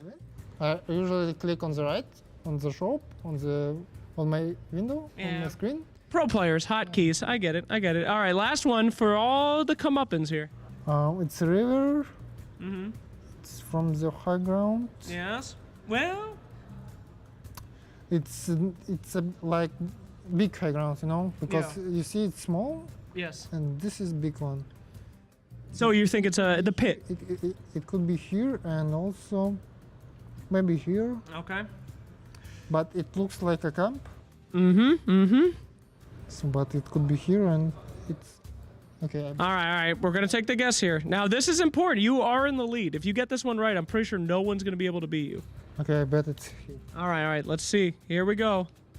Oh my God! All right, by far the best one. Congratulations, Toronto Tokyo, living God on the Dota map. Anything out there to say to other cartographers? Yeah,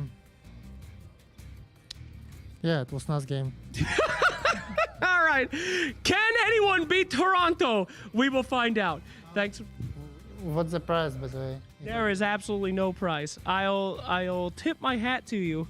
There you go. Okay, next time I will not come. Okay, fantastic. Thank you so much. Bye-bye.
Power can be found in any number of places.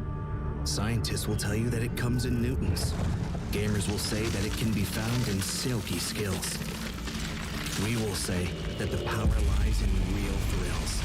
In the play with perfect ping. In the runes and crystals. In every frag and gank. In your personal winnings. Lock and load for PGL Arlington.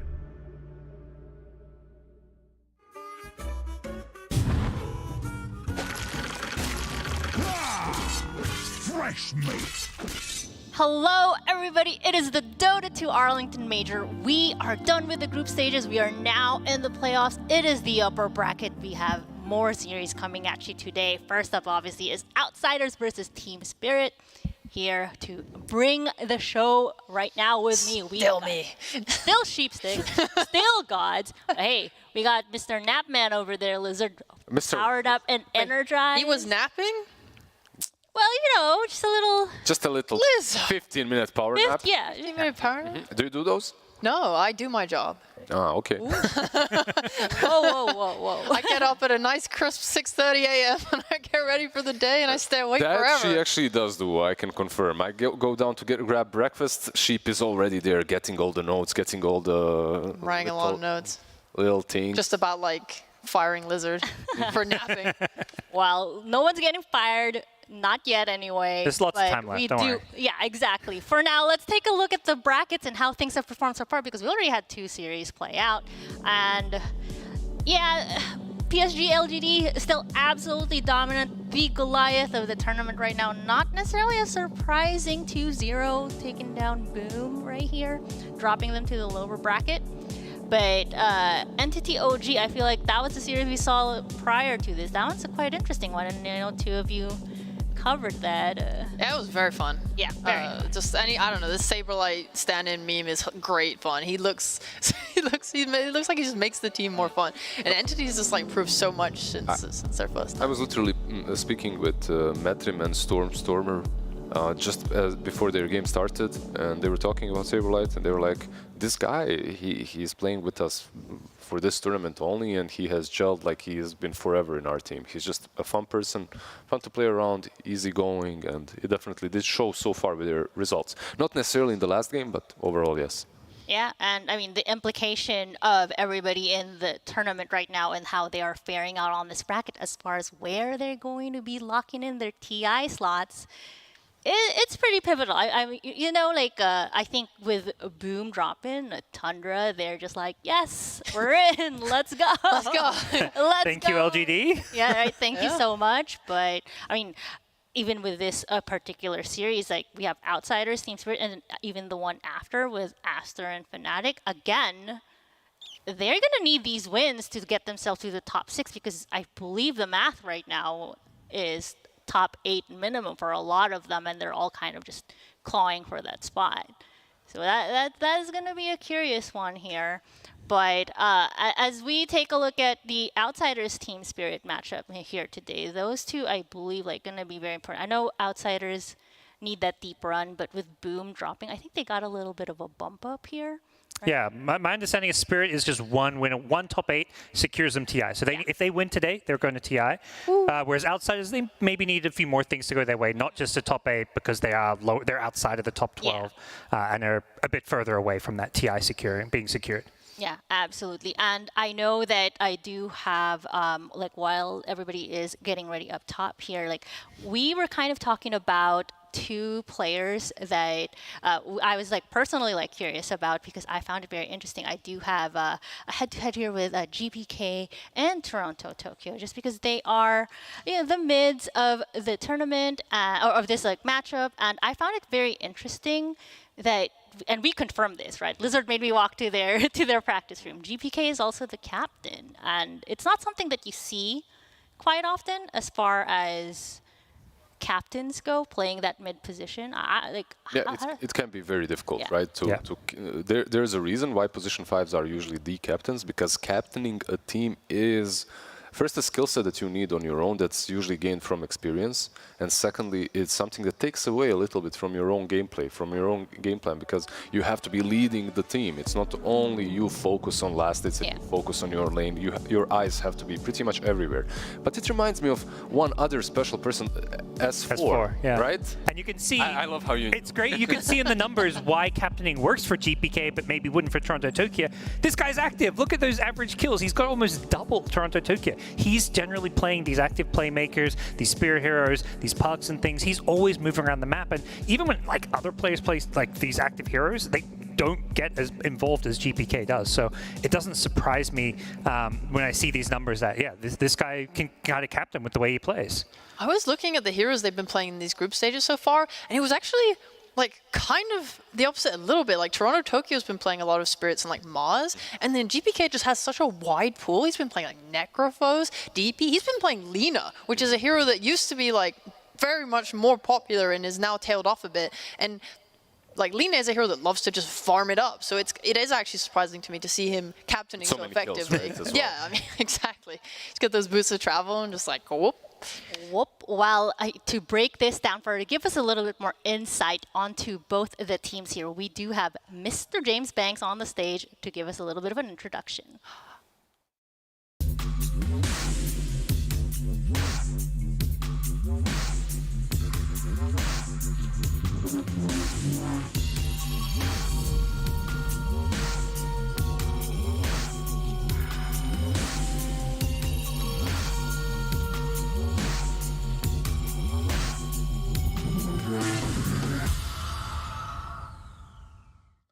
It's Spirit and Outsiders going head-to-head next, and I've got the players with me before we get settled into this one. I'm going to start with you, GPK, on the fact that you are a veteran player, but you are here now finally on a Tier 1 team, showing your stuff. But I wanted to see if you felt like you were ready for this success earlier, if it was kind of held back in any way at all.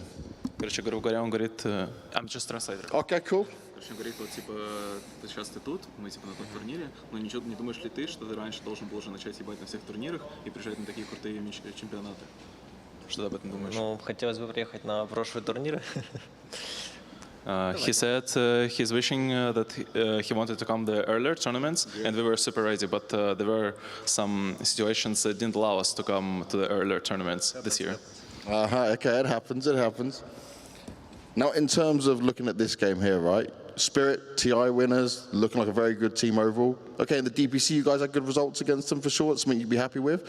But do you feel like you're the underdogs in a matchup like this? Говорит, типа, андердоги ли мы, Спирит выиграли TI, крутая тема и так далее. Что думаешь? Ну, мы готовы на 100% к этой команде, так что посмотрим, что произойдет. He said we're ready for 100% for this matchup today, so let's see what happens. We're just going to play our Dota. There we go. That's what it's about, playing your Dota when it comes to this. Now for you, Miposhko. obviously you guys, in terms of form, when it comes to looking at TI, great, but since then things have slowed down a bit. How do you feel your form is here at this tournament? It's actually hard to say exactly. Like we had a lot of problems before the tournament also, but now, like we're trying to improve, we're trying to find ourselves, and now we're probably not ready for 100%, but I think we're ready enough. Ready enough. And are you ready enough to get some revenge against these guys? Sure. And how is it going to be different this time around? Because obviously, like I mentioned to them, in that DPC games, they were the ones getting the win over you. We will show. You will show. Well, let's see if you guys can show it. Let's see this game start, and let's get ourselves back to the desk. Well, you heard Miposhka say it, we will show them. I mean, interestingly enough, I was looking at the stat line here. Yes, Outsiders have been performing very well against Team Spirit, but the overall numbers have still been in Team Spirit's favor. Maybe there's that a bit of like land buff for them, perhaps. I'm not sure. Versus online. Yeah, I mean they've been posting vlogs on their YouTube channel, and they've been like really insightful and stuff. They talk about how they were having problems during the DPC that they weren't like quite aware of, and it was impacting their performance. And now they're feeling like much more confident, much better. Like they have more faith in each other, I think.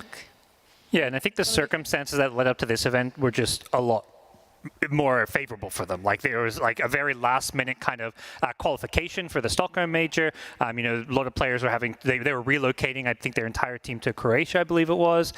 You know, for them, it was just a very complicated situation to be in, and they showed up to Stockholm and underperformed because of those conditions. Leave it to the Americans to get geography.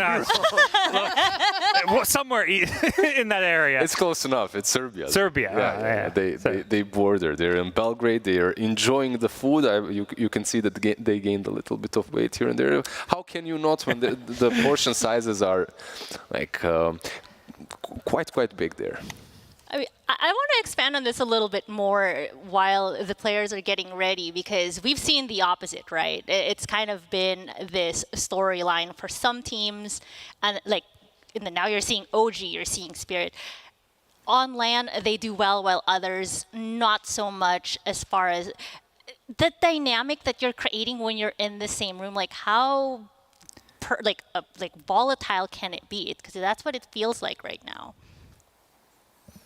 Is it volatile? What do you think? It can be, right? Yeah. Yeah, I think at least when looking at these two teams for Spirit, I think, you know, they've won TI now. Like the pressure is at least off to a little bit.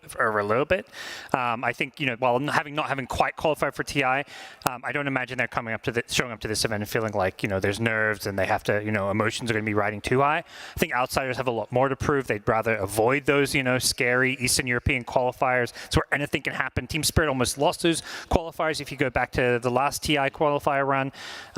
So I think there's, you know, a bit more pressure on Outsiders. I think they also have a few players who maybe known for being a bit more, you know, animated and, you know, had issues on previous teams for what it's worth. But I think for the most part, these teams have gelled and are just excited to finally get to play on LAN together when it comes to Outsiders. Yeah, I mean, there is that pressure, though, of if Team Spirit want to try to do that OG run, get another TI under their belt, this is the game to secure themselves a spot. That's the pressure, right? That's the pressure right there. High standards have been set by Seb and the boys a few years back, and now, it's on Spirit to prove that they're just as good.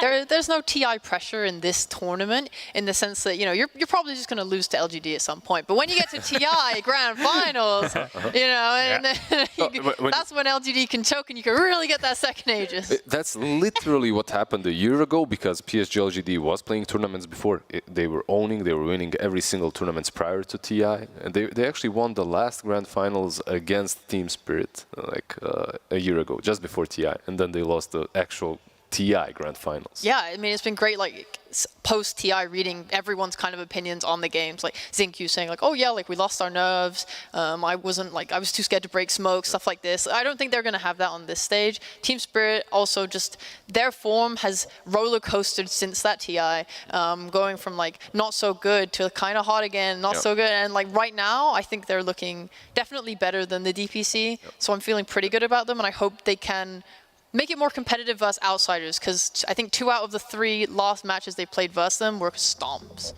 Yeah, I think Spirit's weakness, they've had some really rough laning stages.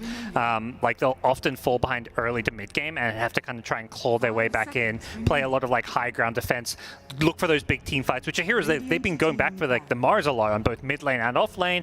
Like they're playing kind of some of these slower drafts, it feels like, a lot of the time. One of the games that I have casted Team Spirit play, like in the last seasons, the way they defended high ground, man, though, like you're talking about, yeah, they kind of fail in the mid game. They do make a couple of mistakes. They have to resort to that last high ground defense, but when they do defend it, it's just like it's a pleasure to watch. It's like you should look at it and copy it, right? Like write it down how they do it. These Thieves, they took Marcy. I think that's Outsiders' like most heavily favored hero this tournament so far. Like they just first pick it.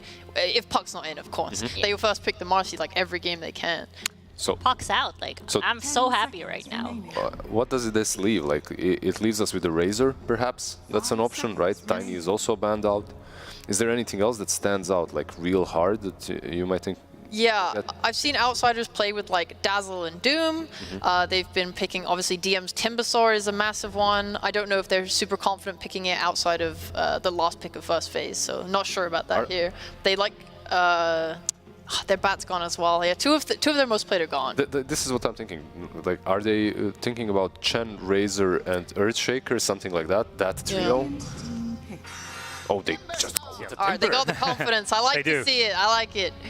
Especially for a game 1, like this is where it's like if you win game 1 with a Timber, suddenly Spirit's forced to start like first phase banning Timber in subsequent games, and it gives you such a big, not obviously the game win, but also a draft edge going into those later games. For sure. The last time though the Outsiders did get Timber versus Spirit, it was very Outsiders favored. Back in Tour 3, Spirit, Toronto, Tokyo, he was playing a lot of Zeus. GBK also played a little bit of it, but since then, like kind of none. Like Spirit has not been drafting Zeus anymore. That's bird ban. That's an interesting one. Like when you think at Outsiders and the organization, and before the Skyrat is a very popular hero in the whole region itself, right? But the way they opened, like Timber plus Skyrat, no Razors, nothing like that. They're actually leaving it for Team Spirit and saying, yeah, here you go. If you want it, you can have Marcy Razor, which was considered a really strong opening up to now. I feel like with the Skyrath, like since like maybe like the Mirana fall off, it's been one of the 4 positions that I've seen paired with the Timbersaw a bit as far as securing the lanes, and then also taking advantage of once you can leave Timber alone, making those rotations towards like the mid lane particularly. Like, you know, we touched upon GPK and like how, you know, heavily involved he is in all these skills. A lot of that comes down to the supports of Outsiders and how active they get. Yeah, they're very active. I really love Skyrath. I'm glad to see it. Spirit, I guess they're just judging up what they want, because Viper's also in the pool if they want to pick that up against the Timbersaw. Probably better than the Razor, but again, Razor has his own strength. They go with the Viper instead. Alright, so I'm assuming Razor will get banned by one of these teams now. If you're thinking about Spirit, like they already have the Viper, it can be put on that position 5 as well, right? But I do believe it will be the offlane with the Marcy, most likely. Yeah, Spirit's definitely a team who I've seen swap their lanes when needed, so even if it's core Viper, they may want to try get that Viper versus Timber matchup, for example, if they don't feel like whatever they pick for Utoro can, you know, a lot of carries don't like laning versus Timber. So are you thinking like some 5 Viper that zones the Timber? Either that, or I think 3 position Viper and you like swap the lanes a bit. Swap the lanes, yeah. Okay. I do really want to talk about this Viper a bit more, because Collapse is a guy who can generally like carry a game from offlane very well. I think he's usually the MVP of Spirit, and they played this Viper in the Grand Finals, both games against LGD in the Riyadh Masters, and it was kind of criticized, like, why isn't he playing a more like, you know, mobile hero that can Where's do a lot? his Mars? Where's his Beastmaster? Exactly, but he's really good. Like, he stomped his lanes. Like, if he was playing against any carry that wasn't Ame, like, Ame was able to recover. Outsiders, I don't know. Like, this Viper is so good at stomping its lane. If they are able to kind of mobilize themselves on the map properly, I think like that's good, because that was kind of their biggest issue versus LGD, was that you can't just like invade your own jungle with the Viper. He's very slow. So if they can just like snowball this lane win, because they're going to get it, then they can potentially just like stomp the game. It was also the item build, I believe, in that game with the Viper. He went a little bit greedier, no BKB early on, but so far Team Spirit, if I recollect correctly, all the games that they have played versus Viper have been successful at this tournament. So they do understand how to beat the hero as well. It's not only they like playing it. When it comes to these bans, Jug and Nature's Prophet, I think it's something that outsiders just play on Ramses recently, banning out some comfort picks. It's sad to see TA get banned as well, because both GPK and Ramses are so good at the TA. Obviously, you don't really want to pick it into Viper, but God, anytime they get these heroes, it's wild. And Nature's ban makes sense too. Just it's been pretty popular versus the Razor and the Viper, right? Yeah, I just really love your point about banning out the TA. Not only the TA, but the Monkey as well. The moment you see Viper on their side, you're thinking they can get these heroes. We can't, so let's just eliminate them. Yeah.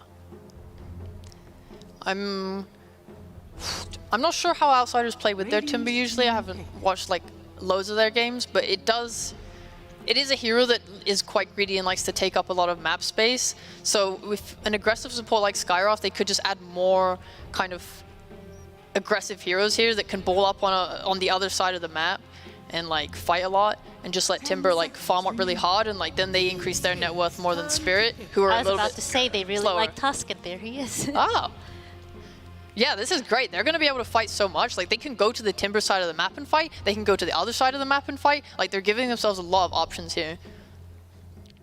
Now, on the side of Spirit, like, I know that Timber, or you mentioned Viper as a counter to Timber. Is that going to be enough, or would they want to lock in something like, I know they've played like the Necrophos before. Is that something that perhaps, if they feel like it's going to be too much of a problem? Can be a bit rough. Like, if you pick Necro here, you're picking it into a save, that's a Tusk, also into a Silence and high Magic Burst, that's a Skyrat, plus Timber can do decently against him. But yeah, it's an option that they have drafted before. So the big thing is, if they're doing offlane Viper, which it probably is because of the Marcy Viper lane and what it brings, picking a carry that can have a decent game against a Timbersaw. Like, you don't want to pick a terrible lane matchup because generally, you know, once Timber hits 6, you have to go jungle, so you want to make sure it's some hero that can jungle well, and also that first, like, you know, pre-level 6 farm in lane.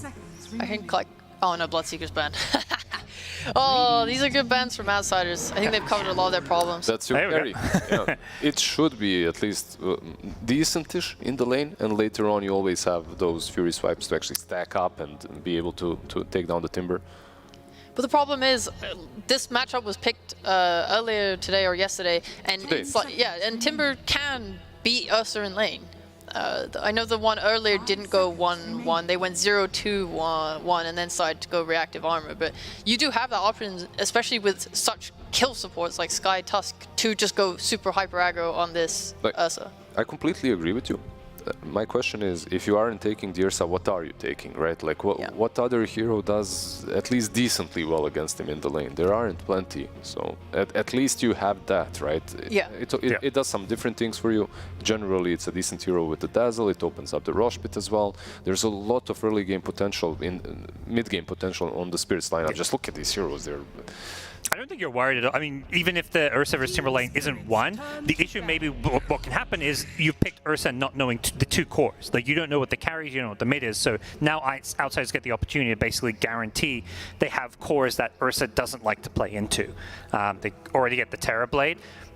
Curious, Terrorblade Tusk, this seems like a lane that at least can hold their own a bit against the Viper, and I think most importantly, you're playing versus Marcy Viper, you expect to lose your lane, pick something that catches up in the jungle. TB, illusions, you farm super fast, you always have that opportunity to catch up, and Viper's just not a good hero to, he's not mobile, he's not going to invade your jungle. Dazzle, Marcy, these supports, you're pretty safe to kind of play that catch-up game. And keep in mind that this is probably one of the best carries that Ramses ever played, right? Like, when it comes to his hero pool, Terrorblade ranks very, very highly. Enjoys playing it a lot, and it shoots a problem at Spirit. Right now, Spirit does have this extreme mid-game potential, right? But can you go late versus the TB with what you've got? I would argue you can't. They need a ton of magical damage coming from that mid lane. Yeah, And that's all outsiders have to ban here. I was going to say Zeus. You said that, I'm like, is it even worth bringing up the Zeus? I was setting you up. I didn't even want to mention it because it was just such an obvious ban. I was like, yeah, let's just No. let's take the low-hanging fruit. Dude, the chat is 2K. You think they care if it's obvious?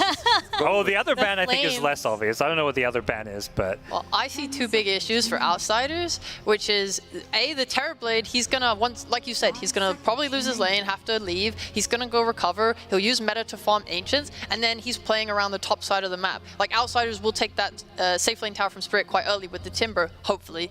And that means that, like, TB is going to be using his illusions to, like, kind of control the top side of the map with the Timber if he wants to stay there. And this means it's really hard for Spirit to kind of sneak the Roche. Like, there's always going to be that contention. Not to mention, Spirit really struggle to take towers. If you don't have the shot on Viper, they very much lack tower taking. And if you want to do Roche, ideally you want to take that mid tower. So it's going to be a little difficult for Spirit to do that this game. Yeah.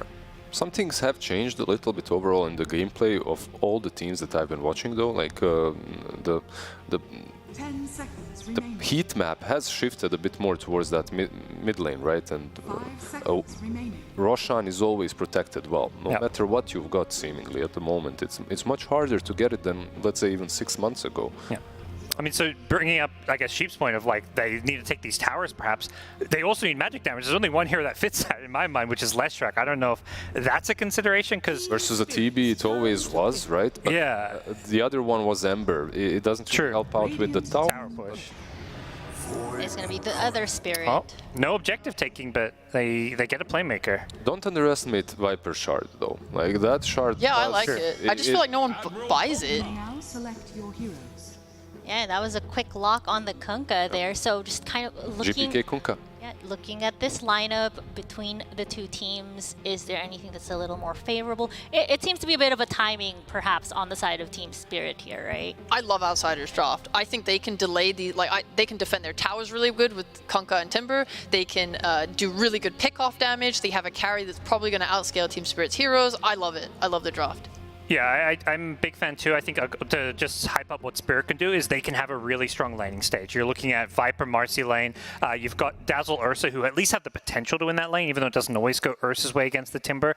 And then they've got the more active, more mobile mid laner to make plays on the map. So Spirit need to have a good lanes, need to be aggressive and find those kills, because otherwise they lose to TB late game. Yeah, both of you have very fair points. It's hard for me to go one way or the other. I really like Collapse Viper. I think that if he gets a good laning stage with the Marcy, he can kind of crush that mid game, and it should go Team Spirit's way. Gotcha. In my opinion. 2-1. 2-1 is what we're looking at here. Well, we'll find out soon enough, but we got the lovely casters, Lyrical and Trent, to take us on. Thank you so much, Nikki and Trent. I'm so excited for this one. We got to cast so much of Eastern Europe throughout the whole DPC, and now they meet together on the big stage. I mean, you'd love to see him play other regions, but it's pretty cool to see him play again. Yeah, you know, they don't actually play that much all year either, right? You know, you get to see your buddy in the DPC, then you go play some other teams, and then maybe at the end with the tiebreakers and stuff, there's a little bit of madness. But here we are facing each other, and it's mostly gone one-sidedly. That's true. In this matchup. And I'm a little bit concerned because they picked Void Spirit on Team Spirit, and this hero has just looked garbage. It's been so bad. Don't be a hater. All I wanted was a Spirit last. They banned Storm Spirit, they take the Void Spirit. I'm in. I'm down with Team Spirit. I think they have the pacing that they need for this lineup to work. Was it just the name? That's why you just want Spirits? Yes. Okay. Yeah. Makes sense. Good Team job Spirit here. with Spirits. It's really all you need. No, I think that the panel has great points. I do think this is a timing-based game in the sense of just Team Spirit have a very significant lead that they want to grow during that laning stage and then push into that enemy side of the map. And it's going to be hard to get back in this game in some ways because like there's going to be the Dazzle Hex. We've seen that versus Terrorblade. Pretty annoying for all those illusions. So we'll see if they're going to hit those marks they need, though. Well, we'll see as we get into this game number 1. Another thing that was just tweeted out recently, where I go for all my information, the lovely Knoxville, because of the results of that LGD series, this series actually determines who is qualified to TI. Muted right at the start. Love that. All right, good stuff. Okay. Now, yeah, but if you had him muted, you would know. You know, you wouldn't know that he was so clearly, you know. That's true. Muted now, I guess, is what he's saying. Huh? Good choice. Good choice here. He's making him use it 8 p.m. early. That's what's going on. Collapse already knows what's happening. But yeah, a lot of implications for this game for both of these teams. Want to make their way over. Oh, that's pinged out though. So they saw that smoke. Dazzle with the early ward placed down. They know that all of the side of Outsiders is down bottom. Yeah, pretty sneaky ward that he's got there, right? Outside of the high ground there, so unlikely to be dewarded. Gives you a little bit less info, but the question is, can you really capitalize on this? They're going to try and sit mid and see if they do the big cross through, and you know what? They are going for it right now. Dude, formation. They've done the math. They know what's happening. Do they send somebody out to try and be a little bit of a bait here? It doesn't look like it, so won't get caught at the very least. Doesn't look like there's going to be any early skirmishes either. Dude, are we sniping a mid-courier? Is that what's happening here? Is that what this board tells me? I mean, that'd be kind of cool. They're hanging out. Maybe they're just waiting for them to walk back over to go to lane. But even then, you don't have enough to do. Yeah, I don't think so. They're just going to throw out the concussive and then back away. No, trying to figure out what these lane setups are from outsiders, right? And, you know, they want to see what Team Spirit are up to, and well, they're just going to do collapsing the bottom and Zenyatta up top. And that means, I mean, they're sticking the Tusk down here for a little bit longer. They obviously know the Skyreth is in the area, but this looks to me like an attempt at first blood down bottom. And who are they going to go for? Yamich shows up. Okay, maybe not. Maybe Yokota's just hanging out down here for a second, then he's going to TP away. And this is one of those situations that kind of works out for both teams, right? Because in a sense, like DM's playing the Timbersaw. Obviously, you really want a good start on this hero, especially when you have a Terrorblade who are assuming is probably not going to have the best time. So there's going to be some pressure on you in that earlier part of the game to try and make moves. But oh, there you go, rebound jump there. Don't even need the dispos. Very on the well played. Oh, and Courier. Oh yeah. That is rough in this tri-lane versus tri-lane that now we've set up. Getting the first blood and then also a courier snipe. So Ramsey's no regen at all. Sky's gonna have to come back with a boatload. This guy with the 8th on the way out at the very least on the GPK. Nice trade. This will be interesting to watch if they continue with this tri-lane. I mean, again, Timbersaw facing off 1-1 against the Ursa. Right, so this is where we talk about how like Ursa's a pretty good counter to Timber, especially in the laning stage, because obviously you can get the Fury Swipes. But this is what ends up happening. If you get a 1v1, then you just split the lane. Like, the wave just gets pulled apart. Ursa doesn't really get to benefit from all the benefits that you have in terms of having the Fury Swipes and everything. And Timber's just going to run away from you. He's going to catch the wave somewhere else once he sees a couple points of reactive armor, and you don't get to push the advantage you should have. And instead, this happens down bottom, where they managed to get the kill onto the Viper. So that was the Metamorphosis used, and early pressure being thrown back the way of Team Spirit by outsiders. And now the importance here for Team Spirit is they need to punish when this meta is down, right? You can't just like abandon this tri-lane at this point. And a couple punches, couple body blocks. Damage, taking some damage. Mira now shards in. They will lose the Tusk. Mira, a couple more punches, and almost able to survive, but Ramses gets it with the reflection there. These are some nasty spells. It is. A little bit of poison attack, a little bit of poison touch. It's poison all the way down. And in the meantime, that does leave us in a complete 1v1 mid, although they do rotate in one hero, the Dazzle, to secure the water rune. So Miposhka takes that away, and that sets Toronto Tokyo up to have the bottle refill there. Oh, and then you know what's next after that, of course, would be the bounty runes, but Miposhka, not dealing with that. Not for now. I mean, that's the thing, right? Like, you want to punish this Terrorblade whenever that Metamorphosis is down, and Ramsey's really taking a chunk of damage, but Mira might have gone a bit too far here. And stuck over, saves that rebound for that entire period. What a hero. Dude, I mean, that was all a bait. Yimich is going to get punished and killed. Yeah, you got to get the full chain down there if you want the kill. And as you can see up top, observers are showing, like, look at him. DM's just running around. He actually's got his courier. He walked his courier right into the giant horde of his own units. I mean, I don't know about that one. So this is just, the matchup does not go Ursa's way in this case at all, right? Because, I mean, again, yes, now I'm talking about how, like, a Timber's getting a free game and Ursa's also getting a free game. And True. He can go for this Battle Fury a little bit more comfortably. He's going to have excellent scaling. So this can actually help increase the window that Team Spirit have in terms of this, like, this concept of, like, dominating the laning stage and really controlling outsiders' side of the map. You have more leeway when you get an amazing start for your Ursa like this. Yeah, it gives you a lot more freedom, for sure. And again, anytime any of these supports leave the lane, it starts to get very hard to stand close to that Viper at all. Already 9 denies on the Viper. And Terrorblade just having to wait for that meta to come back up again before they can really contest. You also saw Yamich, because they can't contest in the lane, he went mid to try and help with the water room, but because Toronto Tokyo has the Aether Remnant, he can just sit it right on top, had a great timing, and ensured that even with that minimal duration on the pull, he still got the water room for free. No contest there from Yamich. Dude, another pull through too, down bottom. That is frustrating. Yeah, they have just not been able to get the Terrorblade to the lane at all. And now Mira runs in aggressively, finds TB, the silence to stop the poison attack, but Ramsey still might be in trouble as he is slowly burning down to that poison touch. He's low, and I mean, even if he's not dead at this point, this is a catastrophe of a lane. Yeah, they have a couple salves they can throw out there. At least a salve and a couple tangos, I should say. So, good news, he didn't use meta. Didn't try and go for an immediate turn, because I don't think they had the damage for it. So, at the very least, that's not down. But, yeah, it's going to be a little bit before they can find that moment to get back into it. Whereas, meanwhile, I love how we just keep getting the constant pictures of DM just, like, farming the lane and the neutrals, right? The worst-case scenario. Hence why he's at the top in last hits and just dead even right now with Ursa in terms of net worth. Level 6 is up top. Timbersaw probably the hero that can threaten Yadro much more so, unless there's some crazy shenanigans going on, but obviously has the Enrage to deal with that big hulk of damage that comes through. Ramsey's popped the meta and is just leaving the lane. He's done. Yeah, well, same thing for Yadro, because it's a level 6 Timber and he just used Enrage, and so he has to go back, get his salve, and it's scary, right? So this is where the rotation comes through. This is where you try and bait DM to go aggro again, and then Mira's going to try and jump in and get a turnaround play. DM, there does he know? Chase, dispose. He was slowed by the Chakram, though. They can't get on top of him. DM just gets away, so the gank will not succeed. Yeah, that Timber Chain, 4-second CD even at level 1, so keeps you pretty safe. And yeah, careful now. Mira in trouble. Couple more punches, dies to the Timber Chain. DM is having a hell of a game. Yeah, you thought. You know. Come up here and help your Ursa. Yeah, I don't think so. I'm a free farming Timbersaw. It's going to stay that way.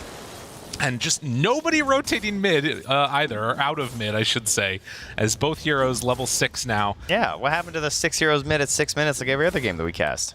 Listen, it's a sort of honor thing here in the mid lane.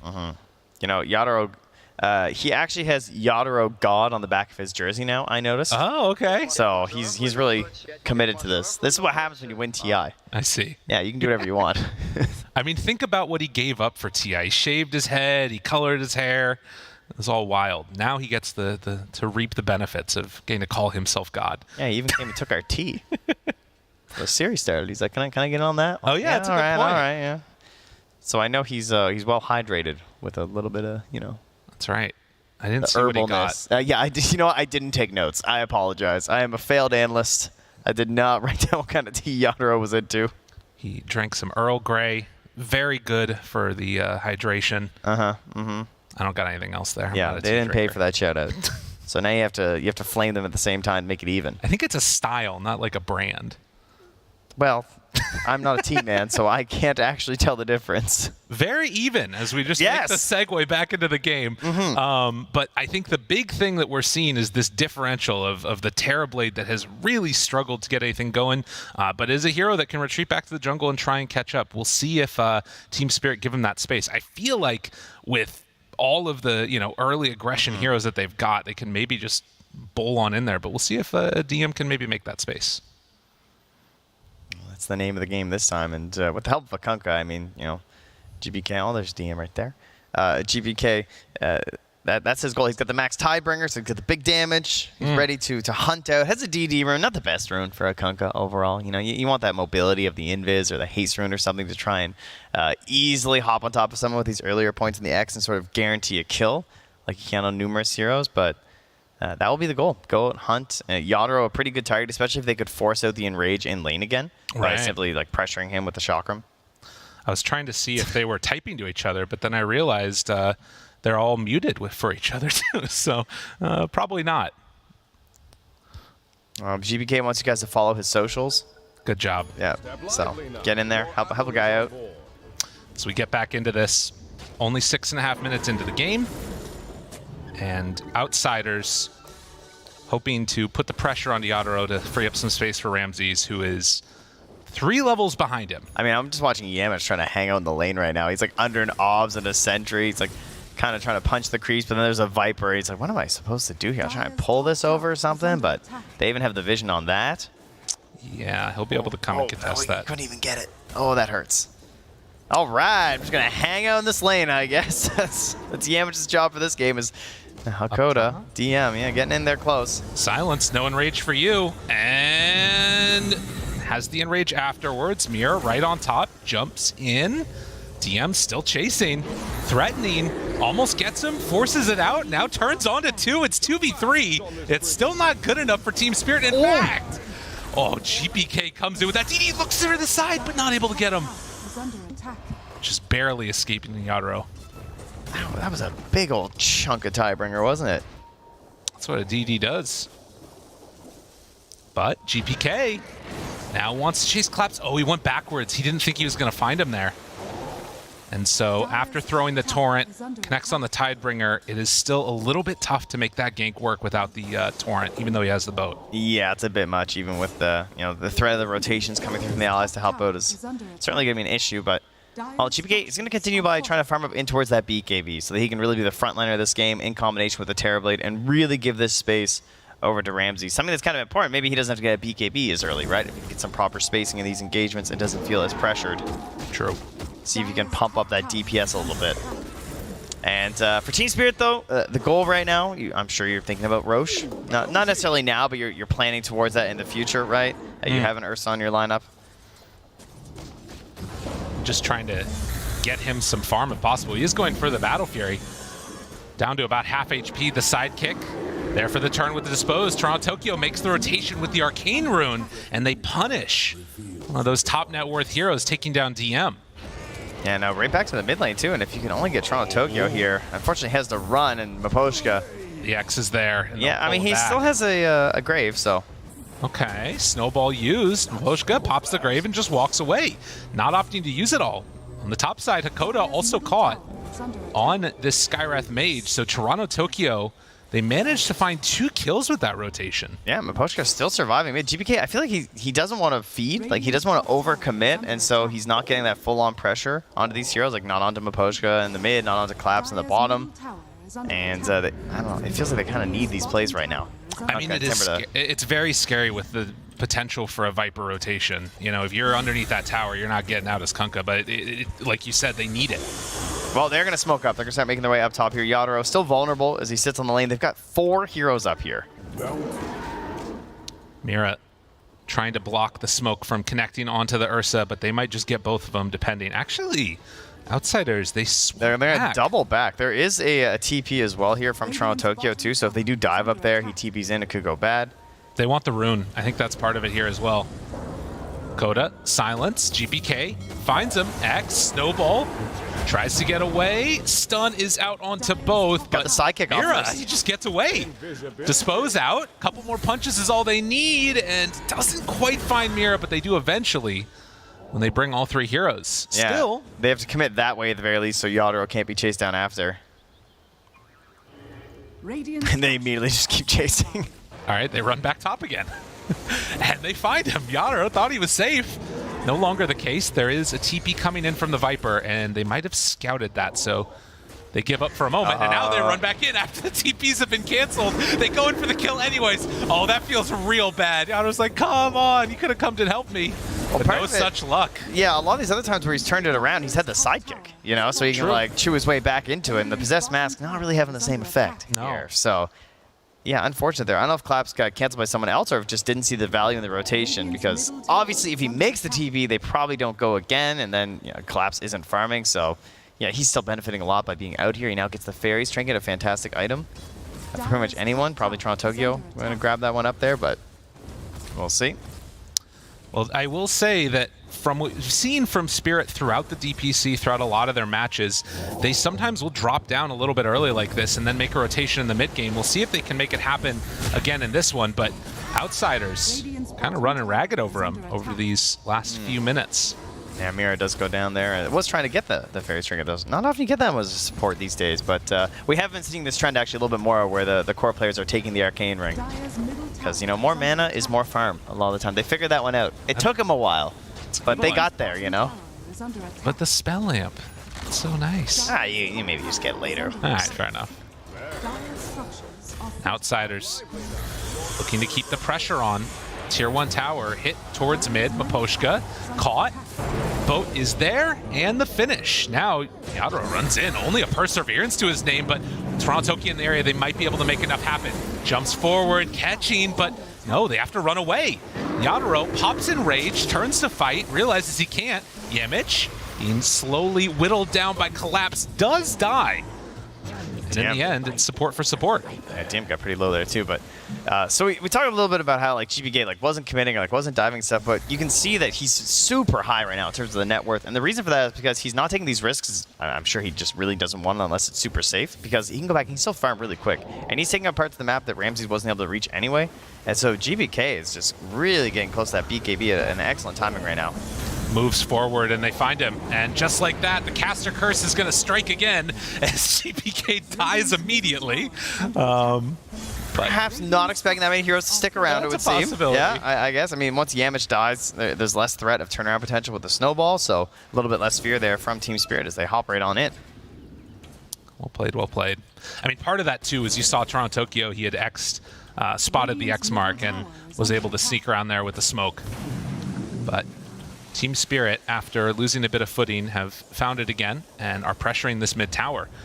And it looks like they will get it. And if Collapse finishes out this Boots of Travel, which he does indeed, yeah, he has purchased that recipe, so this is going to be a lot of global pressure right now from a Viper, who's probably the scariest part of the game, it feels like, this hero. You know, you build in that like next item, be it he's looking at a Hurricane Pike maybe, perhaps even a Scotty, he's getting all kinds of stuff. Doesn't seem to feel the need for a BKB quite yet.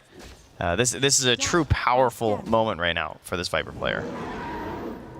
Can he connect with it, though, and find the good fights? See Yamich TP out of bottom, and Yadaro almost done with the Battle Fury. 14 minutes. Smoke here. Nice Aether Remnant, though, to catch the stairs. They're going to find their way through this bottom half of the map, see if they can catch Yadaro. And Miposhka looking to do his duty here. He knows. Yeah, he knows. He knows so hard. He's just waiting there. They think that there's a ward even up on the high high judging ground. by like how he stood, it really did look like it. Reading the map very well on Team Spirit. And they even checked for the Sentry Ward. I would too. That's crazy. If Miposhka tips him right now, then we got to do some investigating. Yeah.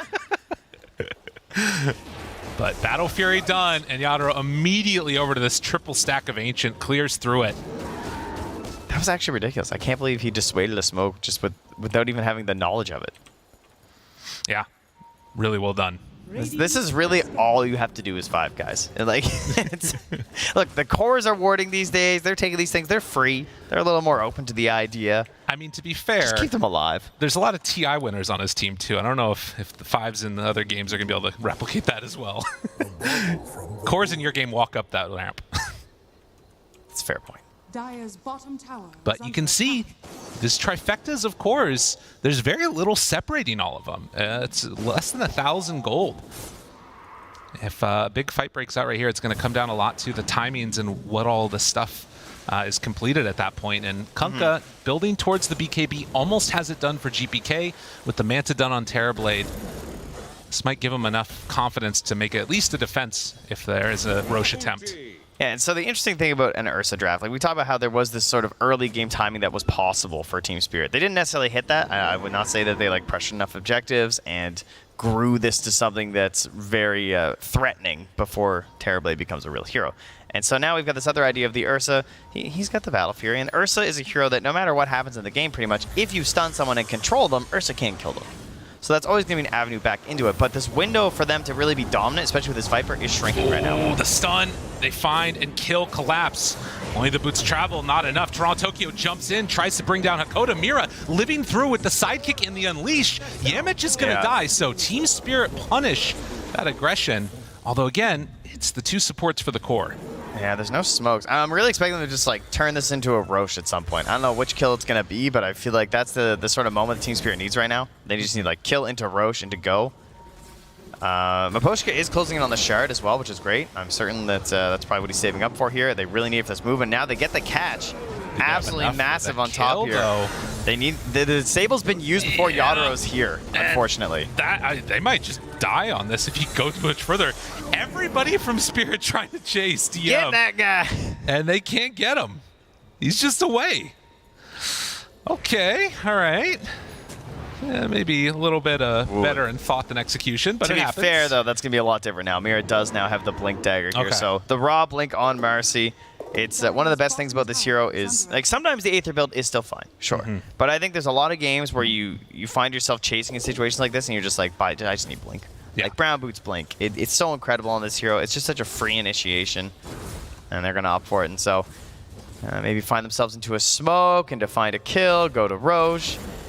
And how does the fight look good for them, though? Like, what is the best initial jump? Probably, like, hop in, Aether pull on one target, and perhaps even Yulesing up another one, so there's less turnaround potential. Maybe Yulesing up that Skywrath Mage or Tusk. I mean, if they could find the Sky, that's always such a nice answer. But likewise, it's BKB time for GPK. Yeah. They find Yemich. There's the Aether, but it's a little bit off the mark. GPK takes that one, but Poshka dead. Collapse has to run, but the X pulls him back in.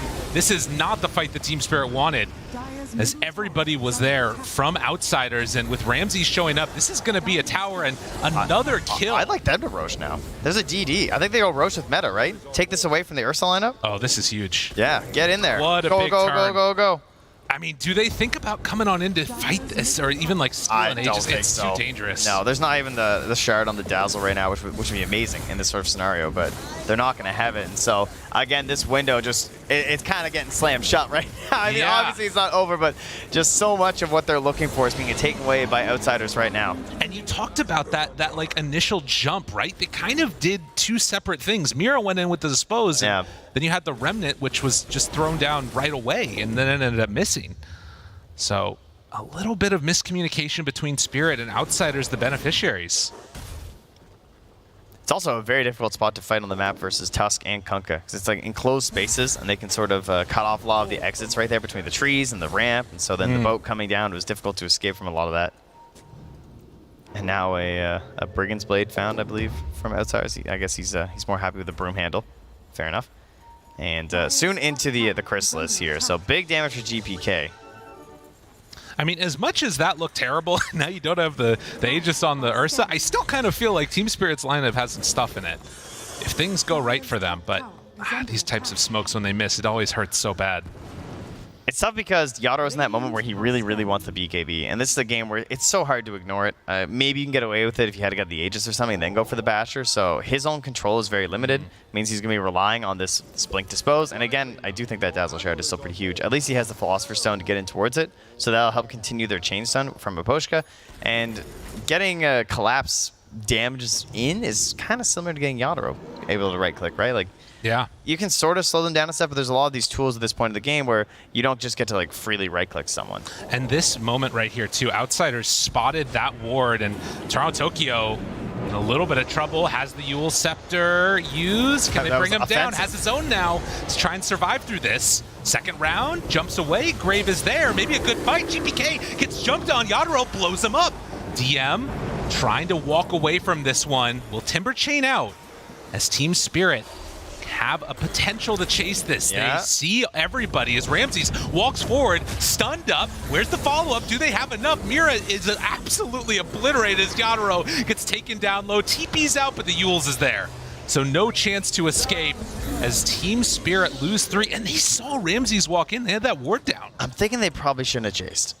I'm just, you know, in Captain Hindsight here, looks like that might not have worked out too well for them because Ramses just went for the old turn and burn, and it's tempting to go because you see the run buff wearing out, right? Oh, yeah. It's like, oh, yeah, Kunkka's dead. Like, let's go here, and unable to turn it here. With considering the situation, too, just it started out fairly well, right? You get this nice grave save here after his own defensive Yules. I think that might have been a miscommunication maybe where Hakoda didn't know that it was of their own Yules first. Yeah. And so he tried to throw that down instead, and then the run buff, it's ending, and that's what I think propels them into this chase. Because it's like, oh, we have Blink, we have Rebound, we want to fight into them right now.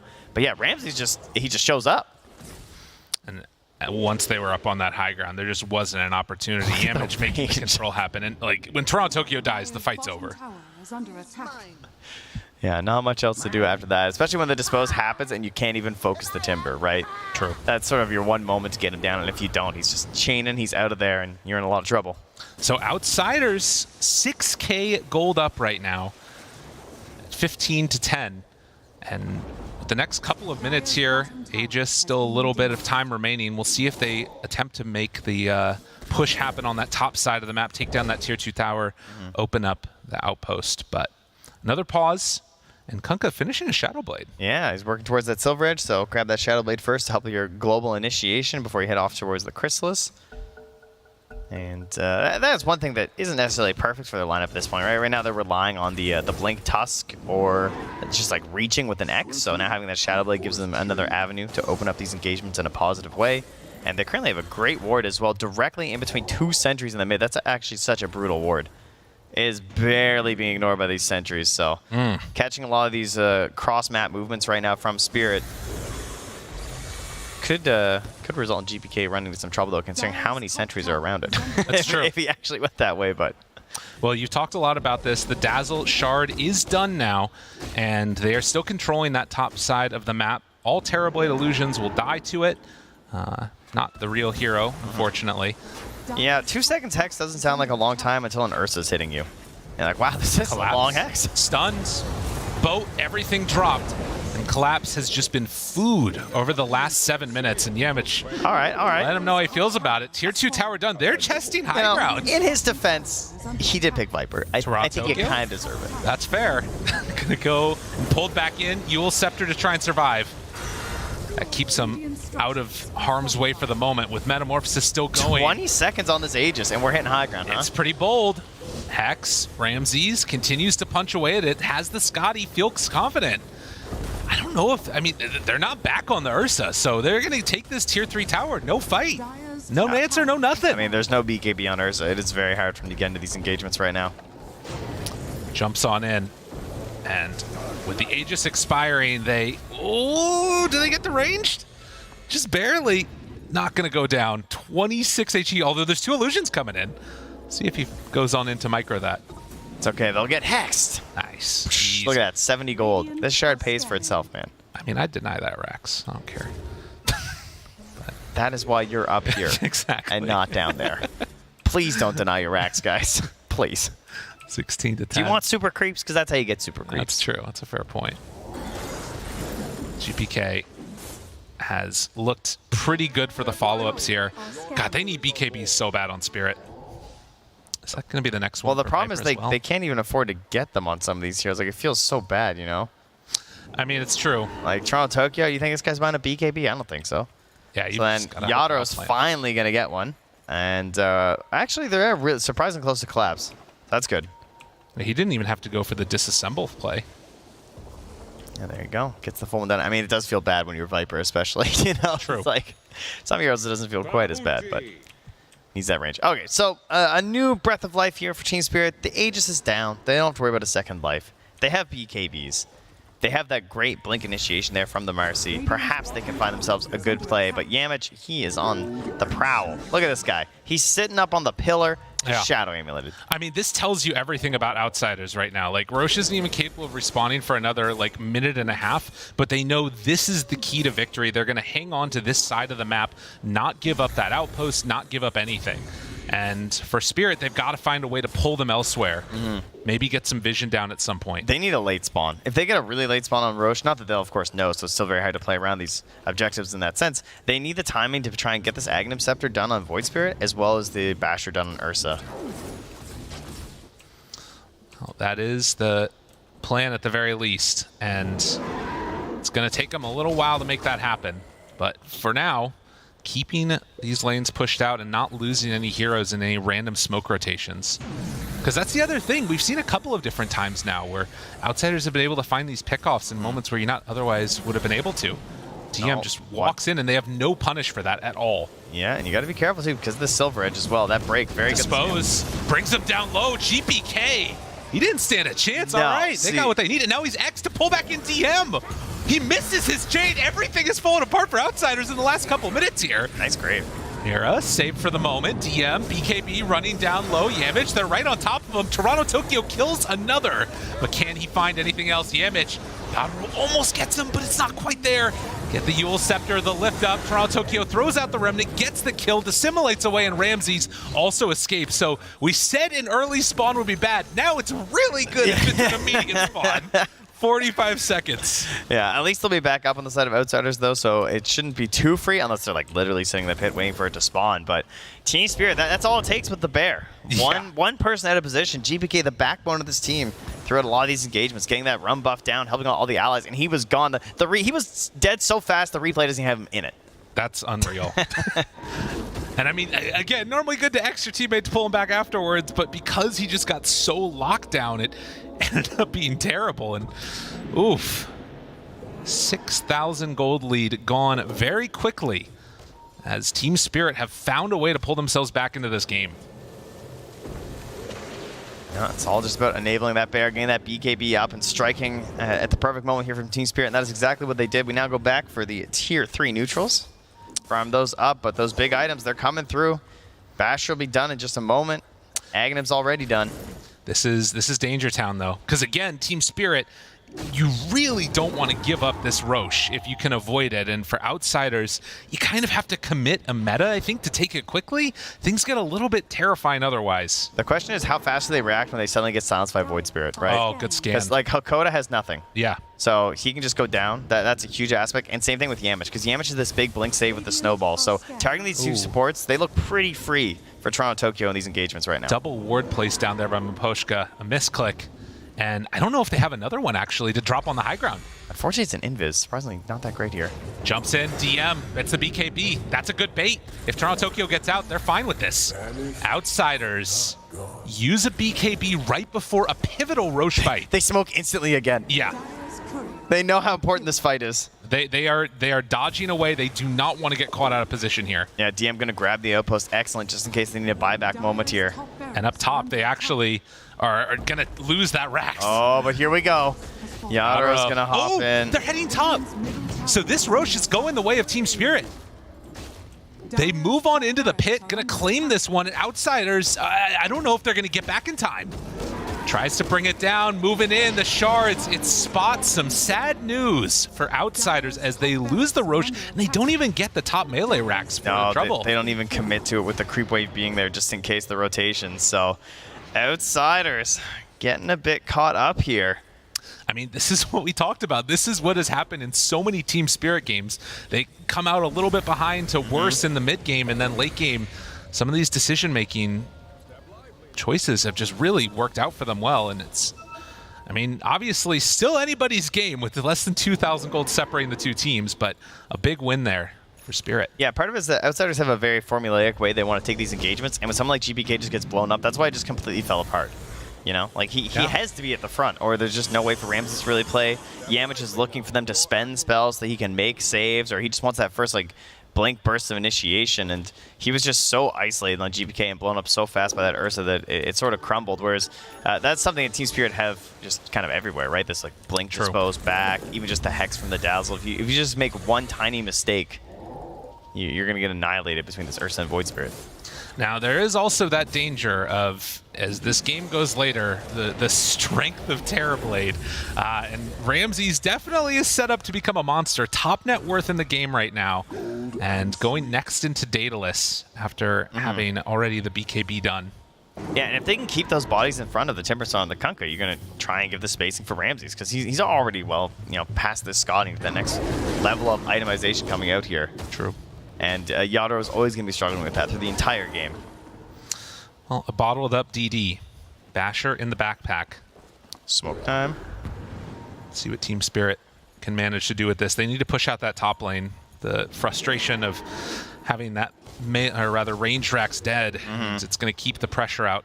I think they spent all their smokes as well in that Roche. Really? I think like global smokes are just down right now. We've got one on Hakoda by the looks of it, but premium. Obviously not looking to make too many aggressive moves right now into that Aegis.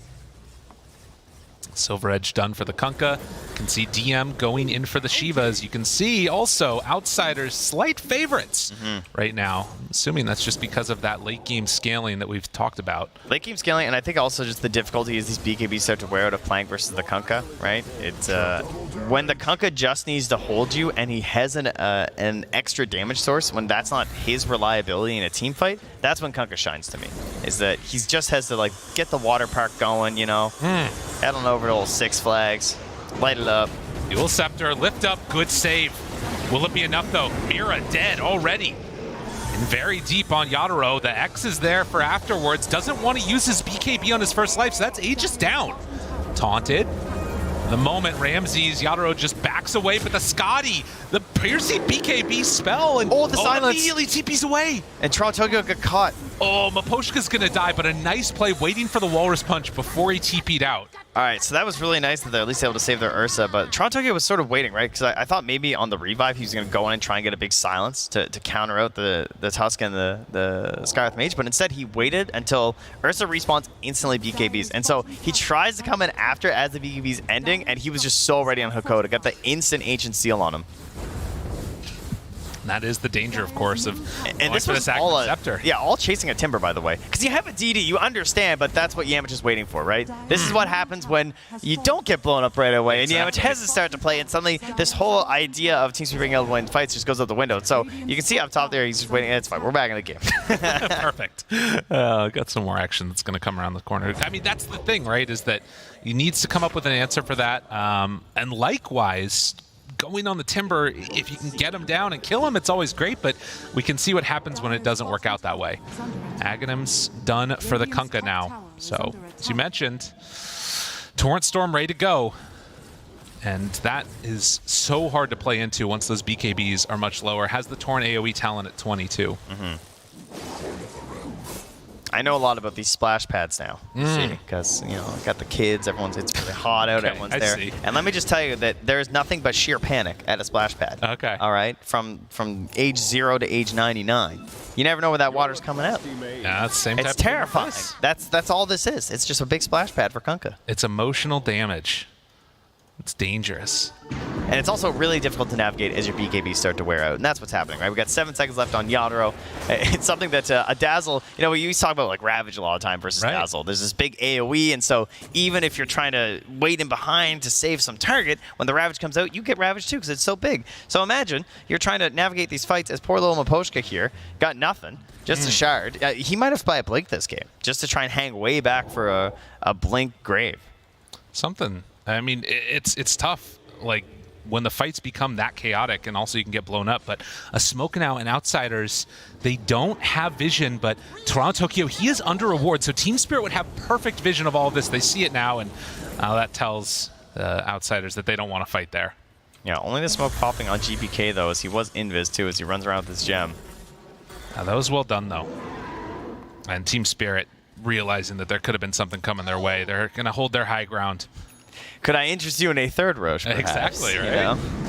That's what it feels like. God, Sidekick is so good. Get a ton of damage out of that. Well, when you're given the freedom to right-click people, it can be very good. But in this game, some difficulties there. True. Now a Daedalus done for the Terrorblade. We have our Timbersaw working on the Wind Waker, which is a great item to help save anyone in those precarious situations when they're trying to get this initial blow-up. Plus, already has the Shiva's Guard, too. So just continuing to kite this Ursa around these engagements. Abyssal Blade is going to come out next. Might need to get in towards a Nullifier or something at some point, because, like you said, there's all those defensive options on the side of Outsiders. And Yadro also going in for the E-Blade. So wants to be able to get more solo pick-off potential for himself. Toronto Tokyo. Toronto Tokyo, that's the one. Not a Yadro. Not a Yadro. That sounds hype, though.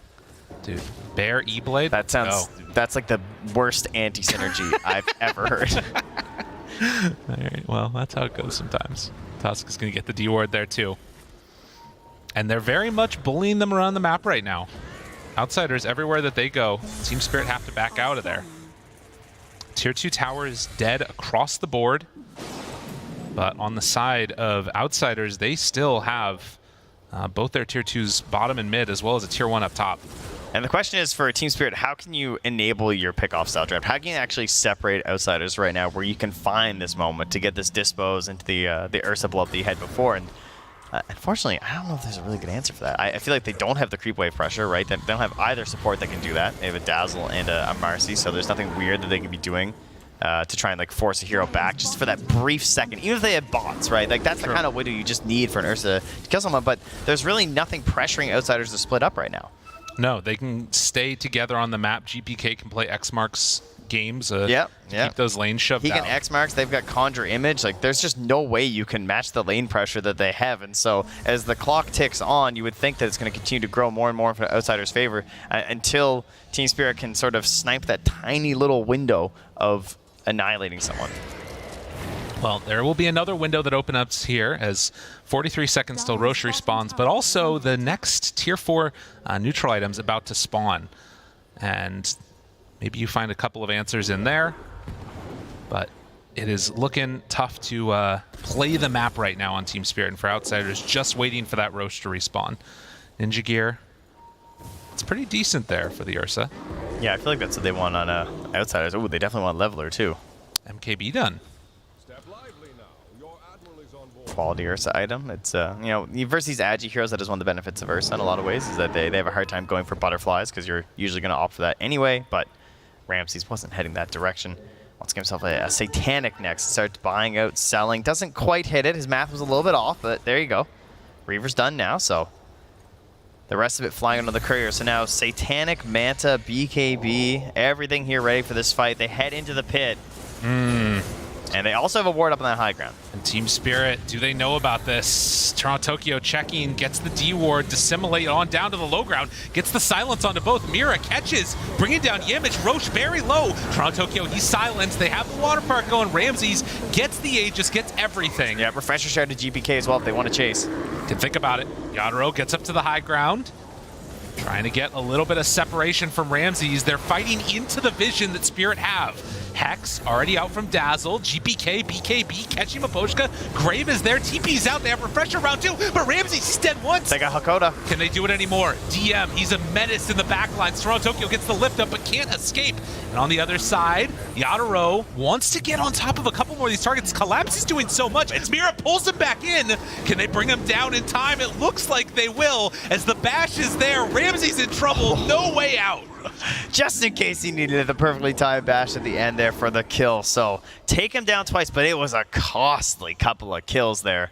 3 buybacks across the side of Team Spirit. Only the 2 supports having to buy back on the side of Outsiders, but you will take that in the current game state that they had, and the fact that you're not going to have to contest with this Aegis Terrorblade approaching your high ground. Yeah, that makes a huge difference. But I mean, look at how dangerous this Scotty is, and of course, a good play by Team Spirit. Have the vision there, pull him back into it. Should they have chased up this high ground in Captain Hindsight? I mean, for Outsiders, feels a little rough to lose that Aegis, for sure. As well as the Refresher share, too, right? They also spent that, and all he got out of it was the 2 kills on the supports. True. Oh, actually, no, he got the kill there, too, as well, Toronto Tokyo. So you'll take that, right? Force a buyback on Toronto Tokyo with the Refresher shard. So, benefits, it keeps this game fairly even. They're not as forced back in their own base. They're not going to be as pressured on the map as hard by Outsiders had they just, like, not won this fight or not been engaged by Outsiders. But the downside is now that there are some pretty significant win conditions here for the side of Outsiders. If they manage to take down someone like Toronto Tokyo, it's going to be very difficult for them to hold that high ground. Already having the tower down means 1 win and creeps in the base. You could potentially end the game off the back of Terrorblade being alive.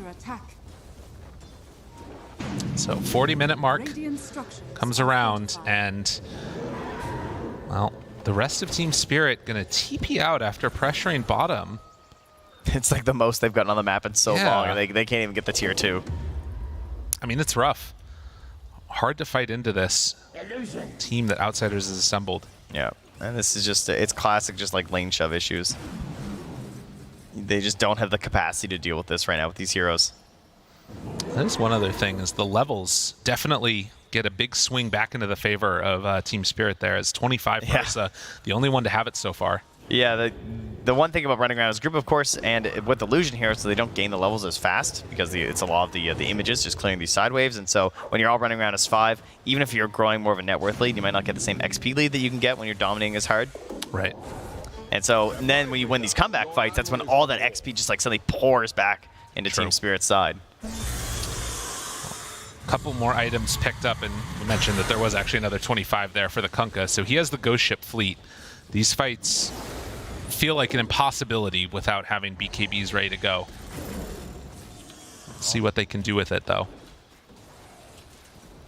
As Collapse heads on out towards mid, Penta Edge Sword, that's a nice one. And they do have another gem now on Mapochka, so I believe they lost one at some point, but that's there. So gem to help out. We're going to have a unassembled Aeon Disc as well here on Toronto Tokyo, so prepped to make a big play. Smoke on smoke. Where are they going to find each other? The smoke on the Illusion, that breaks, so it tells them that they're in the area. Oh, that is big. And now get the vision down, jumps away afterwards. Team Spirit already in on the fight. The silence is there. Yule Scepter afterwards. GPK, he pulls Miposhka back in. Getting up onto the high ground, he's actually going to be stuck up there, gets obliterated. Skywrath Mage is also dead as Yadro tries to escape. Yamich in with the punch, in with the snowball collapse. TP's out. Does he have a way to escape? He does. Good read there, seeing the wall smash used to kill Mira. At least finds a way to survive, but Outsiders, they're just playing it really safe by targeting the supports down right away. You know, you don't want these safe plays coming up between like the rebounds and the dispos, getting tossed back, and the shallow grave. Somehow they turn it around.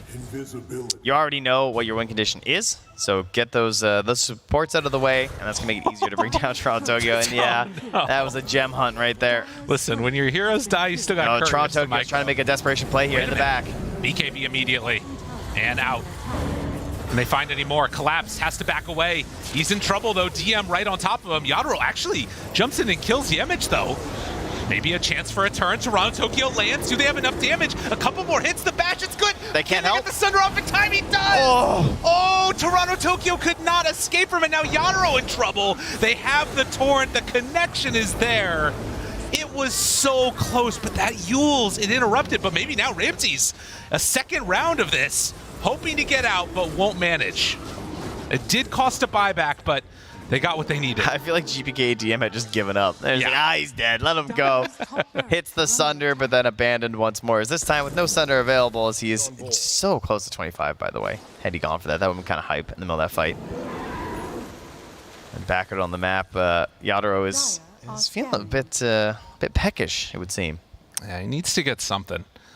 That is one of those fights that I mean, if you get this kill onto Ramses, it changes everything. And the fact that you don't, and it costs the buyback after, actually, that's what really hurts. It was such an excellent way. I mean, it's truly the only play that Toronto Tokyo has, right? He's like going that back line with the invis rune that he had gotten out of the river, try and interrupt this siege as his allies are dead. Man, what could have been. And after that buyback, GPK and DM just say, we don't want any part of this. Know that at least somebody is going to be dead. But 11,000 gold lead. It's been sitting around this area for a little while now, and every time it looks like Team Spirit are going to take a positive move, they get set back a couple spaces. They have to do something crazy here. Oh, there's a scan into a pause. Well, PC lag is the call. Yeah, unfortunate. SDM. Don't want to be lagging right now. Well, it's the disconnect. So their best hope right now for Team Spirit is just to do something crazy and try and take advantage of the fact that they're broken up right now, right? Because there's no snowball save. So, like, you pretty much just want to jump high ground. Okay. I seriously think that's what he would be willing to do. DM getting his space checked out there. You think it's worth just jumping high ground, potentially? I mean, I guess with Terrorblade dead, you know, you can force a buyback. Things get crazy. But yeah, the game is very hard. Yeah, it's been a great game so far, though. I mean, talk about these like earlier timings where we thought that maybe Team Spirit wouldn't have much hope out of that, just in case things didn't necessarily swing their way with this these later abilities to just like control the waves and these big AOE spells from Outsiders. But they were able to get those key pickoffs from Team Spirit that allowed this game to sort of continue at a relatively even pace for a while until this lead was grown by Outsiders. Now it just feels like constant like comeback fights here from Team Spirit, but still certainly not out of it by any means. It's just always going to be an uphill battle for them. That's right. Miposhka's not even looking at Toronto Tokyo. So mad. That's probably not it. It's the armchair analysis. That's what I like to see. Clearly. It's just playing at the angle. That's the PC That's the look cafe. of someone who's been playing Viper. Oh, yeah. For 44 minutes. It's like, well, next game maybe. No, it's really interesting. I think the dynamic between these two teams, like, it feels like they're both that like younger generation within Eastern Europe that have really risen up, obviously, into highest levels and become a bit of a rivalry between them. All right. We'll see who comes out on top of this one as we're back into the game now. Yeah, pause over, back on, headphones back on. Yeah, jump that base, come on. I thought he was going to go break for it while the Tusk was there, but yeah, they're not going for it right now. So back into the jungle. It's obviously a risky play. Pauses tend to lose your mojo. You don't have as good sense on everything, so play it safe, head on back. And now with the respawn here, Outsiders, they look like they're just ready to just run at him again. There's a chance. That DD's wearing off. And almost level 25 on Ramses. You talked about that earlier. Look what he does. He smokes himself in the fountain, and then he TPs in. He sees that he's still smoked under the tier 2, and so he just conjures the images and keeps running through. So he knows they're not waiting there to gank him. Right. Because his teammates were also sort of close that they could have been running that direction. There's been a couple cool little plays there with the smoke illusions. That one that we saw mid where he... The ninja gears are so crafty, you know, you can do so much cool. fun stuff. I mean, we've also been seeing Yadro do the same thing, right, when he was ninja gearing around as well. Hex done. Swift blink for Yadro. The Hex will be big, and that blink dagger that you talked about for Dazzle, he has gone for it. Yeah. So Aether, blink. He's so late on his purchases too. He's always making sure he's got that buyback, I guess. But I mean, he's actually still, I guess he's still taking into it at this point. But he's been holding a lot of cash this game. I've noticed from Raposhka. That's true. You know, he like farmed over his shard. He farmed over his blink. Right. But has determined that this is the time. Aghanim Scepter done for Viper. And the setup for the next Roche fight. We'll see how long the respawn is in just a couple of seconds here. And it's going to be a very short one. Wow, 3 spawns under a minute in this game. Buyback status, Tusk, Timber, Terrorblade. All right, well, we'll see if the Aghanims can get done there. The attack's couple finishing more quickly here as well. Oh, that's a quick one. Quick old Roche, huh? Yeah. It's actually how about another Ags? I know, why not? Well, I was saying that there's also the respawns now. The buybacks are going to be ready for a couple other heroes. Gotcha. Yeah. As we hit our 4th Roche. So everything's there. Come and collect your prize if you dare. It's dangerous. Toronto Tokyo is going to have to show down bottom.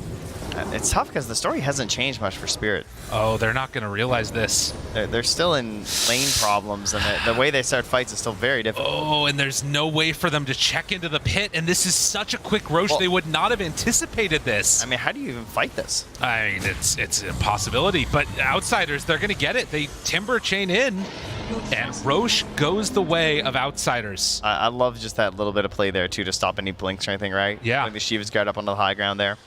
Aghanim Scepter, it is passed over to DM. Yep, great choice. This is such a jump though. big damage. burst. Damage. Taking some stuns, but don't they have that dissimulate damage. away. Yeah, he still hasn't itemized Swords of Dispel as well, so he still is being targeted quite heavily by Toronto Tokyo. Yeah. Only that disassemble or the assemble play available to him. Oh no, I mean on Yamich. Oh, for Yamich, yeah. Because he can just like jump on him. But he's also a very tanky guy, you know. He's got himself the Glimmer Cape too. He can help live through that. So this is double Hex now, both for the Timber and then also on the Kunkka. And then the other issue is the Refresher Shard. I mean, this could get very scary for Team Spirit if they decide to push here, and I feel like they're coming. Yadro's BKB wins this game. That's like their only hope right now, right? Like he has to get so much done during that BKB, or it's gonna be very hard for him to fight. Or if he gets a quick kill without the BKB using the Swift Blink, that could also be huge. They need a weird bait right now. You know, they're positioned over here. They're not even in their base. They're trying to find something a little bit funky. And Outsiders, they're not going to give it to him. They just walk on forward. Going to do some X plays there. Ramses takes down that tier 3 tower. Illusion's dead, but the rest of Team Spirit a little bit slow to show up. And look at this. Oh, Mira. They see him underneath a ward. Nah, but he's going to TP back. All right. Where'd Man, they were TPing so close to the base too. Yeah. 18K. That Roche going the way of Outsiders really hurts Spirit. Is that a Scotty done also on the Viper? DM walks up high ground. They spot that there's no vision nearby. But Yamich in pretty far forward with the Glimmer Cape. He gets down a ward, but Yadro finds him. Snowball. Toronto Tokyo tries to get the lift. Over to the side, he pulls him back in, and, well, Outsiders are going to leave their Tusk for dead. Yeah, that was a pretty greedy maneuver to make. I mean, they have 2 gems now. Back towards so mid. That ward's really dead. They lose the range racks. But getting the kill on the Tusk, not bad. No, they desperately need that kind of a play. They need that kill on the Tusk because it makes the initiation a lot safer for Yadro to go in. And again, the pressure is there now, Team Spirit, to go out and make a move. You don't want to just like hold back after getting this kill. Yeah, it's so hard though, like you say. They're smoked up. DM, they walk forward. Hex is there. Immediately assembles, stun, follow up. Do they have enough to bring down DM? He's dead. Yeah, now get out. I mean, that's the pressure. When there's no snowball, like, sure, you can buy back. I forced it out of Yamich, but they get an excellent target. There's no save available. And now you're off foot, right? You're kind of a little bit tilted, one could say, on the side of Outsiders, because you're missing one of your heroes, and so you don't want to progress on the map without your Timber Saw, and he doesn't want to buy back for nothing. And so now you've just stalled out a minute and a half here, and, well, you know what? That Aegis, not going to be a lot of time left there by the time he gets back. That's true. And the BKB, the sort of small price that you pay on the Ursa for being used, but it's not enough to make Outsiders feel comfortable going up and pushing for high ground. And he understands the necessity of this BKB as well. That's why he's going for the refresher orb, next on Yadro as well. You have to have it. If you can find any moment to make that work and get one of those key pickoffs, it's going to be a constant danger throughout the rest of this game. Wow. Do you think we will be reaching the tier 5 neutral items? I mean, I don't know. Because I heard some jibber jabber. Oh yeah. About a specific one that refreshes your items. That's true. People love that one. That's a good one. That one could be really good this game when you really need your BKB. You're not wrong. I mean, that would be a huge pickup for Team Spirit if they could get it. For Outsiders, it feels like any mistake that Team Spirit make, you run down the lanes, you just start beating away at the towers, beating away at those racks, and it's going to be in the bank. But refresher done. Double BKB, double Abyssal Blade. I mean, it's so impossible for him to fight without BKB that he just buys it out, right? Yeah. Like, it's better to have the refresher in his eyes than to have buyback. And making sure that they can be ready for this next fight if it comes around. 30 seconds left. Aegis is not going to be used. And Outsiders, I don't know if they really want to, like, just make an attempt at a tower. Like, in a way, they can just keep on farming out the waves, put some pressure on with the illusions, but it's hard to walk high ground. Everyone's just buying refresher. Every hero you click is just like another refresher. Conker's looking at it. Terrorblade's looking at it. All these other items are so good, I just want them twice. Well, Aegis reclaimed. They still have the refresher shard on the Kunkka. And vision-wise, Team Spirit hanging on to this little area of their jungle. With all the Aeon Discs done. Oh, and that's an interesting one. Toronto, Tokyo, if he could get to this, he's queued up the Revenant's Brooch. Dude, you sniped it in the draft. I was talking about that. He was. The Revenant's Brooch against Terrorblade is insane. I don't know why you want the game to go this way, but here we are. Congratulations. This item is nuts. If he can get to that, that's another big way to Tell me, Lyrical, why do I want it versus Terrorblade? It's all magical damage. It makes everything terrifying. You can E-Blade him. You can sounds pretty good. Very good. Also, I think that was a Wind Waker that I saw, if I'm not mistaken. Yes, I believe Toronto Tokyo has one, and I don't think it ever got finished on DM. Although he's been hoarding quite a bit of gold himself. We'll have to watch and see if Outsiders let them get to this stage, but right now these fights become... The 14k gold lead becomes much less important than any vision, any good opening, all of the rest of it, and of course buybacks. The first jump. Blink cancel there on Yadro from the Tidebringer, so it doesn't have an option. Still no buyback on the Tusk, no buyback on Ursa for gold. Same for Marcy and Dazzle. And Outsiders, again, hang out around this Eagle. They're going to push in those illusions on the bottom side, try and take the ranged racks. So this damage is good, but the melee ones are going to regenerate eventually. Yeah, the fact they have all of their melee racks up too is actually kind of great, because it's not that easy for Outsiders to just like kind of go in and try and like YOLO for megas or something, right? They're too spread out at the moment. It's not like just like one single lane of racks. It's also not doing as much economical damage for them to be just sitting in their base at this point, and because the waves are still worth a decent amount of gold since they've only taken the range racks. In fact, you get that nice bit of gold from the illusions. There you go. They're making money. Peeing down. Gotta look at the positive sides. All right, we got a Swift Blink now finished up here for Ramses. Inventory's growing here. I mean, this is one of those classic games where it's just going to be, you know, either one big fight and Outsiders lose it all. You know why this game's kept going? Because we haven't played America's favorite game yet, despite there being 4 Roches. And so, Lyrical, I ask you again, when will this Roche be spawning? I mean, if it's any indication, it's going to be early. That's what we've had what, 3 times in a row I think it's been now. 40-something seconds 3 times in a row or something. All right, I'm gonna say 50 seconds then. We're going up a bit. I'm gonna go with 42. All right, I like this. For it's the meaning of death this game will be Roche. Price is right. That's what we're playing, those rules. Dun, dun, dun, dun. I don't think we can sing that. I just a couple notes. Okay. As long as I change the octave, whatever that means, yeah. I think we'll be okay. And it's a really long one. It's about as long as it gets. About 9 seconds to save there. I mean, so this is also going to be a really back and forth moment. GPK is going to be there a while. That's true. He's going to be in the pit. But, I mean, it's going to be interesting, right? Because if you do happen... Ooh, just outside of vision right there. If they feel like they have to stay around this area, there's a chance they might just bump into each other, and suddenly that starts out what could be a game-ending fight. And then, like, what if you get the Aegis, and like, let's say it's still even and there wasn't a big fight, then are you going to wait for the items? Oh, vision down. Miposhka just outside of range. They see him there. The Hex comes out. There's the Aeon Disc, tries to survive. Good silence onto 3. Yadaro trying to bring down DM. He is left all alone.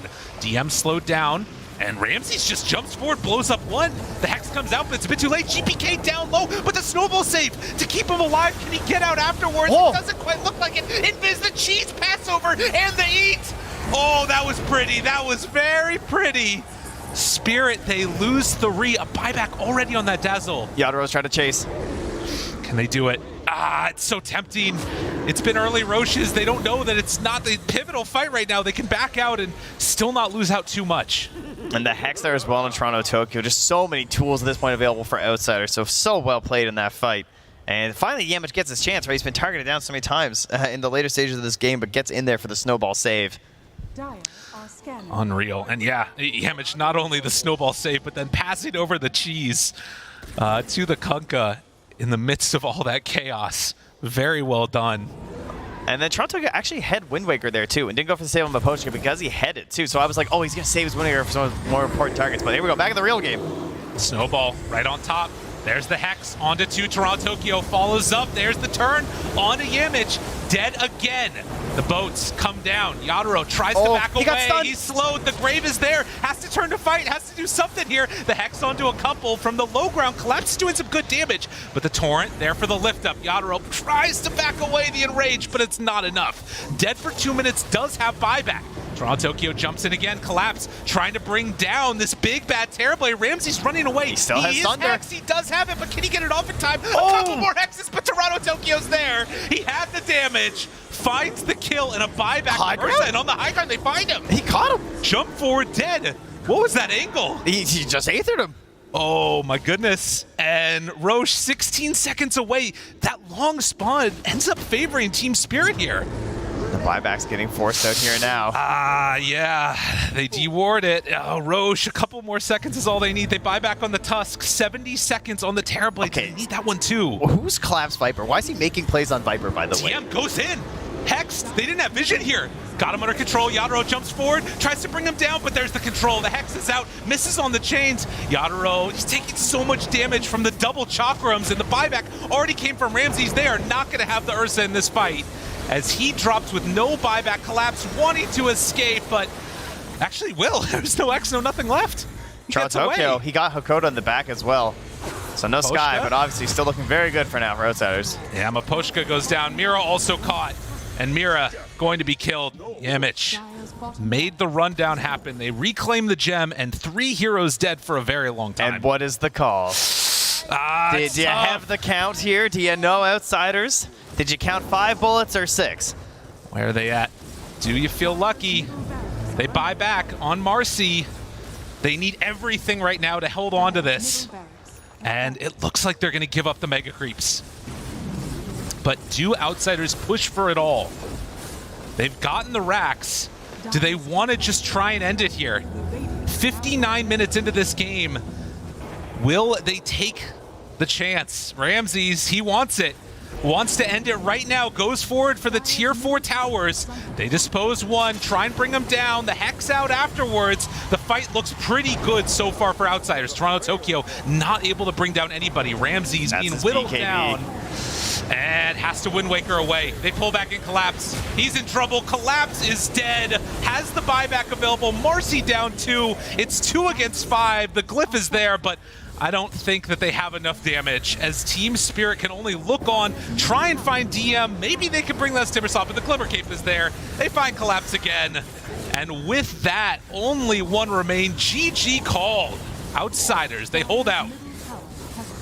Well, Team Spirit certainly didn't make it easy for them throughout the latter half of this game, but Outsiders just proving that their draft in the end was going to give them a better chance for the success, I would say. Not only just, you know, obviously they played really well, but this idea of just trying to break apart Outsiders, they couldn't find it from Team Spirit, right? Right. They just got to do whatever they wanted across the map. The waves kept pushing in their favor.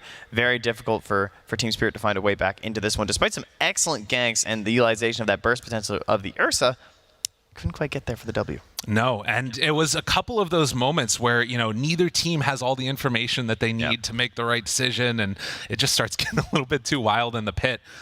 Crazy game number one. Oftentimes these things can, like, it can be tough to mentally reset, but Team Spirit, they've done that more than a few times. So we'll see if they can pull it back together. I mean, Jesus, there's so many Roches. We don't normally see that. It was a good one to start one out for this series, I would say. So we'll see if the other ones continue like that, or if maybe we'll get something a little bit faster, like it looks like Team Spirit's Heroes we're imagining in the next one. Yeah, it's a possibility. Well, one last time now. We're going to head on back to the panel, let them break down all that action. Thank you so much, guys. So many Roches indeed, and so many impactful ones, just absolutely determining like just the swing of the fight here. All right, everybody. Roche contesting, we talk about that, like dire issues, perhaps the Ursa in play. It just seems like that has been the stage of the fight almost every single time, contesting that Roshan. Yeah, Roche is big. I mean, it dictates so much. It dictates like where you're trying to play on the map, all these smoke ganks. We see both teams smoking at the same time and like going around each other. Every move is just thinking forward, forward, forward. When can we get that Roche? And that's where all these big fights came from. No, go ahead. Yeah, whenever you had a hero such as Ursa, Roche needs to be a focal point of the game, right? But it's not only, I believe it's with any single lineup at the moment that can take Roche easily. These two teams, however, the way they move and fight around the pit, for me was incredible. It's not even once the team fight starts. It's like a minute and a half, 2 minutes before it starts. The way they smoke, the way they take areas, like they mirror each other's movements very, very well and very often. Like you could see smokes on both sides, even scans at like that connect on both teams, right? They know what's happening. They know who's moving where. No one is showing on the map, and they know what's about to happen in that pit. The only question is who initiates first, who gets a better jump. And usually it was Outsiders because of the Timber, just Timber chaining in, right? What? Yeah. Oh, sorry. No, I was going to say, I think their way to kind of start a fight was this tanky boy in the front. For Spirit, they needed to kind of take these fights in like a more delicate, precise way with this Marcy catching one and Ursa blowing them up. Because it didn't really feel like, you know, as the game went on, they shouldn't have an answer for this TP, but they did still like stay so competitive because of how many pickups this Marcy kept finding. Yeah, when Outsiders were in advantage state, it was so nice how they played the map. Like one of my favorite lead-ups to a Roche was like you see this line get drawn on the map. Kunkka TP's bot starts pushing it out. The rest of the team smoke kind of through the edge of their own jungle into the triangle. They basically flush Spirit out of that area back towards top, and then they know where Spirit are, and then they make another like gunning play for top jungle. It's like really, really lovely seeing how they play map. Yeah. I just still have a feeling that for Outsiders it was a little bit easier to execute with the heroes that they had from the get-go. Like the tri-lane on tri-lane situation on the bottom lane perhaps did not benefit them that much, but the top lane one-on-one with the Timber definitely did. Timber got a lot of levels. With those levels, with the farm that pretty much he got by creep skipping. He ignored the bear, that's it. He didn't poke it. He just ignored it behind the tower, and he farmed the small camp as well very often. So he got a level advantage, net worth advantage that he used extremely well in that mid game. But overall, I think that we have confirmation on Ursa versus Timber matchup when it comes to the lane, at least, as he's 19-2-13. Now, I want to circle back a little bit here as far as how Ramsey's on the Terror Blade, and just even if you're tuning in like halfway through the game, you're looking at the scoreline, you're looking at the gold advantage on the side of Outsiders, but the game just would not end. And Team Spirit, you know, besides the way that you said, I heard you all like say they're playing really well, they're itemizing really well too, but that Terror Blade was just really hard to contain on the late game, right? Yep. Like, the way I see it as well, the way Marcy jumps in, she gets eliminated instantly, right? On the other side, you have this DM that can go in first on the Timbersaw, which buys enough time for the Yamich Tusk to actually pick his targets, which usually was the Ursa. He jumps in, kicks the Ursa, doesn't allow him really, kites him, doesn't allow him to do his stuff. On the other hand, like, I just felt that Miposhka was always in danger, like at every single point in fights. It doesn't matter, he has Aether Lance, he has that high range, but he's always in danger. Yeah, he even went a Blink Dagger. And on this Blink Dagger Aether Lance, that's telling. If anything, to me, I feel like this game should have maybe been a bit more straightforward for outsiders. Like, you know, like they come away with the win, but I feel like there were just some itemization decisions as well as just some of the fights than the way they took it, where obviously Spirit played great to win those fights, but I think this game went longer and was a bit closer than outsiders would have liked. Yeah, when people talked a lot about TI10, I think the main thing Spirit were good at was warding and playing around their wards, and I did see that brilliance a bit in this game, like that cliff ward in their jungle towards their base. Yeah, they played around that really, really well. That was probably one of the best fights they got with Ramses having that Aegis. They just kind of baited outsiders into overextending onto that cliff, killed him twice with the Marcy tossbacks, and kind of cleaned up, managed to split the team in half. And like that's like the playing around vision that makes them so formidable as a team. Yeah, on one side you have wards, on the other side you have Yamich, who's just chilling on the cliff, right? Like they position his Tusk up there and just wait until anyone shows up. A cuddly ward, so to speak. So I suppose we can find out soon enough if Team Spirit can rally after that Game 1 loss. It looked close, but not close enough this time around. So perhaps for Game number 2, they can tie the series up, but we will find out after this break.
Dire's middle tower is under attack.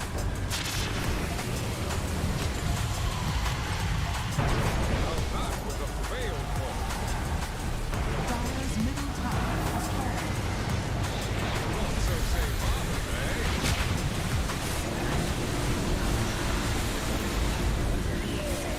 Dire's structures are fortified. Dire's middle tower is under attack.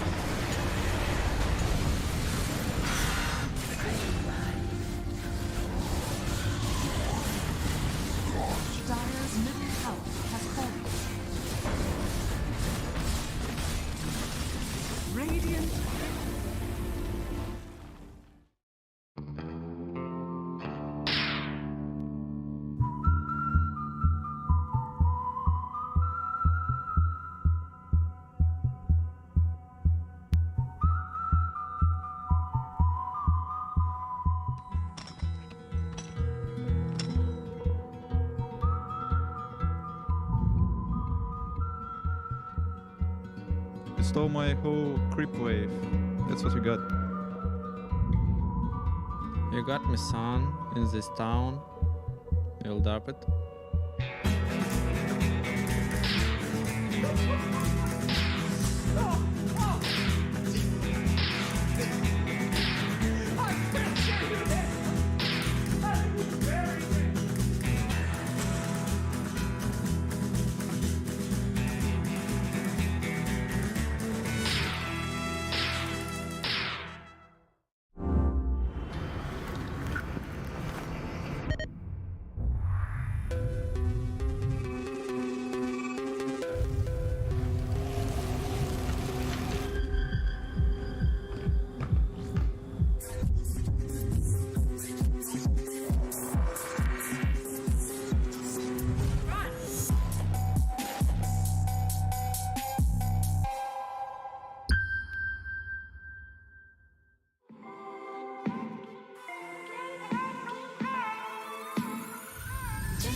Power can be found in any number of places. Scientists will tell you that it comes in newtons. Gamers will say that it can be found in silky skills. We will say that the power lies in real thrills. In the play with perfect ping. In the runes and crystals. In every frag and gank. In your personal winnings. Lock and load for PGL Arlington.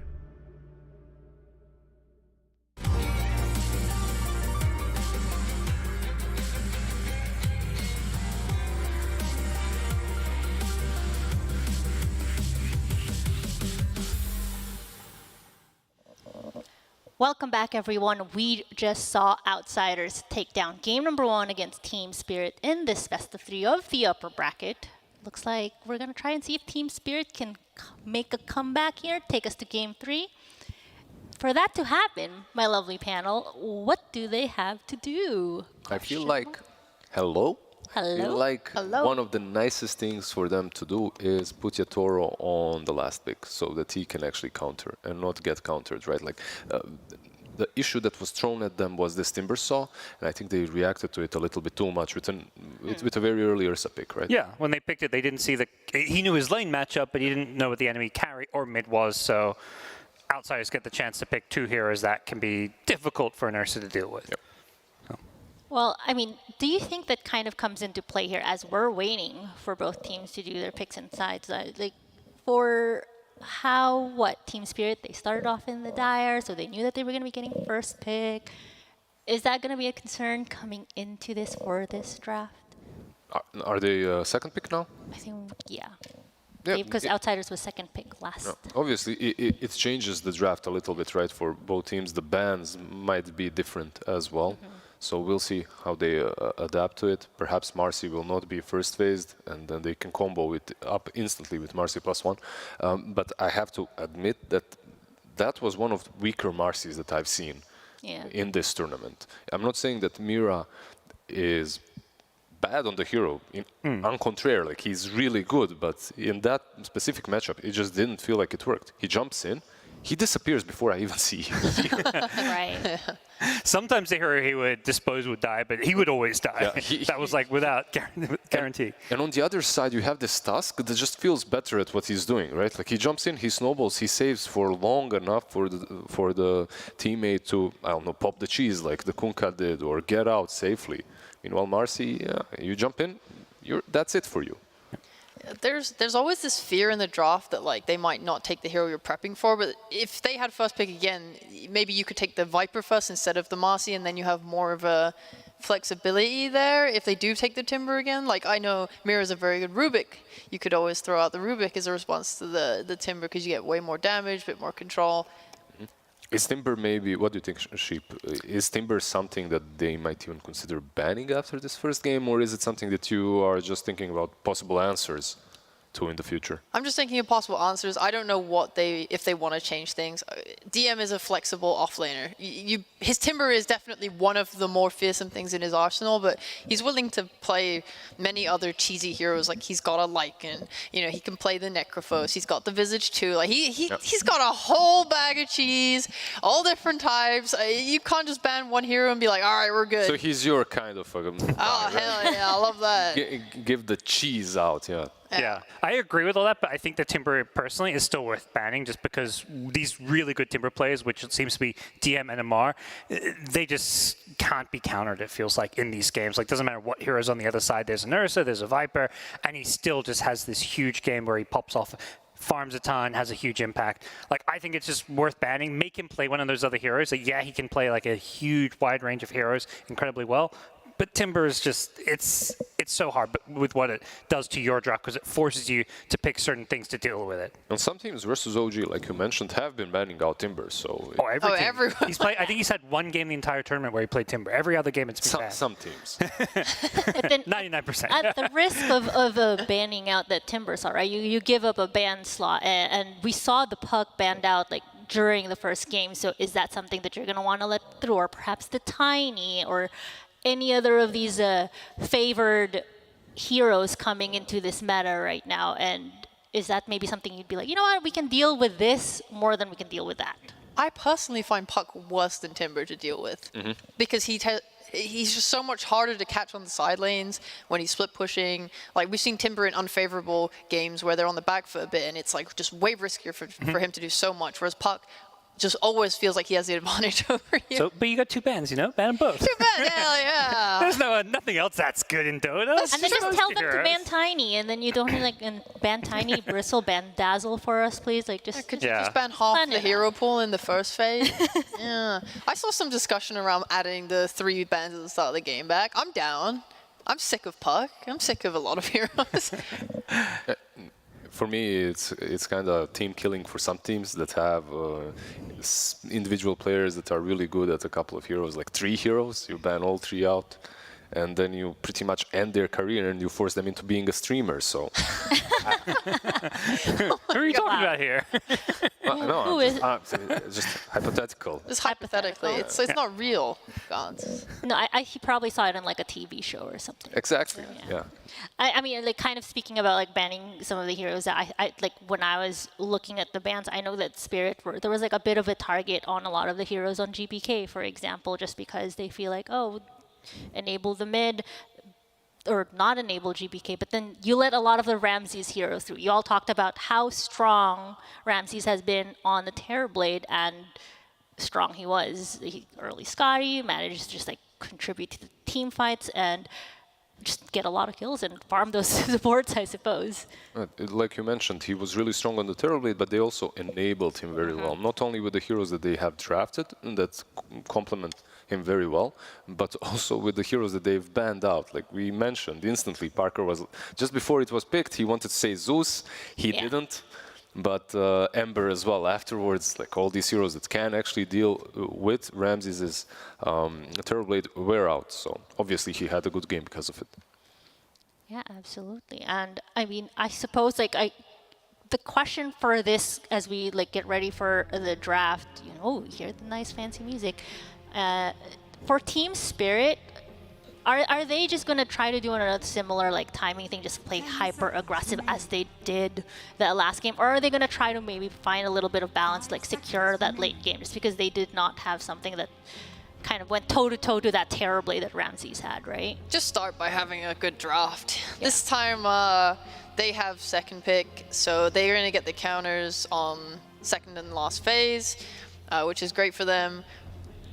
the bans are currently taking a little bit of time. I think Spirit are really just thinking about what they want, because when Outsiders have first pick, at the end of this first phase, they love to pick these Bat Riders and Timbersaws. I think this is the type of idea that Spirit is tossing up in their heads right now, and like what they want to leave, what they can potentially pick to dissuade one or have an answer to it when it eventually comes out. Yeah, Outsiders can really hurt you in the first phase if you're not careful, so I think that's why this ban is taking longer. I like your just starts with having a good draft. When the first game started, I popped by as well. I was going to the green room. I popped by Team Spirit's room. Yep. There was silent inside. I asked him, like, who do you think, who has the better draft? And Yep. he's like, hopefully us. That's not something Yeah. Hopefully. Hopefully, that's not something that you expect from these two teams, from these players, from these coaches. If they think that they have a better draft, like if you guys remember ours back in the day, even if they don't have the better draft, Yeah. they'll be like, yeah, we got this. I feel like 90% of the time you talk to coaches, they always say, yeah, we have the better draft. And it's like, you can't both have the better draft. Like, what's going on here? And there it is, right? The Timbersaw is banned out, so it is the Tiny that comes through, and it's a similar opening to last time, but this time flipped around. It's Marcy on Outsiders. So now you just have to be afraid. Are they going to Bat Rider? What else do they want? You have your pick of like Marcy combo. It's Bat. It's like these four heroes is literally what I expected in 99% of openers at this tournament. Yeah. And we did get that at the first couple of days, but teams have moved away at least a tiny little bit. Oh, and there's been a lot more, I think, ban priority on Tiny and Razor specifically. Yep. Now, you can see the Outsiders with their next ban instantly into that Queen of Pain. They're protecting the Bat Rider, makes it safer to kind of shuffle things around if necessary. Bat Rider can suddenly be a mid even, doesn't necessarily have to be on the offlane. I think the idea earlier of the Shadow Demon versus the Bat Rider was so beautiful. I would love to see Spirit do that. With the Dispel as well. Yeah, like the cleanse that you get from the shard, it's fantastic. And you have a Tiny who's going to handle your like initiations and stuff, so SD kind of slots in there nicely, adds your more like save. The disruption's so good because Bat's going to want to get that BKB and just kind of walk into the fight, lasso like Razor or whoever, and then bring them out. When you get that SD onto him, his move speed is slowed so hard, it helps save your carry or whoever, and it also gets him killed. Like you add some like physical damage hero that can just click him down, like a nice ranged hero, and that's like a really nice combo. Look at all the heroes that they're banning on the side of Outsiders. Now a Void comes out as well. Just making sure that wherever the bat goes, it should be fine. But there's others, right? Like there's, what else is there? There's a Jug. Jug, Weaver. Weaver, Life Stealer perhaps as well. Not as good as the previous these two, like non-meta heroes almost, but... Oh. Yeah, the Weaver was like... Yatora really liked that. Was it Riyadh that he was playing it a lot? I liked it anyway. I think there's a lot of heroes you would like to ban, but these ones seem good. I think right now, I just want to look for a little bit of save on Spirit. And maybe Outsiders could just look at more of that physical damage to complement Bat, like TA has been really good on GPK and Ramses. Yeah, because so far they don't really have a lot. They have a ton of catch, but damage, at least the physical one on Outsiders, is lacking, right? Now, as far as like supports go, I know Outsiders, they really love to play their Dazzle with the Marcy here. Is that... I don't see how Spirit would like probably expense that on a ban for Dazzle. For the side of Spirit, would that be something that they're going to have an issue with then if they let that through? If they let the Dazzle through?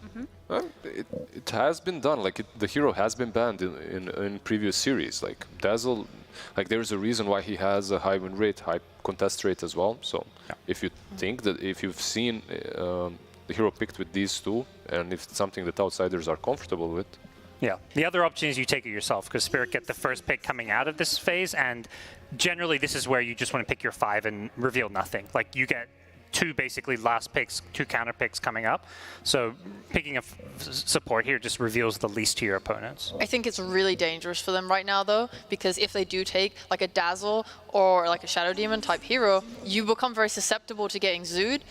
Europe East absolutely adore Beastmaster. It's not banned this game. Same for Lycan. These types of heroes could really like pick apart Spirit's lineup if they're not careful. They get it, and I love your idea, Sheep, because they're not only great versus Dazzle, they're pretty good against Razor too. So something like a Lycan with the bat on the mid lane, for me, I would love to see that for outsiders.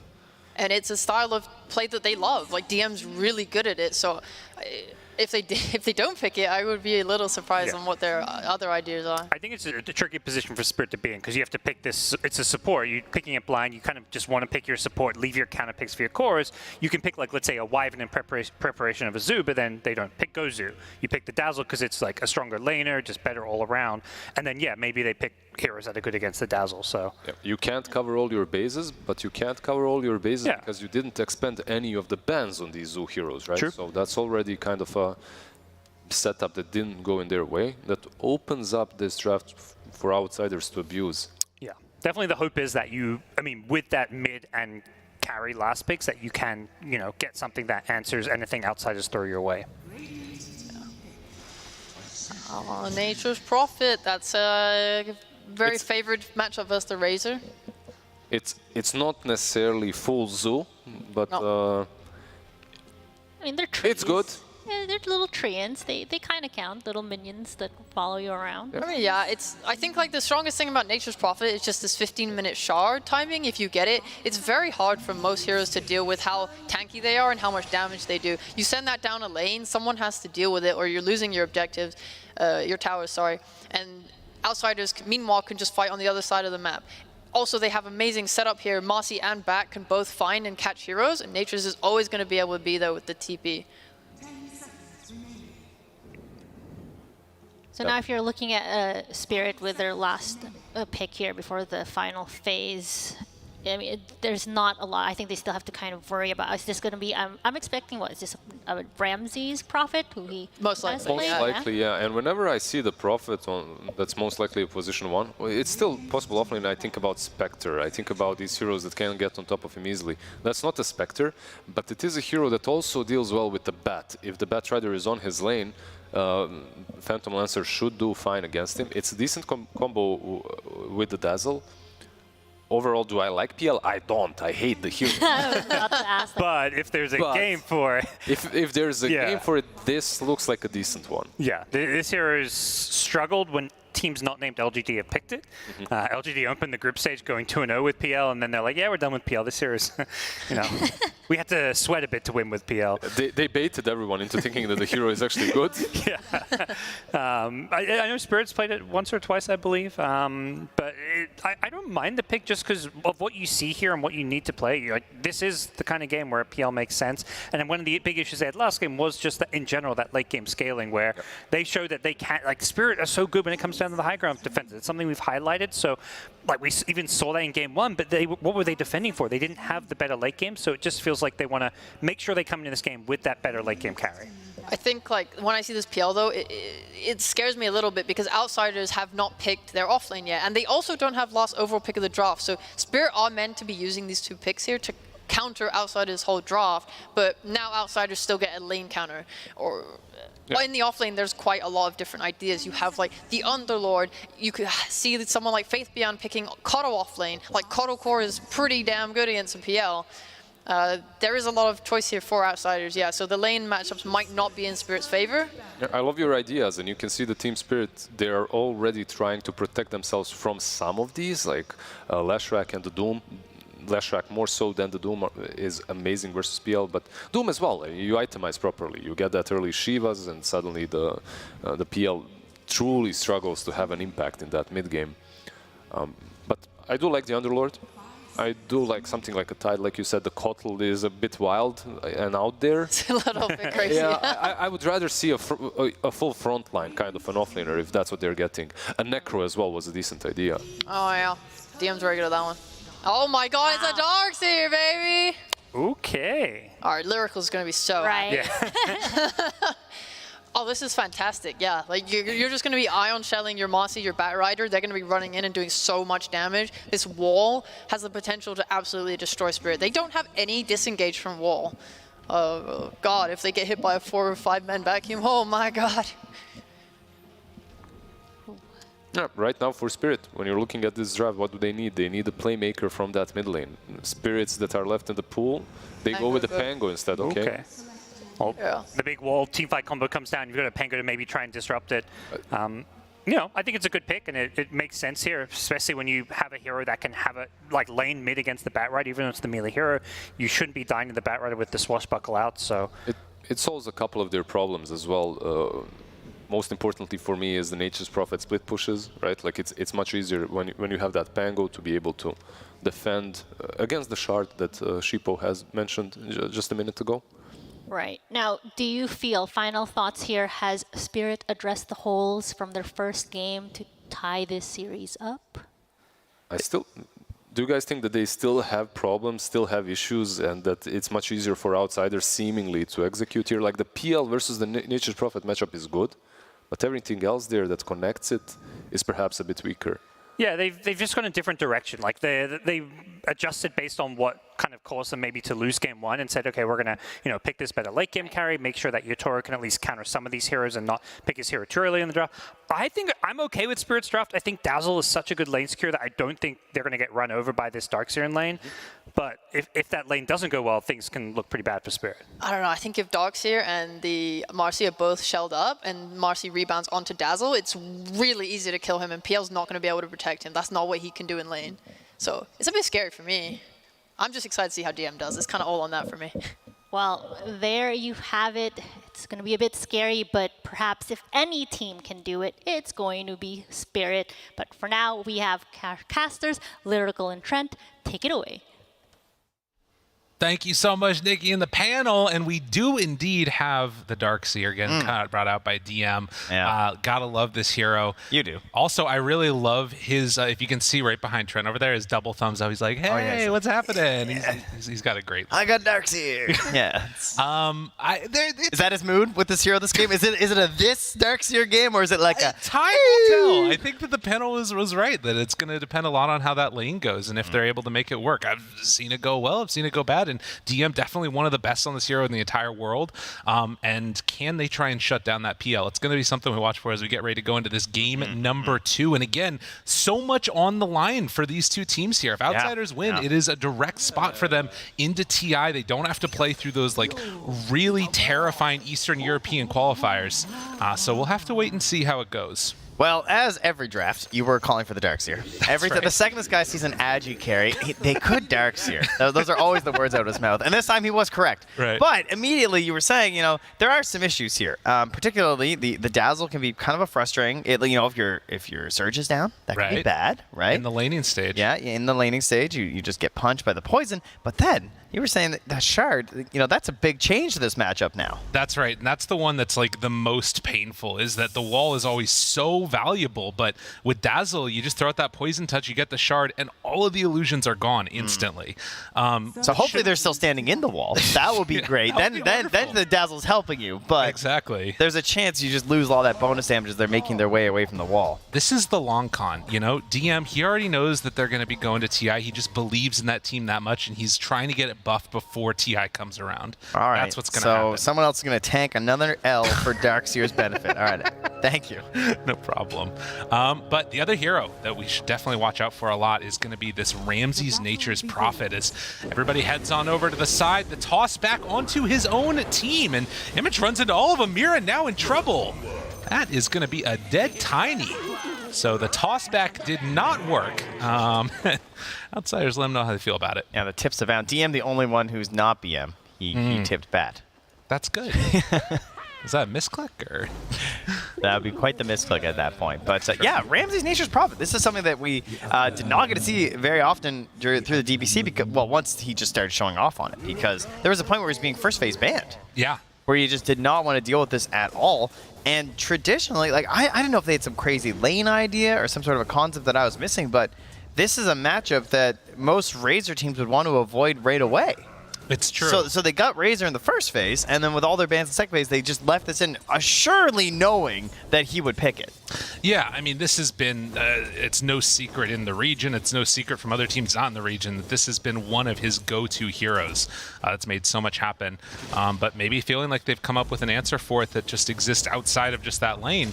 Time will tell, as GPK facing off against Toronto Tokyo in this mid lane, stacking up that poison. You can see Miposhka already trying to get some punish here onto Marcy and has the poison touch. He has to TP out. Yemich down low, almost dead. Did go all the way home and has boots first, so we'll take not too long getting back out here. On the other hand, at the very least, your support is tanking all that for you as a Darkseer, because level 1 can be a little bit tough for the hero. You don't have that many things you can do. Sometimes you're like double shelling the wave or something, so gets into level 2, and then of course level 3 is where you really pop off with that second point in the Ion Shell. And if you can, you would love to try and take Vacuum. Yeah, but that's not going to happen. No. That is Dazzle in a nutshell. Super hard to play against. So we take a look back down bottom here again. 6-2 versus 6-2. So far, Collapse having a good time. Did start with boots there, as you can see the level 1 Ion Shell not doing a ton, but able to force back Miposhka while at the very least that spell is on cooldown. And both heroes just going to try and farm up what they can, because as soon as Poison Touch hits level 3, that starts to get pretty scary too. Or level 2 for the spell. Yeah, so it'll be probably level 2 Ion Shell, where you'd imagine the kill will be up top for Outsiders. The mid lane, we got to be careful about a kill there at some point. From the bat onto the Pango, you know, one bad swashbuckle, you could go down. So, and then the bottom lane, of course, there's always potential when it comes to tossbacks, and especially if you just go a little bit too deep on a Razor, perhaps, you could find some trouble. So definitely some kill options on all 3 lanes right now. Nice job there. Throws out heal, and now... Oh, the value. Oh, the double rebound poison. And Surge. So they get away, for now, from Miposhka and pull the wave all the way back to this tower here. But you can see just how annoying this hero is in lane. There's a reason this has been picked so early on consistently across every team, it feels like. And so far, so good. 18-3 for that PL. As down bottom. You know, he lost his Bassi. Might lose his life. They won't go anymore for it. Too scary once they move on in with those treants. Oh, he's got 72 damage now, Ramsey's careful. That's true. Can you fight me and my treants, though? Yeah, they got a little bit more. And this pull that actually got off is going to be pushing the creep wave right into it. Ramsey loves it. I mean, he's dancing away. Very pleased with the current situation. They're going for the all-in here. Needs to back out. Oh, TM surges him forward, but the Doppelganger in the runaway. He spawns on the other side, throws Ion Shell on himself. And that is enough to get Marcy away, and Yadra also escapes. Yeah, I think he might have convinced him there with that Doppelganger as well, so... Yamich has 3 tangos as well, so just trying to find the sentry right now. They do grab it. Oh, I miss tangoing wards. Oh, it was nice. It was too broken, though. It was really good. But it was a good time. Back in the day. Toss back.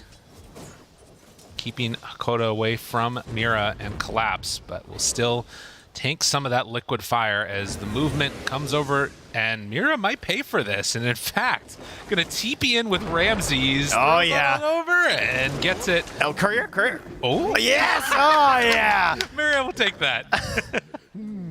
that was a good amount of value out of a death there for the Tiny. And once again, I implore you, please don't report your teammates when they make mistakes, guys. Look who you're watching. Exactly. All right, you know, you can all sit at home and say, wow, how did he just fly that career back up? But you know what? It's the chaos of Dota. It happens to everyone, all right? We got to be more wholesome. That's right. We need empathy in this. Yeah, at least until the game's over. Yes, then like, you report. Yeah, then that's fine. Just while they're still on your team, just try to hold it together. Exactly. Meanwhile, GPK getting some chase there on Toronto Tokyo, has disposed to pull him back in, and the Pango has finally gone a bit too... Ooh, wait that one now. Mira makes the big move in, and GPK thinking about chasing, but it's a bit too far. It's crazy how close they were, too. Just like tiny little plays in moments where maybe you get that bit of damage inside the chain stun, and you don't get given an opportunity to pop that big wand that you're always going to have versus the bat. But able to try and find that kill option is pretty cool, where you're utilizing the rebound after the swashbuckle, because there's such similar distances that it's one of the few ways that back can try and punish him, even though he doesn't have the punish on the swashbuckle at that point. Right. Well, in level 6, I mean, having that all happen before it would have been a great moment, but now you know, Toronto Tokyo has 6. It's a lot harder to find Mira. Mira's going to get found here. All right. Oh, actually, I'm not sure if they saw him. No, just out of vision. GPK is 6. Oh, yeah, they know. Yeah, yeah, okay. They definitely know. Might even be able to get the deny there. Oh, yeah, there was an ops. Okay, that makes a lot of sense. Throws out the Avalanche, secures the rune up top. So Mira, doesn't get the dispose. Still unlikely that, yeah, they're going to be able to get away from that one. So GPK finds a kill. 3 so far for Outsiders as DM in trouble in the lane, ran down Poison Touch. It's going to be enough to finish him off. And without the support nearby, it's a little bit too tough for him. Yeah, you've lost your ability to really punish on this lane and chase after Miposhka with the help of your support. You're not getting the best start. He's the lowest on last hits of the cores right now. And, you know, Darkseer's a greedy guy. You know? Yeah, it is. And, you know, you can make some catch-up plays in the jungle or possibly with a good rotation, maybe playing around with its Batrider or something, but they're definitely going to need to get active at some point if things want to go their way. Unfortunately, they're going to lose the Nature's Prophet also. Mira dead, but you'll take that one for a core kill every day of the week. Yeah, he's totally okay with that situation there. Just hands a little bit over to Hakoda, and we'll go on his merry way. So Mira, utilizing this combination with Collapse, you can see the weakness that the Nature's Prophet still has in this matchup because of that. As Yamich getting a very deep ward down in there, so kind of showing that they want to keep an eye on this PL once they can sort of force him into the jungle, right? Because at a certain point, it's just more efficient for PL to make his way through here instead. True. They want to know what's going on. There was a dire ward in the area, so I'm not sure how much that caught what Yamich was up to, depending on his path, so and they might have an idea there's a ward in that area anyway. But that's a pretty unusual spot to go for early, so you still might dodge a couple sentries. True. And at least for now, the pings are coming out. Yeah. They're checking. Yeah, misses him with one. All right, does he find the second? Does not look like Miposhka's going to. Yeah, so both missed, and some pretty good warding from Outsiders. Throw in Spirit for a bit of a loop. Yamich makes the move towards mid with an Ion Shell on him. Won't be able to find Toronto Tokyo there. And instead, it's Mira, caught by the Ice Path, rebound in, chase on forward, and dispose if they needed it, but didn't end up happening. Toronto Tokyo has the haste, thinks about going in for the ulti. Yamich, does he get pushed up to the high ground? He does. So Yamich able to escape from that. Nicely done. Toronto Tokyo the rebound out. All right, he's still level 4 swashbuckle though. Does he guess right? He's not going to go for it. Realize wow, Toronto Tokyo, you've changed. I remember the old Toronto Tokyo. He goes for that. Oh well. It's what happens. I mean, to be fair, that was also a Rolling Thunder to try and kill a Mercy at that point. You know what I mean? That's true. That did not feel very good at the beginning, and then she gets away. So double plus not good here for Toronto Tokyo. And here's that help that's coming to DM's lane right now. A surge onto a bat. Go! With an Ion Shell on him, there's no way he's getting out of this one. Toronto Tokyo, they even dropped the wall on him there. He's just making sure. He's like, wait. Yeah, they get him. It's not worth the risk. And rebound in means the preemptive tip. Keep chasing. They know Miposhka's over here, and he has nowhere left to go. DM and the rest of Outsiders going to show up for this. See if they force out anything, as it's just going to be some... Oh, he's dropping the items. Yeah, he's ready right there on top of him. Down bottom, they're going to find a Koda kill off that, so they do get a little bit of turnaround. And GPK shows up. Ramsey's TP's in. Is this going to work, actually? He held the lasso that entire time. Razor dropping low. GPK dies to him and collapses. I want 5 tips. tips. Getting away. Where's the tips? I want 5. They gotta come out soon. Ramsey's pops the ulti. Wants to find anybody at all. Is it going to be enough? No! The Wrath of Nature misses Collapse. He goes back into the fog as well. How are they? Are they out of tips? I have no explanation. That was sick. All right, so yeah, you saved your lasso the whole time, and unfortunately get a mega punish down there. So, Outsiders. That one's a bit painful, but, you know, nonetheless, you did manage to force out the PL with that kill there. You're getting the pressure into the tower up top. Your Nature's Prophet has still purchased his Midas, so he'll be happy at the very least. And they're going to keep this continued pressure onto the bottom tower. Dire scan, see if anyone's going to be here, because the Nature's Prophet had just respawned, so they scan behind the tower to see if he's coming in. Right. They notice he's not, and they can just keep pressuring this tower as they lose their top to DM. The other thing I noticed there as well is, you know, the PL was holding on to a whole bunch of gold, and suddenly it turned into Hand of Midas himself. So I tell you, Hand of Midas. Every game, it's either, for Outsiders at least, it's always either Ramses or GPK's Hand of Midas these days. So they put him on bat, you know, trying to stop that from happening. Yeah, probably. But we're all about the Midas at the Major, huh? It's the one. It's the mode for it. One could say. 2,000 gold lead so far for Spirit. And we'll see if Outsiders try and put some more pressure back onto this mid tower now that they've already taken top. Already heading in with a bunch of treants. And GPK instead is going to TP down bottom to pressure out that tower, showing on that lane, but smoking up with 2 more. Yeah, they're going to link up as he pressures that wave. They're scanning as well. They want to know, are they going to try and gank our Bat Rider? Are they setting up and prepping here? They might not know exactly where Mira is as well, of course, because that's sort of the one who'll be hunting. Now, Mira and Miposhka run over a Radiant Ward along with Toronto Tokyo, so all visibly heading top right now. DM should not get caught by this. And, well, again, into this ward that's still surviving, by the way, by the outpost as well. So just so much knowledge. Oh, and now they're even checking the pillar. Oh, dude, he threw him for a loop with that ward. This is inside of his brain. Like, jeez. Miposhka doesn't know where to go. I mean, it's not often that you see that type of warding going on where it makes that big of a difference. And GPK, TP's back towards middle. They know that they're all over here. 12-minute rune. Jumps in, finds Miposhka.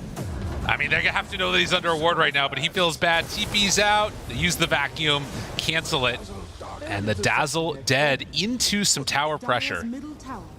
Yeah, keep that Firefly up there to pressure in, force them back, and no chance to defend this tower. So Yadro continues to Midas in the triangle, but they're not getting that offensive push that you'd be hoping for from your Pangolier.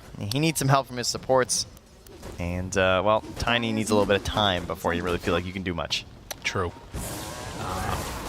As Spirit still with the gold lead, but do lose out on some of the map movement and objectives in this game.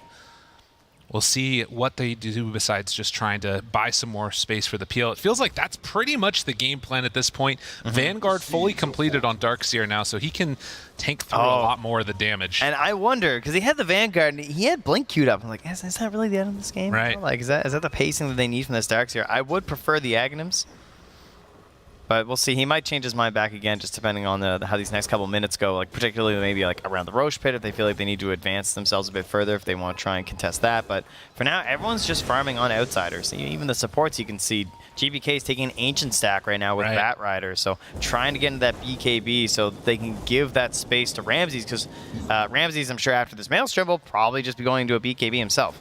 Yeah, it does kind of have the feeling of both teams willing to go the distance, make it go as late as possible. And Agoda throws on down that ice path, but Yadro right on top in the big heal bomb afterwards from Miposhka. That's some nice little synergy they got going there too. Yep, bit of a classic between those two heroes. So we will see. DM moves on in, looking for the team where Mira stops and says, hey, come give me a high five. And DM will not give him a high five. In fact, he's very upset. Surge, Iron Shell, heads off across the map. Wants to farm up for him for some more. He's back on the Blink too. He's just yeah. I mean, it would be a little bit greed, I guess, if you went to Aghanims as well, huh? Yeah. I mean, it's tough. It depends on the timing of the Yamach's Blink too, I think. You know, maybe if Yamach can kind of a fast blink, you might feel like you can have a little bit more space for it, but the counter initiation potential of the blink on Darkseer is just so ridiculous. Mira trying to get that farm in the dead lane. Tiny is insane. Yeah, I mean, pretty safe when you're under that tower. Yeah, Yamach in trouble now and tries to unleash to get out. Toronto Tokyo, he does have a rebound. Back up again in a second. DM, he gets caught now also, as he tries to surge away. Miposhka has the poison touch. 4 points in surge gets him out. That is why you take 4 points. You don't get greedy with vacuum. Manages to escape.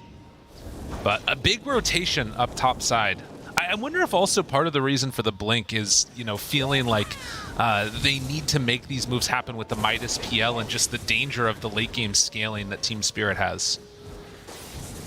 Yeah, I could see that. As well as maybe even thinking that there's going to be some push here from Team Spirit at a certain point and hoping to punish that, but there's going to be these moments where, like, obviously PL doesn't get a BKB early, so you're always going to be able to get, like, a good blink vacuum on that target, but Razor, very early BKB buyer, it can be difficult to target to Toronto Tokyo since he's going to be in the Rolling Thunder so much of the time during this game, so even then, it's not exactly like a high-value blink in some ways, and yeah, he's switched back to the eggs again. Yeah. This is my favorite game.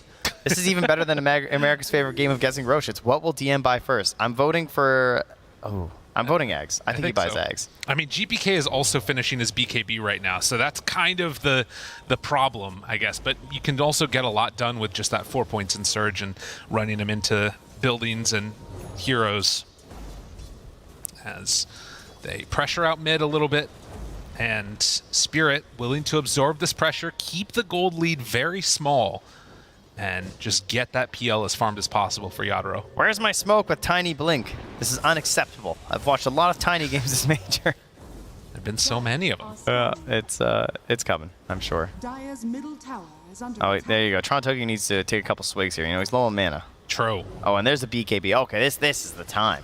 Yeah, they're ready. Do we get any wards? Wards would be great. See if they can get some inside that Dire Ancients area. Try and control up that space. Maposhka, he's got one ward. They're itching for a smoke right now. Keeps on looking for anywhere that there has been some vision, but it is down below. Remember, he died there, Maposhka, earlier, and he's going to see that ward expire right as he heads over this direction. Oh, it's painful. Yeah, there it is. Painful. So, well, that's where it was. Oh, yeah. Okay. And they saw us all stand here, so with the smoke in the back. You guys still want to smoke? Or? The other wards do come out as well, so it's still the mission right now, and there's going to be a smoke get set first. They're going to find the PL. Danger, danger. Do they spot the real one? He's over to the side. They're sending one away. Do they go for the last one to him? No.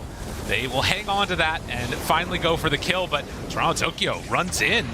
Has the spin, back and forth, wall down, backs away, DM, vacuum connection, grave, but collapse, in trouble. BKB tries to survive. A couple more punches is all that they need, but the slow is there and they can't connect. Abba toss, they run back in again. Toronto Tokyo gets a good swashbuckle, but there's not quite enough damage there for the final finish. So 2 for 1 is the tally. Nice aggressive play there from Outsiders to get up to the high ground and catch the PL. And so overall, the gold lead does go in favor of Team Spirit, though, with a quick response as well as the XP. Downside, your PL's not farming, but Darks, you're going to have a hard time getting towards that Aghanims. And the Aghanims, in a sense, is almost like a Midas for this hero. As you can see, this was looking pretty good for them. But then that jump in and the response time, how quickly... Watch DM, too. He gets stunned, he gets tossed up, and then there's just a rolling thunder. And it's like, okay, I just can't do anything. He just throws down a wall, but even then, that survival, by the way, of the BKB after was crazy. That was really close. Yeah, and then Miro with the counter initiation here. Just perfect angle. Avatos dead. And it would have been potentially worse if they didn't have vision. Or if they had another smoke as well. Not the most reliable duo of a Jakiro and a Marcy, but they're making it work in the aggressive plays here. They're all under vision right now, though. Thinking about it. Get the D ward down. Can't find the right target. And so, Outsiders, are they going to go for any more? They have Blink on the Marcy as well as a Lasso, so... Dispose them off the high ground there. Yeah. Guess I'm not ganking for 14 seconds, okay. Yeah, so again, very steady. 9-9. Trying to get towards finishing the Darkseer's item, and that means that Outsiders can't really play aggressive, and for Team Spirit, they're still confident just hanging out for now. The blink done, they could make a move, but they're still a little ways away. Manta just now completed for PL. And the next couple of items really changed the face of this game for him. I think one thing that's really interesting as well is Toronto Tokyo's itemization here. Going for the Lincoln Sphere after the Diffusal. How many games have we just seen nothing but Diffusal Blink on Pangolier, right? But Toronto Tokyo is someone who certainly likes to go his own way on a couple heroes. And it's an excellent Lincoln's game, of course. You're going to have Lasso, you're going to have Dispose. Those are the two big key initiations that they're looking for on the side of Outsiders. So he's the potential to turn around entire fights because of this item. Downside, he's going to be missing out on that initiation potential of the Blink Dagger. So he's going to be very reliant on Mira getting these good tosses like he did last time. And I don't remember if it was Outsiders or if it was Spirits, but in one of the DPC games against this type of initiation, it was specifically against a Marcy, the team picked up 5 Lincoln Spheres. Yeah, just like stacking them like crazy. And it can just be so good when that is your main avenue of starting a fight. Arcane Rune picked up. You gotta ask, when are they gonna go for it? It's Team Spirit that make the smoke play. They don't have Razor in it. Collapse out a little bit in front of everybody else. Yeah, he was actually still hitting creeps as they smoked up behind him, so he's really trying to bait this out here. And it would have to be the Marcy who gets caught first, of course. Yamich being goaded into this. Do they drop down a ward up on the high ground? Yamich is the one that's blocking the path forward. Everyone's pinging each other. Jeez, they just know exactly what everyone's up to right now. Potion's going to ping the high ground. He wants the ward. There's no vision up there either, so they don't even know about this. Huge for them. This is a really big pickup. I mean, if they can get this done, with Toronto Tokyo right next to him, Yadro punching away, they smoke up. Everybody from Outsiders heading over. GPK, he spots everybody but the Avatars, and then the roll right on top. Yamich pulls back one. GPK, BKB down, but Collapse has them linked up, and DM. back and forth they go. DM, I don't know if he can do enough here. He gets bashed, he gets stunned, he doesn't have a vacuum. Oh, it feels bad to be a Darkseer. Feels real bad. As they chase up to high ground, Mira finds another ultra kill for Yadro as Collapse has Ramses in his sight. Better use your Midas because you're going to go back to the fountain in a second. That's one way to get there. Another, dropping his items in front of him. Wow. And back to Roche. I guess DM really wants those buffs, huh? Whew, that's the truth. He gets into that fight. He has the Aghanim, sure, but it's just obviously it's a little bit too late as he gets there at this point. The BKB being there as well, this big body of Collapse in the way, and just brutal.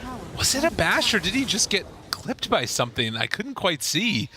Regardless, oh man, in the midst of all of this, you're waiting for the moment. It just doesn't come. I mean, he just runs in, he just gets ran into, comes back in, ran into again, slowed poison. He's like, do I cast my spells? Oh, he went for it right there, but it's too late. Yeah, nothing there. They were trying to combo with the Ice Path as well near the end of I think, the BKB, so it's like maybe that magical moment happens and you get something, but not quite there. And on the other hand, though, he does have the Aghanim Scepter now, so of course this gives you multiple charges on your Ion Shells, which is pretty ridiculous.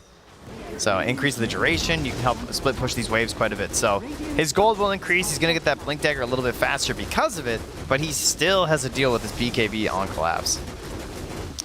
And that is no easy answer. The plus side, of course, is not only with the multiple charges, you can get a bunch of them, which will burn through PL pretty quickly, but PL has an Aegis now. He's going to a Heart next.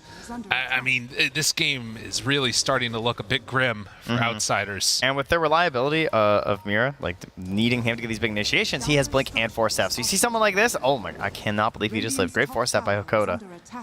I thought he was getting tossed back to Mapochka for sure. Tiny is just so strong. There's a reason this Heroes just gets picked up in the first phase all the time. You get so much out of it. Repositioning, team fight breakups. Very low cost initiation, and look at that. They found another. Don't need to go all the way in for Hakoda. Is he going to be in trouble though? Dispose. And a couple more punches. Mira will get punished. Yeah, one of the benefits of Jakiro, very tanky support, harder to deal with when you run into him right away in the jungle like that. Do they lasso for this? They decide to. They need everything. They just want to keep them split up, right? They have the agency on the other side. You can't really get that aggressive right now anyway, so take your free kills when you got them, and now if you want to go hunting, they're 3v5. You might not need to use the lasso to still get some kills. Wow. Look at that. Team Spirit, 90% right now. After a disappointing game number one for them where it looked like they had an opportunity but weren't able to close it out. Now in very comfortable position. You can see PL has picked up the Shard on top of everything else and almost completed the Heart, along with that level 20 talent coming up soon. And it's not even just Yadro that I think gives you such problems this game. I really do look towards Toronto Tokyo and just like, how do they deal with this Pangolier? Like, it's got off to a great start. I feel like Pangos have been floundering a bit in this tournament, at least in the games we've been casting, where they've been really struggling to get outside of that like Diffusal +1 item and keep scaling. And now Toronto Tokyo, he's third on net worth. He's the Basher coming out right now, so his control elements are just getting increased. But DM has the magical item, the Blink Dagger. What can he do with it? What dreams are made of. There you go, absolutely. And nightmares, when you all get caught by that enemy Darkseer and you think about it late that night, you're just like, Feels bad. Well, and I mean, the problem is that they have a lot of BKBs. They've got some answers. It feels like, again, this is going to come down a lot to who has the vision advantage. And I feel like that is one area where Outsiders do have some good stuff going for them. You've got the Treants going. Bat Rider, obviously great for maintaining that vision.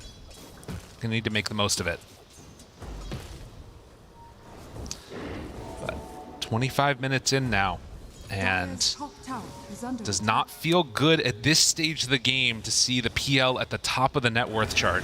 No, and he is continuing to keep this bottom wave cut off as much as he can, let his creeps catch up, and he wants to see if he can push down this tower, I would say, with his Aegis, right? So this is a multiple plays on the map right now, attempt here, as they're all smoking top.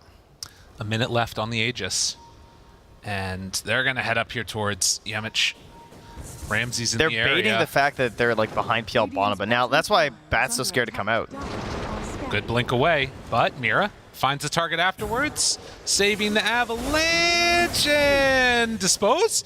TP gets away. No, wasn't gonna happen. It's cute though. It looked good. Much like Ramsey stealing their ancients. Yeah. You know, you gotta find what you. Oh, they know. Get out of there, run away. He does escape. Treants. He's gonna think it's warded for sure. I thought it was warded when I saw that TP. Oh, and good job blocking the ancients after. Radiant's middle tower. Yeah, he pings it immediately. So 25 seconds left, and it should be noted, not a ton of structural damage done. Team Spirit did not push their luck with this this Aegis this time around. Yeah, instead they kind of tried a riskier play where they went for that kill. I think they needed PL to stay on that bottom wave just a little bit longer to really sell the fact that they were down there protecting to pressure that tower. I think that's the play they were going for. It's like, oh, we're all here like hiding behind PL, not smoking up top to kill you. Right. But they were a little bit out of sync on that one, and so they managed to escape on outsiders other than Yamich. And still, they are all over the map. The only area is down bottom where outsiders are pushing it in. GPK on this Batrider, looking towards Nocturne Core. DM nearby. They throw the Ion Shells on these creep waves, and that is one thing their lineup does pretty well, shoving out those waves constantly. Yeah, most certainly. Nature's Prophet, Batrider, and double Ion Shell. Team Spirit farming up this next set of neutrals. Titan Sliver done along with the Blast Rig. And even without the Aegis, they feel confident enough to walk on into this tier 2 tower and start to clean it up. I mean, it is so hard to imagine a way in which Yadro dies at the start of this fight, particularly with Miposhka nearby. Yeah. Yeah. Dude, are they just gonna go high ground without Aegis? I mean, the illusions are at the very least. They're thinking about it. Okay, Mira's doing the big play. Okay, waiting for people to TP back. They have vision with the illusions. This is a 15-second setup. It gets a little risky, especially versus a GPK. A Batrider. Yeah.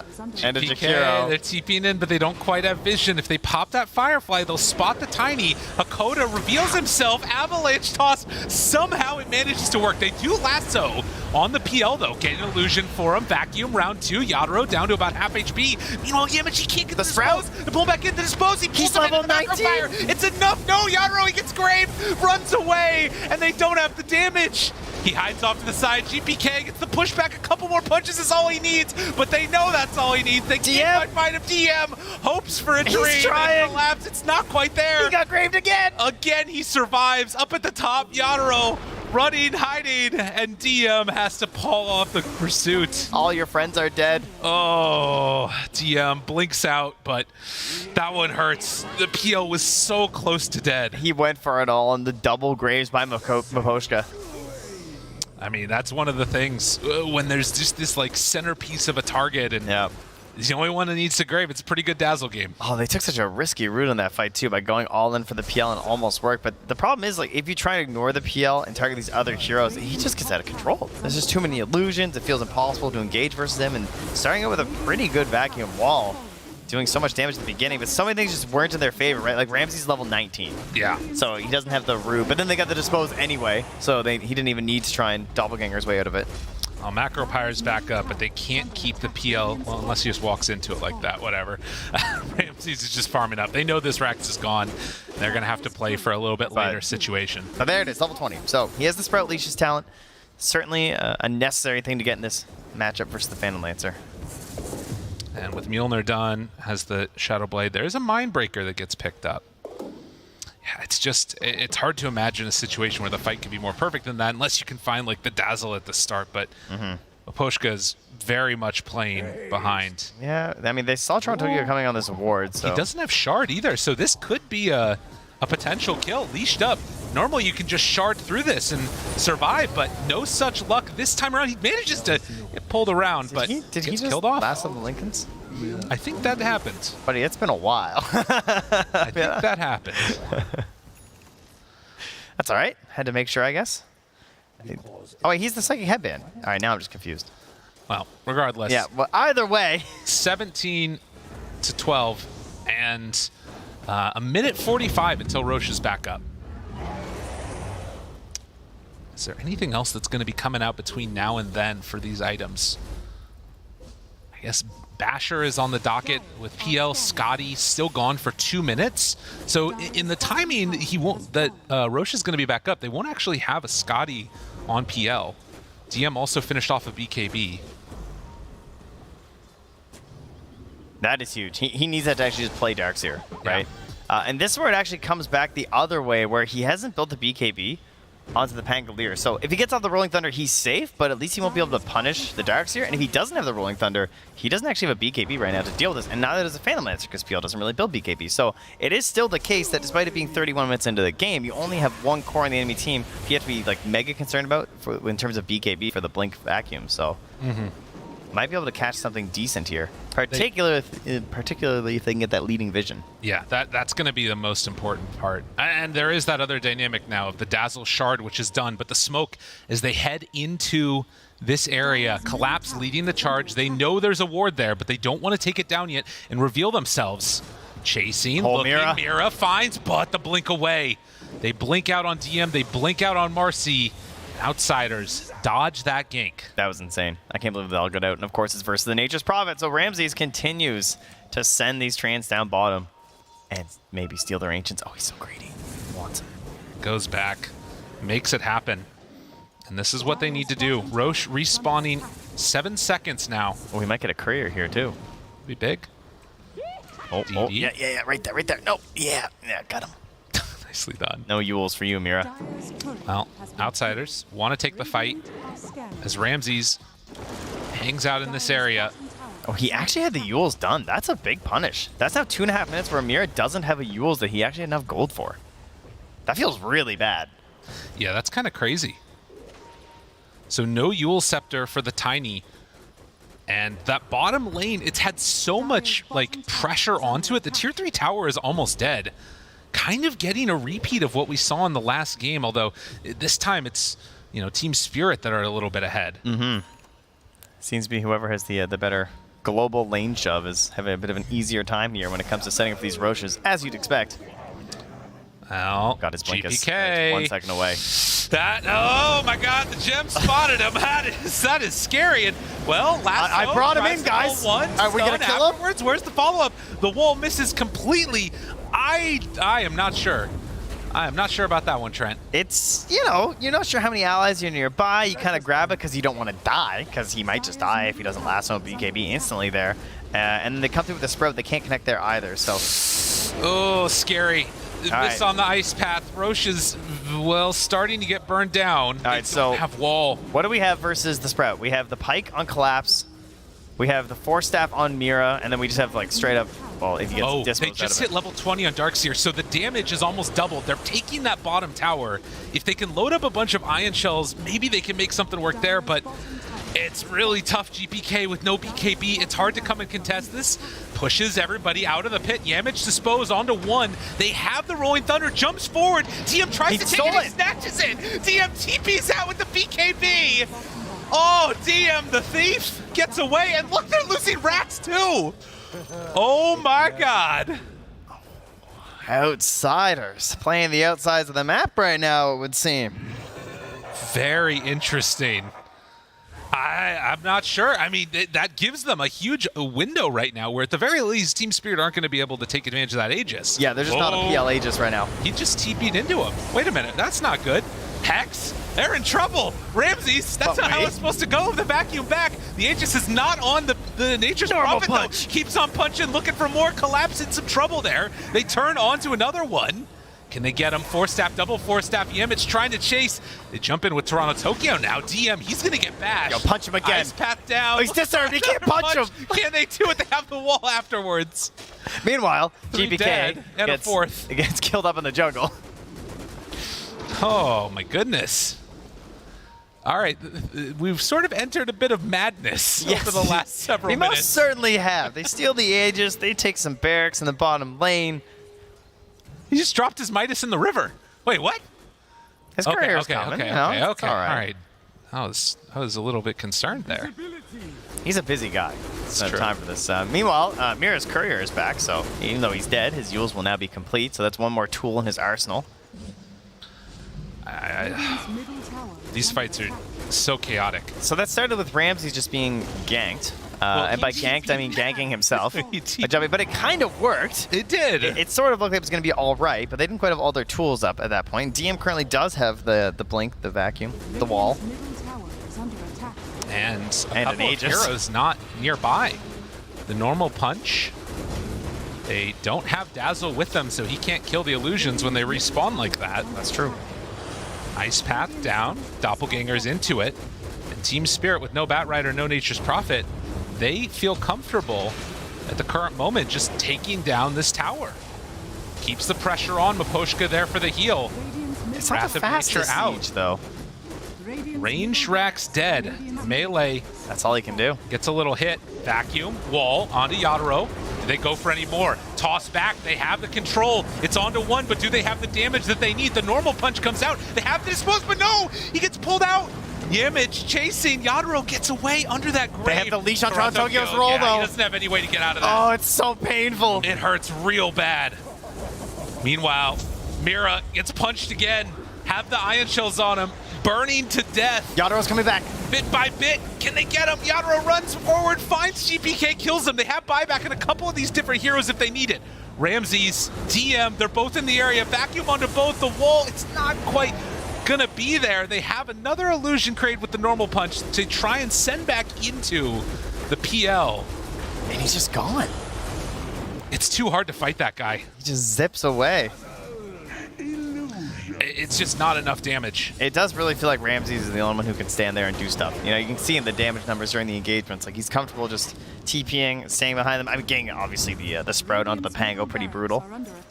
Very hard at this point in the game for you to play that. And even the illusions that get sent forward, you can just keep doppelganging, sending them out. Yeah, but then there's Yatoro with an Abyssal Blade, so they're able to just blow up GPK right away. And you can get some counter pressure on the other side of the map as the Treants are not being addressed. And NP actually shows up. He's going to be there to go a couple more punches onto the back door, and he has to go anyway. I mean, he could have cut through the back door, but help is coming back. It's Yatoro who's there. But left behind, Mira. Ramses moves in, comes in for the finish. Very hard to get all your numbers away versus Marcy. So 38 minutes in, and we're still sitting here with mid-racks taken out. Bottom lane continues to be shoved in. They also took up top. You know what? I think they win this if Yatoro had Aegis. Yeah. He is so hard to deal with. Like, imagine if he could just YOLO a little bit more, because he would be Yolt. I mean, they might still just win this, if we're going to be honest. It's looking pretty good right now for Spirit. But we'll see. Obviously, there's been multiple moments where you can make a crazy comeback happen, and they do have pretty solid control. I think what's frightening is the pick-off potential from outsiders, though, right? Because you have this global NP who just does so much damage now that it's very similar to the Ursa last game in terms of just like you're there, the damage is there, but he has some extra elements of control with the Sprout, particularly onto Toronto Tokyo. He's probably the most vulnerable person right now because he's someone who might end up being on it by himself, hitting a wave. He could just go down to a simple blink dispose or something, and well, Ramses wants to beef up himself here, so gonna pick up the Satanic for some more survivability. His collapse, Invis knows exactly where to go. Oh, he went the wrong way. There he is. Oh, Ramses. Hello. TP's out and away. That's a BKB used. Dude, did you see how fast he moved the second that guy appeared? That was crazy. Yeah, that was a swiftness. And he's going top. Only 4K gold lead. Oh, you have heroes in the bottom half of the map? Okay, goodbye to your tower. Oh, PL gets the Lincoln Sphere. Big treants. That is nice. Yeah, they just annihilate these outer towers, huh? I mean, look, they're like pinging it on PL. Y'all was like, oh, I guess that's just gone, huh? I mean, this is the problem that they have to deal with in this game. Mm-hmm. Constant pressure out.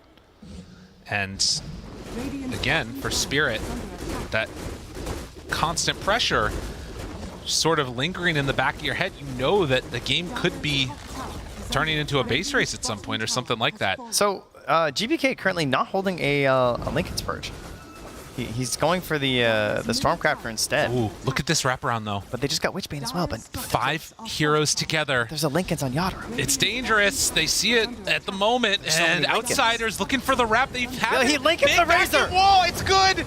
but they have a second round of it as well. Catching and controlling onto that Dazzle. Is it going to be enough for the finish? Yadro runs forward, collapse down such low HP. GPK trying to find a target. They take down Mira. Can they get any more? Yadro, he's still so survivable throughout all of this. A second wall dropped down, tries to run away. Ramses, Invis, backs out. Yamich, they find their target, but there's the blink out. Yo, Toronto Tokyo. And so good. In the midst of all of this, they're taking another silent lane of racks up on the top side of the map. Imagine if they got that initial lasso. He blinked in the second. Toronto Tokyo just instantly pops down that Lincoln's on top of Collapse and gives him that timing.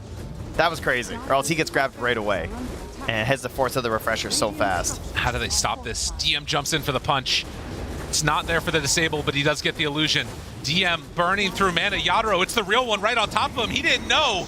And gets caught and killed. They do have buyback, but no Jakiro for this fight. Ramses needs to get a little bit of separation. This PL is so scary.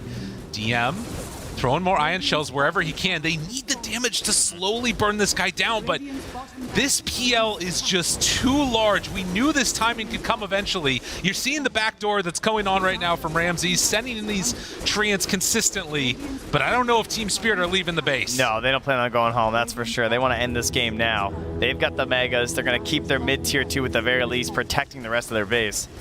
And they head on in. DM goes for the punch, does a little bit of a whiff on the Manta. A pump fake there, I think, on the vacuum maybe. Ramses trying to deal with these creeps in the base. And again, you do have both of the side lanes pushed out very effectively. The rest of Spirit back away. They have been split pushed to death, but that tier 2 tower, like you were saying, makes the difference. Look at that tier 4 though. How much damage from that? Wait a minute, they get the lasso, the pullback. Got him under control, the punch. Do they have it? Can they get the kill? There's the grave that comes in, vacuum back. Yadro very low. He's like a pinball. They keep him alive somehow, someway, but he finally dies. Now the punch collapses there, dead on the high ground. Ooh, Yadro though, this is something. This is dangerous. And you know, we saw the all chat as well. That's right. Earlier from Hakoda, he said 4901 Tiny, so you know he's keeping track of that one. Danger, danger. 42 minutes in. The game previously has gone the distance. It went the way of outsiders. They have a under 1K lead with Megas against them right now. And they just need Yadro. That's all that they need. If they can get that one kill, they are going to TI. Outsiders, so much on the line at this point. And for Team Spirit, I mean, at this point, you kind of got to wonder if they're going to wait it out. And you see Ramses. Homie got a rapier. He's got a big one. Oh, it's dangerous. Not revealing it yet either. They can't leave their base. No, they can't. Because he's just going to show up with that rapier. They're going to backdoor the tier 4s. If anybody leaves at any point and can't get back to the base, it's going to be over. All right, so what do we got here? We got the smoke out. They're heading towards Roche. They're going to check it out. We have potential for buyback and bots right now on Razor. It could be done. So far, this series has lived up to the hype. What can they do? Batrider ready to go with the lasso plays. See what he's doing with the illusions? He leaves them by the pin on purpose because it trips the scan. It's a very annoying feature that you can do. You'll see a lot of teams do this, especially like illusion runes and stuff. D-Ward. Poshka takes it away. They replace it on outsiders. So they think that this vision is safe, but it's not. Ramsey's still in the base, keeping the creeps outside of it. And Spirit, I mean, you can't really leave this area because Roche gets taken so rapidly. But likewise, oh, that's an Ags done on Jakiro. Likewise, you'd love to be able to go in there and try and like gank the NP or something. It's just too scary. So that is pure damage that pierces immunity as well. It's big damage on Macrofire. Tokyo. Yamich forced to pop his BKB and run away. There's If no they buyback. get away, this would be good, but no, Yamich is dead.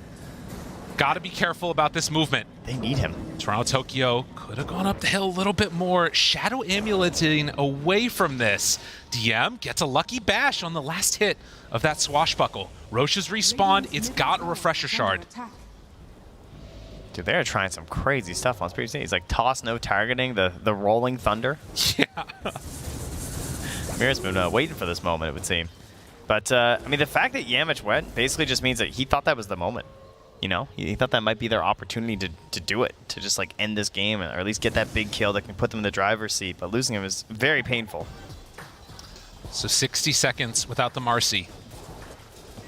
And back at home, the question is, I mean, obviously, they're going to be able to keep the lanes pushed out. They get the vision, take down the ward.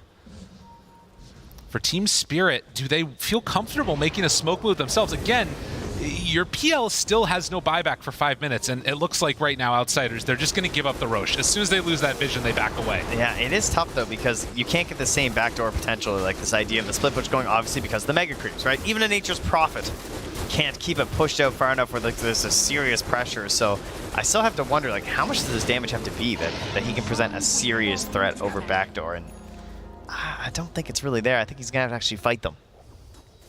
A lot easier said than done. But if you can find the real PL, I mean, the damage will be there. In the meantime, they're going to push out this bottom lane and try and get this creep wave to the base if they can. There is still a catapult wave going with them, so this one's going to be much easier to survive through than the rest of them have been. And they're kind of baiting this, hoping that someone's going to come and like try and gank Ramses or something, but it's just... I guess this is a fight you could win, right? Right. That's what you're thinking right now with these two heroes and the overwhelming damage they have, that maybe you can kill someone during a lasso, but the lassos are becoming problems. You see that constantly Toronto Tokyo is putting the Lincolns on top of Collapse. And did GPK take an item yet? He still doesn't have anything. Like, he cannot pierce the Lincolns. He's not taking that Witch Bane. He's not grabbing anything. So they send the creep wave down bottom and then head out, afraid that there could be a gank coming from Team Spirit. That Refresher Shard onto the Razor. And you can see that they are playing it about as safe as you can, trying to push out these waves. Bringing numbers over towards the outpost. It is next. crazy how close they kind of were, though. Yeah. Right? Like, if they had waited like one more wave and they head away to deal with this Lincoln Sphere, that could be something. Especially when you have the Sprout, you might not even have to deal with it, right? True. 4,000 gold, but more importantly, it's those buybacks. It's how the fight starts. And it's the map positioning that they're set in. Right now, Batrider, Jakiro, Pango, Dazzle. They're the ones with it. NP close on gold. Should be able to get into that shortly. But where's Mira's and Lincoln's? Is it just about done here? Yeah, it's looking like it. Could be sent out pretty soon. But, I mean, again... Oh, wait, did he abandon plans for Lincoln's? Oh, he had it queued up still. Not sure. Well, he has a recipe, but I don't see anything else. No, I think he's going instead for the Wind Waker. And with 3 minutes left, do they try and make a push here? There's a chance that they could go for it, but it's so scary to think about, you know, potentially losing a fight like this. Yeah, you don't have the buyback. He just bought the Wind Waker recipe. Yeah. He's at the shop. He's farming.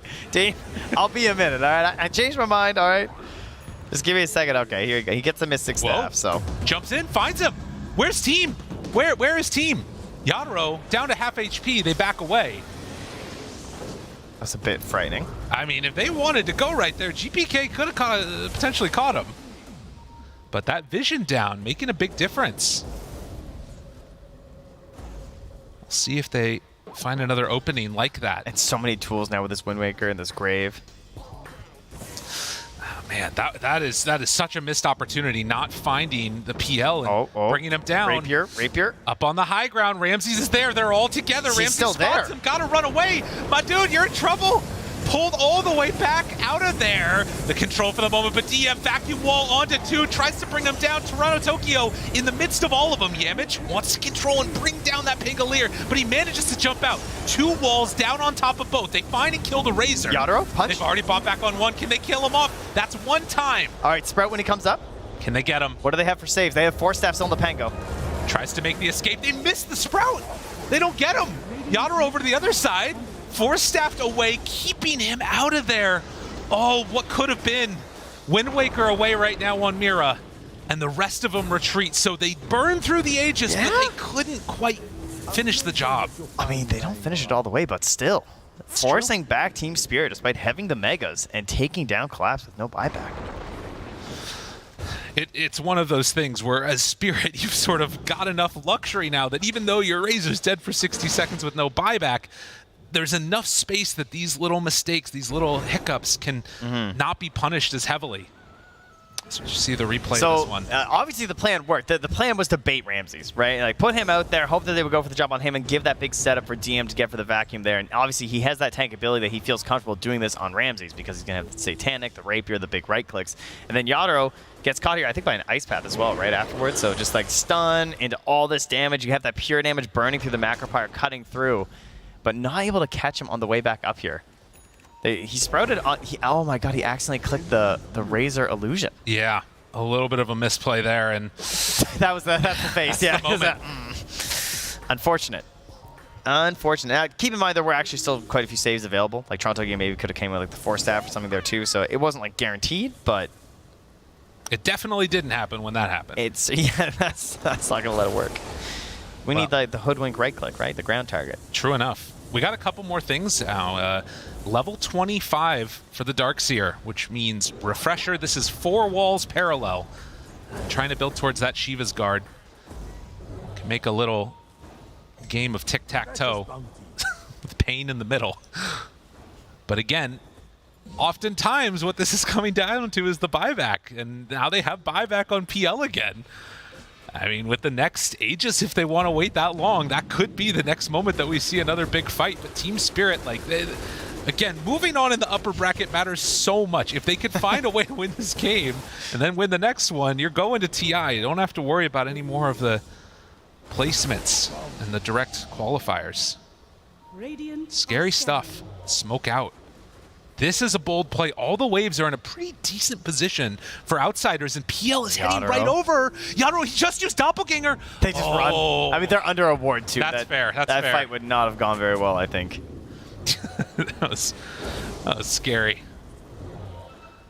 I mean, the plus side is that there was no Pango there, but obviously you can't know that. Yamich, still with the gem, has the Witchbane as well to get through these Lincolns. Vacuum, wall, Maposhka caught. Yamich right on top of him. Aeondis keeping him alive. GPK ready. The punch onto the illusion, but they kill off the Dazzle. Does have buyback, but at the very least you gain that target. They want to get his gem too. Refresher, round 2. Lincolns, it gets hit on him again. They had the answer there so quickly. Oh, man. A punch onto the... That's not the real one. That's unfortunate. It was a doppelganger, to be fair, with the full 100% damage, so... I get the reasoning. It makes sense. Yeah. But it hurts. So, I mean, that's the thing. Is that it looks... It's so hard to keep track of all that. Lyrical, we figured this out last game, and then we seemingly forgot this game, is that the only reason the game keeps going... Yeah. And the only reason there's so many roaches is because we're not playing America's favorite game. That's it happened again, and so with 50 seconds left... Yeah, we got plenty of time to think about it. We really do. I'm going to say it's going to be a long one again. A long one. You're feeling a long one? You want to get some tier 5 items this time, do you? I'd love to see it. Okay. All right. I don't know if outsiders are going to get any of them, though, if I'm going to be honest. They might not get to leave their base. Crack my knuckles here. 250 for me. 250. Oh, I was going to say 233. Okay. All right. Sounds good. And we still have 27 seconds. Remember to write your guess in the chat right now, and then you can all say, I was right after smiley face. All the important activities to do in a chat. That's right. Make sure you're always correct. 53 minutes in. You know, we haven't... I feel like oftentimes in these games, you get like the game 1 that lasts a full hour. Yeah. Everything seems crazy. And then game 2, it's like everybody's depressed and sad. You lose in like 12 minutes or something, however long it is. This time, we're actually going the distance again. Hey, we usually save the really depressing one for game 3. That's so maybe that'll be whoever takes the L on this one.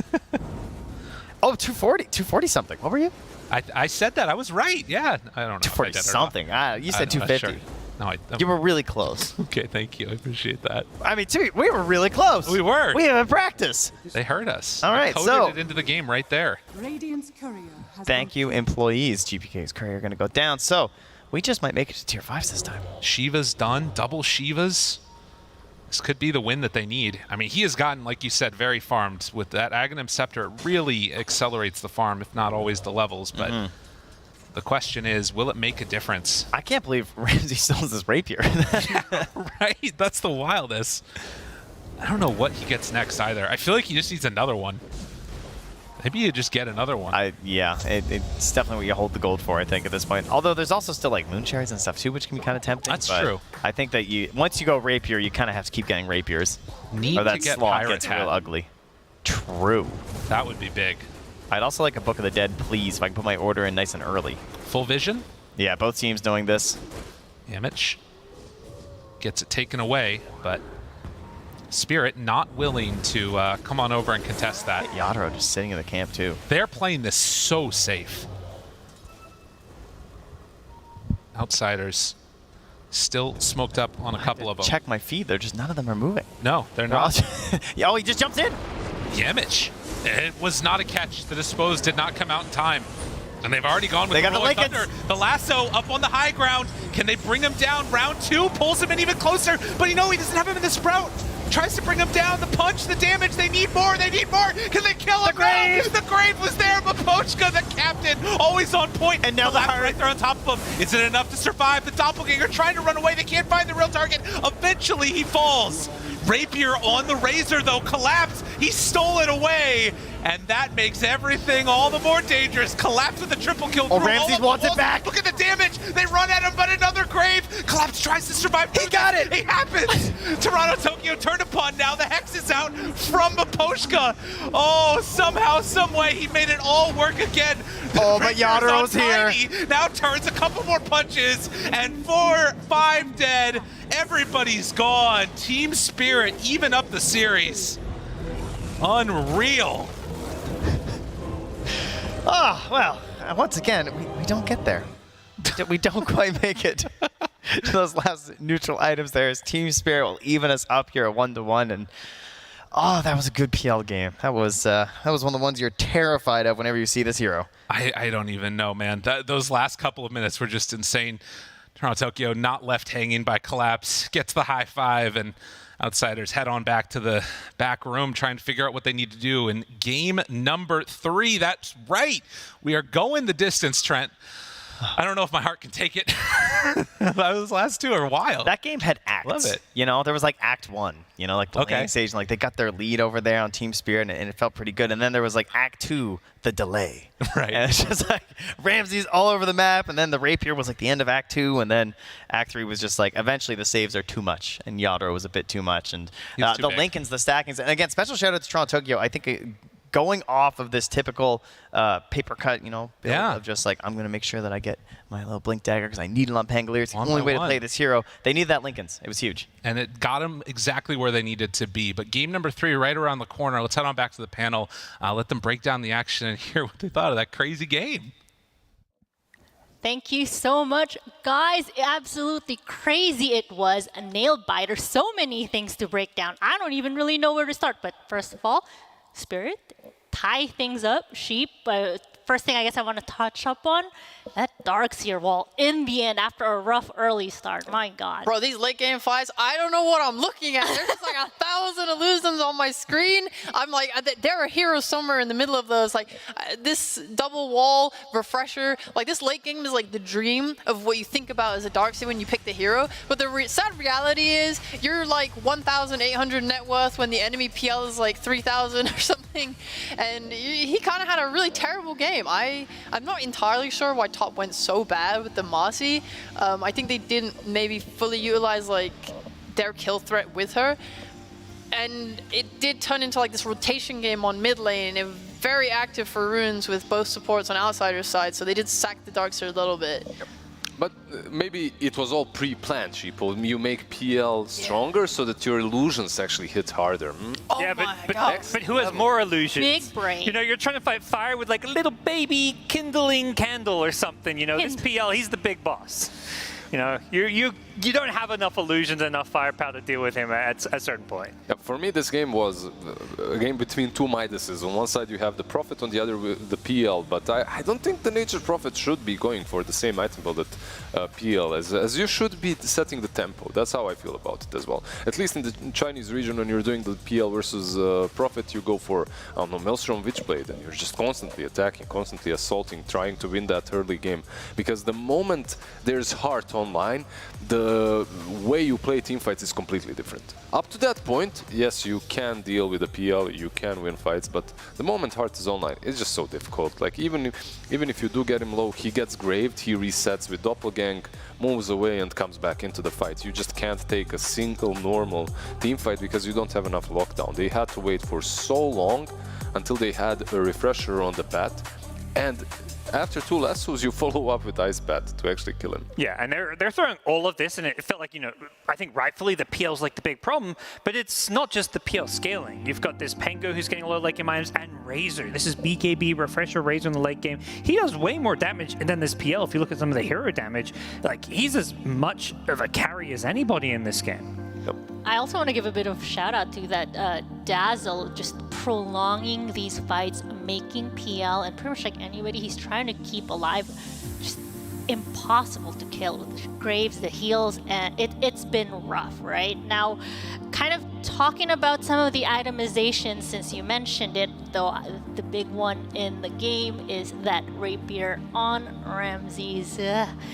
Taking down a couple of buildings along the way. Rat Dota, what the heck? Yeah, is it actually back though? No. It's terrible. I mean, It's like you're trying to do anything, you know. And they got both side lanes, but you know, you're down mega creeps. It's Rat Dota is never plan A. It's never like, it's always like you do it because you're losing and you can't fight. And you know, it was effective. It was the best thing they could do in that situation. yeah, they didn't even rat with it. Like the 2 side racks that got taken were just from like Spirit were pushing Outsider's base, and Ramses had Tree Ants hitting the base the whole time. The mid tier 2 tower was up and never got taken down, so Ramses was never able to get that last racks. It was impossible. There was no real chance to rat that game. Yeah. Unfortunately for Outsiders, they were never truly in control of this match. That's how it felt, at least. And Trent put it really nicely. There were 2 parts of this game. One was when Outsiders were owning hard and just having normal team fights, and the other part was just this delay part in which Ramses was trying to dodge fights, no longer fight because he understood that they could not, and he was just dodging, split pushing constantly, which eventually didn't really help them because the late game wasn't truly theirs. Yeah, now, speaking of the late game here, Spirit, right, they managed to tie it up. We talked about some of the patches that they need to do to address that issue of the late game. I mean, there was still a bit of a struggle to kind of get up onto that high ground, so to speak, especially like with the Prophet and whatnot. Coming into the game 3, the equalizer, who determines to move forward in this bracket? I'm curious to see if there's any sort of adjustment with Outsiders having lost this series, what they can do to perhaps swing it in their favor in the next match. Yeah, I feel like they need to figure out where they want their draft to go, because I think the bans will say the same. The Puck, the Timber, those are the 2 problem heroes that it doesn't seem like Spirit had the best answers for. So Outsiders need to come up with something that's going to, you know, win them games in the same kind of way. I liked their draft for the most part until the Dark. I'm a big fan of Darks here, but it felt like they had some real execution issues this game. A lot of like missed walls. There was a time when Bat was on the high ground cliff right there to the right and like broke a smoke or something onto Team Spirit's heroes, and they didn't get the kill. Sheepo with the Darkseer Hopium still. I'm super Hopium. Love Darkseer. Well, Hopium it is for both teams. They tie the series up 1-1. We'll find out who's gonna take the W after this break.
Power can be found in any number of places. Scientists will tell you that it comes in newtons. Gamers will say that it can be found in silky skills. We will say that the power lies in real thrills. In the play with perfect ping. In the runes and crystals. In every frag and gank. In your personal winnings. Lock and load for PGL Arlington.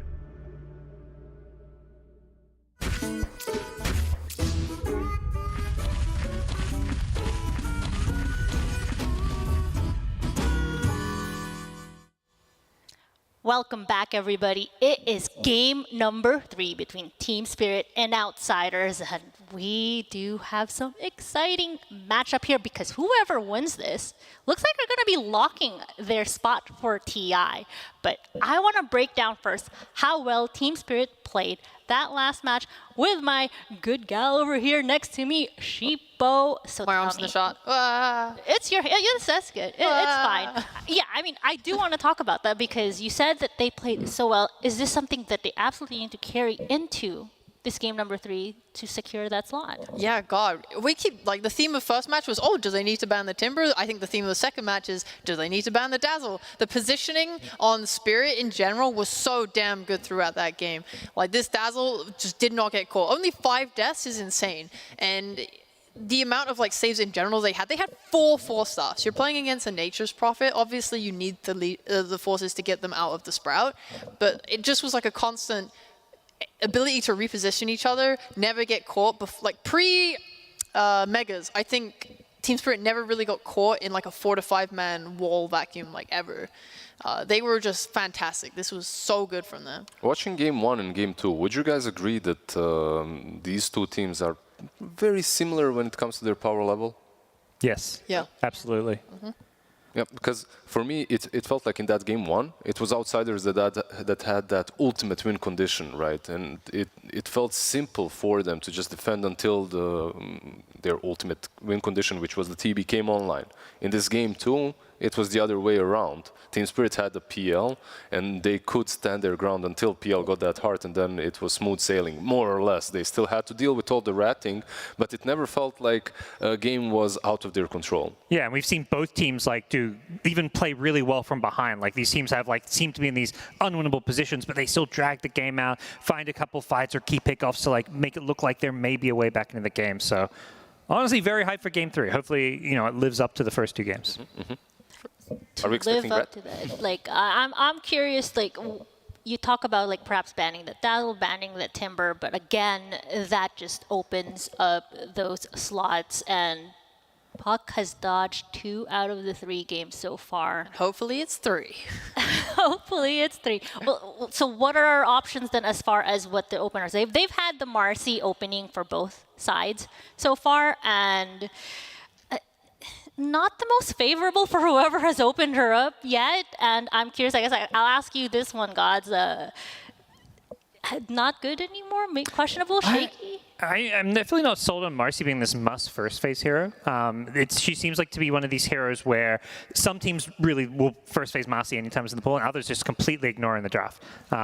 So it's definitely not a must pick. It gives you some playmaking, but for me, I prefer some of these Tinies, Tusk, these 4 positions that can be slightly tankier, I guess. It seems like these Marcys that blink in for the disposed initiations often just melt and die right afterwards. I don't know, man. I'm becoming bipolar when it comes to Marcy. Good, bad. One series, she looks like first phase material broken out of this world, just carries the game, gets blink, Aetherlance, dominates the lane with something like a Razor, something like a Viper.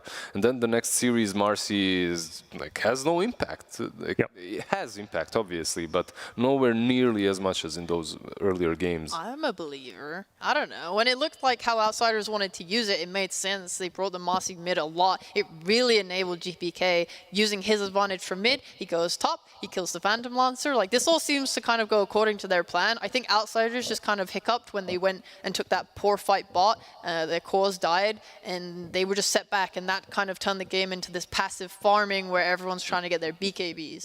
So the idea, I think, is good, and I think Yamich played pretty good in the early game. Other than maybe the lane could have gone better top.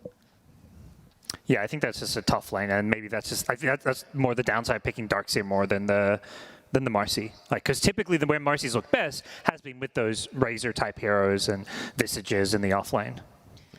So I am a little bit curious here just because looking at the stats lines for both teams, and we talk about the movement that they tend to play, right? Roche is a big priority. How much advantageous is it of getting the Dire side this time around? Oh, I don't know. Because some teams are still preferencing Radiant over Dire. I know like Dire's just... Of course, there's a Roche, and you have the outpost to TP to. There's also like the camps are much easier to farm together. The off lane is much easier to play. There's more ways to drag. There's a lot of upsides to Dire, and yeah, some people are still taking Radiant. I don't actually know There's why. also some win rate, like 60% or similar going for Dire, yeah, which is on this level, it's kind of huge disparity. Yeah. Are we like looking for perhaps like a map change patch coming after the major? I think everyone wants that. I think we were searching for it the last full year. Yeah.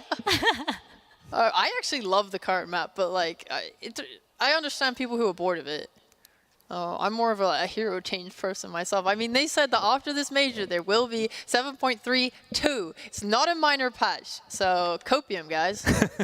But it's also not 8.00. Yeah, that's true. I'm just afraid for all my boomer friends that are playing Dota with me, like they get lost in the new map, you know. That's the problem. I think that's why they're delaying it. Like, what is this outpost or fountain doing in the middle of the jungle? It's different. Like a grandpa when you misplace his glasses, like he gets kind of upset, you know. Yeah. Why are you gonna sell me out like that, Lizard? He's so old. Hey, you got LASIK though. You don't need the glasses. Both of us. Oh, both of you did? The gods is basically just decaying next to me right now. Oh, like, no. It's just going to be a pile of ashes by the end of this series. This series could take... 60 minutes. I'm sorry. It's too much. First the geography, now the boomerism. It's too much for me this time. It's all good. Don't worry, Lizard. Like after this, maybe you can take like a little power nap, energize yourself again. Right? We're the same here. Hey, I think we all can benefit from that. But as we're getting ready to load into the game and just talking about it, we're seeing Team Spirit. They're going to be starting on the Dire this time around, and Outsiders are going to start on that second pick. Now, something to note, though, is that during the first game, Team Spirit, they were on the Dire and didn't really swing in their favor there. So perhaps maybe not so powerful as we thought. Or, I mean, I know it was the draft, right? At least from me, like, I think the Radiant versus Dire, it's like, it's less concrete, like you can list the advantage for Radiant and Dire, but it's not like something you can measure, whereas second pick, it's very easy to see and feel the strength of having second pick in the draft. So I think a lot of teams are, going for that second pick because they can basically structure the draft is such a big part of Dota, so you can basically plan out your draft around this advantage with having second pick.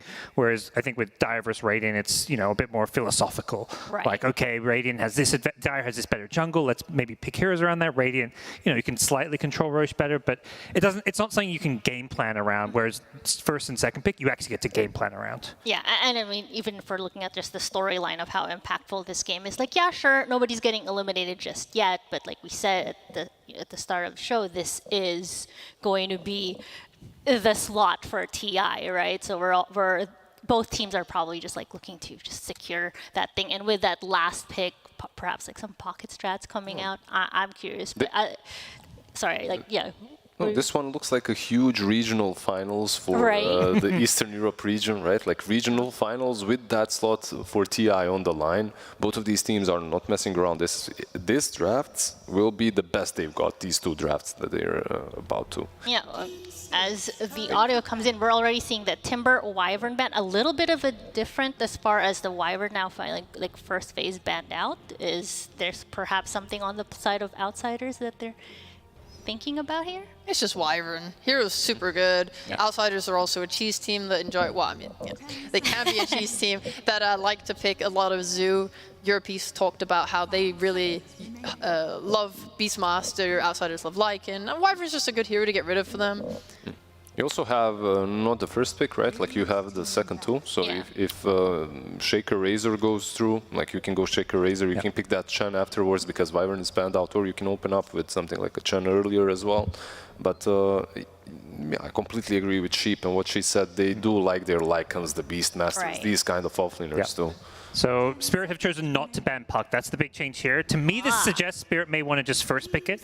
I think it sometimes doesn't feel good just like running through the same draft you just did because you assume your opponent's going to make some adjustments. So I feel like this is Spirit basically trying to say, hey, we're not going to give you a chance to adjust to what we did last draft because we're going to pick something different right from the get-go and, you know, ban this tiny, whereas Outsiders probably expected a Puck ban 2 games in a row. Do they want Puck? Do they want Viper? Do they want Razor? Yeah. What do they want? Play the roulette.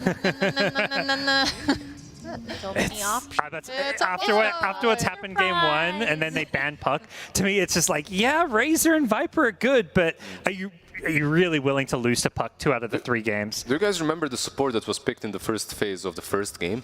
It was Skyrat, right? Yes. And Skyrat, basically why that hero came back into the meta in the Eastern European region was Puck, right? Like you pick the Void Spirit plus Skyrat, you constantly hunt and kill the Puck across the map. It's something that a lot of teams have been doing in that region. Maybe we'll see it here again from Outsiders. I get the concept, and it's worked here and there. I just don't think it's like a surefire way.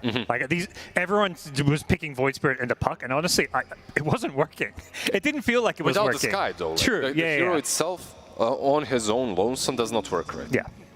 Yeah, I was going to say that if it goes to second phase, they might pick up the TA, but they're going to be like super confident with it here. It's going to have the ability to get countered. Maybe we even see a Viper coming from Spirit after this, but TA, GPK, Ramses, super comfort, super good. They've had consistently solid games on this TA. And you can crush Puck on the lane with it, right? Like, exactly. Well, perhaps you won't be crushing him, but you'll have a decent advantage in that lane. Yeah, it's cool because generally you don't want to maybe do a TA mid in the current meta because you want to have more of like an active hero there. But if they get to a point where a TA safe lane is bad because it's been countered in lane, that's when they just like, okay, we'll send TA mid. We know TA does well against Puck. And they still get the Sky. It's one of the longest silences in the game, so getting that against the Puck can pretty much guarantee that you will have some chances at killing the annoying little fairy dragon at least. Yeah, and I'm thinking, do they want to save their offlaner for last pick again? DM, obviously very versatile and formidable offlane, however, you kind of want a hero that can be left alone so Sky can go mid and rotate. And also, like, last time, Spirit didn't seem to care that much. If they're able to just ban out a lot of DM's heroes, and I feel like Yatoro is still able to get, like, a really good lane. Like, last game, he was not bothered. I was curious to see where this lovely lady went. It is Snapfire coming into it for the side of Spirit, and Sheep, you love her, don't you? I mean, yeah, I like her as an offlaner. Like, players like Sacred and Tundra Awaken would play her offlane. It was super fun. But I think for Spirit, we'll just see it as a support. Yeah. You have this obvious combo with like the coil, the kisses coming down. It's a hero that's really good at getting these squishy supports too that like to sit back a bit. Like when Pugna was more popular, we saw a lot of Snapfires that would just use kisses to kind of kill them off in the bag. And also, this is probably a sure way to guarantee that Mars will be banned out. Snapfire plus Puck is already a good combo, but with the Mars it would be perhaps even better as you have multiple heroes to play around. One thing that we will not see is the Skyrat Void combo that we talked about, as Void Spirit has been removed by Team Spirit. I think the one other nice thing I'll add on with the Snapfire is you've got Cookie, so you've already got like a mini 4-staff against Skywrath. Like generally the stun plus Skywrath ulti combo, you want to have a 4-staff against. And the Cookie really comes into play. That's a really nice point. I like it. It is like nice though that TA is gonna have a lot of vision already for Outsiders with the traps. Like if these guys, we talked a lot about Roshan and how important it's been for both teams. TA gives a lot of Roshan threat to take it, but also a lot of area control. If Outsiders are able to just play topside really hard, get those smokes going, find some pickoffs, your TA is just going to be looking for this Rosh, and you're going to have the vision to do it. So someone that might be still obviously too early to talk about here, but the Ramses hero that we're potentially like looking for on the side of Outsiders. I'm sure they're looking for something like that they can also empower him, right? Wait. Like even this TA could still be Ramses, right, on the safe lane, and they have a lot of time. They have the last pick as well, so they can keep their cards closed a little bit right now, their hand closed, that is. Go with the second support as well with the offlane, and then keep that one last core for Ramses or GPK on the mid lane. Right. Yeah, like other mid heroes like Kunkka, GPK is really good at. You could see that coming. Again, yeah, sure. Like, he's really good with it, and it's also decent versus Puck, so viable here. Should we be concerned, though, that so far right now they're not having... I mean, it's probably something that they're going to phase two, is a better catch for Puck on top of that Skywrath? Perhaps like a bit of a lockdown-like situation? Yeah, you definitely need that, right? Yeah. I mean, Skywrath, you don't feel like you're saying Skywrath up to have a good game if you don't have some kind of stun or catch. But I think they've got plenty of picks to kind of fix that problem, whether that's something for DM in the offlane or they're just 5-position hero. We did see the Jakiro last game, perhaps coming back out if they want also like the lane and Roche control. For who? For outsiders. I feel like it would kind of be the same as Skywrath, more or less. Perhaps they need more. Well, it depends on the offlane that they get, really. Right. It depends on how much control they have on their other cores. I'm thinking, like, for Team Spirit, how do you guys feel about PL again? Like, you're playing into TA, into Skywrath. Not necessarily instantly picked up, but... Maybe outpaced, maybe? I feel like PL really got away with, like, a long game loss, and if outsiders, like, double down on their TA, if they pick up something like a Beast, then they could just run over a PL lineup. Yeah, I think PL succeeds when you see a lot of the enemy draft. I mean, I'm not to say they can't go PL. Like, often teams want to go back to something they just won with, but they're likely just going to see like another support here. So they'll know the PL gets a good TA matchup, but you don't know what your lane matchup is, and you only know one of the enemy cores. So then they can pick a good lane counter and another core or carry or mid to maybe deal with PL. I'm just thinking like the only weakness of showing TA this early is that she's usually your win condition, right? Like you don't get an additional win condition with the TA. You get a playmaker, and if you can already match that up with some position one, it could be nice. Yeah, I just worry like what happens if you're against like a mid Kunkka and then some offlaner that presses like destroys you. Like the Monkey King that we saw OG do against PL. Like that suddenly you never get any farm and then you're basically setting TA up for success almost because TA is going to hit her item times, run you over. With that said, I wouldn't be shocked if they pick PL. I just think it has a lot of weaknesses. I'm like looking at this Outsiders lineup and I'm just like, I want summons, man. Like these two supports cannot deal with them at all. Beastmaster? I mean, yeah, like Beastmaster, anything, like CK is banned out. Obviously, like something like a TB is not the best because you can clear the illusions with the shard on the Dazzle, but it's painful to me, man. These two supports are so weak. Like a Night Stalker even would just rip them apart. Yeah, they played a lot of Beastmaster during the group stages. Multiple games where Collapse was my hero, so that wouldn't shock me to see getting picked up.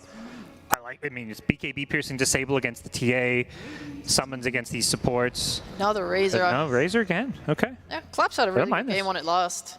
Yeah, I mean, you're getting Razor second phase. Most of the time, this is a first pick, first ban kind of hero. Yeah. So someone we haven't really talked about is Spirit, like locking in that clockwork. It's initiation a bit, like vision and catch potential, right? And does that feel good with what we're looking at here on the side? Yeah, it gives them an additional way of killing people with Snapfire. Plus, it's really good versus Dazzle and Skywrath. These heroes.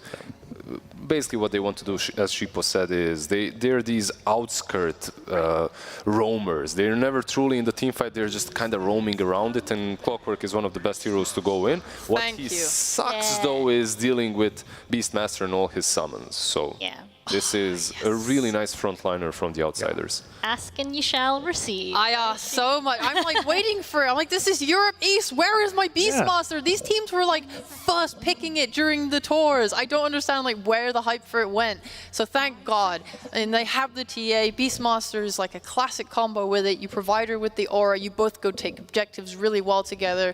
Why did they shy away? What do you think? Is it the new environment? They went from Eastern Europe to America. What's happening? Yeah, they don't pick that hero here. Yeah. I mean, if anything, I feel like this is where you pick that hero. He has that NA like buff to him. But hey, finally we get to see that appearance. So I suppose like the question now is on the side of Spirit when you're looking at this draft for outsiders, like what are we expecting as like a closeout for them to remove, perhaps stall whatever issues the Beastmaster could create for this lineup? I just feel the best thing against Beastmaster is to destroy him in lane. I think, to me, that's the answer to why he's being picked less, is he is a pretty weak laner. If you can destroy his lane, you can basically force him to spend a lot of time jungling to catch up, defend your safe lane tower for as long as possible. If you keep that tower alive, it kind of ruins a lot of Beastmaster's game plan. Yeah. The reason why people were like first phasing him though was because like the idea was if you got crushed in lane, so first you have two different skill builds you can go. You can go for the axes and you can go for the boars. And then if you were ruined in lane, you would just get like level 3, 2 points in your boars. You'd go to the jungle and you would just try and recover there. So he always had this like way to recover to get to like his level 6. And then you have your roar. You're always going to be useful throughout the entire game because of your roar. Yeah, that's a very good point, because it's not even only the item build that can be different. The skill build that can be different on the Beastmaster, it's the item build as well. So you had some Helm of Overlord builds, and then you have the Raid Pact Rush builds on, and the on the Blink Beastmaster. BKBs too. And the Blink BKBs, yeah, like he's very versatile at what you want him to be doing. It completely can adapt to the game. If you're countered by something like an Enchantress, you don't even skill the boars, it's fine. Yeah, so... Medusa ban. Yeah, like one of the things that I also have to say about outsiders, it's not necessarily instantly apparent, but you have traps, you have hawks. Playing against them and smoking is very difficult. Like they do have squishy supports, but they should always have the vision advantage to position themselves properly. Yeah. So it shouldn't be that difficult as long as they get an additional playmaker on that mid lane. So looking now to the final pick on the side of Spirit, are we feeling anything in particular here, given that they already have the puck, they have the Razor? Maybe it's PL again? Do they double down? Illusion. It's another illusion. No, it was TB or PL, truly. Like I still feel that both of them are pretty good. And what's left now for outsiders? They can fall into the Zeus trap. You are playing into a puck, and there's Clockwork as well, so there's catch.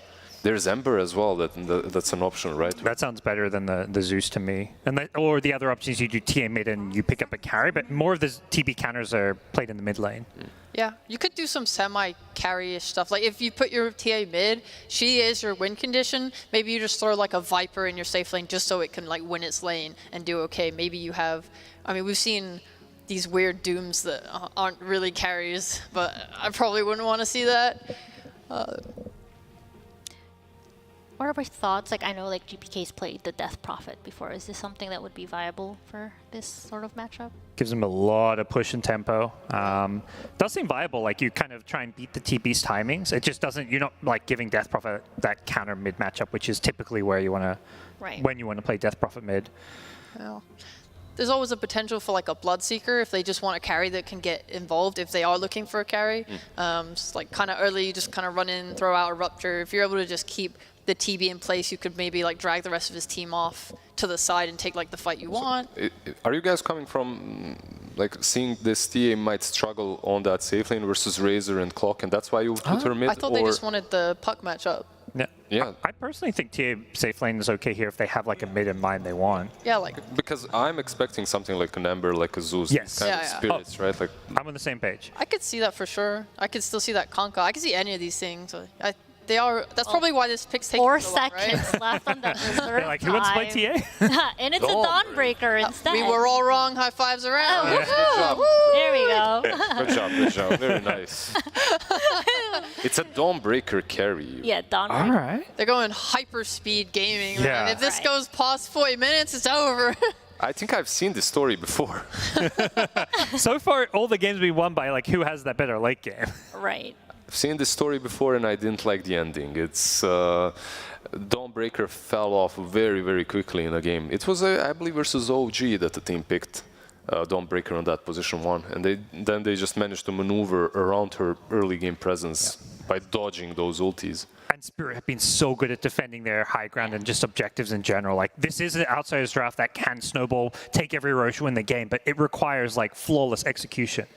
I feel like outsiders are a team that can hit that execution, though. I feel very good about them. Like, you're not super relying on this Dawnbreaker. There is a Beastmaster, there is a TA. You have a lot of semi-carries, a lot of people to rely on.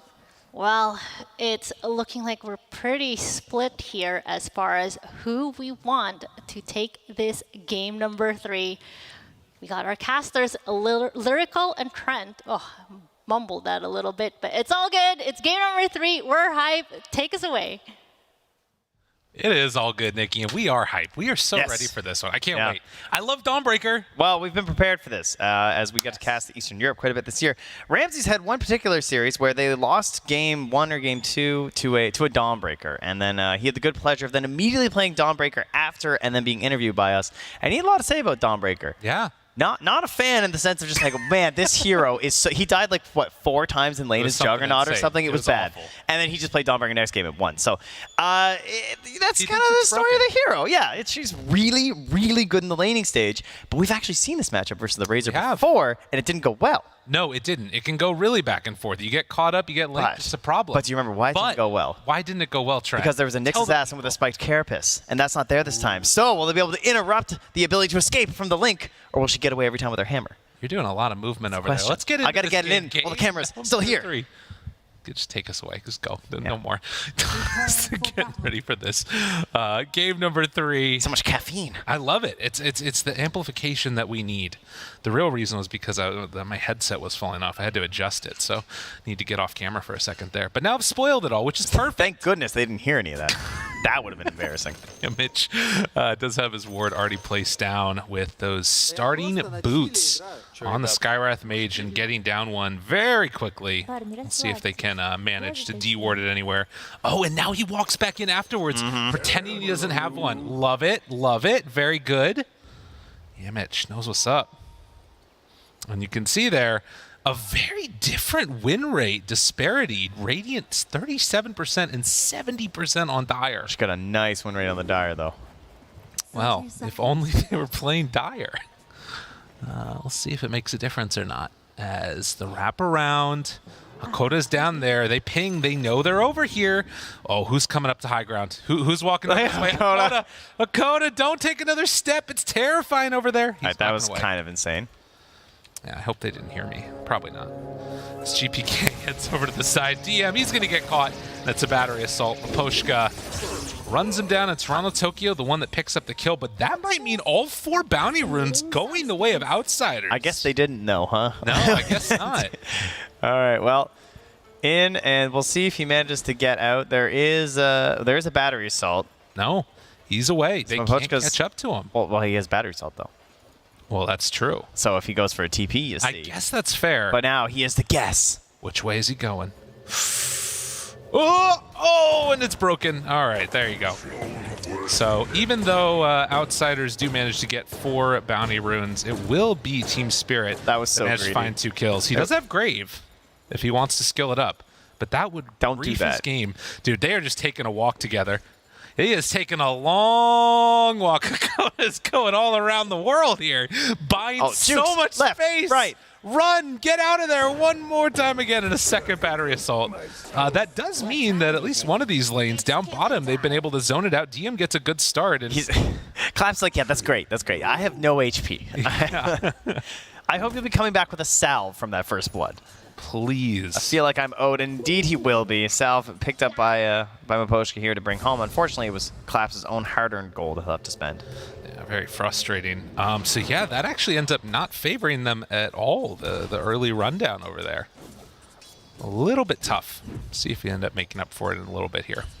Yeah, they also, of course, didn't get any control over the camp, so the pull is there from Yamish. Just grabs the single range creep to deny that and bring it closer to the safe lane tower, and Yamish continuing to keep that little pull alive here. So definitely an opportunity to go for a kill here if they want to. We'll keep our eyes on it as up top Mira's getting some pressure back onto DM. And yeah, the disarm is there, throws out the hammer. A little bit of a slow on Maposhka. You can't use that unless they pause. That's a good point. There's a rule on that one. I mean, technically there's not. But, you know, it's the morals of the moment. Mm-hmm. So, up top, Hakoda trading hits there with Mira, still eating through that poison touch. And they did manage to connect the pull. Yeah, DM's got a couple creeps in behind the tower right now, so they're just sort of dodging. I mean, Yadro is level 3 at this point, so part of that, again, because of Mira's little journey. around the backside of the map there. So early 2 points in the meta, kind of scary to contest up there with DM and Hakoda. So just chill behind the tower right now. Yep, and they get level 3 onto the Beastmaster with the wave pushing in again. So down bottom, Ramses so far 9 and 6 versus the 8 and 4. As you mentioned, much better this lane matchup when you don't have to worry about the Nyx Assassin. It goes immediately onto the Razor. Collapse is taking a lot of damage with the battery assault. Is it going to be enough? I don't think so. He didn't cogs though. Maposhka, I guess the damage was probably there from Yemich anyway, and then if you cogs, you're probably trapped in there, so I kind of get it, but not committing at all there from Maposhka. The danger is that when he comes back, you have a Mango on Dawnbreaker. They can still get pretty aggro. The Razor might be in a lot of trouble here. I feel like the cooldown at level 2 could be like 30 seconds, and this spell would still be terrifying. Yeah, and it's 16 way seconds. strong. So scary to play against. Maposhka gonna get a little bit of pressure there onto Ramses, who will save his mana this time, not opting to turn. He's still not getting control over this camp, though, in any way, since it did spawn even just that first time, right? And he keeps doing these smaller pulls, so he's not wiping it out, and now they're going to get a big old pull off here. You can see GPK in the mid Oh, lane that's also. nice. That's nice. Oh! Ooh, danger, danger. Still hanging on to that Fairy Fire, but 28 and 2 versus the 20 for Puck. Toronto Tokyo is not having a good time in this mid lane.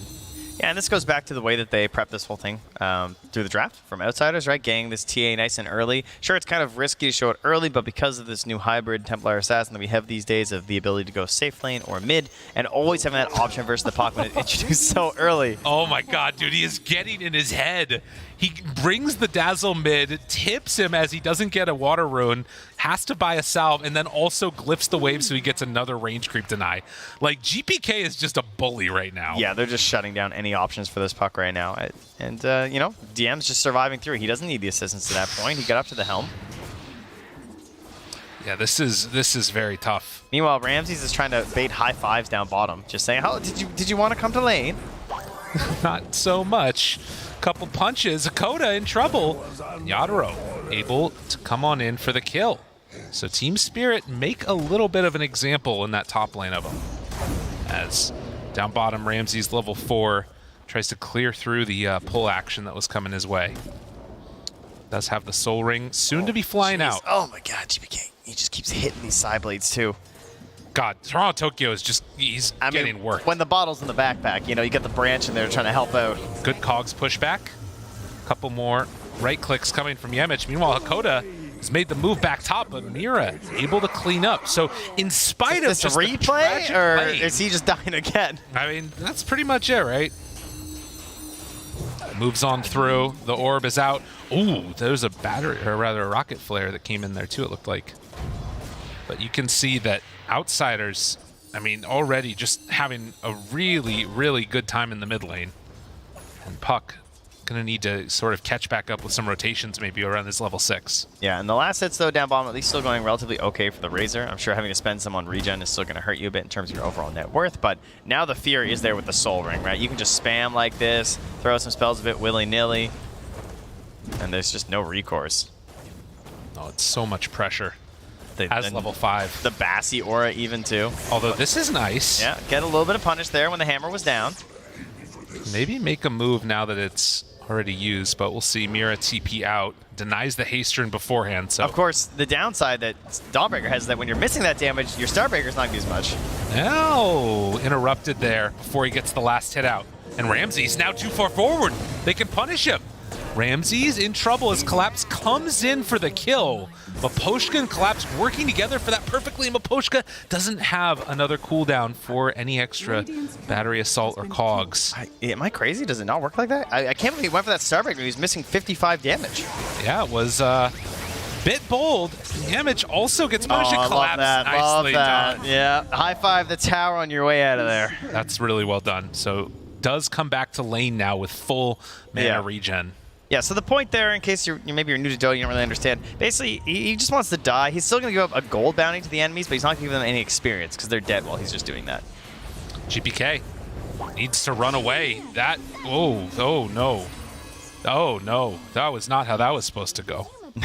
Well, GPK Looks like Toronto Tokyo is going to get the revenge or even getting the kill despite all those other heroes being there. So recovery into the lane, still a little bit behind the Templar Assassin, but obviously Puck not needing quite as many items to get going into a game, just looking for that key item in the Witchblade to get things moving. But the and again, the reasoning for Collapse too is that like this Razor, they want to die because they want to come back with full HP and full mana, just like keep contesting in the lane. You don't want to just surviving isn't always the best situation. So 8 minutes coming up here soon, and GPK, after a bit of a feed in the river, is going to head on back to his triangle, get some farming on that Ancients, and maybe stack up a couple of camps along the way as well. But 6 is there for the Dawnbreaker if they want to make a move. Likewise there for DM. Yeah. Killing while also farming the wave. Efficiency with his axes. Yeah, and that's something about TB where they're always willing to go to the jungle early. It's a matter of survival a lot of times, but they're also just so fast at farming the jungle that they can do so many tricks and plays and stuff and stacking camps that in the end it's basically just as efficient. Obviously it's fully safe and you don't have to like use as much brain power. Just insulting carry players, I guess, right now. But it's gonna let you go. Mira just has to suffer the consequences of being given a lane to hold. Snapfire can be a strong hero at this, but you know, you're no Wyvern or something. But no, it's true. And if you do get dove under tower, there's not much that you can make use of, particularly when the Ramses is there with a Solar Guardian. I mean, you're scary with TPs though, right? That's true. TPs and the cookies and the slow. Speaking of rotations, Toronto Tokyo tried to make a move there under Ramses, but couldn't quite catch up to him in time. Yeah, likewise, kind of leaving the lane, because Dawnbreaker can sort of do that too. True. Down here, farming up a little bit here, but meanwhile, GBK was also farming pretty heavily. At those Ancients, as you saw, getting a big stack there and keeping neck and neck with the Terrorblade right now. And Mira gonna get dove underneath the tower.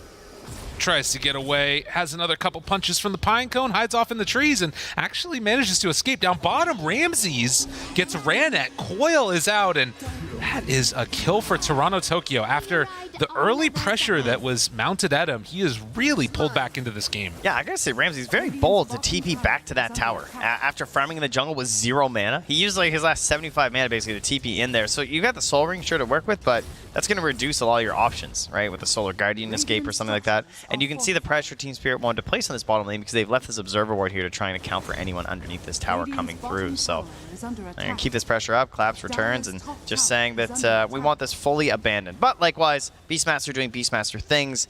This Radiant side Beastmaster very capable of taking that top tower and wanting to move your way into the dire side of the map and take this territory. And look at the vision they have as well in that dire jungle. It's all over the place. They've spent a ton of time over here.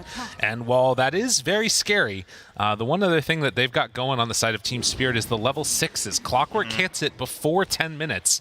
And meanwhile, Snapfire also is going to have hers available with the tome picked up. So this is kill potential city. Anybody on the map that gets caught in this combo dies. Yeah, that's the thing about Snapfire that I love right now in this patch. Is that, like, even though they've nerfed the damage over the Murmur Kisses over time, I feel like she's the best hero for coming back. And well, right under that Hawk, they go for the smoke. So they definitely know about this on Outsiders. And they know exactly what the plan will be. It'll be chase down DM and get a free kill. Damage TP's out already. Yeah, nice stuff there. DM, I mean, he's still in the danger territory. Do they go for a flare? Nah. And the scan connects. Yeah, the scan, and they're gonna like, oh, is he running here? Yeah. Your smoke's not popping. That's a little bit unfortunate. Yeah. Ward dropped down. But they won't find that's anybody for the kill. Too. I mean, it might come into play later. True. So it's not too big of a deal, but. So 3-8. Again, that first gank from Team Spirit not bearing fruit. Outsiders will head back up into this area and maybe even go for a smoke themselves. Well, you got to be waiting for a Solar Guardian play at this point, right? Like, you think that Ramsey want to make use of his ulti. You're playing that Spectre-like hero. True. Roar into Solar Guardian seems pretty frightening.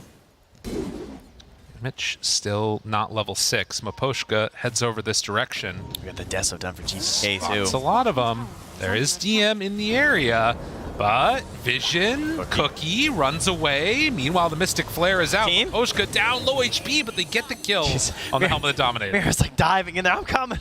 I'll share the damage. Collapse could care less. That's a classic. But they don't quite get a kill. does reveal, and they get the vision taken away after.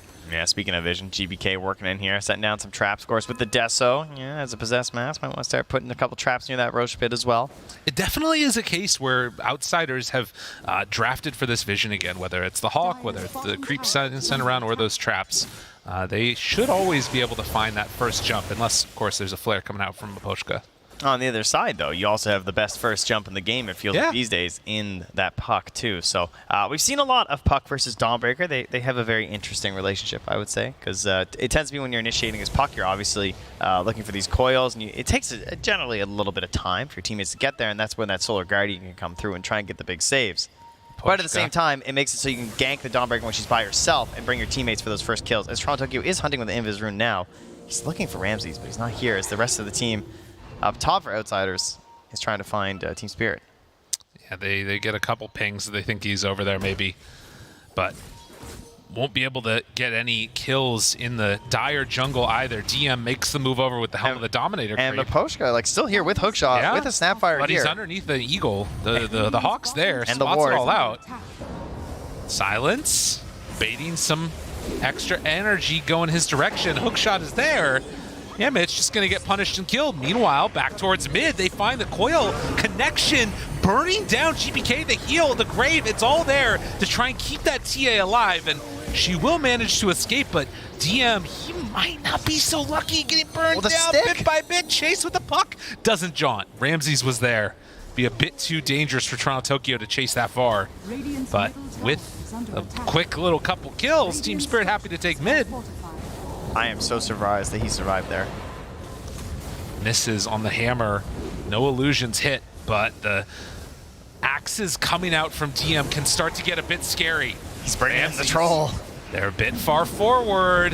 Yadaro very, very low, and has to be wary of that amped up damage coming his direction. He's just going to sunder Mira. Thanks for the help, buddy. Gets out of there. Raise the dead, DM. More skeletons. That's true. They're just instantly obliterated by the puck. That's some good damage on him, though, the rally. And with the Deso on GPK, they're comfortable moving on in. Hook shot, again, finding that Skywrath Mage. Mystic Flare. Oh, and Claps trying to escape. The Cookie did a good job of keeping him alive through that.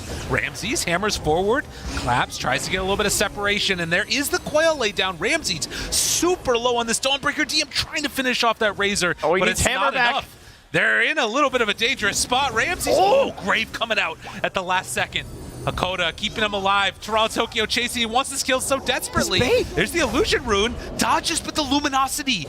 Extra damage on the illusions heals him up. How's he alive? Like, honestly. That is true. That's something we've seen several times, this luminosity versus these illusion heroes. It's like when you go statistically to the heroes that Dawnbreaker's good against, it's just like illusion heroes like run the chart right now. I mean, it's obviously going to be a little bit of a scary one, but now if Outsiders can go on in and take down this Roche, this is such a big moment for him. It's all the troll. That's he true. Somehow lived through that fight. Battle-scarred warrior of the Dark Troll Summoner rallies the troops to an Aegis at 15 minutes. The Deso, this is the dream Templar Assassin game. It doesn't get much better than this, right? You have your Blink Dagger, your Deso, and you get that Aegis. So you get your two greedier items, and your Blink and your Deso, and the safety of this Aegis while you try and farm towards your Shard and your BKB. Somebody that doesn't have the Aegis, though, DM, and he's going to get punished, and this is the combo we've been waiting for. Decides not to roar. It's so free. That's if you can find somebody alone, they're dead. I mean, There's Maposhka's still smoked. That's you know, or sorry, Mira, obviously on the snap, still smoked. You can be nice and far away while you fire those kisses. And those are the types of plays that you need to make to try and wait out this Aegis. Because as you mentioned, the TA having this now, it can set up the next couple of minutes to all go that direction for Outsiders. And Yamich is crazy. I had to check he didn't have a Tumblr toy or something. He's just up here. He's in no man's land. TA. What's he doing? I don't know. Well, he's going on a Maposhka. That's kind of a cool little play if you can get him. Tries to escape, tries to get out. Dude, that was interrupted wild. with the battery assault, but they make it work. That was so bold. I mean, I guess because there was no hook shot, so he's not that worried about just being calmed down instantly, and he just thinks that the protection of the Soul Guardian will be there. But like that's like a Bane-style play that you see, right? To see that from a Skywrath Mage is really interesting. It's so dangerous with no possible sense of escape, but just feeling confident, knowing that they have this Aegis right now, probably feeling like Team Spirit have this idea of trying to split the map up right now and won't necessarily all be together. Any of these moments where you can buy time, or rather cut down on the amount of time that you're on the map, shutting down where Team Spirit can farm is really good.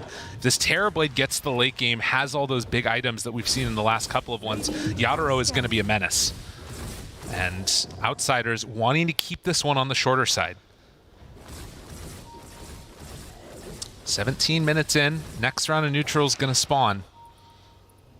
And again, the winner of this game is going to be guaranteed all the way through to TI, not having to play through those Eastern European qualifiers, which have just been so deadly. Oh, good sentry here. Gonna catch that on the low ground. Does drop the obs. There was a courier there, but yeah, they don't care. Okay. Okay, goes in. Good silence. Stopped him from getting the cogs pushed back. The turn, though, on the top side means Ramses is dead. So they go on one, they get lost on another. And Team Spirit do know that there's a ward up here. They saw him take one down and put another one up. He just got cookie stunned into complete blow up there from Yadaro. Ramses not looking the most comfortable on this Dawnbreaker. BKB next on the docket for the TA. As Yadaro keeps building, trying to get into a Scotty next. Could be really devastating against the range hero like GPK. All right, well, in 7 seconds, Solar Guardian's back up, so they can continue to pressure right here and just know they're going to have that option of the global assistance come through. And see how much more they want to try and get out of this Aegis. Still another 2 minutes. It can be tough to get the tier 2 towers with this Aegis, unless you're like really far ahead, and especially when there's some excellent punish if you overextend from the puck and from the Snapfire. Finds him again. Maposhka silenced, GPK chasing Mystic Flare. Is it enough? Doesn't quite look like it. And with Collapse nearby, they don't feel confident chasing all the way over that direction. They've been playing around this vision really well. Well, Toronto Tokyo is going to head on into the Radiant jungle and try and get some farm for himself. Yeah, I don't know. They were holding territory, but they're not really accelerating their lead right now. No. For Outsiders, I don't know how great this feels. I mean, it's scary, particularly if you're not getting objectives. DM's going to push up top, but Mira's here. The Helm of the Overlord, that might be the real ticket that they've been waiting for. Yeah, that is true. That gives you some serious siege potential here. Pushing them all the way back. There's still the threat of the hookshot into the kisses. There's no doubt about that. It's still very difficult for them to actually reach that far back and stop. They don't have a great answer there. This timing is so nice. Tower dead. Tier 2 done. Yeah. Outsiders still very split up. GPK runs in Toronto, Tokyo. Still no shard there. They're all nearby. GPK in trouble, finds Maposhka, wants to go to him. There's no silence this time. All of the damage being drained. They're going to Solar Guardian right into just a world of hurt coming from the Snapfire, but Ramses tries to finish off Collapse, can't do it. Yadaro, in the meantime, they find a quick kill onto 2 with both supports dead, but no Dazzle. Do Team Spirit feel confident taking this fight? Underneath the tower, he gets the extra armor. Oh, but the side blade hit. Triple kill for GPK. That was very nice. Oh, I thought he was getting away too. Toronto Tokyo taking a beating from this big golem. Wants to get out of here, and TP out. Ramses hammer from downtown, not enough. Can't quite connect for the kill. Oh. I feel like that had to be single digits. It was so close. It was very close. Well, that was 42 HP. It wasn't that close. I mean, you know, what's that even? That's right. Well, you can see the way that these fights can go. I mean, even with something that looks potentially as bad as that, you know? Yeah. Like this confidence by GPK is crazy, right? He's just jumping right instantly. He's trying to blow up this clockwork, forcing out bad hook shots, which takes away a lot of potential from Mira as well on the Snapfire, right? And so the Solar Guardian's always going to protect him. The fact that you can actually force away a Collapse during a link is terrible. Oh, that is not good for a Razor's game plan. GPK just walks over to Mira and kills him. Oh yeah, now we get to see the sweet scythe again, though. It was very nice. I mean, side blade, same thing. Look at it. It was so close. Oh, jeez. That is nasty. Oh, I thought he had it. I think he did too. 3,000 gold lead. Outsiders starting to get this ball rolling underneath them. Yeah, and then imagine Ramses coming through in the same situation, but with a halberd, because that's what his next item choice is. Really trying to play. I mean, it's such a good game for it, right? Like dealing with a Terrorblade and a Razor. Hell, even Puck's a right clicker these days with Witchblade. GPK is the real carry in this game. Everything for your TA. Make them big, make them strong. Is he on the clock though? You know? I don't know. I mean, it's always a question. You keep it in side blades like that, maybe not. Yeah, heroes tend to not fall off as hard as they used to, just because of obviously we have all these talents as well as some crazy itemizations. We got neutral items, so things are not quite as like win lane, lose game as they were before. And we've seen that a lot for Templar Assassin with all the various ways she can play. We've definitely credited some teams with like the early Aghanims that we saw the other day from, I believe it was Tundra Awaken. Yeah, that was pretty crazy. Very, very good global potential. GBK taking the more standard route of a hero here. Oh yeah. TP's out down bottom before they get into harm's way. That's DM Amich made the move down bottom, and Team Spirit going to attempt to retake their jungle, it looks like. All right, so this is a extremely telegraphed lineup, kind of on both sides, but like Outsiders have one way that they want to play with this game, right? They want to get the second Roche, they want to use that to then push into the high ground. That will be the plan. So if you're Team Spirit, you'll be thinking that we got to play this part of the map. We got to get some good vision here. We got to get sentries down. We got to get rid of all these traps because we can't afford to be seen. And one of the main problems would be that shard from Beastmaster, but not actually opting into it quite yet, because I feel like that's always what wins second Roche. It's true. Yeah, the little Hawk takedown, really annoying to play into. But this is the other thing, right? Just keep sending these big old Ancients at the towers, and you have to show up with numbers to really deal with this. Building, still being hit. That's Hawk, spotting Tron. Oh, spotted the smoke. He just saw them all smoke behind the tower right now. Team Spirit. And they pinged it out too. So they want to sit on this high ground. They're playing it so safe. Look where Ramsey said, I will farm the jungle. I'm over here, Until guys. there is a fight. Don't worry about me. I'll press R, I promise. So how do you nullify that Solar Guardian coming in if you're Team Spirit? I mean, one thing that teams do is they'll hunt the Dawnbreaker, right? That's a classic play. It's like going after the Spectre since they're going to join anyway. Oh, hold on. Toronto Tokyo now jumps in. Silence onto 2. Coil onto 2. Tries to jump away. The Solar Guardian, and now the Kiss is down on top of both of them. That might be enough for Yadro pops meta, though. Forces out the grave. The runaway. Yamich in trouble. Nowhere to go. He's dead. Can they keep this fight going? Everybody's low on the side of Outsiders. Toronto Tokyo still hunting with Mira in the back. Oh, it's a quick Roche. It spawned. They're already ready. With the meta being popped, this is so good for Team Spirit if they check. Now, of course, the Radiant they have the trap in the pit. Cookie bought the blink. GPK. Oh, he's too good. He's ready. There was a Radiant Op Sentry on that bottom rune. I'm not sure if that spotted it, but... Do they go and check Roche? Team Spirit. I mean, it's dangerous. Do they have meta. sentries as well? They have sentries. They can check no, the trap. TP's away. Oh, and now they're going to see that Roche is up. Yep. Well, at the very least for Spirit, they know that it's there and are going to have to come back to defend against it. I mean, they were running low on time as well. Yeah, I don't know if they could have gone anymore. Maybe if they went instantly after the tier 1, it's a possibility. But of course, Outsiders, one goal in mind. It will be this Roche. And the Morning Kisses are still down for another 45 seconds, which is a very powerful tool in this fight, obviously. Jumps in, trying to delay this. Yeah, just being a nuisance. Roar onto 1. Mira caught.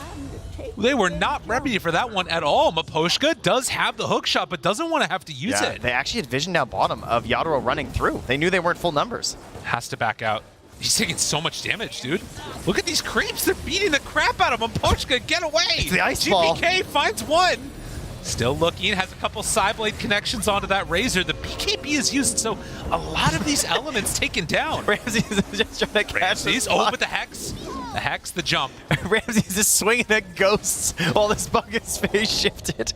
Yeah, it happens. Oh, what a hero. Puck is insane. Did get clipped, though, by that Dazzle Hex, so need to be wary of that. They'll send in Terrorblade Illusion, scout that Roche is still there, and a couple quick D-wards from Collapse. Are they going to chase this Razor? Cookie to get a little bit of away, but the hook shot on the other side. They find this Skywrath Mage and going to bring him down. Coil now onto GPK. Ramses tries to escape. It's a Soul Guardian, but not that far away, but it's enough to get some separation. GPK isolated the Hex he's back from up. the thing, but the Force Staff chase down, looking for more. Yadro, Cookie, Yo, Mira's a couple so sick. more punches, but the grave is there. GPK, he's got to run away. Can he get out? A couple more round of right clicks, and he will fall. Oh, Mira, the first to fall in this fight, but comes back with a huge Force Staff save on a Collapse, and then the Cookie combo to GPK. So big, so huge. They have buyback on this TA, and still going in for the hunt. Dude, Dazzle is still so good, but I don't know if this is going to matter. Ramsey's in trouble. TM does find a kill, but Ramsey actually gets away. Get the illusion rune on Puck. Manages to escape. There was a roar up top, though, a little bit up in the Ancient, so they managed to get a kill there onto Miposhka. That is a dieback for him. He still has meta on Yadro, of course. It's just started without but it. they have the Hawk in there. They see all of this. This is really scary. Do they decide to go in for this? Collapse? Oh, nice angle. Chase. Fourth staff away. That was Toronto Tokyo still hunting. And Yadro not feeling confident to go all the way in until they kill off that creep. But this bird, it's giving them all the vision in the world. This fight gets really tough if TA comes back. They just keep throwing out that hammer, and he can't stay here. He's halfway through meta right now, too. It's not going to be enough. He's losing his strength. They can't do it. They've got to back out, but you can't afford to give up the second Roche either. Oh, we reset, we go again. That's where we're at now. All right, so things didn't start out too well for Outsiders in that last fight. No offensive Solar Guardian, or even like a defensive one in a sense. It was literally a just for me trying to escape situation. 60-40. That seems, I'd say, fairly accurate at this point. If they can just like secure this rush, keep going, I can understand that. Bottle DD. TA's in a great spot a lot of this game for Team Spirit, resting on the shoulders of Yadro. How close are we here? We've got cookies back up for Mira. Hook shot available. Yep, flare is there. Still on cooldown for 80. They're TPing back over. They're sending Cookies the kisses. starting to lay out on top of all of them. Yadro has the reflections ready to go. Ramsey's still down to half HP by virtue of these illusions getting thrown out. Right. But the heals are there from Dazzle. Another round of reflection. Jump backline. Toronto Tokyo found him. TM caught. Can they kill him off though? Good dodge away and the disarm. They got it. Halberd onto TA. She's got to back out as TM doesn't have anywhere left to go. Gonna stay inside that Solar Guardian. Toronto Tokyo thinking about a chase, but it's a bit too far. They're still playing back and forth. That's DD and BKB. Chase for collapse, but a miss uphill, and now he's at too far. Where's the rest of his team? They're not there. He just died. A misread. Yeah. They're going to send some tips his way. That was not what it was meant to be. And Ramsey pulls himself back in. Excuse me? Hammer trying to buy some more time, maybe. The TP out. Ramsey's will escape. But this opens up Roche. 60 seconds, no TA. Back into the pit. Meta coming back in 15 seconds. They'll have the damage here from Team Spirit. And what are your options to try and get into this on a play? There's nothing. There's literally no Solar Guardian. Roche fight of their life. I mean, DM's got Blink, he's got Creeps. They I don't know if can't do he's it. feeling real bold. They can't do it. Unreal. Team Spirit, after falling pretty far behind early in a couple of those fights, now get the second Aegis. You know, GPK, he really believed in his Chrysalis. That's true. Maybe it was the Enchanted Quiver as well. Like, he felt like he had that big damage. Yeah. You know, but maybe the timings were just a little bit off or something, though, or maybe he just wound up with some misses, not sure. And obviously, the Quiver didn't save him. No. That second hit might have been enough, but... Well, likewise, Ramsey's obviously working on this one for quite a while, getting the Halberd as well for that Dawnbreaker here to try and counter a lot of this range damage coming from Team Spirit. So, big problem for Yadro, because he has no way to deal with that right now. And speaking of those Halberds, we saw it in that last fight, the pickup by Collapse. He's been immaculate this entire series. Yeah. Really, really good stuff. The Paladin sword as well coming out now for Yadro. So, between this and the Satanic, going to be a very difficult hero to handle.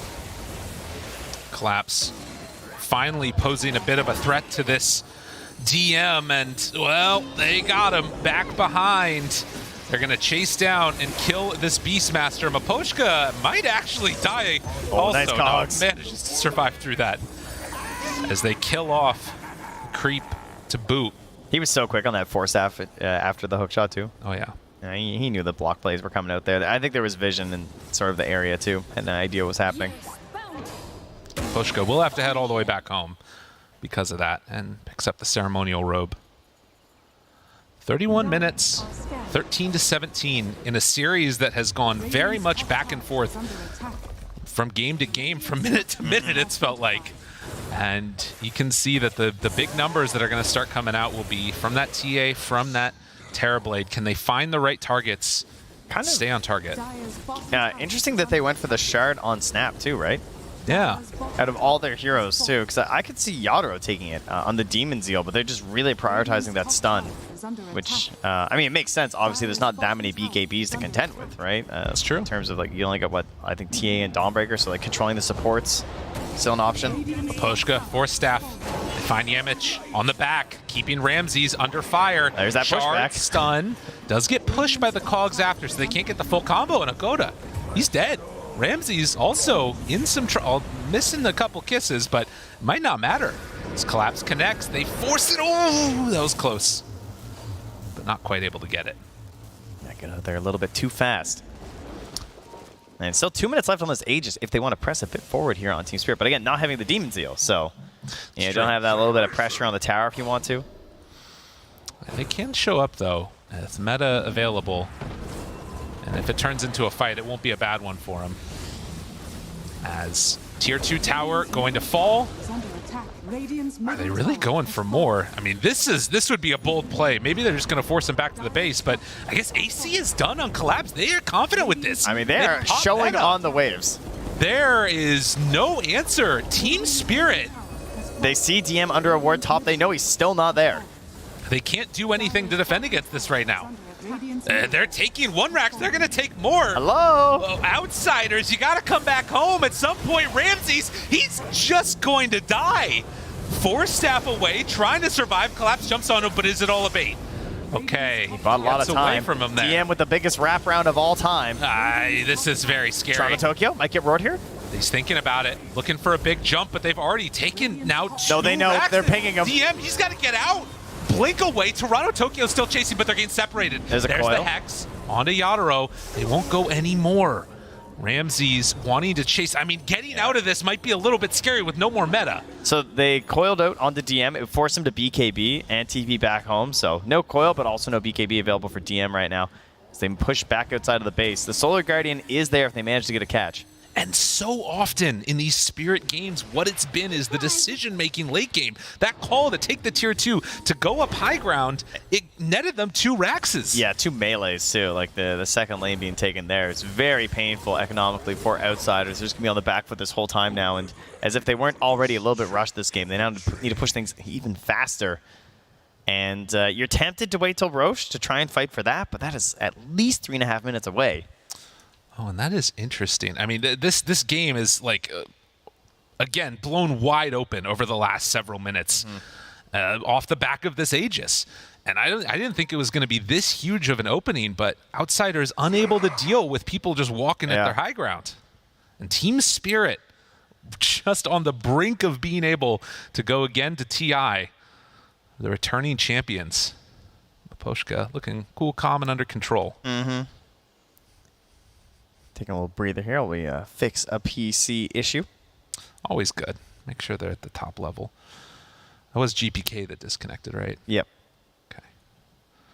And he has the interesting build right now. He went into the Witchblade, and I think that this is, again, that Revenant's Brooch buildup that some people are thinking about as answer to the high armor heroes. So we might be seeing some crazy shenanigans for TA if the games go late enough. It's a great way to get that big nuke potential out there, so... we'll see if it is the play indeed, with that butterfly being there on the TB. Kind of a different path you can take as opposed to the MKB. And in combination with the Enchanted Quiver, it gives her sort of a mixed option to deal with this evasion. But the BKB is starting to wear down, of course. Only like 7 seconds left on that Templar Assassin now. So Halberd, ever as important from Collapse. Likewise, same thing for Ramses, as there still won't be a BKB on a TB for a very long time. That's right. And you got to imagine it's frustrating, Outsiders, after having the game that close and being that far ahead, and then in game number 2 even, having a shot at it, and now losing out on that Aegis. Yep. Long days, frustrating matches. I really think that the lack of Shard on DM to me was a big mistake. I think rushing in towards that BKB, there was this giant gap where he just wasn't accelerating at a very important time in the game for them. And I think there's a reason why you see that Shard in those crucial moments where you're trying to fight around that pick, because like, how many times were they just under Hawks, you know? It's true. Finding one of those pickoffs, a stun randomly here and there, could be the difference maker. Yeah, it's just so much empty net worth when you go for the full BKB and then you don't get it by those big fights when like the game was essentially decided. So if you want the BKB, it feels like they needed to prioritize that a little bit more on its hero. Right. Now, the one other dynamic to this that we just saw right there a second ago, Dazzle does change the way that TV plays. You know, so often the damage amplification comes from those illusions, spamming them out constantly, and he is going to be able to instantly kill those. Yep. But does he just die to him before it matters? Yeah, that's a real question. Does Toronto just find you in the back and say you don't get to play some Dota here today? He needs to get a BKB on that Dazzle or something. I don't know. I mean, speaking of which, I think Yamich really struggling this game to get the big combos as well, right? Like, had some really interesting stuff where he's like playing aggressive and setting up for Solar Guardians in the earlier parts of this match, but he's gotten to a point now where, of course, sure, you did force the early Yules onto the puck, so that's always going to be a success of bringing this hero into the game. But aside from that, it feels like the clutch silences and everything, having a hard time catching onto those. See if he can maybe force something on Toronto on this next one. DM spots a couple heroes with the Hawk, sees all of them, and will immediately run away before things get a little bit too scary. But yeah, Outsiders, they need to buy some more time. Mira is not afraid with that Force Staff. Are they just going to go up again? I don't know. I mean, I guess that they'd probably just play for that next Roche. Although there is some danger of, at very least, the Tier 2 tower going down. That seems almost assuredly going to happen now. There's still some heroes in the area after that. If they get spotted right now, I feel like Team Spirit are so down to fight. Yeah, they feel so incredibly strong. They would love an engagement outside the base, I think, right now. Are they actually just going to go high ground again? Outsiders, they're not here. Team Spirit waiting for somebody to show up. Nobody's home. You know, when you hit the doorbell and like you can't really hear it, and you're like, do you think the doorbell works? Because for some reason we just assume no one's doorbell works. So you have to knock really loudly. That's what this is. Behind them, there's the smoke up. They're ready to go. GPK is not with the team. He does not want to fight right now, hoping to buy a little bit more space. He's bought the Revenant's Brooch. He's got it done. This could be the answer. Yaro could get eliminated if they can find just a little bit of stuns onto him. And I mean, you see the item next. The plan is simple. We're gonna get Revenant's Brooch. We're gonna get a Rapier. We're gonna see if we can win this game. That's all that they can really do, and they have to find it perfectly. It's so much damage. It pierces through that evasion. It does everything that you want the TA to do. But can you find that moment? And instead, Toronto Tokyo, they found them. The jump onto both DM. He pops the BKB, tries to run away. GPK slowed down, has to blink back. Actually, Ramsey's an insane blink. In some trouble. How did he find that? It's too good. Like, that right click was so close to connecting with Toronto Tokyo. He managed to BKB early enough that he's not taking any damage from the battery assault, so didn't even start the counter, and Maposha didn't even think to right click him. But the problem is this meta is still going. And another Rax is dead. Top side, I think you're also losing some. Ramsey's trying to be the force up front. They've got one more Rax. They need a Hawk play here. They need everything. And the Hawk is dead. The anti-air. Oh, they were ready. GPK, he just wants to show off his cool new item. He's not getting an opportunity to. The illusions are doing all the work that they need. Mira very happy about the situation. They are not concerned in the least bit. DM jumps forward, tries to find him. Where's the damage? Do they have enough? It's not there. Itaro turns around. The Satanic is out. It's way too much. Dead on the Beastmaster. GPK just can't find his target. Can't get the angle. Not nearly enough. And GG is called. Team Spirit, they're going to TI again. With his dying breath, GPK hands it over, says, all right, you got us this time. They might not got him in the DPC, but perhaps they'll see them at TI again as Team Spirit, of course, securing their way. Incredible performance from them once more and coming back here in this series. That was unreal. I mean, again, and when these matches matter most, Team Spirit, it just seems like they show up. They make it happen. A lot of smiles all around. They know.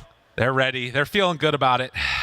And solid performance from Team Spirit in this sort of inter-regional matchup as they come on over for the handshakes. Yeah, handshakes to their rivals there of their region. Of course, doing Eastern Europe proud right now.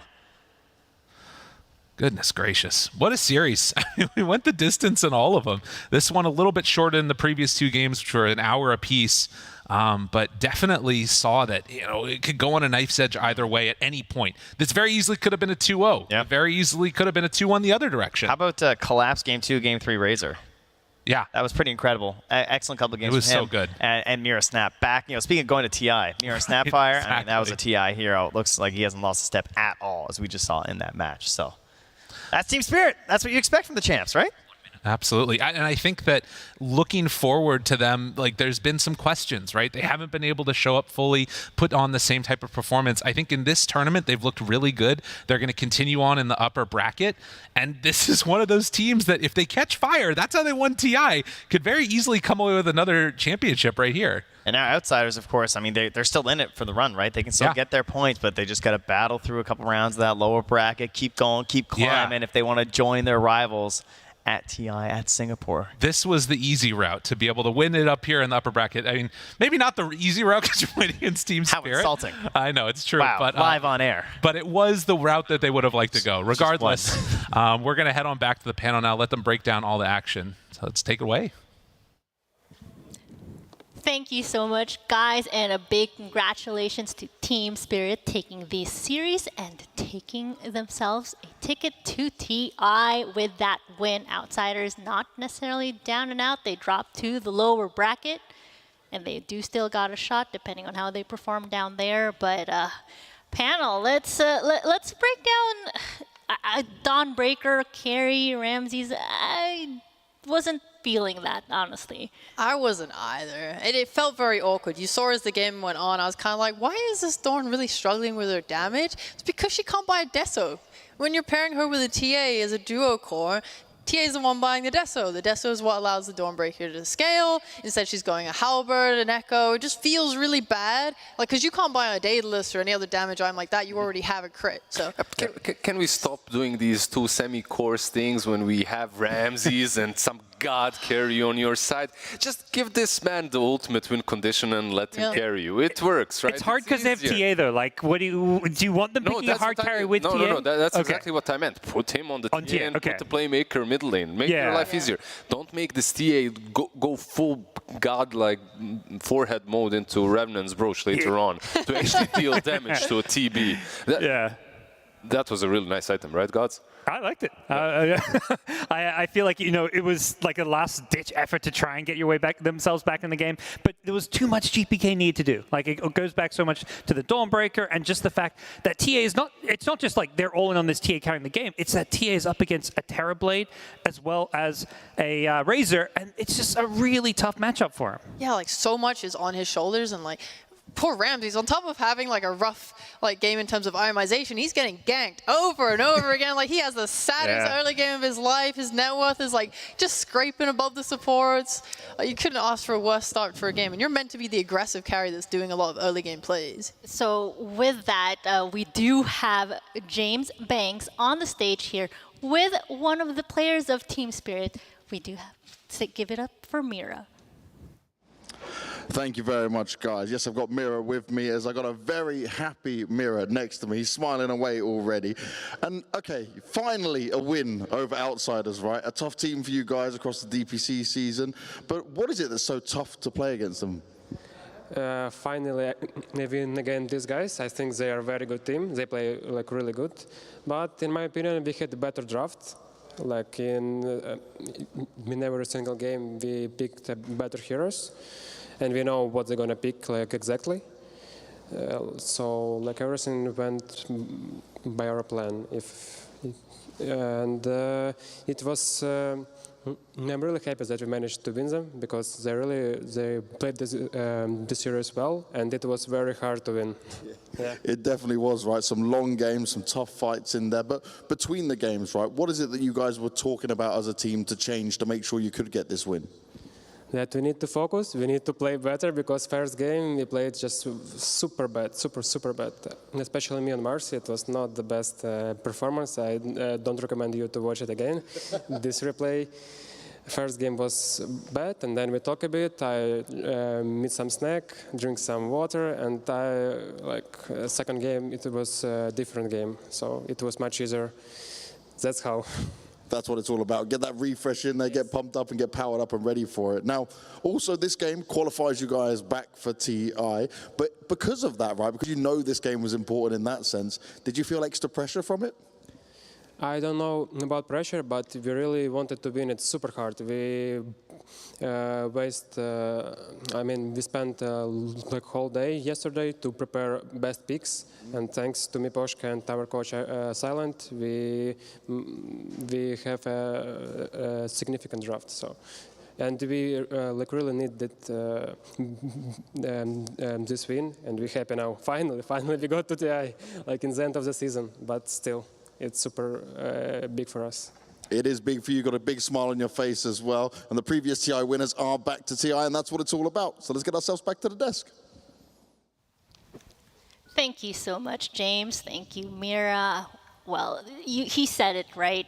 They understood the draft. They understood what the enemy is going to be picking here. And it really played out. You see the confidence coming into Game 2 and especially in Game number 3 here. So let's talk about that draft a bit more because I know you all were kind of brainstorming a bit. The only thing we really got to talk about so far was that Dawnbreaker and not great. And before we just completely jump into this draft, I need to say that I'm happy I'm not crazy.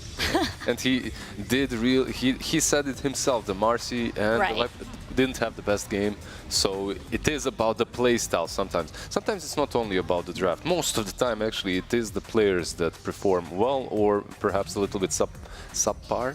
Yeah, the draft did change, though. You know, they went from giving away puck to banning it and then picking it themselves. Yeah. That also helps. Yeah. You see, like, the great prep they did. Like, as soon as they picked Marcy at the beginning against Outsiders, like, you know that they've sat down and done, like, a lot of good prep. Because, obviously, while the execution wasn't fantastic, the idea was very good. It is Outsiders' like, most preferred hero for first pick throughout this tournament so far. And yeah, good ideas. I'm glad it panned out though for them. I'm so happy. Honestly, I'm so happy. Like their games versus Outsiders have been so bad throughout the tours, man. I was rooting for them so hard to overcome it. Yeah, but I think this really, he made a really good point and something he talked about. Hey, they prepared all of yesterday for this match. This is like the main stage where I think those teams who do have that kind of experience, the really good coaches and support systems around them, these teams are going to rise up even if they didn't have the best group stages. Whereas you have some of those teams who maybe surprise people in groups and teams couldn't adjust because, you know, you're playing multiple series a day. Those teams are going to maybe look really good in groups and then fall off like we kind of saw a bit with Entity today against OG. Yeah. So looking at the scoreboard here, I'm kind of curious with the performance that Team Spirit gave us in a very dominating fashion here on game number 3. Terrorblade, easy to point out as, oh, he did so good, he did so good. Not Terrorblade, who's probably the MVP for your guys? I mean, in terms of consistency, it's Collapse. I'm very happy with his Razor performance. I think whilst I am still a believer in his Viper, I think there is some merit to people who say, like, please stop giving him this hero, give him something that can, like, semi-carry, because, my god, he is just very reliable. His Razor, both games, was fantastic, getting the right links, just being a total nuisance, not feeding, like, just playing in the right spaces. I'm very impressed by him, always. Yeah, I still feel that there is some room to go back to the old glory that Spirit had right around the last TI, but definitely carrying on his heroes on the offlane. Collapse is doing pretty damn well. And I think it's interesting and like a real strength of Team Spirit's that moving forward, they have that ability to have him play these semi-carries, the Razors, but they do sometimes bust out the Beastmaster, the Mars. He's played that twice already this tournament, so they do have flexibility between going back to the old classics, the big team fighting initiators, as well as semi-carries. Do you think, like, as we progress through this tournament that we're gonna find perhaps better answers to these pucks and Razors that have to make their way through those bans? Puck, no. Not to say it's a must ban. You can play against Puck, but there's no answer to Puck. Like any hero that's being first picked in the entire draft doesn't have a hard counter, or it's not being picked there. Or we just wait for PSG.LGD to play against them, and then we try and copy what they're doing, like other teams try and copy, and then it doesn't work. It's a mess, really. There are always some heroes that are really broken in the current meta. Yeah. I believe Puck is probably top tier right now. He's on top of the pyramid. Razor on the second layer, instantly below him. And LGD don't even necessarily bring out like hero pick counters. It's more of a playstyle thing. They're usually able to just like exploit your weaknesses as a team and like pick you apart. Like, oh yeah, this is where they're good, so we'll just like make sure we go for that timing then. It's less about heroes. Yeah, I don't know how you destroy Puck. It's impossible. Well, with that, congratulations once again to Team Spirit for taking this series 2-1. We do have one more best of 3 coming at you after this break. It is going to be Fnatic versus Aster. So sit back, relax, and see you on the other side.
Coming up next, Team Aster versus Fnatic.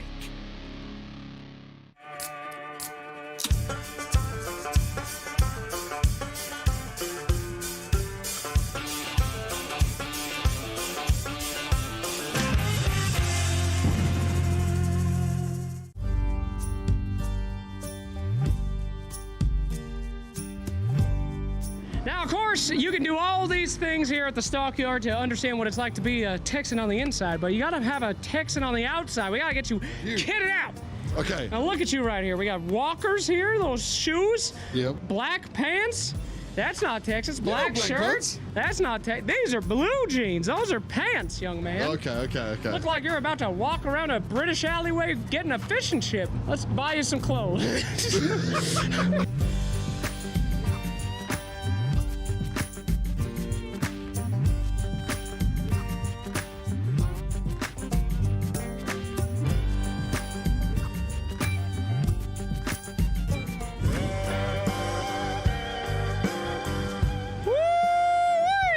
Oh my goodness gracious, look at you. Unbelievable. We got the bolo there, 10 out of 10 bolo. Oh, the belt buckle, show the camera the buckle. There you go. Black cowboy boots. How do you feel? Like $1 million. Wow-wee, I bet it cost that much. I tell you what, if I saw you on a ranch, I'd kick your ass. You look like a businessman right there. My God, don't show yourself around here. You could try. You could try. Damn, God damn. Wow, you're looking good. Let's get something to eat.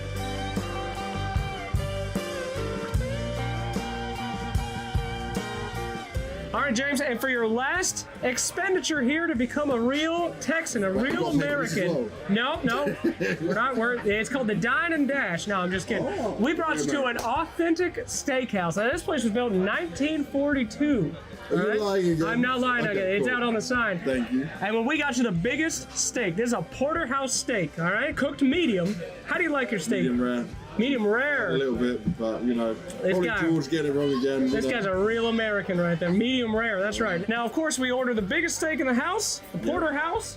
Biggest steak they got, and we'll see if you can finish it. And as you finish we this can steak, finish our steaks. You well, can't finish yours. well, it's a bit of a contest, you see. Can you eat more than me, James Banks? Probably. Can you Look at prove the size of yourself? you compared to me. We'll see about that. Wait a second, let's just get one thing. Yeah. Who can eat more steak, right? Because I've got potato, you have greens. That's an advantage for you. That's Take not. this room. I'll eat half your steak if you can't eat that baked potato. I'm telling you, there's no way in hell. Let the eat-a-thon begin.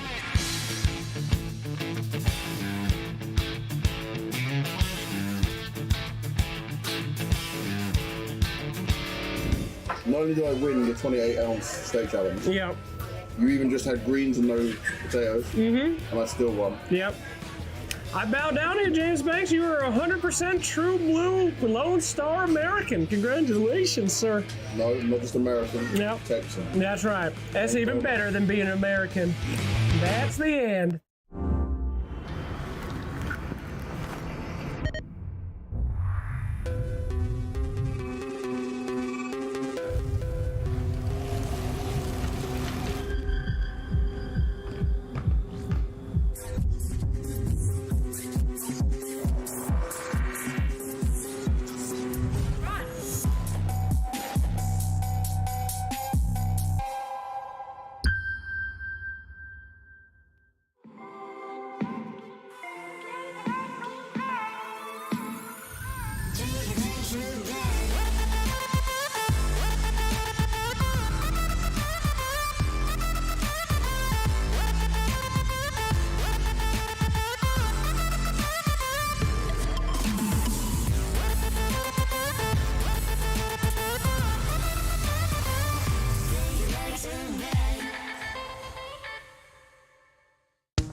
Power can be found in any number of places. Scientists will tell you that it comes in newtons. Gamers will say that it can be found in silky skills. We will say that the power lies in real thrills. In the play with perfect ping. In the runes and crystals. In every frag and gank. In your personal winnings. Lock and load for PGL Arlington.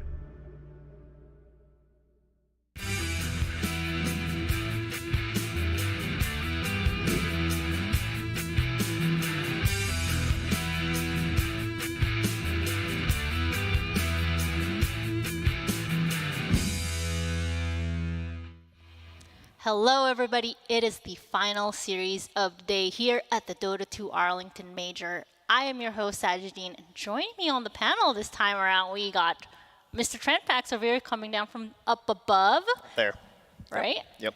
He jumped. Down here. Yep. Jumped down here, teleported, and obviously returning again is Gods and Lizard to round things out. Now we have Fnatic versus Team Aster. Aster coming in at the top of their groups with Fnatic closing out their groups over on the side of Group A. They're going to be a very interesting roster here, and this matchup in particular, very important for both teams, as a win in this series guarantees them a slot at TI. Now, I feel like that's a common storyline coming into today's matches. So far, it's been shared, because it has been very close for many of these teams, right, Trent? Yeah, I mean, this is what the major is for, right? This is the whole point, is we're trying to compete for these DPC points, and what better situation than facing up versus someone with the explicit, just like, okay, you win this, you go to TI. It's not usually that simple, throughout even the entire year. In the past, we used to just pick names out of a hat and send them to TI. So it's great that you just have one series, you win it, and you go. It's great that you don't depend on anyone else, right? Like you're not winning here and then hoping that some other team somewhere drops points or whatever. So it's really nice to be in control of your own destiny. Yeah, Fnatic's fully in control. Like, their full team here, ready to go. Exactly. And I mean, maybe if you're Tundra, I don't know. Like, there are those There's options. one team in control of their destiny. it's just Januel, he's got his boys ready. Yeah, he's like, yeah, let's go. Good job. I mean, okay, yeah, you touched up on it. It's been kind of the conversation at hand here. Fanatism, but they've been performing very well. This is a team that literally had one scrim with each other after they found out that this is the roster that they're going to have to fill. And for the most part, having having 3 substitutes can be pretty rough, but they've seemed to gel. There's no way they do better with 3 stand-ins than they do with their full roster. I'm sorry. So this is incredibly impressive. I'm not on the hate train. I don't even believe in that anymore. I think we've all been duped. It's all a sham. These teams should just be reshuffling every month like they did 2 years back. Just have honeymoon phase. This is all OG's fault. Friendship. They baited everyone into that. Meanwhile, what happened to OG? The real OG? They formed literally for the open qualifiers. Yeah. And that's how they won TI, right? Yeah, and then they pick all these new players, and then they won another major. Hey, wait Meanwhile, they're selling us all this story of friendship and love and staying loyal. No, man. No. We had it all wrong. We'd always flame these teams. Oh, why are they shuffling? They got to stick it out.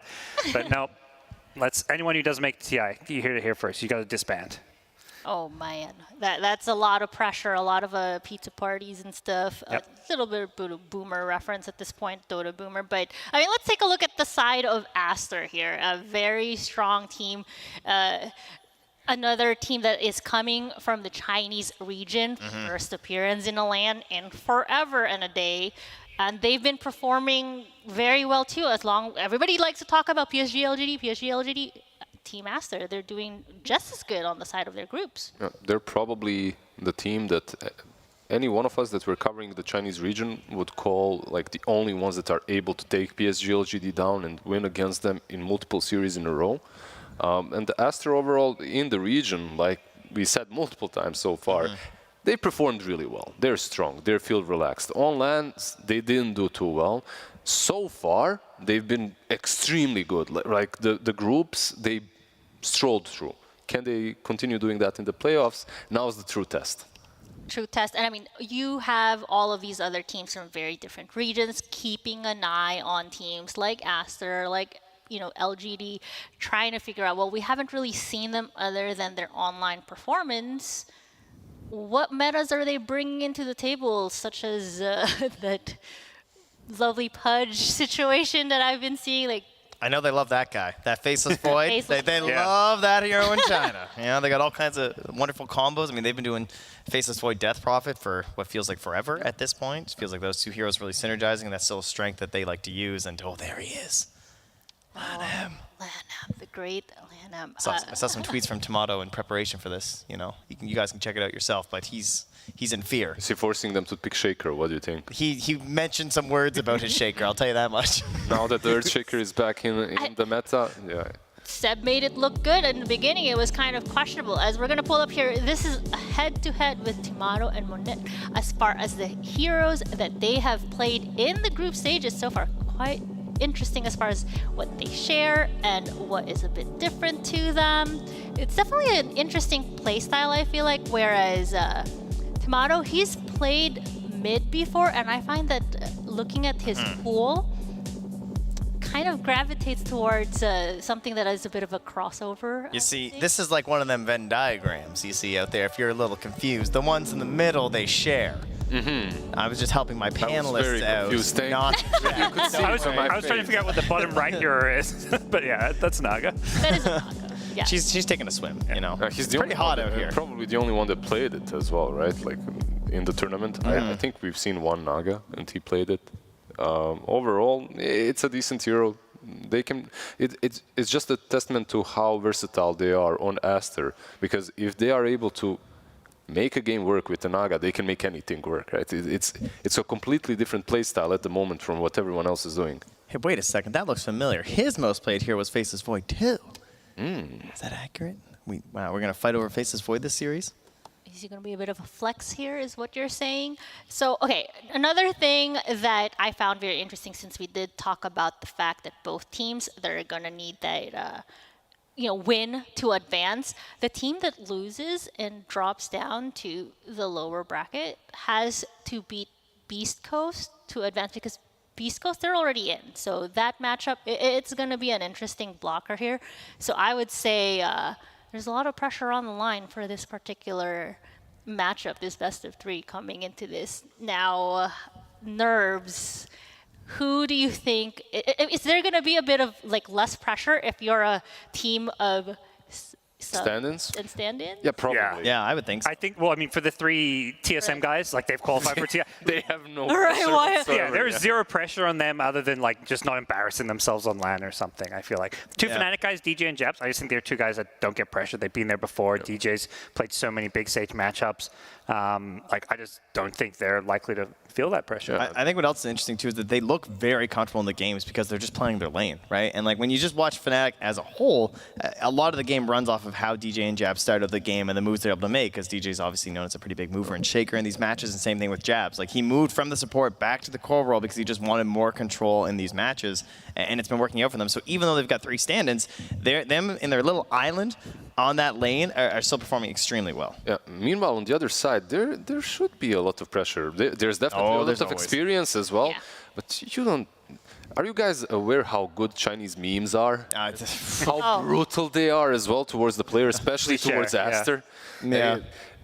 It's safe to say that they don't really appreciate their shortcomings on the international scene, right? And this is pretty much a match for them, not to only save face, but to get to TI. It's kind of like how I would say Western fans treat EG a bit. Except those are not EG fans. Whereas China, they're kind of Aster fans, but they give them the same amount of shit as EG gets. Every time they're losing, it's just all the memes come out. You're not really a fan unless you talk a little smack. Yeah, right? And no one is safe either. It's top to bottom. You could be the manager, the coach, God. whoever's in the back behind. Yeah, the cook. The cook of the team. Yeah, they'll be memes the next day. They're I guess the food wasn't so good that morning. Find out who it was. Oh my. They're on the next level. Yeah, on the camera, you see one of them eating instantly. The cook gets it. Yeah, that's it. It's over.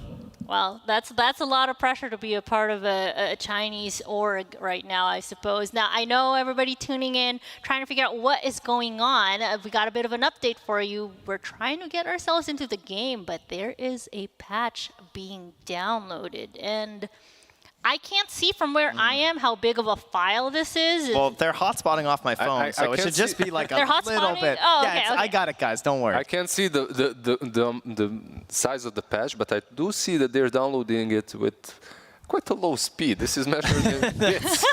It's not even when there's no K or M. When there's no K, it's rough. It's a bit of a bottleneck right now. We're getting there. It's okay. They're just gonna have to battle it out in a auto chess or something like that. Oh, sorry. I'm sorry. Ability arena. Just kidding. But wow, well done. Thank you. Well, they can't even get that to run if they can't patch, though. They're going to arm wrestle or, physical. We'll bring out the guns again, I guess. Oh, I suppose. Yeah. So there's another content piece, but. There's no way this is going to be a game patch, right? Probably. I'd say so. I'd say, why don't we shake? You know what? I was watching, he's like, this used to happen. Let's switch up the map. Lizard said, this puck is too much. I was listening to Lizard in that last panel. He's right. That puck, too top tier. I think we should tone it down a little bit, Just a tiny little bit. Shape up the Did you send some DMs? Be honest. Were you messaging? Lizard is actually Ice Frog. There's also a Meepo buff at the same time. Aha! J'accuse! Please don't bring my hopes up. Meepo is never getting buffed again. We all know it. If Meepo gets buffed, it's going to be some collateral of something that wasn't intended, even like a Dragonlance. You think Dragonlance was ever intended for Meepo? No, it wasn't. It never was. And who suffers? The Meepos. The Meepos, they suffer the most. It's like every other hero I know building Witchblade. Sheep is holding her heart right now watching this. She's like, yeah, you tell them, Lizard. Well, what other like messages, like I suppose, if there's like any particular hero, they say, Ice Frog, if you're listening right now, and you're trying to patch this puck out of the game, buff the Meepo, buff. I mean, for me, like a hero that I always like enjoyed watching in the games before that I haven't really seen is the Bounty Hunter. I was always a big fan. Yeah, if Navi stayed a little bit longer in the tournament, perhaps we would have seen the Bounty Hunter. The hero is kind of weird. That's the problem, right? Like you don't know exactly where to play him. A lot of these players are trying this Vanguard into Ags Rush, just run in, or try and play in position 1 because like the track is what makes it hard because now you've got this like physical scaling, so you like kind of want to get items, but then it used to be even better because your level 25 used to be that evasion talent, which was extremely good. With the shard, with the evasion talent, you just destroyed everything, but once you got there, obviously. We're missing the Swagger Fiend. That's the guy who I'm missing. Shadow Fiend. I feel like, he was the guy. There's been a team or two. Yeah. Eastern Europe believes still. Yes, they try. But, I want them back more regularly. Look, Shadow Fiend and Queen of Pain, they're never going to go out of fashion in the Eastern Europe, right? Like, same for South America. You buff SF, you're buffing the entire SA region. Exactly. It's like you said, it's Swagger Fiend. Players love to play him, and if he's buffed just a tiny little bit, we will see him back more often. Well, okay, since we're collecting messages to Ice Frog right now, I'm curious with the Sunskins or Jenkspan combo up above, any special requests to the Frog up here? I just really respect that they're still standing up I there. know, like they've been ready this whole time. Hello? Hello? I have a request. Can you hear us? My request is that we can play the Dota. You have to watch the Dota, though. You're casting. No, this was actually an emergency. We came in to help Phil, of course, offering our beautiful services. Yes, People really like our tier list, so we thought we'd help Phil. Now, just to update you guys on what's happening, apparently there was a 13 megabyte patch that was put in by Volvo. Still downloading. And it's stuck at 6 megabytes, and it's not just us. There's many Reddit threads up. You guys can go to R-New on the old subreddit. And yeah, you're an expert of that with Dota Cinema, of course, your YouTube channel. That's right. That's how we steal all of Jenkins' content for free. Right. But the patch is stuck for everybody, so Volvo does it again. Is that all we're going to do? You're just going to do that? What? Oh, we're just 2 extra members on the panel now. That's right. What do you guys want to talk about? Yeah. Oh my God. I have a rumor. I saw CC. There I am in the background. Yo, what? Shout outs to. Hi. Yeah. No. Oh, there we are again. Jesus, I like we're how fat. you're also wearing your badge. Look at this. Oh, sorry about that. One rule. You can't take that he's off. broken like every rule in that booklet. I'm not wearing. Not to call him out.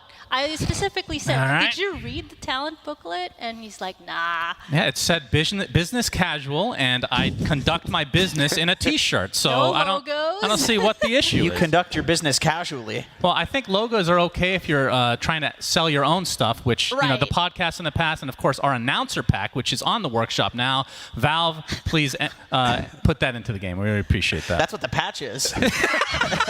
They just didn't notify me they're putting that in. The NBA Jam.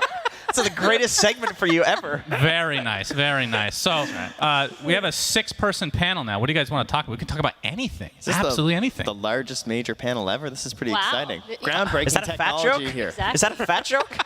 Well, you are pretty big up on that screen. That's right. That's true. That's right. Got a couple girth of on meters us. on you, which is feet. Yeah, that's a lot of feet, some would say. A lot of girth. Oh my goodness. Well, okay. I mean, you two have. Turn around. Oh no. Yeah, that's an NA major, ladies and gentlemen. that's what that is. By the way, how'd you guys like that Slacks content piece? It was really great. Very interesting. If I had done it, I just want to gone to IHOP, honestly. I think most people that are outside of the U.S. are interested in just going to the International House of Pancakes just to see what an American breakfast is all about. You know, it's just got to get that thick syrup feel in your breakfast. Even if you just get bacon and eggs, put some syrup on it. That's the American way.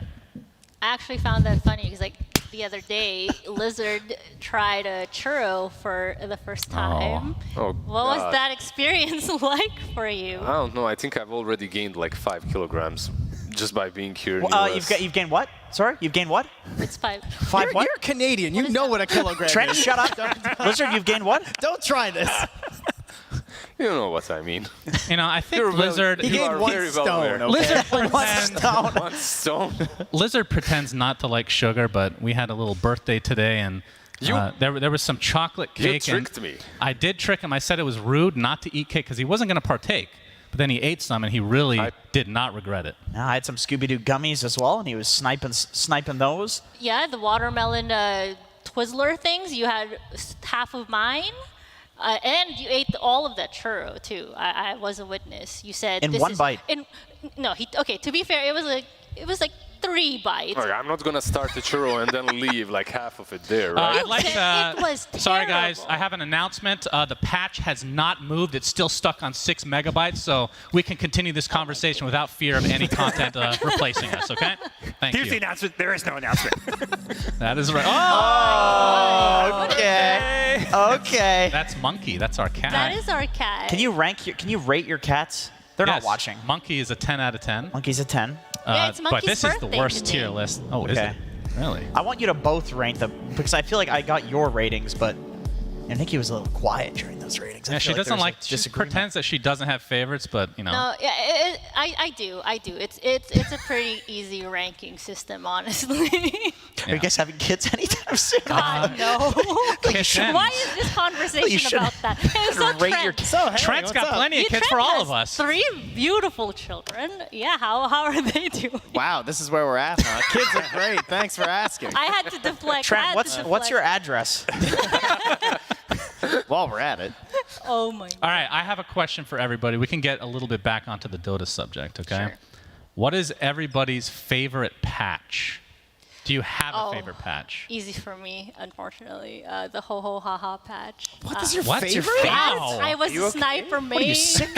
What are you sick? Disgusting. I have an almost 70%. Now it all makes rate with sense. Sniper. Requesting a new host. Yeah. All right, Trent. I loved it. 7.00 for sure. It was the first time I ever felt lost in Dota compared to like when I first started playing it. That's true. I will never forget that. I remember going to a game and I stood there and I went, I have no idea what I'm supposed to do right now, and it's awesome. It was like forgetting. It was like when you wish you could forget about like a movie or like a series and just experience it again. That's what 7.00 felt like for me as a Dota player. Nice. Okay, I was gonna go Gods, with that. you're next. I need a new answer now because I love going first. Easy. 5.84. C. Nice. What is that one? Explain. The original competitive Dota. You just said numbers. That's Did you spam Gambler back then? Is that what the Oh, yeah. I don't think he didn't exist anymore then. No, that was like the competitive Dota 1. That was like when I first like really got into Dota and was like, you know, winning lands, smacking What kids. was that, like 30 years ago? 12 years 14? yeah, a long time ago. For me, it's the one before the sniper patch. That one was actually all right. The sniper kind of ruined me. Excuse me. Yeah. You know, my favorite patch is this one because it's lasted 2 years. I believe the patch has actually finished downloading, so we'll let you guys take over. That's now our favorite patch because it's hopefully going to end This is the best patch ever, and I'm pretty sure it's probably, hopefully, maybe putting in something about the Dota anime, perhaps, like or something like that. I know that is coming up 13 this megabytes. week. 13 megabytes of Dota Right? anime. Yeah. It's just a little preview. Hey, don't forget to watch our anime. I actually just watched so many PGL YouTube videos that I don't even have Netflix anymore. Because we just produce such high quality content across everything. So there's no time to watch Netflix. I'm just watching PGL. There you go. Nice. Don't. I just got the message that you're hired for the next event. I'm trying. You know, it's been a while, guys. I was stuck at home. Okay, I'm trying to get out here. All right. Well, yeah. Like as the players are loading in, like let's get a little bit serious once again. Obviously, as much as I want, the puck is probably not changed. It's nothing really changed. So let's talk about how these players are going to be looking like as far as like what homework they have done here on each side. So let's start with Aster and some of their favorites that we've seen coming into this, like how they perform during the groups, right? Where they have a pretty like diverse hero pool. They busted it out even like with the Spectre and like you said, like the Naga. That is like a hero that they did play this time around. So it's something that I suppose Fnatic has to keep an eye on is making sure that they just don't get those late game mega carries, perhaps? It's a team that's, with those late game mega carries, they usually get them. Why do they get them? Because they have a lot of flexibility in the other positions. Like, they pick that Monkey King very early on, you think it's scary. Psych, it's actually Boboka playing it right on that position 4, and they have a ton of those in their pocket. That's the problem. Like, you think you know who their carry is, but you don't truly. So they get to pick that ultimate win condition as their last pick very, very often. Yeah, talk about the prep. They're getting the huddle on that. Look at this. That is good. This is teamwork. This is discipline. Oh, look at that finger. I like this. Yeah. You're gonna download that 13 megabyte patch next time on time, boys. Oh my goodness. I mean, as far as like just as we were still focusing on Aster, and we did talk about this in the earlier matchup, the Radiant Dire situation. Dire tend to be favored. We saw it on the Reddit threads. People were questioning what and why. Now, Aster are a little bit different. They tend to favor the Radiant. They actually, I believe, if I double check my stats correctly, during the groups, 100% win rate for them for this. So perhaps that sort of safe space, just because they're giving up the Roche control. Are you I want to get in on this. Okay, as long as we all lift at the same time, it's like we're on Team Aster. All right, I'm ready. All right, My hands are in. All right. 1, 2, 3. Oh, they went down. Yeah. Oh, look at that. That's cultures are different, you know. East Coast, West Coast, it's like rock, paper, scissors, shoot. Green, red, green. Yeah, West, East, apparently they go Scissors, down. paper, rock, you mean. Right. That's what we do in Australia. I know. Freaks of nature. Since Trent dodged that question earlier. Yes, sorry. No, all good. You tried to talk about Dota, my apologies. No, I'm all good. I wanted to hop in with that little huddle too, but we were talking about Radiant Dire. Yep. The strength of the Dire, Yep. but Aster, they're a bit of a fluke. One of the few teams that does do very well on the Radiant. I just wanted to curious, digest your thoughts. Like, to me, if you're winning on Radiant side, you're doing a very good job of getting control of that Dire part of the jungle and holding that aspect of the map and just like getting good vision in that area and controlling the Roche pit. And a lot of that can come down to how well your off lane goes and when you knock down that tower on the Dire safe lane. And when you're gonna have people like Boboka picking like Earth Spirit and you're like assassinating that jungle and you're like scaring them out of there. I feel like that's a good reason why they could be doing well in the Radiant. Also, when your win rate is really high, it kind of tends to be high on both sides, right? Like when you haven't dropped many games at all anyway. Yeah. So that helps as well. That helps to just keep winning. Yeah, that's true. Just keep winning. just keep winning every. I think what else tells me is usually Radiant is second pick, so maybe it just they're doing better with second pick because second pick generally considered stronger than first pick.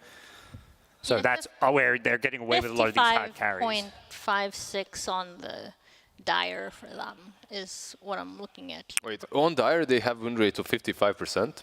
If I'm reading this correct, yeah, 55. I think what Parker said is actually a very good point as well. I think it has more to do with what pick they get, like pick priority, than necessarily the side, because it is correlated. It's something that comes alone.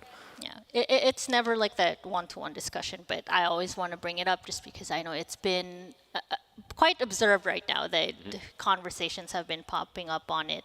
Now let's hop over to the side of Fnatic as far as if you're Aster and because I found like the bit of a struggle trying to prepare for how do you prepare for a team that technically didn't exist until this major.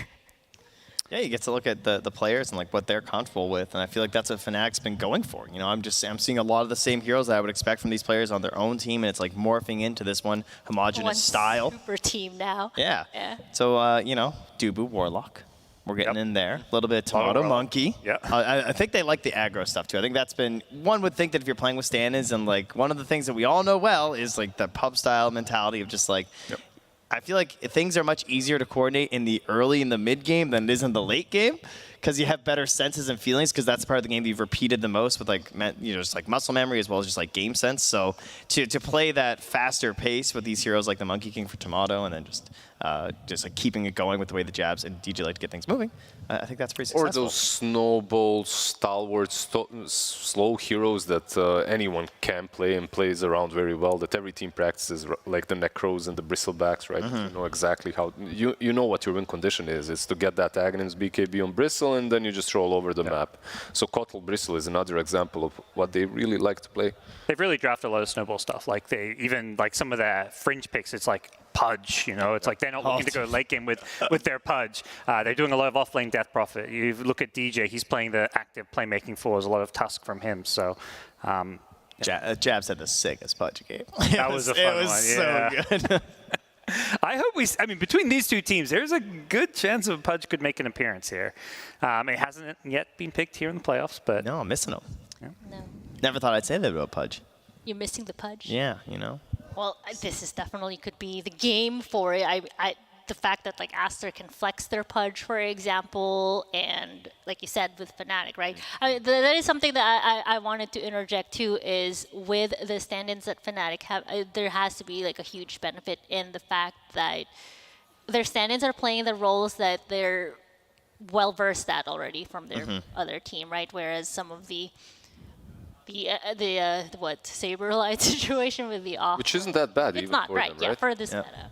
So for sure, definitely something to pay attention to. Now, as we're getting ready to, I mean, teams, they're just like picking their side. We have already Fnatic locking in the Radiant, so that should be very interesting.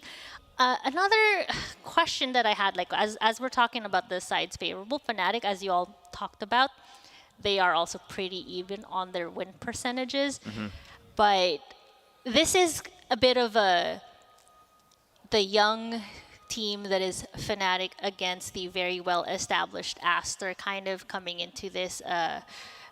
What sort of prep do you think, especially with such a mixed roster that they have, would you want to be looking into?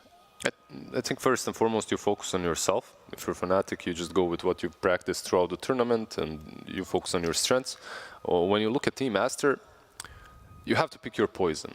You have to let something go through, right? And figure out what seems to be the weakest against the heroes that you like to be drafting and you like to be picking. That's probably the best way to go about it, because you can't take everything away. Aster plays Pudge on mid, or he plays it really well and then they activate their mid laner. Or you have success with some Visage, right, on the offlane, with Baboka playing either the Tiny that rotates around or a Monkey King that can be switched even on that position 1. So you just have to figure out what exactly you can go through and counter it in the best way possible. That's also very suited to your own strengths, right? Yeah. Oh, absolutely. And I suppose like it comes down to just like looking at how Fnatic tends to play as well. They have their own flex of, you know, like flex and versatility on their side that Aster perhaps needs to be wary about as we get ready for the draft. So I'm curious, because sometimes if the first phases like tend to go fast, are we going to see this Puck, Tiny, Razor, who surprisingly Razor for the side of Fnatic, not very favored for them, right? Yeah, there's a few teams who are actually ignoring Razor. They just don't have Razor players, and Jabs seems to be one. When Fnatic had played, I think it was Tomato who played the Razor. The one game that I can recall, at least. You know, it may mean that we lead to some different picks and bans as a result. Yeah, and we talk about how there's only 2 players here from Fnatic. They do have their coach. So coming to a situation like this for somebody, I'm sure would be preparing, talking about like playing for yourself, this concept of like, let's go over the potential opening bans and then which of our strategies are still left from there that we can like build a solid foundation off of when you don't have that much time to prepare for a tournament like this. Yeah, I mean, we're already seeing it right now. Razor already gone. It's one of those like, if we're struggling to play with it, we don't want to give it to them. But with Viper also, it only leaves how much room when you still have to worry about what 5 seconds remaining. Tiny, Puck. There's Tiny, Puck. There's Marcy still left in the pool. Tiny gets gun. It's we have first pick and we want to first pick Puck, so we'll ban Tiny and we'll force you to ban Puck. Nothing crazy, but it's what you'd kind of expect and force Fnatic a different direction. They don't get the comfort of having Brawl on his most picked hero. They go with the Wyvern. Okay, this is something that Fnatic really enjoys, going for all these. Well, Wyvern is something that anybody can enjoy at the moment, right? Like in your own team, but they do like their sustain. So Wyverns, Chens. That's something that they play quite a bit with. Something like with a hero such as Juggernaut, like you can have this unstoppable mid game. Yeah, Wyvern is very open-ended too in terms of like the pacing of the game. Like you can slow down an opponent team that tries to play a little bit faster, but at the same time you also feel fairly confident heading to like the mid and the late game because you have this BKB piercing ability and just when I wanted. And it's kind of themselves in Earth Spirit. I mean, they've been throwing this in the first phase quite a bit, versus a couple different heroes. So I mean, who doesn't love watching Bobica on this? It's where I was almost hoping they let through the puck, because if they were giving away puck, I would be like, yeah, they're giving away puck, I'm going to pick Earth Spirit. Yeah. They don't even care if there's no puck. They're like, we're busting it out. He's believing in this hero. I don't know if he should, but I'm happy to see it. There's a few 4 players out there, like Crit on EG, he's like, can we first phase Earth Spirit? Like, we doing this? Yeah. Is this a thing again? So we get the 2 Earths on both sides that have been kind of ignored prior to the major, right? Like both the Earthshaker and the Earth Spirit just weren't in the meta in any of the regions, but here they are, picked by both of the teams. For Fnatic, they enable what else is left in the pool on the offlane? Dead Profits, right? Yeah. That's it. And that's the big jabs here, which they're definitely not going to get. Yeah, it's one of those things, yeah, you pick the Shaker and the heroes that pair with it.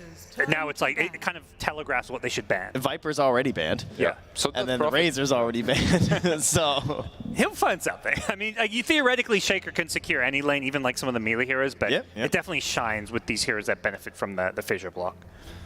You can go real crazy with the Enigma too. That used to be a bit of an older strat. You like put that on the core and then you fissure block and deny. Is it some lady banned out? Yeah, Death Prophet. She's gone. Yeah. They definitely read that. Now, something that I've seen them do before, but I suppose like it's still going to be in the ban phase. Not necessarily too viable here would be what? The Mars. They've done Coddle off lane as well for the side of Fnatic. Yeah, Coddle's definitely in the list of potentials. It gives you that like fast pace. Maybe give the right mid that likes to play with it, like an Ember or something. Well, it's a little fun fact here. This is the first appearance of Earthshaker for the side of Fnatic, so it's one of those. We saw how like OG's been running it and all these other teams. Like, why not? I think the issue for me is that like I've watched quite a few of their games that I had the pleasure of casting, and it was typically Jabs and DJ like really crushing the lane. Like they tend to play very aggro. Like I'm envisioning a lot like Marcy kind of style play was successful for them. I was kind of envisioning like a Hoodwink or something coming to this. So I think the passiveness of the Earthshaker could be a concern if they don't get that kill threat. Now, something as well that they played on the offlane that could be possible is not great versus Earth Spirit, but overall with the Earthshaker could be doable is a Nature's Prophet. It's a hero that's quite popular on that offlane position, both in the SCA and the Chinese region. By the way, these 2 regions, they kind of share the same meta, more or less. Yeah.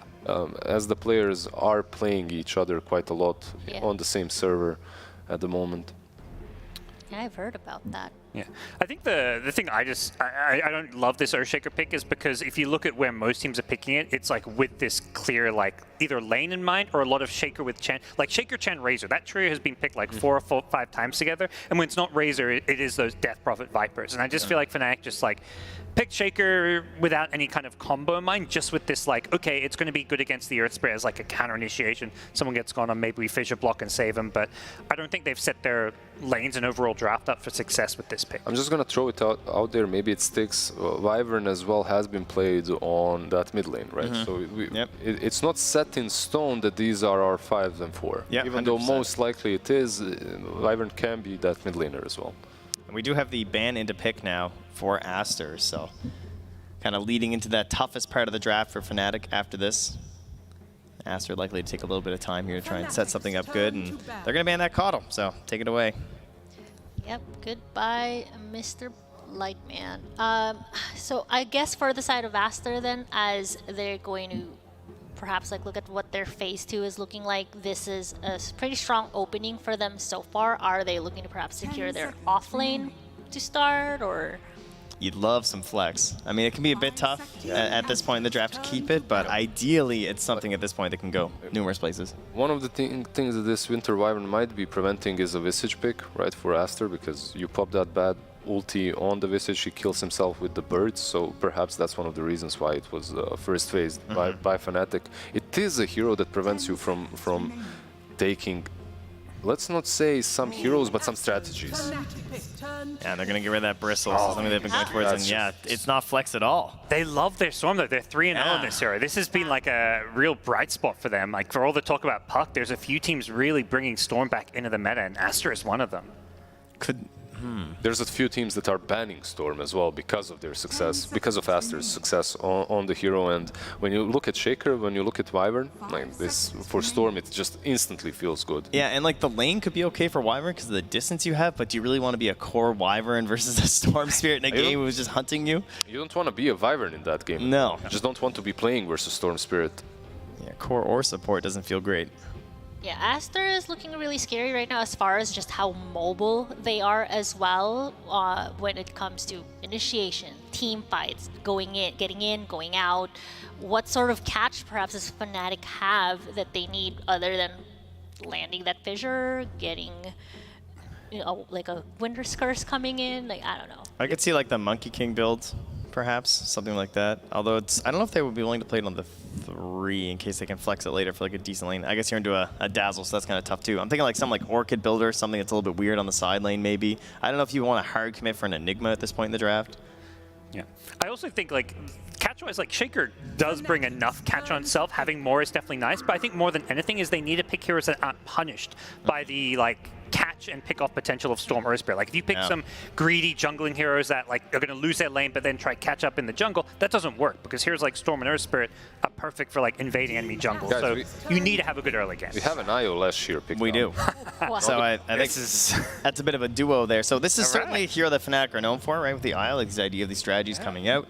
And that probably means we're going to have ourselves either a core Wyvern or perhaps a core Shaker. One of these heroes, because even if we're looking at core Wyvern or core Shaker, like Lesh and Wyvern are both mids usually, so one of these is like an offlaner. Basically. I think maybe safe lane Lesh. Safe lane Lesh, okay. I was kind of thinking, although they could do like DJ and Jabs together. I think this just might be Earthshaker and Lesh on offlane as well. Like it's a 3-4.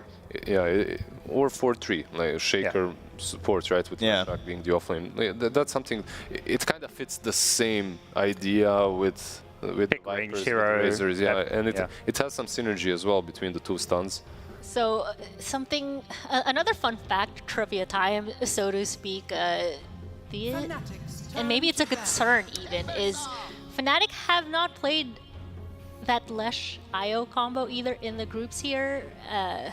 So gonna be a bit interesting to see if this is their main stage debut, so to speak.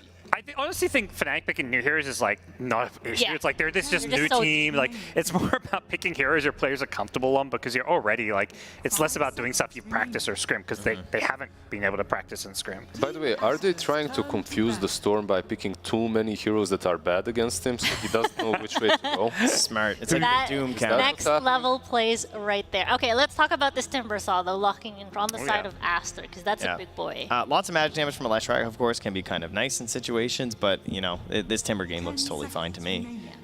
Looks like a lot of damage to help out. Looks like very stable lanes at this point. None of them really threaten you when it comes to the supports. IO and Earthshaker, they can't really do anything. And of course, they're so just early on. They're just gonna ban like Monkey and heroes that could actually pressure you in the laning stage. Fnatic, meanwhile, they're banning out that Spectre, another hero that can jump the backlines. Very difficult for a Shaker and Wyvern to play against her. Not great for Lash as well. 10 seconds remaining. But it just makes me think this is already good enough. What they have, the backline catch from Team Aster is already good enough. You have Earth Spirit, you have Storm Spirit. What I'd like to see Fnatic do is go into like some kind of Death Bolt draft. Like pick a carry that takes I mean, you've already got Leshrac, but just group up. You're playing with a lot of heals. IO Wyvern plus this Leshrac who's going to sit in the front lane with an IO tether. Like a TA or something, like just full steam ahead. Yeah, I think that's what they're going to try here. We're talking Neon Singapore Major, something like that, or Thunder Predator back in. Exactly. Like, don't give this Storm time to come up. Like, Storm does not want to play into like this, like, you know, 5-man group up and push. Like, Storm likes this more like split up, find pickoffs kind of game. There is this one issue that you already have a Vol kind of a hero on the side of Aster, right? That's the Timbersaw. So he might be able to break all your head-first attempts. Absolutely. Do you think Luna's too dangerous? It's wild. Yeah. Like IO Luna, and you do use that as a pairing. They ban the anti-mage other. They're not worried about that. Yeah, just in case, you know, Storm doesn't want to get blown up. Storm and Timber, even. I mean, Na'Vi are a team who still go for like the gyro. Like, let's say it is like the mid Wyvern and the 3 Lesh, and they want like an IO pairing that's pretty strong. I mean, I was gonna say anything but Ursa. I feel like the Ursa versus Timber, like we just watched this, it could be kind of rough. But I guess they're gonna actually play the lane together, right? We're not gonna have a situation where it's gonna be this 1v1, I presume. Yeah, but what's the lane? IO Ursa? Like, does it? Well, what's the difference between IO Ursa and just Ursa versus Timber? Okay, I think. Oh no, I don't know. It's just a mental game at this point. Mental warfare. 5 Maybe you do let the Ursa and the Timber solo, and you just give the Timber the farm, and you try this tri-lane play. Even the tri-lane doesn't feel that great for me, in my opinion, for Fnatic, because Io and Earthshaker, they don't really contribute. It doesn't feel great.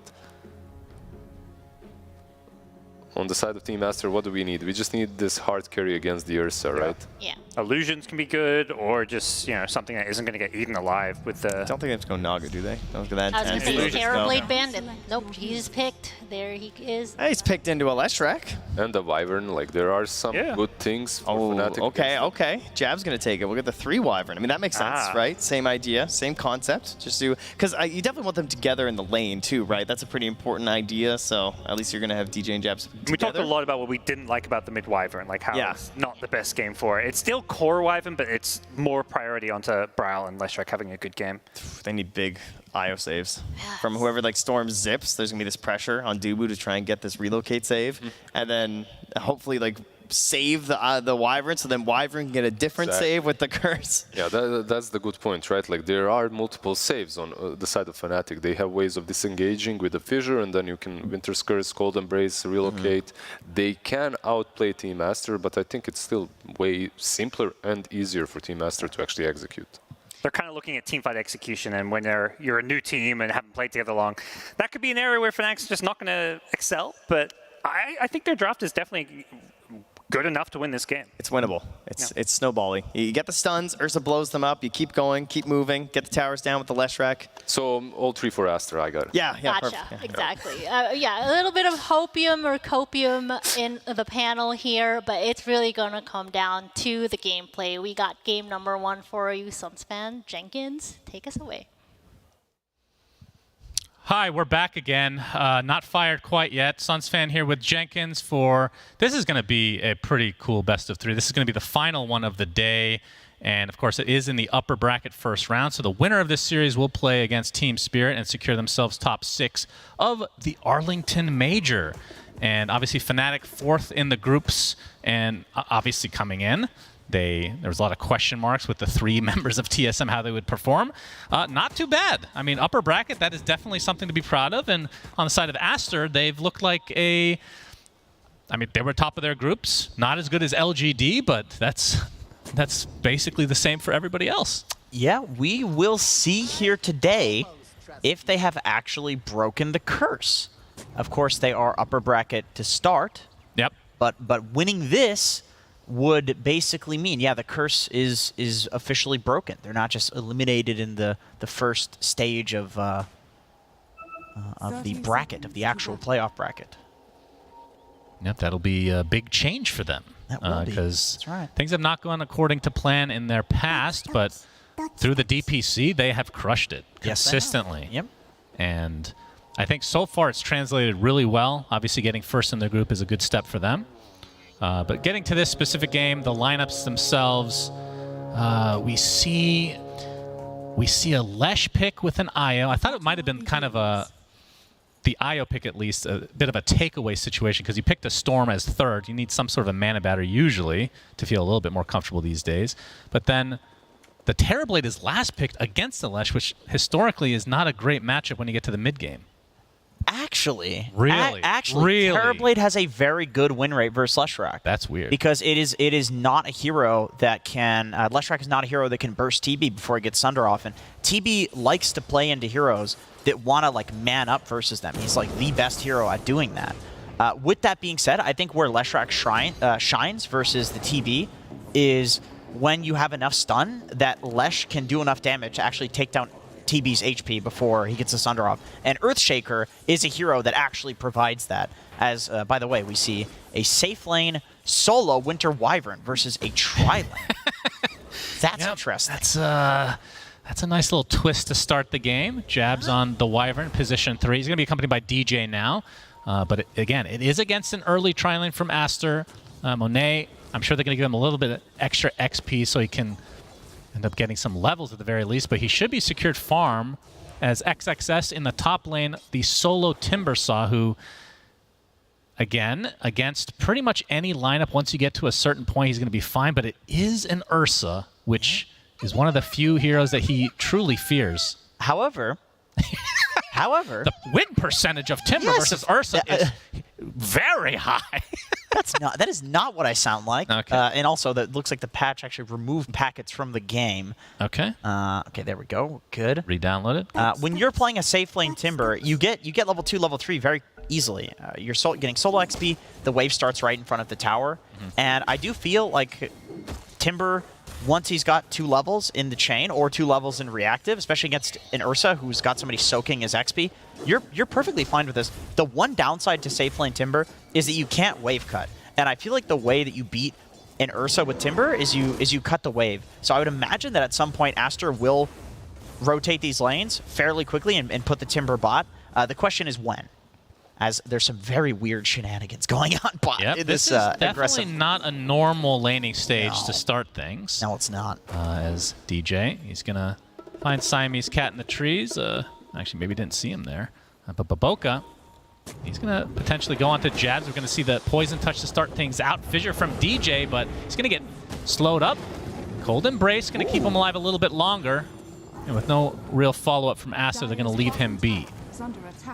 But one thing I did want to talk about, since we've seen a few Ursa games in this tournament, it feels like Battle Fury has been kind of the go-to item, which is a much slower build-up versus the Diffusal. But Tomato this time opting, at least for now, to go for the eventual Diffusal, which means he's going to want to get active like really early.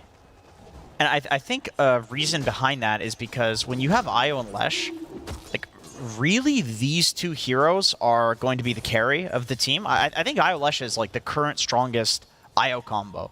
It really abuses the spell lifesteal with the Ag Shard on Io, and Lesh is like the one hero that likes spell lifesteal in Dota right now.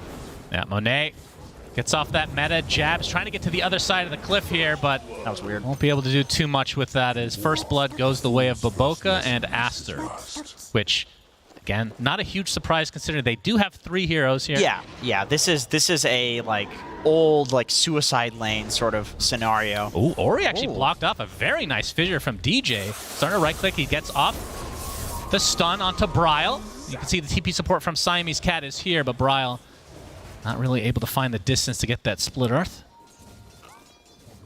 So good rotation from Siamese Cat as Ori. That would have been a really big kill. I mean, talk to me about Storm versus Lesh, because Storm, not the most popular pick. Lesh, even, not that popular these days. Well, going back to those old win rates. Yeah. Lesh is one of the highest win rate heroes. All memorized? What is wrong with you? I look at these a lot. Okay. He has a very high, because you win pubs if you do. You look at the win rate, you're like, oh, it's a free pick.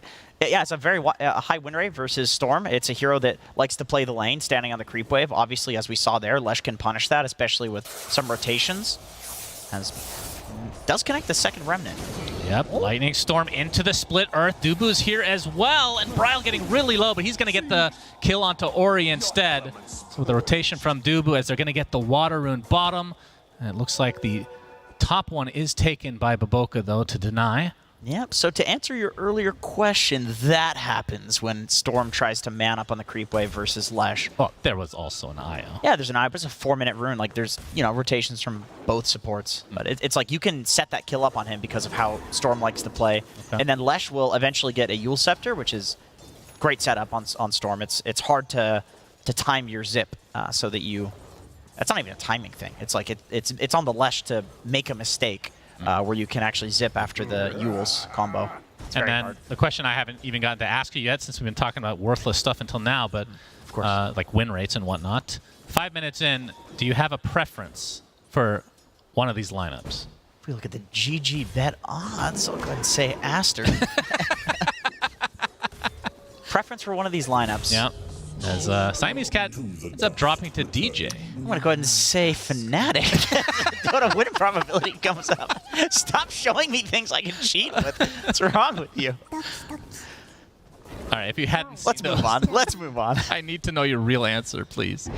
Oh, now it's going to sound like I'm cheating. Well, during the draft, did you? I like Fnatic. I think... Oh, Ori, he's going to get some help from Baboka. Nice pick into the tower. Bryle